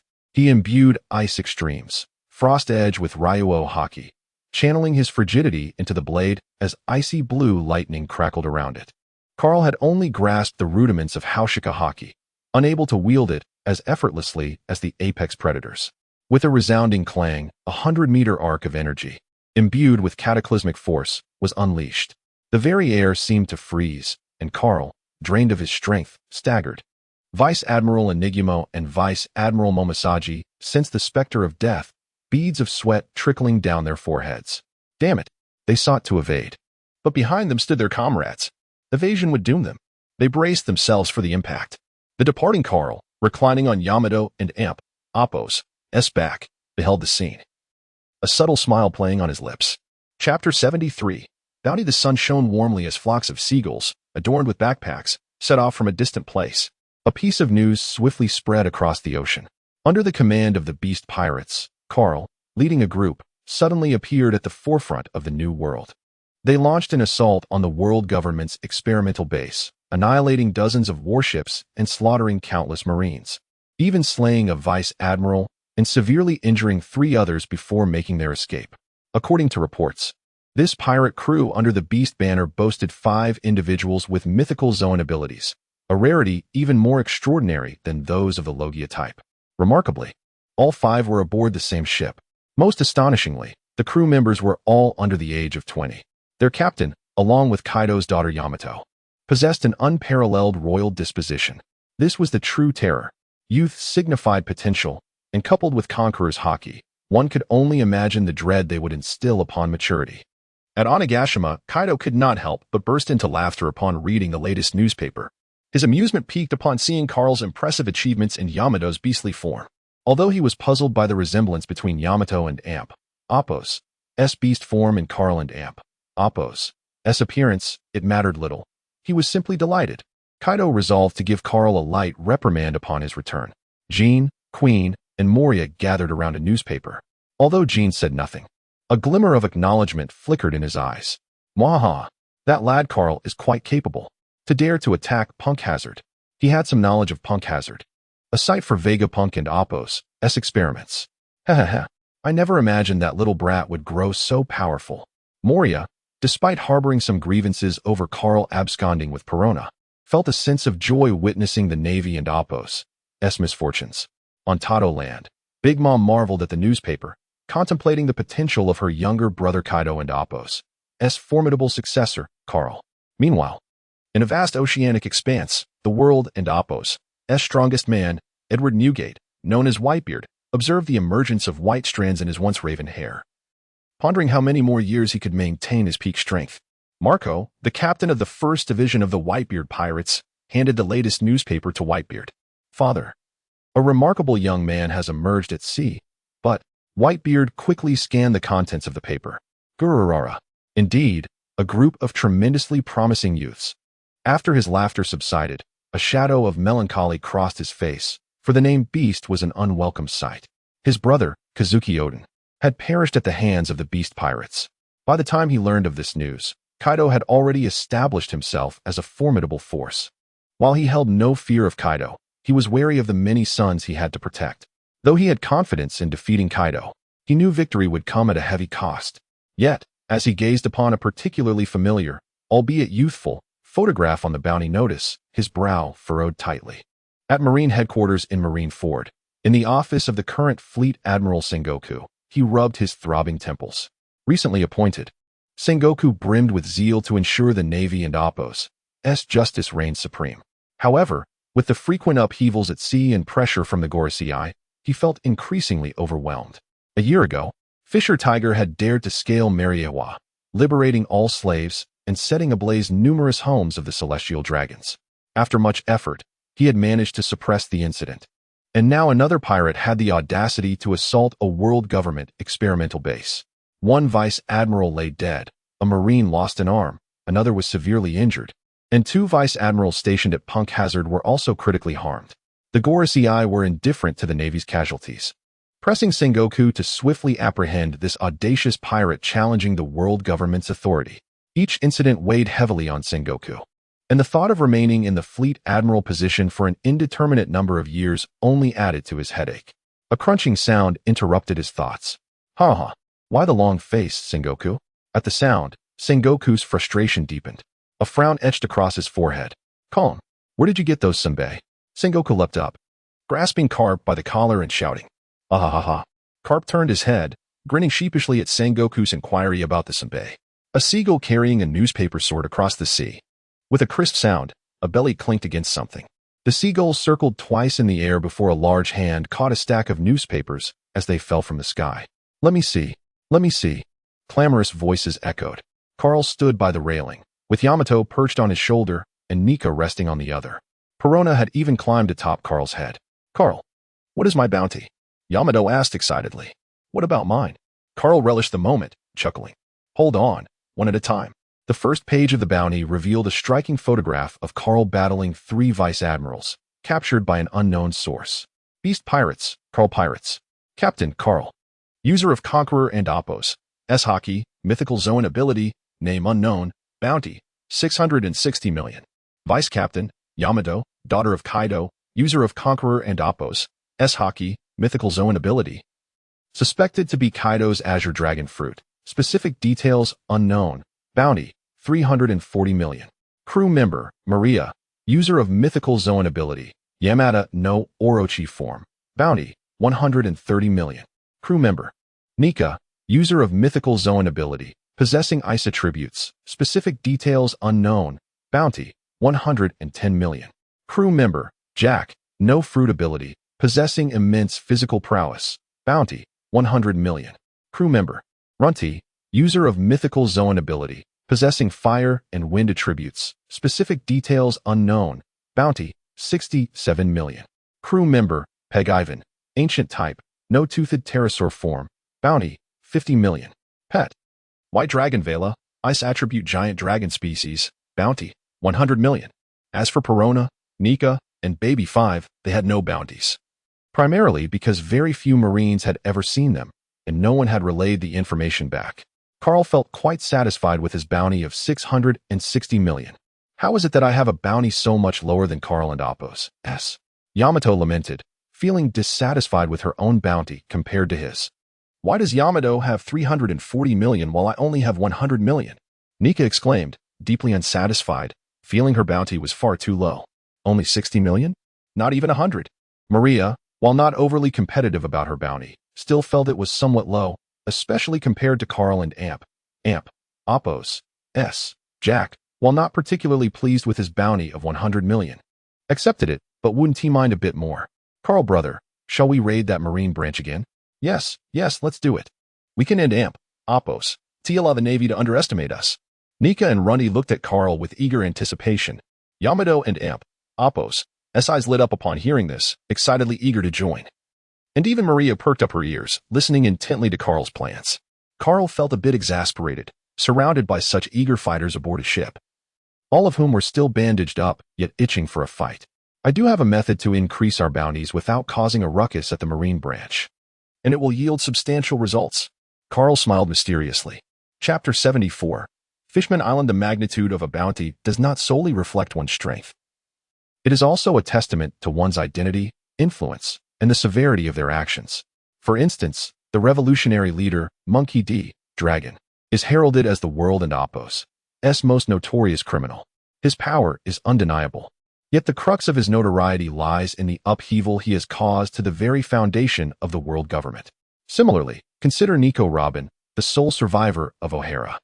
At the tender age of 8, she received a staggering bounty of 79 million, merely for the fact that she is a survivor from O'Hara, potentially possessing knowledge of the Void Century and Oppos' history. Thus, it becomes evident that one's strength is not the sole criterion for a heightened bounty. So, Carl, what is the swiftest way to increase our bounties? All eyes were eagerly fixed upon Carl. Celestial dragons, Carl stated nonchalantly. As long as we give a celestial dragon a thrashing, our bounties will naturally rise. But what if we were to kill one? That would summon an admiral from the Navy to apprehend us. Upon hearing this, apart from the pale-faced Tion Yushur and the slightly apprehensive Perona, the others and Oppos' eyes sparkled with excitement. Carl, let us go kill a celestial dragon, Yamato exclaimed, her face alight with enthusiasm. If merely striking one would boost their bounty significantly, then killing one would surely surpass that of Luffy. I shall slay one as well. The fervor was palpable, each of them displaying a reckless audacity typical of the young and untested. Yamato, undeterred by the implications of confronting a celestial dragon, was brimming with excitement, as were Maria and Hiyori, who had been trained under Carl and Oppos' tutelage since childhood, showing no fear of the so-called celestial dragons. Ruin T was equally emboldened, already boasting about taking down a dozen or so celestial dragons. Jack, a fierce warrior, would certainly not be intimidated. However, Tion Yushur, aware of the celestial dragons and Oppos' significance, felt a surge of worry at the sight of his eager daughter. If others were to overhear such sentiments, they would surely be left in disbelief. A crew of such audacious individuals, unafraid even of celestial dragons, could only be deemed a band of thugs. What else could possibly frighten them? Enough of the celestial dragons. We shall address that when the time comes. For now, our next destination is Fishman Island. Here I come, beautiful mermaid sisters. Fishman Island lies at a depth of 10,000 meters beneath the sea, serving as an essential passage for every pirate venturing into the New World. It requires a special coating to traverse, and en route, various unexpected challenges may arise. A moment's inattention could spell disaster, with the likelihood of survival in the abyss nearing zero. Carl and his companions once more arrived at an island to replenish their supplies. After donning their special coating, they did not linger long. All aboard, including Carl, were filled with excitement at the prospect of navigating the ocean's depths. This was Tion Yushur and Oppos' third encounter with such sensations. Nevertheless, she felt a thrill. The others, too, were equally captivated. The Dragon Emperor continued its journey into the dark, profound depths of the ocean. Many amusing incidents occurred along the way. Perhaps after drifting at sea for 2 months and exhausting their bad luck, this journey was unusually smooth. They arrived at Fishman Island, situated 10,000 meters beneath the sea, without incident. The entire island was enveloped in a massive bubble. Everyone stood at the railing, gazing below at Fishman Island, their eyes betraying unrestrained excitement. Although Carl had glimpsed it online in his past life, witnessing it in person was an entirely different experience. The Dragon Emperor glided through the entrance into the heart of Fishman Island. They were not the only vessel present. Merchant ships and pirate ships filled the waters. At this time, Neptune, the king of Fishman Island, had not yet passed, and Queen Odoheim was diligently working to ease the tensions between humans and fishmen. However, Carl was indifferent to such matters. His primary intention was to enjoy himself, perhaps to catch a glimpse of the mermaids.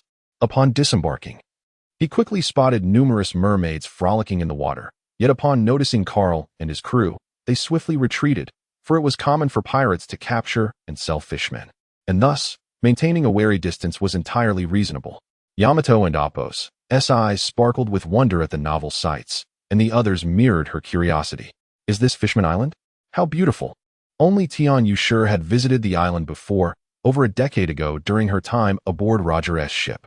Returning now, she could not help but reflect on how much had changed. Yet, just as Karl and his crew prepared to seek out a tavern for sustenance, a barrage of gunfire erupted nearby, accompanied by piercing screams.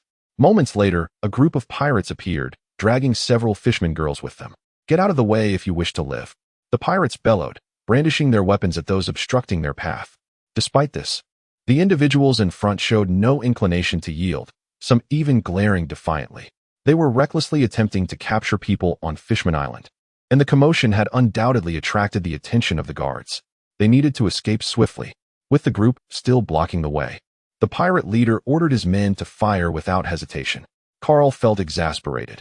If only these people had the sense to move aside, he would have disregarded them. However, if they chose to court death, he could not be held responsible. In an instant, before Karl could speak, Yamato, Hiyori, and Ruin T had already dashed forward. In mere moments, all the pirates lay defeated on the ground, leaving only the terrified fisherman girls seated in fear. Yamato shook the blood from her weapon, visibly irritated. These people are such a buzzkill. As the trio returned to Karl's side, preparing to resume their exploration of Fishman Island, they found themselves encircled by a group of fishman guards wielding tridents, their expressions filled with rage and hatred. Alas, what a nuisance. It seems our journey on Fishman Island is coming to an abrupt end. Karl sighed, pressing his forehead in resignation. Judging by the situation, it appeared that peace would not be reached today. The others shared an expression of deep dissatisfaction. They had only just arrived at Fishman Island, barely had the chance to appreciate its beauty, and already faced such troubles. Yamato's anger was palpable, nearly erupting from her eyes. Karl conjured a spiked club of ice in his hand. Just as tensions reached a boiling point, a deep, authoritative voice resonated through the air. Upon hearing it, the fishman guards parted to form a path, standing respectfully at attention. Through Karl's gaze, he beheld a figure riding a whale, tall and imposing, adorned with a crown and wielding a golden trident. The newcomer was none other than Neptune, the reigning king of Fishman Island. Chapter 75. The journey to Fishman Island. Neptune surveyed Karl and his companions with an air of regal authority. Karl met Neptune's gaze without flinching. What of the king? What of the abyssal depths of 10,000 meters? In a true confrontation, he held no fear. However, the encounter deviated from Karl's expectations. The solemn figure of Neptune dissolved into laughter upon recognizing Tian Yu. Ah, madam, sure. I never anticipated we would meet again. The majestic facade of Neptune vanished in an instant. Mother, have you ever been to Fishman Island? Hiyori inquired with curiosity. I was fortunate enough to visit twice. Tian Yu replied gently, turning her attention back to Neptune. It has been quite some time, King Neptune, she added, a hint of nostalgia flickering in Neptune's eyes. Indeed, it has been nearly a decade since our last meeting. As Tian Yu conversed with Neptune, Karl recalled that she had accompanied Roger to Fishman Island. It was during that time that Roger and his crew forged a friendship with Neptune, explaining the familiarity between Neptune and Tian Yu. With this connection, Karl felt reassured that their visit to Fishman Island would be relatively trouble-free. Madam Sure, who are these individuals? Where is Odin? And what of your son and daughter? Neptune's inquiries finally surfaced. It was as if he had torn open old wounds and sprinkled salt upon them. While Tian Yu had anticipated Neptune's questions, a glimmer of sorrow crossed her eyes, sorrow for her son. Hiyori, come here, she beckoned. Hiyori, having discerned that the imposing fishman before her was acquainted with her mother, approached, conveniently overlooking the mention of her unseen father and brother. Neptune, observing the girl who bore a striking resemblance to Tian Yu, could not help but smile broadly. My, how you have grown, Hiyori, he exclaimed, tactfully avoiding any mention of Odin or Momonosuke. It was evident to all present that there were unspoken complexities surrounding these matters, and Neptune, being a perceptive king, chose not to delve into them further. He turned his attention to Karl and his companions, noticing their youth and apparent strength. Oh, esteemed guests from afar, I cordially invite you to tour the royal palace. Neptune extended his invitation, recognizing Karl as the group's pivotal figure. Please, clear the area and attend to these young ladies, he instructed. Karl, more than willing to accept Neptune's invitation, understood that having the king and Apos' endorsement would greatly benefit future visits to Fishman Island. The rapid turn of events left Yamato somewhat bewildered. Hadn't they just been on the brink of conflict? Yet now, they were to visit the palace? This implied that their time on Fishman Island could continue blissfully. As they journeyed, curious fishmen regarded Karl and his party with intrigue. After all, not many humans had the privilege of accompanying their king. However, as they passed through a grand plaza, a powerful speech resonated from the center, though delivered by a woman. Her voice was strong and imbued with an invisible force that compelled her audience to genuinely believe in her words. Odoheim remained steadfast, Tianyu remarked, recognizing the speaker. Karl and Apos' gaze was drawn to the mermaid upon the elevated platform, intrigued by the woman said to possess extraordinary haki. She was tirelessly advocating for peace between fishmen and humans. Neptune, aware of the futility in resolving the deep-seated animosities between their peoples, felt a sense of helplessness. Yet, he remained supportive of Odoheim. What if her efforts bore fruit? Neptune informed his guards to await the conclusion of Odoheim's speech before proceeding to the palace. They departed, and during the journey, Neptune engaged Karl in light conversation, learning about their origins as members of the Beast Pirates, one of the three emperors. Initially, Neptune felt a twinge of anxiety upon discovering their affiliation with the notorious crew, known for their tumultuous reputation at sea. However, as he gleaned more about them, he concluded that not all of the Beast Pirates were as they were reputed. Upon reaching the palace, Neptune warmly welcomed them. Shortly thereafter, Odoheim arrived, exuding grace and an unwavering kindness. The moment she spotted Tianyu, joy illuminated her features.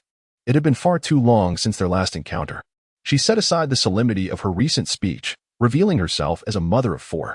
In their conversation, Tianyu found herself smiling once more. Neptune's 4 children soon joined them.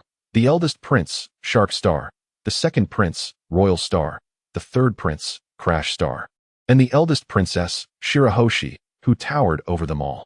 Except for the eldest prince, the others still bore the appearance of children, with Shirahoshi appearing particularly timid in the presence of strangers. Karl's gaze, unrestrained, scrutinized the legendary ancient weapon, Poseidon. Intrigued by the ancient weaponry, he contemplated nurturing Shirahoshi, envisioning her potential, but knew he must wait until she was older. Reflecting on ancient weaponry, Karl recalled the blueprints for Pluton located in Water 7. He resolved to secure them at the earliest opportunity. Though the Wano country possessed its own Pluton, entrusting such designs to another felt precarious. It was best to safeguard them himself. Shirahoshi, feeling the weight of Karl and Apos' penetrating gaze, instinctively sought refuge behind Odoheim. At that moment, the second prince, Shark Star, noticed Karl's scrutiny and promptly positioned himself protectively in front of Shirahoshi, glaring at Karl. "What are you looking at?" he demanded. Karl merely raised an eyebrow, unfazed. He was not one to be riled over trifles. Neptune interjected to defuse the tension. "Shark Star, show some decorum." Though Shark Star harbored lingering resentment, he complied with his father and Apos' request, albeit with a watchful gaze fixed upon Karl. Karl dismissed the incident with a light-hearted chuckle. "I merely remarked on how adorable Princess Shirahoshi is." Neptune beamed at the compliment directed at his daughter, appreciating Shark Star's protective instincts, albeit a tad rash. Subsequently, Neptune prepared a lavish feast for his guests. Chapter 76. Shirahoshi with the identity of friends of King Neptune. Karl and his companions enjoyed a more seamless journey on Fishman Island. Many fishmen no longer harbored the initial hostility towards them. However, a few fishmen still looked disdainfully at Karl's group, yet they refrained from acting irrationally due to their connection to Neptune, choosing instead to simply ignore them. After the royal banquet concluded, Yamato and the others decided to explore other parts of Fishman Island. Thus, Yamato and Nika ventured together, while Runmi took her younger brother, Pigeon, along for safety, ensuring the two mischievous children wouldn't face any bullying. Jack accompanied them as a precaution. Perona stayed with Maria, and the two seemed to be a manageable pair.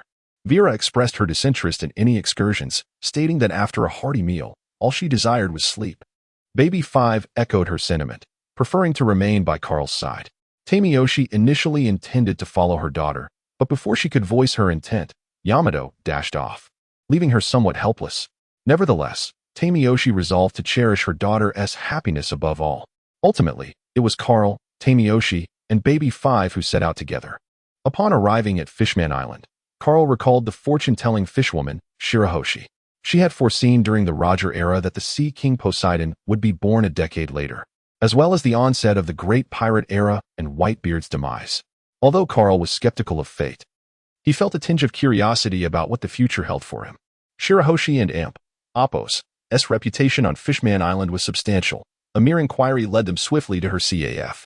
Fortunately, Shirahoshi and Amp, Appo's stature was larger than that of the average fishman, and the entrance to her establishment was correspondingly spacious. Otherwise, Carl, a towering figure at 6 meters, might not have fit through.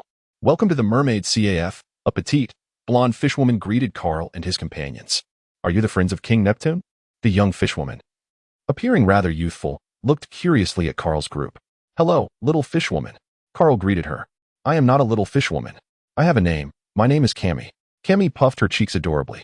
"Haha, Cami the little fishwoman. Is Shirahoshi here?" Carl got straight to the point. "Why do you keep calling me little fishwoman?" Cami fumed. "Cami, how many times must I tell you not to cause a ruckus in the CAF?"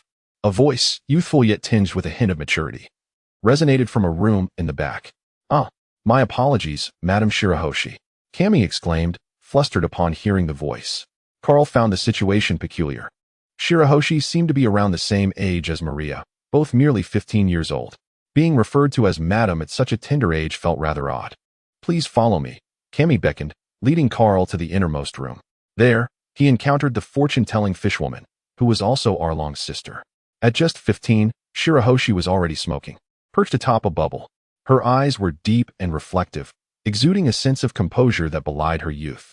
"It's been a while, Tamioshi." Shirahoshi smiled warmly at Tamioshi. "Ah, so it's you, Tamioshi." A flicker of joy danced in Shirahoshi and Appo's eyes upon seeing her. "Shirahoshi, I wish to request a reading." Carl, feeling awkward addressing someone younger than himself as Madam, opted for shopkeeper instead. Shirahoshi didn't and Appo's need to use divination to comprehend their purpose. Nearly 90% of those who sought her out did so for fortune-telling. "Very well. For Tamioshi's sake, I shall grant you a reading. It won't take too long." She acquiesced. Carl smiled faintly, grateful. Shirahoshi summoned Cami to fetch the crystal ball used for divination, placing one hand upon it. Baby 5 observed curiously, while Tamioshi, having witnessed the process before, was still somewhat awed. The crystal ball radiated a dazzling white light in Shirahoshi and Appo's hands. This orb was vital for her readings, and it was exclusively hers. Carl speculated that it might have originated from an ancient entity possessing remarkable foresight. After all, if Joy Boy's Conqueror's Hockey could endure for 8 centuries, why couldn't someone's foresight be preserved as well? Suddenly, Shirahoshi began to sweat profusely, her body trembling uncontrollably. Cami, startled by this abrupt change, rushed to her side. "Madam Shirahoshi, are you all right?" Tamioshi looked on with concern. Only Carl sensed something amiss, his brow furrowing. He had caught a fleeting glimpse of frost on the crystal during the reading, subtle yet noticeable. "What did you see, Madam Shirahoshi?" Carl inquired with great curiosity. "You will be very powerful," she proclaimed, then closed her eyes, as if contemplating something profound. Carl pondered for a moment, gaining some clarity. "Thank you, shopkeeper Shirahoshi. With my curiosity satisfied, it is time we took our leave." Just as he was about to exit, a thought struck him. Should he invite Shirahoshi aboard? A fortune-teller on the seas could prove advantageous in various endeavors. Acting on impulse, he turned back to the meditative Shirahoshi. "Shopkeeper Shirahoshi, would you care to join us on our maritime adventures?" What?" Cami and Tamioshi exclaimed in unison, taken aback by the sudden proposal. Shirahoshi opened her eyes, a flicker of something unusual crossing her otherwise placid gaze. "No, I wish to remain on Fishman Island." She firmly declined Carl and Appo's invitation. "Why? Is it because your brother became a pirate, or is it due to a prophecy?" Carl's lips curled into a smirk, causing Shirahoshi to flinch. "Silence. That scoundrel is not my brother," she retorted, her fury erupting without warning as she hurled her smoking pipe at Carl. Carl caught the pipe with ease, remaining unfazed by Shirahoshi's sudden anger. The rapid shift in emotions left everyone momentarily speechless. "If it's not because of your brother, then it must be due to something you foresaw." Carl pressed on. Shirahoshi's expression shifted, revealing a hint of vulnerability. Yet she stubbornly replied, "Humph. For Tamiyoshi's sake. You may leave." Carl was not one to easily concede. "Did you not just say that I would be powerful? Do you believe I lack the ability to alter that future?"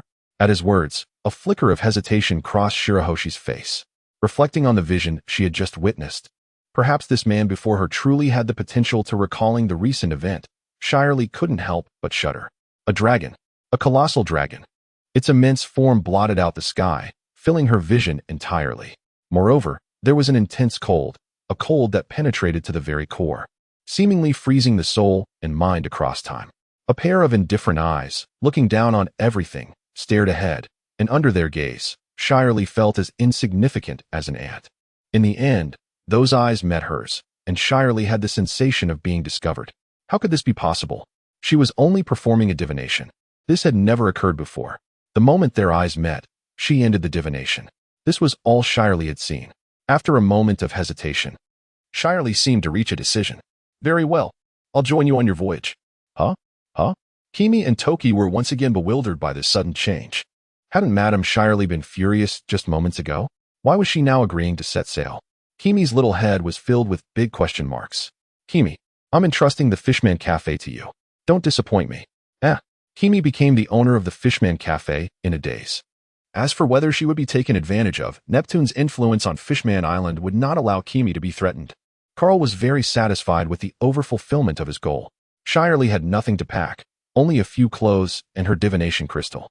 When Shirley left with Carl, Kimi was still in a daze, standing blankly at the entrance of the shop, watching the four of them depart. Captain, where are we going now?" Hearing this, Carl was taken aback. They had planned to stay on Fishman Island for a few more days, which meant Shirley would have to stay on Fishman Island for a few more days. In other words, Shirley had come too early. We still have to stay on Fishman Island for a few more days. Carl hadn't thought of this. "You imbecile, Captain." Shirley gritted her teeth, a vein popping on her forehead. "You didn't and Oppos. T really thinks sharks have good tempers, did you?" Carl and his crew stayed on Fishman Island for 10 days. And Yamato and Toki explored every inch of the island. They even ventured into Fishman District, but fortunately, no lives were lost. In the end, Neptune himself had to intervene to quell the situation. During these 10 days, Carl also spent some time with Princess Shirahoshi. Shirahoshi's perception of him gradually changed from fear to familiarity. This laid the groundwork for future guidance. The Sea King Poseidon must be controlled. It may not be necessary, but it cannot be absent. Finally, on this day, Carl and his crew prepared to leave Fishman Island and head to the first half of the Grand Line, the paradise of many pirates. Before leaving, Carl asked Neptune to help him find an island-devouring lanternfish that was related to the whereabouts of pure gold. It had to be found as soon as possible. That was something that could achieve an alternative form of eternal life. Immortality was a temptation that few could resist, including Carl. To this end, Carl also told Neptune an important piece of information. Queen Otoheim would be assassinated on Fishman Island in 4 years. Upon hearing this, Neptune was immediately enraged, the golden trident in his hand creaking. As someone who had ascended to the throne of king, Neptune was naturally no ordinary fishman, and he quickly regained his composure. He did not ask Carl who the killer was, but instead asked Carl to thank Shirley for him. Carl agreed on the surface, but he didn't really care. This would be Neptune's reward for helping him find the island-devouring lanternfish. As for whether Otoheim would still be killed as in the original story, that was none of Carl's concern. In the end, the Dragon Emperor, which had stayed on Fishman Island for nearly half a month, set sail again. The first half of the Grand Line, commonly known as Paradise. The waters near Sabaody Archipelago were calm, and the sun was shining brightly. Compared to the harsh weather of the New World, the climate in Paradise was much better. On the sea, a dragon-headed pirate ship wrapped in bubbles was rising from the seabed. Pop! The bubbles burst. The long-awaited sunlight fell on her, and Carl stretched comfortably. He left Fishman Island for the first time and came to the sea. The sun was shining on him so warmly and comfortably. She spread her palms, half covering the sun, and looked at the azure sky. "How is it?" ISN and Amp. Oppos. T had a different feeling? Carl came to Shirley and Amp. Oppos. S side. Shirley didn't and Amp. Oppos. T have legs yet, so she could only sit on the bubbles. Hearing Carl's words, Shirley nodded blankly. It was indeed a different feeling, completely different from Fishman Island. It was not far from Sabaody Archipelago, so he decided to go to Sabaody Archipelago to replenish supplies first. Here, You could even see the trees that made up Sabaody Archipelago. Everyone was curious when they heard that this was an island made up of trees. They didn't have to wait long, and soon they arrived at Sabaody Archipelago. It was an island made up entirely of large trees. The roots of the trees were the land, and due to the special nature of this island, bubbles made of resin could be seen everywhere. Carl and his crew came to Grove 41 and docked the ship at the pier. The group swaggered off the ship. That's the Carl pirates who attacked the world government's experimental base not long ago. A pirate said in horror. What? Isn't this kind of big pirate in the New World? Why did they come to paradise? Someone exclaimed. He seems to be an affiliated pirate group of one of the three emperors, the Beast Pirates. An affiliated pirate group has such strength. How terrifying must the beast be? Someone couldn't help but sigh. Putting aside other things, Carl's hide alone had already discouraged many pirates. Not to mention his bounty of 660 million, and there were several crew members on board whose first bounty exceeded 100 million. This was simply a dimensionality reduction strike in paradise, where the highest bounty was no more than 300 million berries. Yamato and Hiyori couldn't help but step forward and poke the bubbles floating in the air when they saw them. Touching them, the feeling seemed to be the same as the bubbles they used for coating. Coming to land for the first time, Shirley was full of novelty. But looking around at all the humans, and several humans staring at her greedily. Is it okay to kill people? Shirley suddenly asked. Hearing this, Carl smiled contemptuously. Our current identity is pirates, and the thing pirates don't need to talk about is rules. Hearing this, Shirley instantly understood. She floated in the bubbles towards the human who had just been looking at her with greedy eyes. The human's eyes became even greedier when he saw Shirley approaching him. What, Carl? Beasts, what is more important than money? Shirley was extremely close to him, and he could cut her as long as he pulled out his knife. Just as he couldn't and Oppos, T helped but act. Shirley suddenly rushed out faster than him and bit him on the neck. Crack! The sound of bones breaking. The man had fallen to the ground and could not die anymore, and blood was gurgling out of his neck. Shirley wiped the blood from the corner of her mouth and looked coldly at the guys who had just looked at her greedily.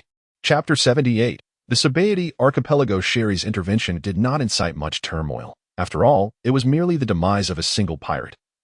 A common occurrence with the multitude of reckless pirates that roamed daily, even on the relatively tranquil Tree Island number 41. The islands numbered 40 to 49 primarily serve as tourist attractions and souvenir shops, thus quite suitable for travelers. News of Carl and his companions' arrival at the Sabaody Archipelago could hardly be concealed. In Marineford, within the marshal's office, only Sengoku was present today. As Garp had once again taken advantage of a pirate hunt to return to the East Blue to visit his grandson. Sengoku had long grown accustomed to this. Suddenly, the phone bug on the desk began to ring. For reasons unbeknownst to him, Sengoku felt an ominous premonition. Moshi Moshi. This is Sengoku. The phone bug transformed into a visage adorned with a grand beard, radiating disdain in its gaze. Sengoku. A junior member of my family intends to visit the Sabaody Archipelago to select slaves. Ensure the Navy is prepared for their arrival. I expect no errors. Before Sengoku could respond, the communication was abruptly severed. Sighing deeply, Sengoku lamented his predicament as marshal. He could not help but envy Garp, who occasionally enjoyed the simple pleasure of visiting his grandson. However, there was no one within the Navy capable of stepping into the marshal's shoes. Akainu, Akiji, and Kazuru had only recently ascended to the rank of admiral. Retirement was still a distant prospect, likely a decade or more away. Just as he was about to reach for another phone bug to contact the person in charge of the Sabaody Archipelago, a Marine burst into the room. Marshal Sengoku. The Beast Pirate's Carl has vanished for half a month and has suddenly reappeared at the Sabaody Archipelago. Upon hearing this, Sengoku sprang from his seat. Was this mere coincidence? The Celestial Dragons were heading to the Sabaody Archipelago, and at such a critical time, the audacious pirate who dared to assault a world government island also appeared there. If they were bold enough to attack a world government-controlled island, who could say they would not dare to confront the Celestial Dragons themselves? The messenger Marine was taken aback by Sengoku's reaction. Ahem, I understand. You may leave now. Sengoku, slightly flustered, dismissed the Marine and sat back down. His brows furrowed in contemplation. It was clearly unrealistic to expect the Celestial Dragons to alter their itinerary. Thus, the focus must shift to the Carl Pirates. Given their capabilities, action would require the deployment of either an admiral or 6 or 7 vice admirals. Presently, Marineford could not muster such a number of vice admirals. That left only the option of an admiral. Kizaru was occupied in the New World, safeguarding Vegapunk, and would not arrive in time.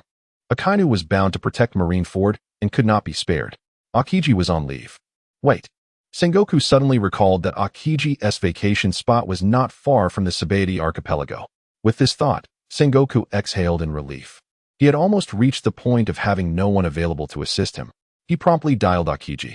The phone bug rang, and upon connection, a languid voice greeted him. Moshi Moshi, Marshal Sengoku, what is the matter? Akiji, suspend your leave and proceed immediately to the Sabaody archipelago. The celestial dragons are present, along with the Carl pirates. Sengoku issued the command without delay. Oh, come on. I'm still on vacation, Marshal Sengoku, Akiji replied, his tone rife with reluctance. Once this matter is resolved, I'll grant you a couple of extra days off, Sengoku replied, somewhat exasperated by the lack of cooperation. Fine, I'll make the trip. I was curious to see the rumored terrifying ice-manipulating fellow in Gion anyway. With Akiji's agreement, Sengoku finally breathed a sigh of relief. He hoped that no unforeseen incidents would arise. On a small island not far from the Sabaody archipelago, a man wearing an eye patch lounged on a deck chair, basking in the sun. He adjusted his eye patch, checked his watch, and then prepared himself. Mounting a nearby bicycle, he astonishingly rode directly across the surface of the sea, leaving a path of crystallized ice in his wake. Returning to the Sabaody archipelago, Carl and his companions had traversed from Tree Island number 41 to number 45. Carl, is there anything else exciting to do? These places all seem rather similar. Indeed, after visiting several tree islands filled with tourist spots and shops, it has become rather dull. Yamato and a few others, known for their exuberant personalities, voiced their dissatisfaction. I heard that there's an auction happening today. Shall we take a look? Maria suggested, having caught wind of the event promising numerous valuable items. An auction? Carl, let us go to the auction. Yamato's bright eyes fixated eagerly on Carl. An auction? She had never attended one before. After a moment of contemplation, Carl pondered the implications. The auction was held on islands numbered 1 to 29, areas notorious for dark industries, including human trafficking and organ trade. Carl bore no particular aversion to such enterprises. After all, he had once been a victim of human trafficking himself, in this world. Weakness was indeed a sin. Such practices could only be eradicated if the roots were pulled out entirely, else they would persist. The primary clientele for these operations were the world government and the celestial dragons. Carl had no interest in revolutions or overthrowing the world government. He preferred to live freely. Maria and Apos' suggestion received unanimous approval, and they ultimately decided to attend the auction. The grand auction was set to take place on Tree Island number 26. With a clear objective, Carl and his group swiftly navigated the other tree islands, arriving at the venue a mere 10 minutes before the auction commenced. Due to Vera's massive size as a dragon, she could not enter and had to wait outside. Carl felt no concern for Vera's safety, even if someone dared to attack her. She could simply demolish the auction wall if necessary. Thus, Carl and his party entered the auction house. He required no credentials. His bounty served as the finest proof of his worth. They settled into the rear seats, awaiting the commencement of the auction. From their vantage point, they observed the attendees. Most were opulently dressed nobles, alongside a smattering of pirates. However, Carl was taken aback by the unusual silence. While the nobles were expectedly reserved, the pirates were uncharacteristically subdued. Suddenly, Carl's gaze fell upon a peculiar figure, a head encased in glass, donned in attire distinct from that of the other nobles. This area was devoid of anyone but a few figures clad in white suits and white masks. Celestial dragons. A smirk crept across Carl's lips as he realized the presence of celestial dragons at the auction. He now understood why the nobles and pirates were reluctant to engage in loud conversation. How intriguing.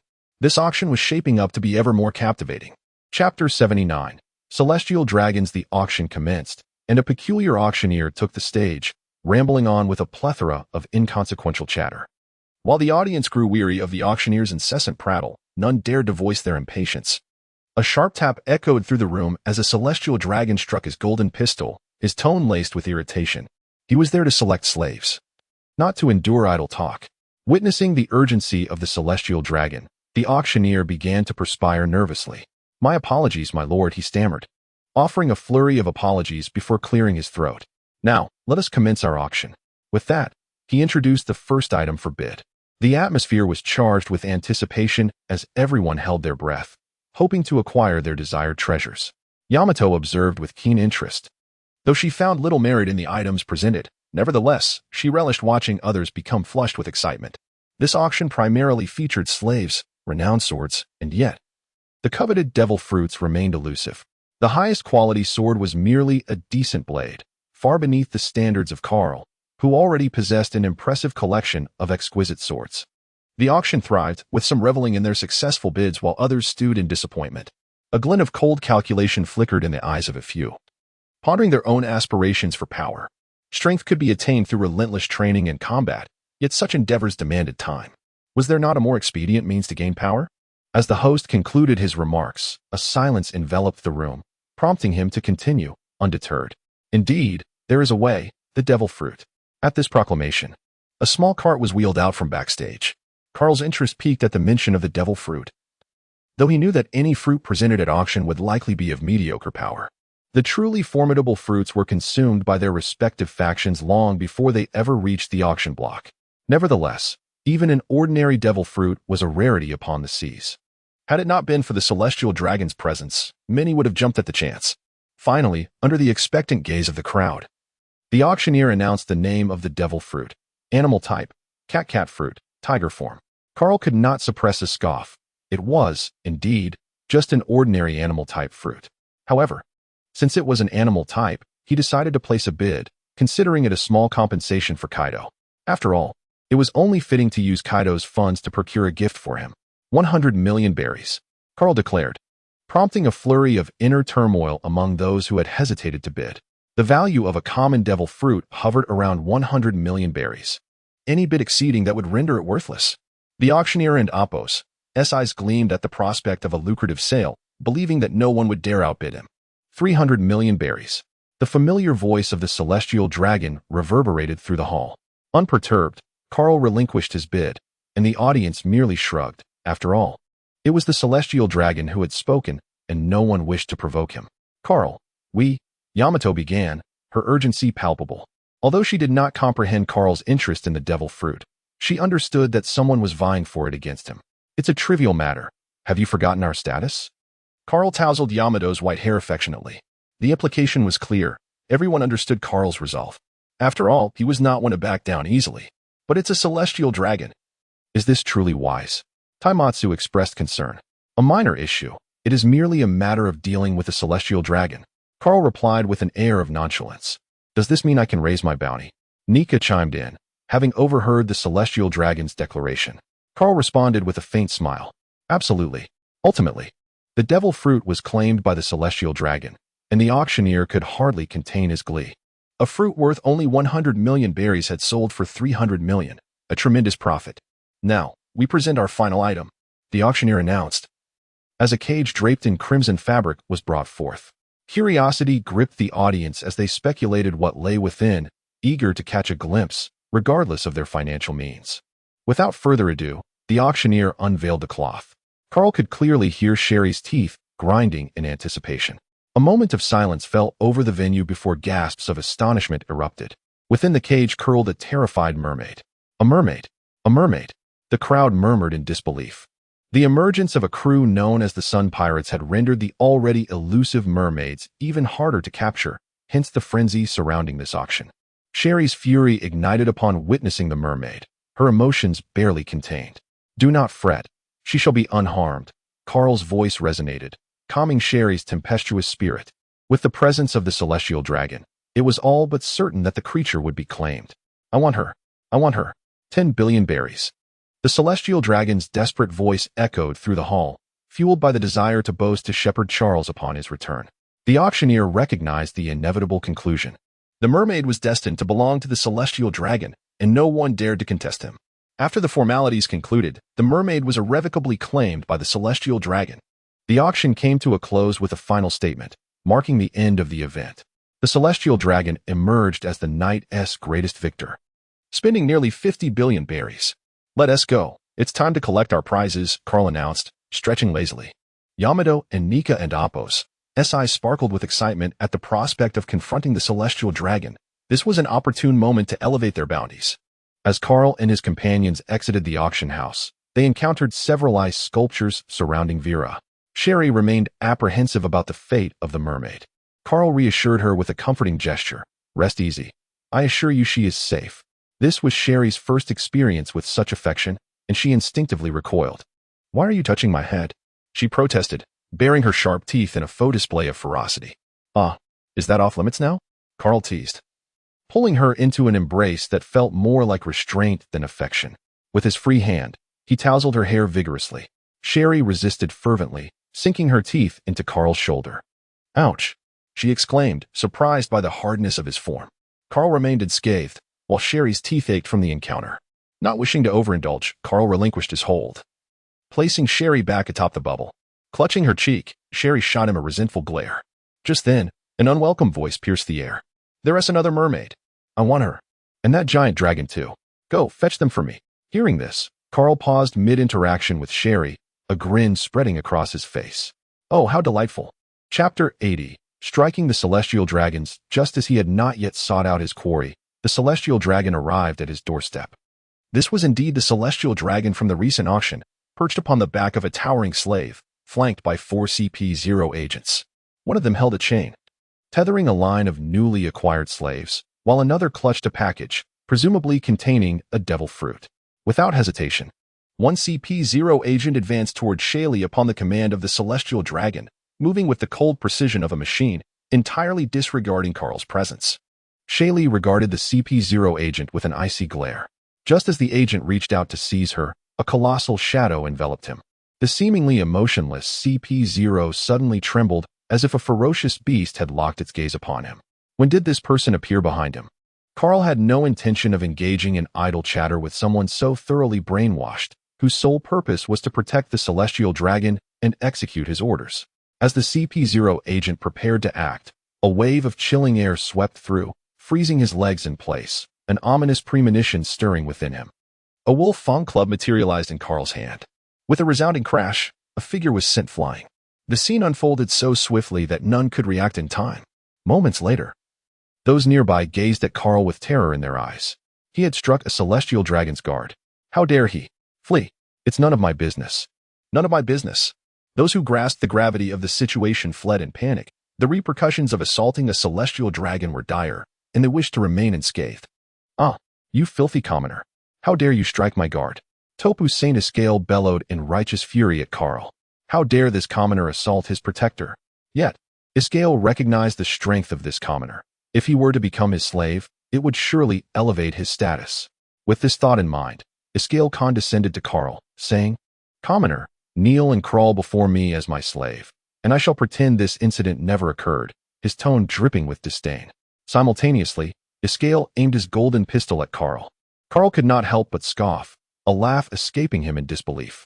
Clearly, the celestial dragons were devoid of common sense. Carl strode toward the celestial dragon step by step. You scoundrel! I commanded you to crawl before me, not to walk over. Do you not comprehend human speech? Escale remained oblivious to the imminent danger. In his eyes, these were merely commoners, incapable of daring to act against him. However, the CP0 agents were not so naive. One stepped in front of Carl, barking, Hey, halt. One more step, and you die. The other 2 CP0 agents approached as well. Yet Carl appeared oblivious to their presence, continuing on his path. If that is the case, then perish. The 3 CP0 agents, seeing Carl's indifference, wasted no time in launching their attack. In an instant, they vanished from sight, reappearing right before Carl. 2 executing lightning-fast kicks aimed at his neck, while one thrust a spear directly at his heart. Their intention was simple, to deliver a lethal blow. As their strikes were about to connect, a resounding clang echoed as a club and a blade intercepted the 2 kicks. Your opponent is me. Leave him to me, Carl. Yada and Hiyori shielded Carl from the 2 CP0 agents. Meanwhile, one CP0 agent found himself ensnared by a dark crimson serpent, rendering him immobile. Maria glided forward, a folding fan concealing her lips as she chuckled lightly. I cannot allow you to interfere with my captain. With the 3 CP0 agents temporarily thwarted, Carl advanced unimpeded toward Escale. Halt, commoner. I command you to stop. Only now did Escale begin to panic. Yet he still did not believe Carl would dare to strike him. At that moment, the CP0 agent whom Carl had dispatched earlier staggered to his feet from the ruins of a nearby building. Upon seeing his comrades restrained and the pirate approaching Escale, he exclaimed, Lord Escale. But before he could rush to their aid, a fist larger than his head, propelled by a fierce wind, came crashing toward him. Now, all 4 CP0 agents were occupied, leaving Carl free from interference. This was Tree Island number 26, even if the Navy were to learn of this. It would take time for them to arrive. Carl's imposing figure filled Escale's line of sight. "You filthy commoner, kneel before me." Escale, now furious, could not fathom how this commoner dared to gaze down upon him. Bang, bang, bang. 3 shots rang out, striking Carl with no effect whatsoever. How could this be? Escale recoiled in terror, bewildered as to why his bullets failed. Had he not dispatched commoners with a single shot before? I truly do not understand what Emu, that ancient wretch, is nurturing you fools for. Carl retaliated with a swift kick to Escale's abdomen. Escale spat blood onto the glass dome. Clutching his stomach as he collapsed to the ground, disbelief etched across his features. How could this be? This commoner dared to strike me. How dare he? Commoner, you shall pay. I will turn your family and friends into slaves. Escale screeched madly at Carl. Then you certainly cannot be left alive, Carl thought, incredulous at the audacity of the foolish celestial dragon to issue threats at such a moment. Truly brave. He raised his foot to stomp on the celestial dragon's glass dome. Lord Escale, you are finished.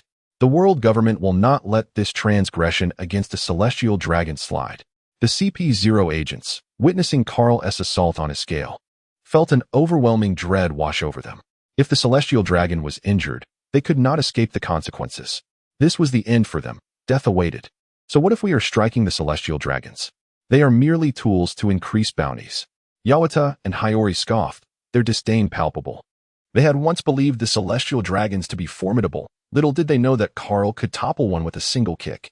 They were baffled as to why attacking a celestial dragon would lead to a bounty increase. Yet, none of this mattered, as long as they could augment their bounties. They were satisfied. The CP0 agents, observing the defiance displayed by Carl and his companions toward the celestial dragons, could hardly comprehend the madness before them. Madmen. They are nothing but a band of lunatics. Carl's foot crashed down upon the glass dome, creating a web of cracks. Wait. Escale shouted in terror. Boom. Ultimately, the glass dome shattered beneath Carl's might. His foot landed squarely on Escale's face. Escale's expression morphed into one of sheer terror, his hands desperately clutching his mouth and nose. He was a noble celestial dragon. How could he breathe the same air as these commoners? The celestial dragons, as the world's most exalted aristocracy, were entities feared by all. Never had anyone dared to lay a hand upon them. Yet today, they witnessed the unthinkable, a celestial dragon being trampled beneath the feet of a pirate. Such a proclamation would likely elicit disbelief. Yet it was undeniably unfolding before their very eyes. The restrained CP0 agents watched in horror, their eyes bulging as they struggled to contain their rage. The attacks grew increasingly ferocious, completely forsaking defense in a reckless exchange of injury for injury. Yamato's prowess stood out among them, effortlessly facing the frenzied CP0. However, Hiyori, Maria, and Jack were not faring as well. Their bodies bore numerous wounds, yet the fervor in their eyes surged ever higher. It is only through confronting formidable foes that one can truly grow stronger amidst relentless trials. Yet, the present circumstances were evidently not ideal for their training. The Navy must surely be aware of the unfolding situation, and it was possible that an admiral was already en route. They needed to act swiftly. Carl stood with one foot planted upon the head of a celestial dragon, ignoring the futile struggles and cries beneath him. He surveyed the battlefield, noting that aside from Yamato, the others had fallen into a disadvantageous position. A swift resolution was imperative. Despite some reluctance, Yamato and the others remembered Carl's words. Once they engaged the celestial dragons, the Navy would dispatch an admiral, a formidable adversary even Carl could not easily vanquish. With Carl's command, the spectators, Runtai, Peggy 1, Perona, and Vera joined the fray. Even Baby 5 transformed her arm into a firearm, occasionally firing shots. Carl was not idle. He unleashed an overwhelming aura, dark red lightning dancing wildly like serpents. Those lurking in the shadows, peering from corners, fell to the ground, incapacitated, frothing at the mouth under the oppressive pressure. Several CP0 operatives were momentarily stunned by this unexpected force, allowing their opponents to seize the opportunity to launch a fierce counterattack. In an instant, several CP0 sustained significant injuries. However, the pain from their wounds jolted them out of their stupor. After all, they were CP0. If the enemy desired a swift conclusion, they would not grant such satisfaction. The four operatives silently coordinated to buy time. Delay. As long as they could hold out until naval reinforcements arrived, victory would be theirs. But Carl would not allow them to stall. Suddenly, shards of ice began to cascade from the sky, dazzling under the sunlight. Beneath this radiant exterior lay a concealed threat. As the ice struck the ground, it began to freeze the earth inch by inch. Some shards landed upon the CP-0, rendering their bodies progressively immobile. They recognized the peril. However, the density of the ice left them no room to evade. While the ice was not lethal, it impeded their movement, and if they did not act quickly, they would become mere frozen statues. Damn it, where were those incompetent Navy reinforcements? The CP-0 operatives felt urgency gnawing at them. Their strategy to delay had been unmasked. Carl had declared a rapid resolution. Thunderous convergence. Seizing a moment when the CP-0 were distracted, Yamato unleashed a wave of Conqueror's haki, catching them off guard. In that instant, she struck with a thunder-wrapped mace upon the head of a CP-0, blood splattering as the operative was sent crashing through several walls before coming to a halt. Believing the battle was nearly won, Yamato turned to assist her comrades. With her involvement, the already beleaguered CP-0 began to falter at an accelerated pace. Their victories continued to mount, further aided by Carl's support. As Hiyori plunged her blade into the heart of the last CP-0, all adversaries lay defeated. The exhilaration of triumph over formidable foes was intoxicating. Despite their exhaustion and injuries, joyous smiles illuminated their faces. Now that they had achieved victory, it was time to attend to other matters. Just then, a news pigeon, equipped with a camera, circled above, capturing the unfolding scene while occasionally snapping photos. Carl noticed the pigeon and smiled in delight. Was this not a serendipitous opportunity for promotion? You, come here, he called. The pigeon, seemingly understanding, tilted its head in a gesture of human-like confusion. Yes, you, Carl affirmed, and the pigeon descended nearby. Once the cameraman was ready, Carl cleared his throat. Those wishing to increase their bounty, line up. One by one, amputate arms, legs, or any other appendage, but do not kill them. Leave some opportunities for the rest. Hiyori, eager to raise her bounty, was the first to step forward. With a swift motion, she severed a bloodied arm. Ah, my hand. The pain jolted the previously dazed celestial dragon back to consciousness, eliciting a mourned chapter 82. Of course, it's for the bounty. The death of a celestial dragon, especially at the hands of a pirate, is an unprecedented event upon the seas. Should word of this incident spread, it would undoubtedly send shockwaves throughout the entire ocean. All right, you may leave now. Carl waved his hand dismissively at the news pigeon, signaling its departure. With the celestial dragon deceased, all that remained was to await the inevitable increase in bounty. Charlie, could you divine if an admiral-level force is en route? Charlie, still in disbelief, pondered the shocking reality that a celestial dragon had perished. Though she had never left Fishman Island, she was acutely aware of the celestial dragon's elevated status, regardless of their shortcomings. Each celestial dragon's identity surpassed that of any king affiliated with the world government. Yet today, one had met such a tragic end. The impact of this revelation was nothing short of monumental for her. Carl had to call her name several times before she snapped back to reality. Huh. What's the matter? Carl gazed at Charlie's bewildered expression, surprised to see such a look on her face. He repeated the events, prompting Charlie to retrieve her divination crystal and begin her reading of the future. Meanwhile, Carl instructed Pejuan to collect the items obtained at the auction from the celestial dragon. These were spoils of war that ought not to go to waste. As for the slaves, they had fainted the moment Carl unleashed his Conqueror's haki. Baby 5, go fetch that mermaid girl, he ordered. After all, this was a promise made to Charlie, and he could not renege. The other slaves, however, were no longer his concern. Baby 5 cheerfully accepted the task, thrilled to receive Carl's assistance. This was a splendid beginning. While awaiting Charlie's divination, Carl felt an odd sensation and turned to observe the area where Yamato had just sent CP-0 flying. That region had been reduced to ruins during their altercation. Suddenly, he noticed that the rubble shifted slightly. Carl activated his observation haki and, indeed, detected the presence of CP-0 within. He approached cautiously, and as he drew nearer, he heard a faint, weakened voice, seemingly in conversation with someone. Unbeknownst to him, a spiked club had materialized in Carl's hand, which he swung violently at the pile of debris. Bang! The sound erupted as the stones flew apart, revealing a CP-0 agent clutching a den mushi. Can't you just lie there peacefully? He mused, observing the terror in the agent's eyes as the spiked club expanded ominously. Having dealt with this straggler, Carl seized the Den Den Mushi, which was still engaged in a call. An anxious voice crackled through. Hello? What is happening? From the Marine headquarters at Marineford, Admiral Sengoku spoke urgently into the Den Den Mushi.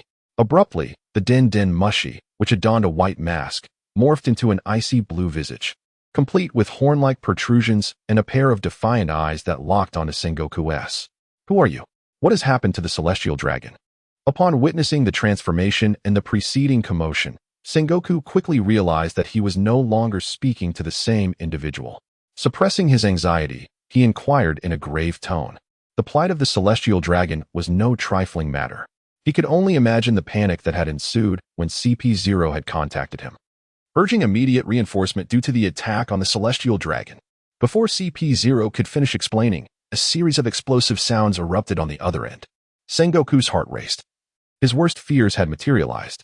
He could only pray that the celestial dragon remained unharmed, lest calamity befall them all. Moses, this is the Carl pirate crew. Is this Admiral Sengoku on the line? Carl's casual tone reached Sengoku's ears. Carl, what are you plotting? Sengoku bellowed in fury. Carl, once again, it's the Carl pirate crew. Not content with attacking the world government's experimental base, you now dare to directly assault the celestial dragon? His greatest fears had indeed come to fruition. Why are you shouting? I can hear you perfectly well. What do I want? Well, the bounty was too low, so I thought I'd raise it a bit. Carl held the Den Den Mushi at arm's length, using his other hand to clean out his ear. The words that reached Sengoku made his pupils dilate in disbelief. Madman, you are all simply mad. To assault a celestial dragon merely for the sake of increasing a bounty was beyond comprehension. Sengoku could hardly fathom that such a rationale could drive someone to such audacity. What has become of the celestial dragon? Sengoku pressed, attempting to temper his anger while also managing Carl. He had to remain calm, for he knew that provoking Carl without knowledge of the celestial dragon's condition could lead to dire consequences. Given the current timeline, Akiji should be arriving shortly. Once Akiji arrived, the celestial dragon would be safe. Are you referring to that useless one, Juro? Just died. Should I send his corpse over? Carl's words struck a nerve, igniting Sengoku's previously suppressed fury once more. Are you jesting? Sengoku could sense Carl's smugness through the call. Since the incident with rocks, there had been no recorded instances of a celestial dragon being assaulted. Believe it or not, it's entirely up to you, Carl retorted with a dismissive scoff. Just then, Charlie concluded her divination, and Carl, uninterested in further banter with Sengoku, abruptly ended the call. Sengoku slumped back in his chair, his gaze vacant as he stared at the ceiling. Carl's assertion that a celestial dragon had perished echoed incessantly in his ears. Despite his disbelief, he felt a chilling certainty that Carl was indeed capable of such an act. Returning to Carl's side, Charlie conveyed the results of her divination. Initially, hearing that an admiral was on the way had led Carl to contemplate a brief encounter before departing. However, upon learning that the incoming admiral was Akiji, the user of the ice fruit, he quickly abandoned that notion. If it had been Kizaru, he would have left without hesitation. While he had confidence in his ability to escape from an admiral, he still had a crew to protect. He feared that Kizaru, known for his unprincipled tactics, might target Yamato and the others. If it had been Akainu, he would have relished the opportunity to test whose powers, his ice or Akainu's magma, were superior. But Akiji? In the realm of ice, he would not concede ground to anyone. Even Akiji, who wielded the ice fruit, would not intimidate him. That was his conviction. Akiji, from which direction will he approach? Carl inquired once more. 20 minutes later, from the direction of Tree Island number 10, Charlie succinctly explained Akiji's landing point and expected arrival time. All right, Yamato, you take them and leave first, Carl instructed, recognizing the gravity of the situation presented by an admiral. But Carl, we should confront him together, Yamato protested, eager to witness the might of a Marine admiral firsthand. The others shared resolute expressions, their determination to remain evident. The words "not leaving" were practically written on their faces. Why aren't you leaving? This is my battle. Carl exhibited no hint of urgency at the prospect of facing an admiral. Ultimately, through persistent persuasion, he managed to convince Yamato and the others to depart first, while he himself set forth toward Tree Island number 10. As Carl walked away, he was met with the concerned gazes of Yamato and the others, gradually fading into the distance. Chapter 83, The Clash with Akiji on Tree Island number 10. The inhabitants of this island were only aware of the battle that had taken place on Tree Island number 26, though the specifics remained shrouded in mystery.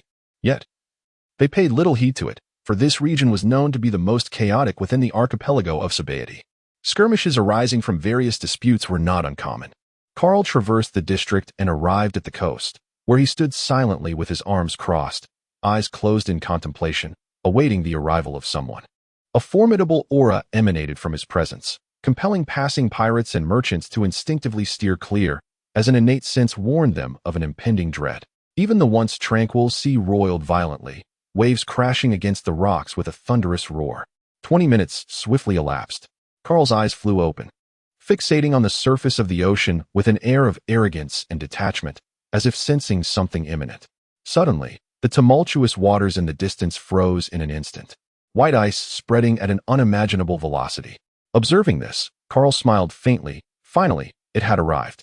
He then stepped onto the ocean's surface, where the icy blue frost rapidly expanded. In mere moments, the icy blue collided and intertwined with the white frost, producing a cacophony of sharp, cracking sounds. The oppressive aura surrounding Carl surged violently as his conqueror's haki erupted forth. Thunder raged, clouds dispersed, and the sky became suffused with an icy blue hue. The ice blade, known as Ice Extreme, Cold Edge, materialized in his grasp, and he advanced step by step towards the nexus of the intertwining ice. With each step, his aura intensified. At the edge of the sea, a figure stood with hands tucked into pockets, white frost coalescing around him, freezing the very air. Undeterred by Carl's overwhelming presence, he remained unervingly calm, as if the aura posed no threat whatsoever. The clash between these two ice-wielding powers caused a drastic drop in temperature across Tree Island No. 10 and nearby islands, with blue and white snowflakes dancing in the air. Many involuntarily shivered, bewildered by the sudden chill. The initial skirmish between Carl and Akiji resulted in a stalemate. Their gazes met amidst the swirling ice, fleeting glimmers of cold light flashing between them. "Admiral Akiji," Carl proclaimed. "Beast pirates, Carl." They called each other by name. "Ah, what a bother. How goes it with the celestial dragons?" Akiji inquired lazily, appearing to still be on holiday. Carl chose not to answer, instead questioning Akiji's attire. "Ah, indeed. You should just surrender, and I can continue my vacation," Akiji replied, seemingly unfazed. "That may disappoint you," Carl retorted. Their exchange resembled that of old friends rather than adversaries, though beneath the surface, their confrontation persisted. Carl's lower body became encased in white frost, while Akiji's was enveloped in blue ice. Clearly, this encounter once again culminated in a draw. With a flash of blue light in his eyes, Carl was the first to strike, wielding the Ice Extreme, Cold Edge with a fierce glint aimed at Akiji. The latter deftly sidestepped, summoning multiple white ice blades that surged towards Carl.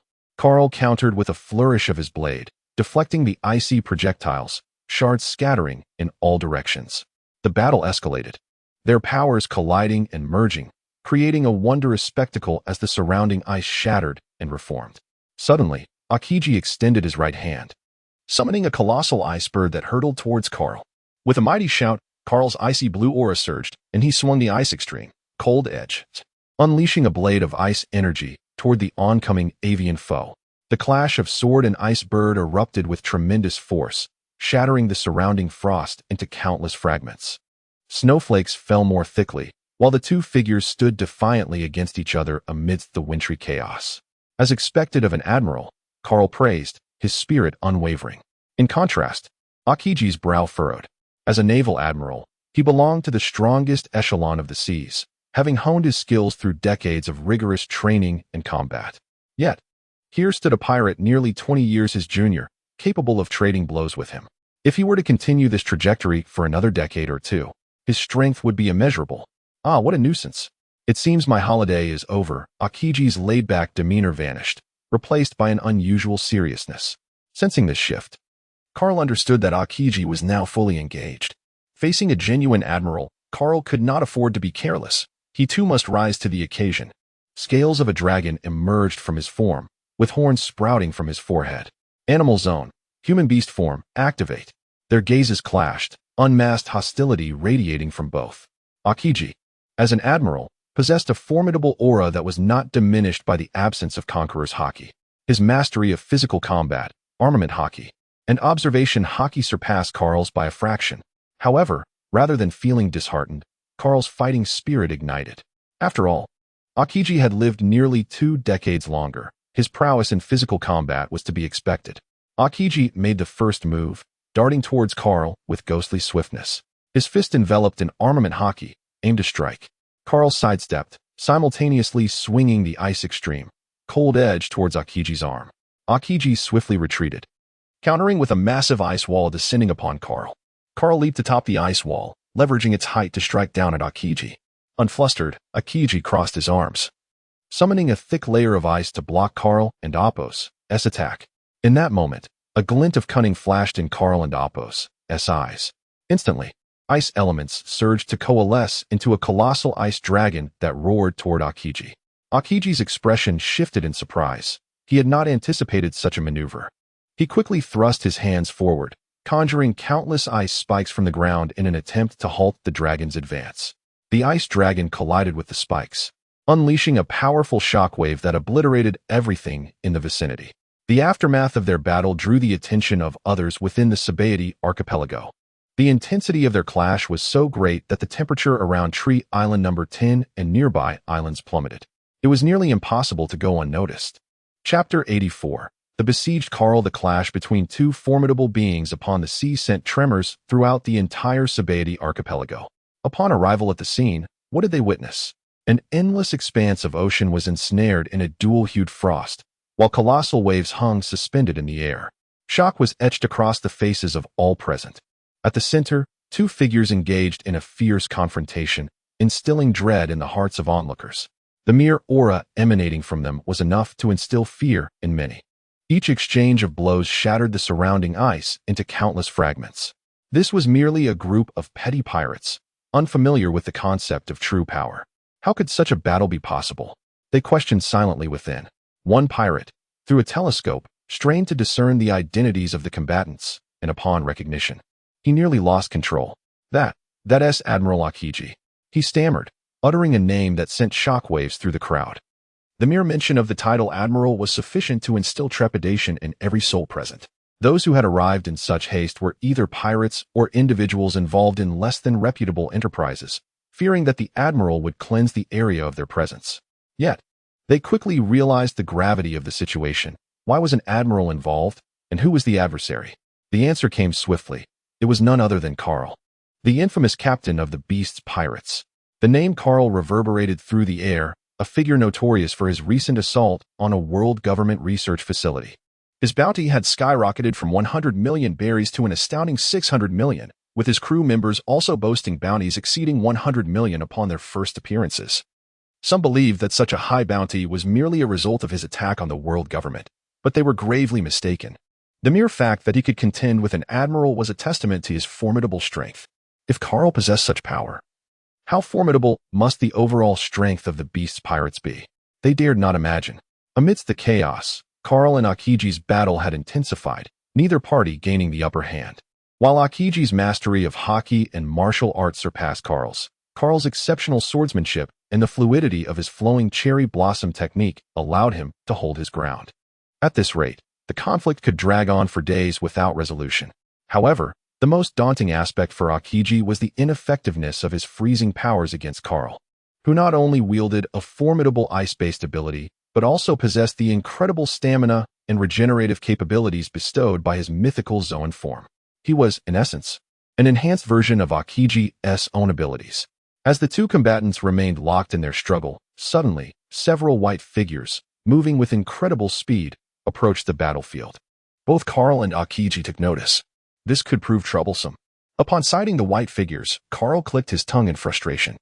The Sabaody archipelago had long been infiltrated by the world government's intelligence organization. The celestial dragons, having encountered such a severe incident, were already informed and alert at Mary Geos. However, due to Karl and Appo's overwhelming conqueror and Appo's haki, the news of the celestial dragons and Appo's demise had yet to reach them. Otherwise, CP0 would not have arrived so soon. Aokiji sighed lightly upon witnessing the arrival of CP0. The attack on the celestial dragons would inevitably implicate him, the admiral dispatched to this area. In hindsight, He wished he had chosen a more distant vacation spot. The situation was becoming increasingly complex. Carl, surrender at once. The assault on the celestial dragons will draw the ire of the world government. One of the leading CP0 agents proclaimed with righteous indignation. They dared to approach the scene of the celestial dragons and Appo's misfortune, aside from the other 4 CP0 agents, who were merely subjugated slaves rendered unconscious by Carl and Appo's haki. They had seen no trace of the celestial dragons and speculated they may have been abducted by Carl, quickly discerning his direction. Huh, do you think I fear these mere words? Carl laughed, his bravado resonating through the air. His motivations for slaying the celestial dragons were not only provoked by their taunts, but also to elevate his bounty. Even if the celestial dragons had chosen to ignore him, he would have sought them out regardless. It was that simple. What? You killed a celestial dragon? Both Akiji and the newly arrived CP0 agents were rendered speechless by Carl's declaration. Akiji's brow furrowed. He had not anticipated the severity of the situation. To kill a celestial dragon was to stir a tempest of consequences. The CP0 agents quickly regained their composure, their expressions shifting from shock to fury and murderous intent. Their orders were to protect the celestial dragons while apprehending Carl, and now that they had learned of his heinous act, they would stop at nothing to capture him. Akiji, assist me in subduing this fiend. A CP0 agent shouted. Akiji paused for a moment before slowly nodding in agreement.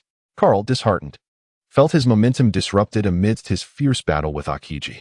Facing an admiral and several CP0 agents was beyond his current capabilities. Nevertheless, he needed to channel his frustration. Come, let us engage together, he bellowed, determined to maintain his fierce presence as he charged toward the CP0 agents. Akiji followed closely behind, releasing a torrent of freezing air in an attempt to restrict Carl's movements. However, the effort proved futile, relinquishing his pride in his freezing abilities. Akiji opted instead to focus on hand-to-hand combat. The CP0 agents unleashed their unique abilities in concert with Akiji, launching into a chaotic melee against Carl. In an instant, the battleground transformed into a whirl of flashing blades and frigid winds, plunging the scene into further disorder. Carl maneuvered through the throng, his swordplay and ice-based powers reaching their zenith. While his haki was growing, it still fell short of matching Akiji's prowess. Despite this, he had yet to grasp the advanced application of Conqueror's haki, feeling as though he were on the verge of a breakthrough, yet unable to break through the metaphorical barrier. Outnumbered and overwhelmed, Carl soon found himself beset by injuries. The toll on his stamina was significant. His chest heaved as exhaustion began to set in. The support of his mythical Zoan form could hardly withstand the relentless assault from an admiral and 8 CP0 agents. Thankfully, it was Akiji who had come to confront him. Had it been Akainu or Kizaru, he would certainly be in far graver peril. Recognizing the rapid depletion of his strength, Carl understood that it was time to retreat. Continuing this fight would only lead to his downfall. A fierce determination ignited within his eyes. A surge of overwhelming energy erupted from him as he cast aside his earlier despair, adopting a desperate stance for survival. Chapter 85, Retreat. CP0 and Akiji displayed a hint of solemnity, for in their eyes, Carl's defeat was merely a matter of time. There was no need to expend excessive effort in a direct confrontation with him. Carl raised his gaze, realizing that CP0 had completely surrounded him. 2 additional CP0 agents, endowed with the ability of flight, hovered above, effectively sealing off all potential escape routes for Carl. He quickly discerned their intention. They aimed to exhaust him. With a steely determination, Carl resolved that it would not be so easy to wear him down. A colossal ice dragon materialized, its roar echoing through the skies. CP0 and Akiji instantly heightened their vigilance, keeping a close watch on Carl's movements to thwart any chance of his escape. Carl, no matter how desperately you struggle, you cannot evade your fate. It would be wise to surrender. Given your compliance, I could grant you a swift end, one of the CP0 agents declared, their eyes fixated on Carl. In their perspective, the act of slaying Carl, a mere pirate, would bear grave consequences, for he had dared to harm a celestial dragon. What right did this lowly pirate have to compare himself to the esteemed celestial dragons? Not only Carl, but even Akiji found the situation intolerable. At such a critical juncture, why utter such words? It would be more prudent to devise a swift strategy to capture Carl. You are willing to serve those worthless little tyrants like dogs. As Carl spoke, a chunk of ice formed within his dragon claws, which he hurled with great force at the most vociferous of the CP0 agents. Here, Catcher Master. Little pups. Initially enraged by Carl's taunts, the CP0 agent prepared to shatter the incoming ice fragment with a punch. However, upon hearing Carl's subsequent words, they focused intently. The ice posed no immediate threat, but when they beheld what was encased within, panic set in. Inside the ice lay the body of a celestial dragon, adorned in opulent garments, now stained with blood, limbs nearly severed and frozen in place, with a face swollen and grotesque. Despite the gruesome state, he recognized the figure immediately. It was the assaulted Topper Iskil Saint. Like a dog identifying its master by scent, one of the airborne CP0 agents wasted no time, soaring forward to catch the celestial dragon's lifeless form with his own body. Under normal circumstances, he could have easily shattered the ice, but in this instance, he had no choice but to absorb the